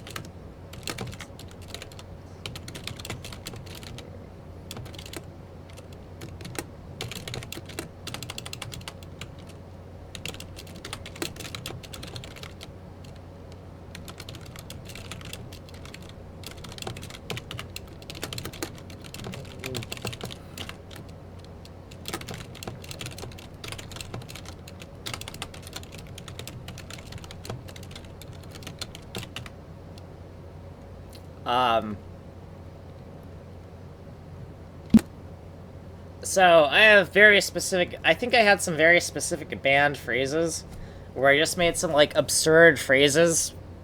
And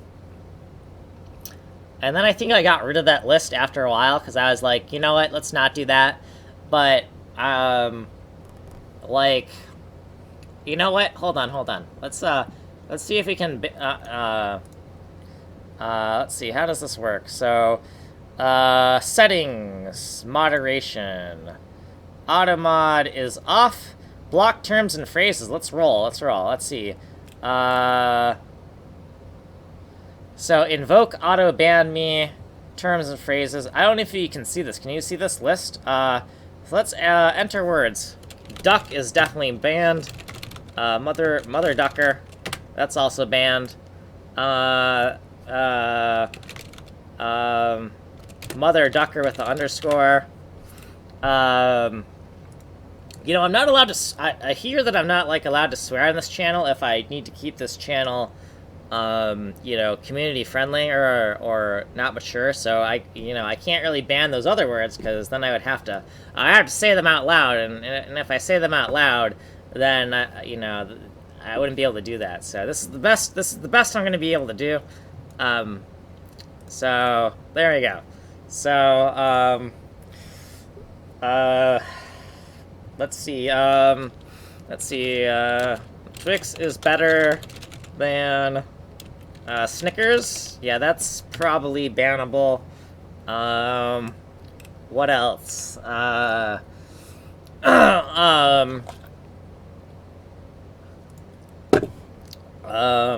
don't know, any suggestions? Let's take it to public poll here. Hold on. So, did I have to save that? Oh god, I lost chat. Hold on. Twitch dash. Let's go back to the dashboard really quick.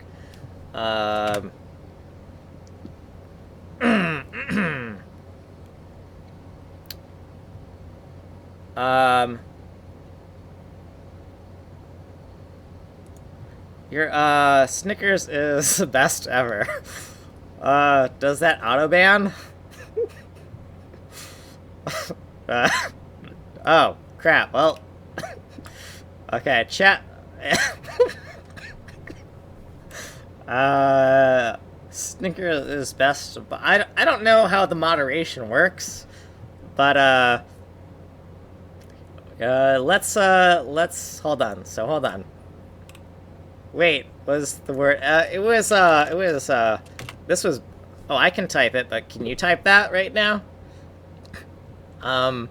Let me put the chat up here really quick, and so that I can kind of see the moderation for a second, and I can, hold on. Control A, Control copy. Oh, I see. Oh, always finding ways around. Okay, alright. So let's go into, okay, let's, it's in settings moderation. Okay.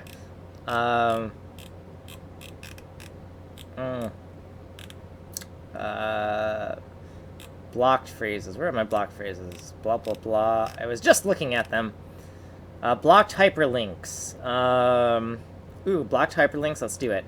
Oh, wait. No. We're not going to do that. I was thinking that I could block specific hyperlinks. I don't want to do that. Yeah, I don't want to block any hyperlinks. I would like to, if I could block certain things, then you know, I'd probably block, like, you know, I don't know. Hold on. Block, oh, here we are. Yeah, I'm not gonna block links. I don't know if that just erased all the links. No, I'm not gonna block links. That's stupid. Okay, let's see. Search for a new term to block. So, so do you get probably get grandfathered in though, right? So if I do duck and add it, it's like you're grandfathered in, right? Yeah, you're like kanji coder used add block term. Oh, okay, I see.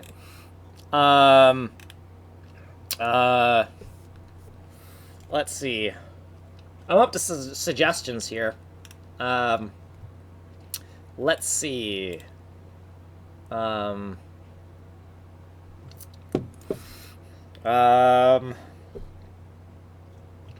can we add? You see, now it's like I'm supposed to be writing code, and now I'm just like, what can I block here?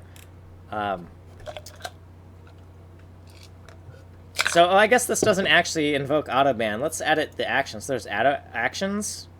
Oh, that's not really much of an action. So now, like, do you get a list? I think big streamers get custom lists. Oh, got ya. I got ya. So, like, if you have enough people, you can kind of, like, change that. Let's see. Anything else that amuses me? I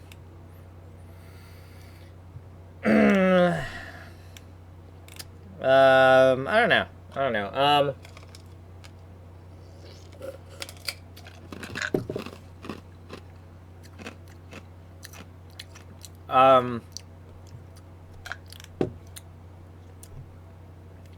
Let's see. I'll have to think. I have to think of some stuff later. Can you?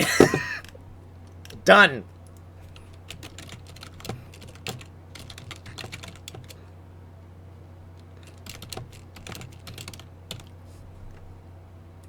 Done.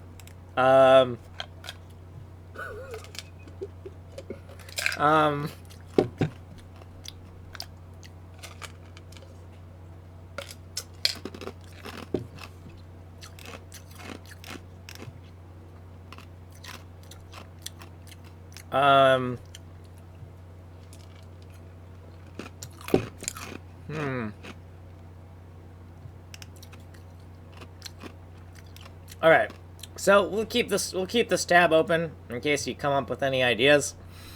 But let's just get this working. So actually, in terms of this function here, we actually want to supply it a memory block that has already been allocated, because then we can directly pump this into it, right? We don't have to add any extra steps. So right here, oh, actually we already did that, right? We already thought of that, because we already kind of were in the middle of refactoring some stuff, weren't we, right? Because then you were talking about, let's see. Yeah, because you were talking about, hey, don't use that C++ keyword, something, and then you said, like, the last time somebody used a C++ keyword, like, you killed their whole family or something like that. Something like that. I'm paraphrasing. I don't know exactly what you said, but something along those lines, right? Okay, so let's get rid of this by ref thing, just because we kind of changed that around.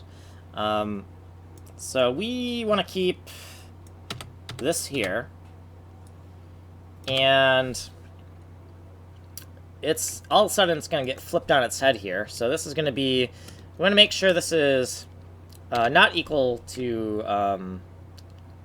null. Okay. So yeah, not equal to null anymore. So both these chunks are basically exactly the same, right? We got our inputs and our outputs. And this needs to already be allocated, right? And the reason it needs to already be allocated is just it's going to make our lives easier if it's already allocated, because then we can just throw in this memory right here, right?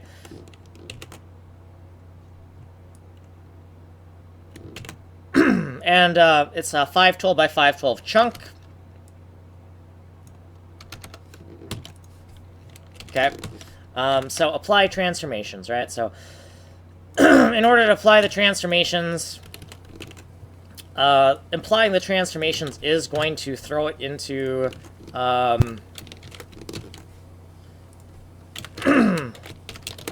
this also loads those transformations into the PAINT5D subsystem. Okay, right, so this is also going to apply those transformations into the PAINT5D subsystem memory, right? So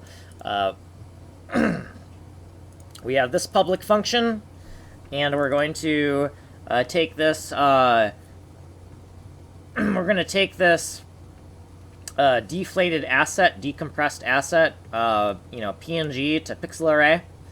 Now, this is PNG to pixel array for a very specific, asset, right? Now, this is kind of wonky, where it's like sometimes I'm, like, allocating the memory, and sometimes I'm not allocating the memory, and that gets kind of wonky. But we can see that, after we load this into here, we definitely need to clean up our memory here, right? So this thing here needs to be freed. So let's make sure we free up our memory. Clean up.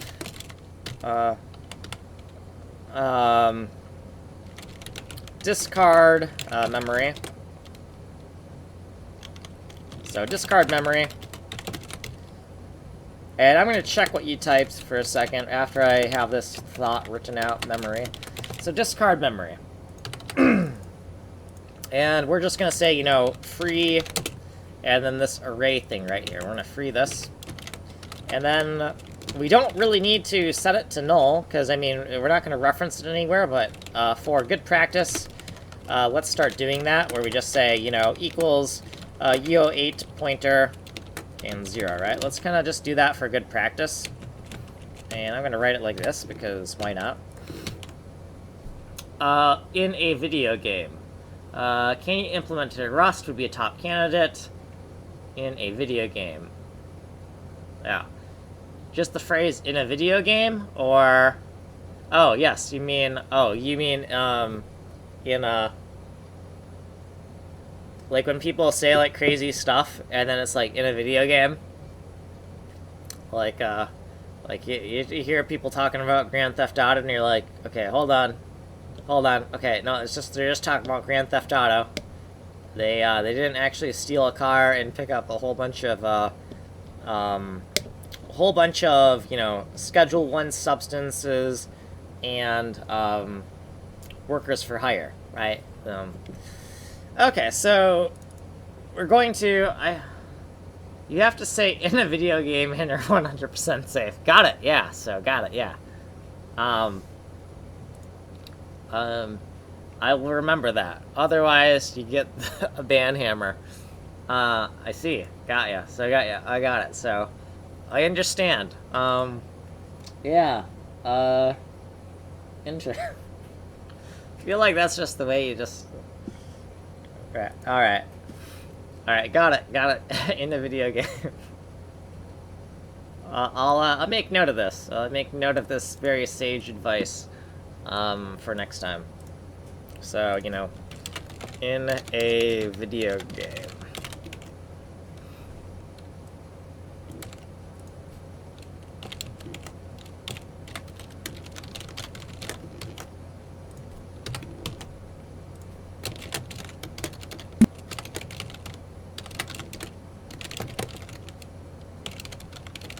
Okay. It's a known meme on Twitch. Alright, fair enough. So, I think this will work. Well, actually, I don't know if it's gonna work. So, let's steal this piece of code here, this function here, and let's go into our keyboard. Let's close this. We don't need this. Let's go. Yeah, this is actually exactly what we want. So, when we bind the... So we have another thing we want to try with that P key, right? So we want to say, let's try this function now. And we're going to take Aya,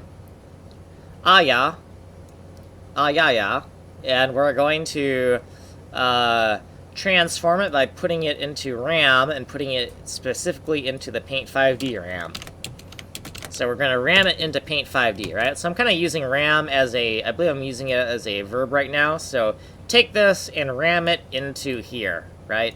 Because I have this thing for 3-letter words. I don't know what I've screwed up. I'm sure I've screwed up a whole bunch of syntax, because I know I was like all over the place and kind of not focused here. So let's just try to... I'm going to try to get it to work, to compile. Let's close that. And that might be the script. Let's double click this for a second, make sure it's the current build here. And yeah, so this is unknown type name U08. That's fine, so we can fix that. That is in... Really? Hold on. Oh, it's in here? Okay, yeah, so we made this new section, but we did not carry over any of the macros. So let's just steal these macros for this section.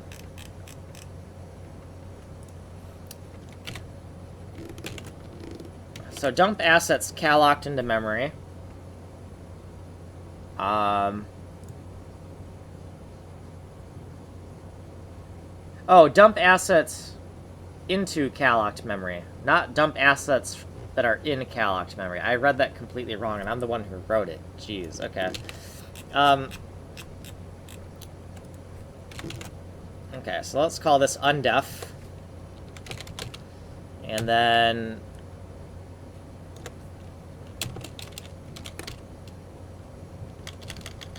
Okay, so let's give that another run, and kind of... That's what you know what? Get bash here. Let's just keep a terminal open for this, rather than... /...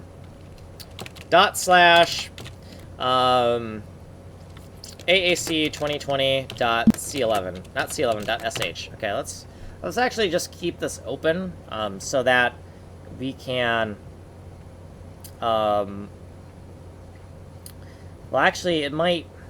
Yeah, so... resize image size something air return type defaults to int. So let's go look at that. That is in common functions, and yeah, and indeed we did forget to put a void on top of here. Okay.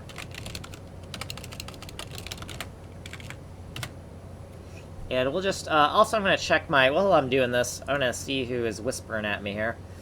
Or no one. It's just Twitch something or other messages. My Twitch friend request. Let's see who's friend requesting me here. Yeah, sure. That is acceptable. All right. Anyways. Oh, close. Okay. Okay, so what do we got here? Air, and is the air macro just not something that exists? Yeah, so gentcom F in line 88 here. Yeah, we don't have any macros on any of this. So, or actually worse, we have macros, but we don't undef them. See, we're kind of like, so EO8 and int32, that's how we, okay. So let's define ERR. So air is going to be AAC 2020, gentcom for generate tile common functions, and then halt. And then we will put a little checksum over here.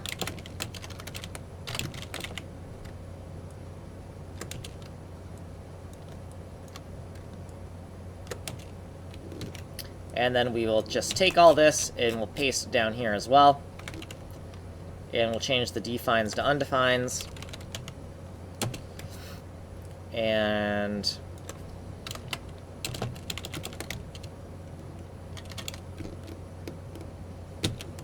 okay, so now let's give that a shot.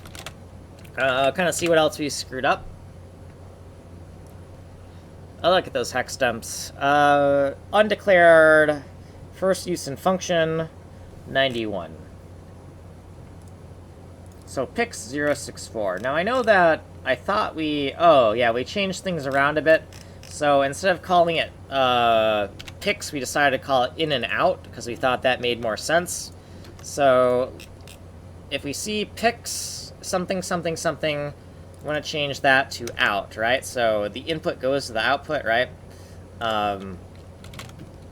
Yeah, so that's just a refactor I missed. Okay.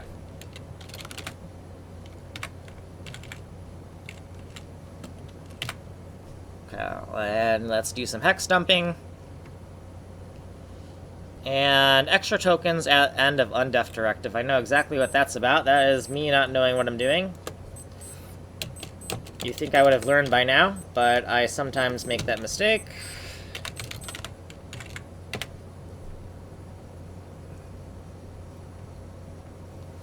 Okay. Redeclare it as different kind of symbol. Okay, so I have not gotten that before, but I'm certain that if I look at the code, it'll kind of be obvious that I'm kind of like shadowing a variable, or OS512. So let's take a look at OS512, UO8. Oh, in here. Wrong file, line 70. OS512, and then let's so I can see, yes, we have this here. Oh, yeah, so I decided that this memory was going to be already allocated, and so I forgot to clean this up, so we're not going to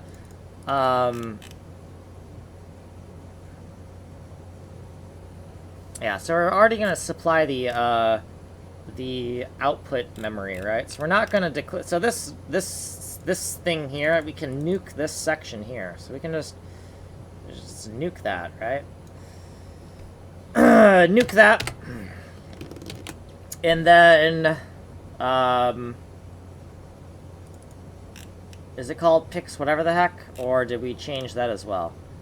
Pix512, we have Pix64. Oh, this is just stuff that we're callocking and then we're freeing it. So this algorithm is not finished yet, right? So we still have more to do here. So we want to generate some clone stamp thing and put it into here. That's fine. That's fine.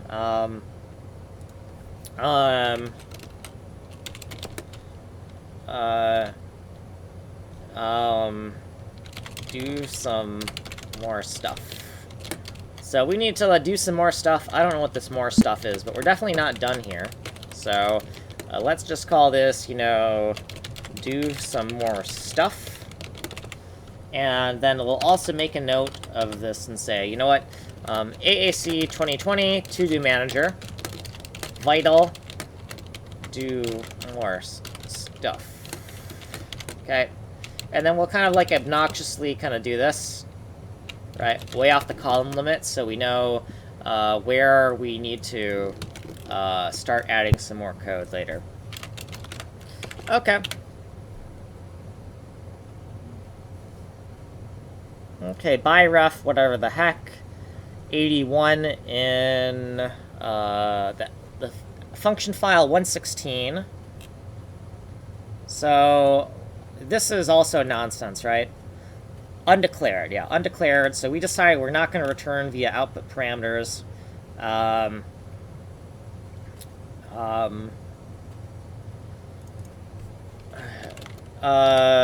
return.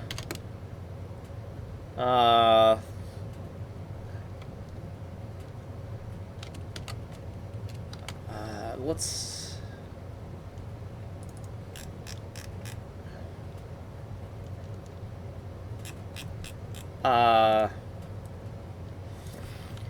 no return. We passed in allocated allocated memory.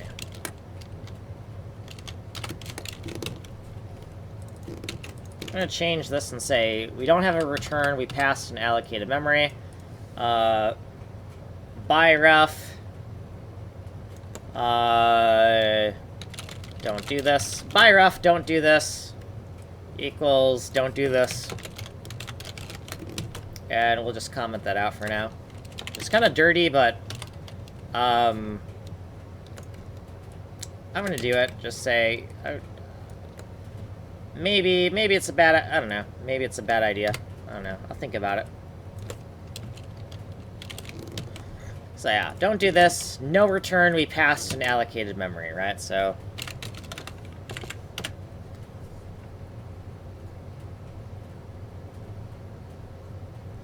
Okay. So, because we're already passing in allocated memory to this function, which is called pix512 to os512 or whatever, the way we called this shouldn't make any sense. The superior way, it's generally caller allocates, but it's more tiresome. Yeah. So, that's generally, yeah, you are correct. This is, I totally agree with this. Yeah, I totally agree with that, right? Because then you're, because then your malloc and free can be in the same scope, which makes more sense. Balancing. Yeah. You can pass stack arrays, for example. And that, which is huge, yeah. So, yeah, so you could, you could have like you could have a big allocation, like a consecutive allocation of multiple arrays, and then do some fancy pointer logic on it and kind of rerun the function multiple times.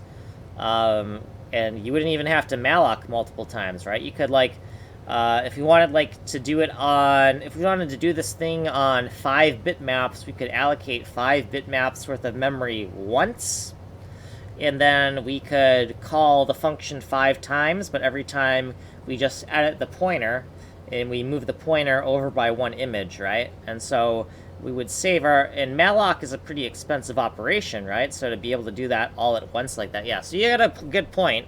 And so I should definitely lean on the side of, the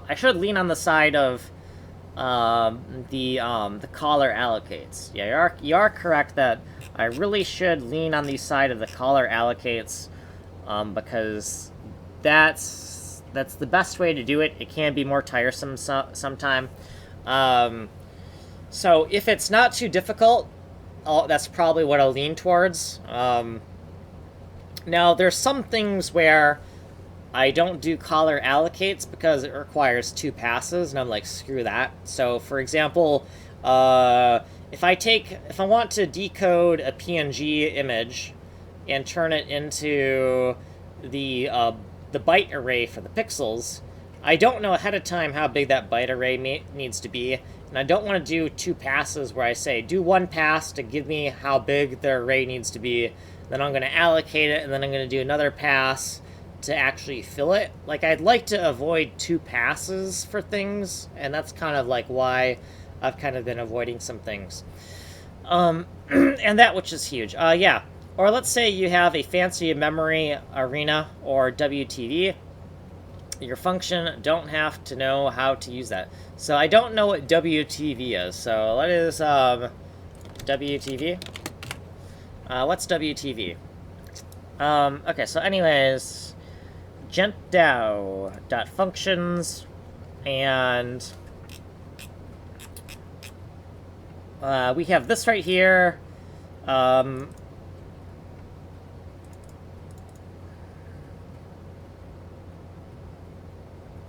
Oh, no wonder. That isn't supposed to be a pointer.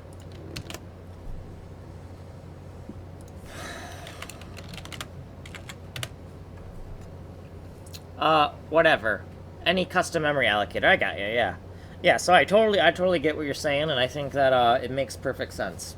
I think you're absolutely correct. I'm totally on board with caller allocates, and then the function kind of just manipulates the data, right? AAC 2020. Too many arguments. So this thing here is in here. Let's go look at that for a second. So this is void here. And for some reason we're passing it to 0 because the result, we kind of cut and pasted some of this code.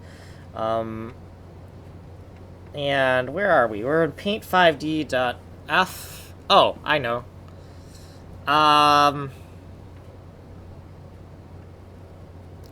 Actually, if we're going to throw this into PAINT5D, we could keep the same kind of...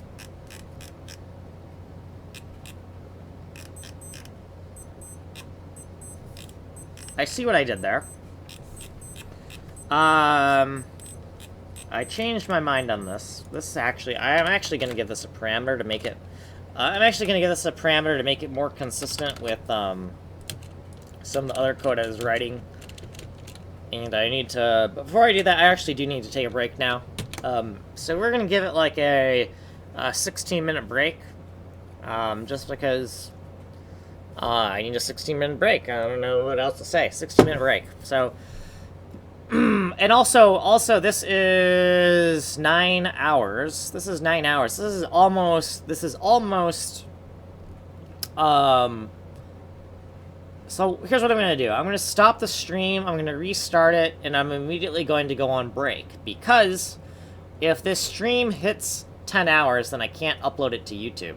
So, I'm going to stop the stream, and then I am going to...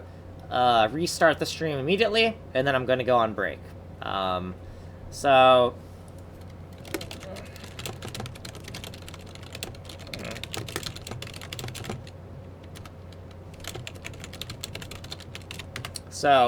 I'll see ya if I see ya. Otherwise, good talking to you. So, I will be back, momentarily.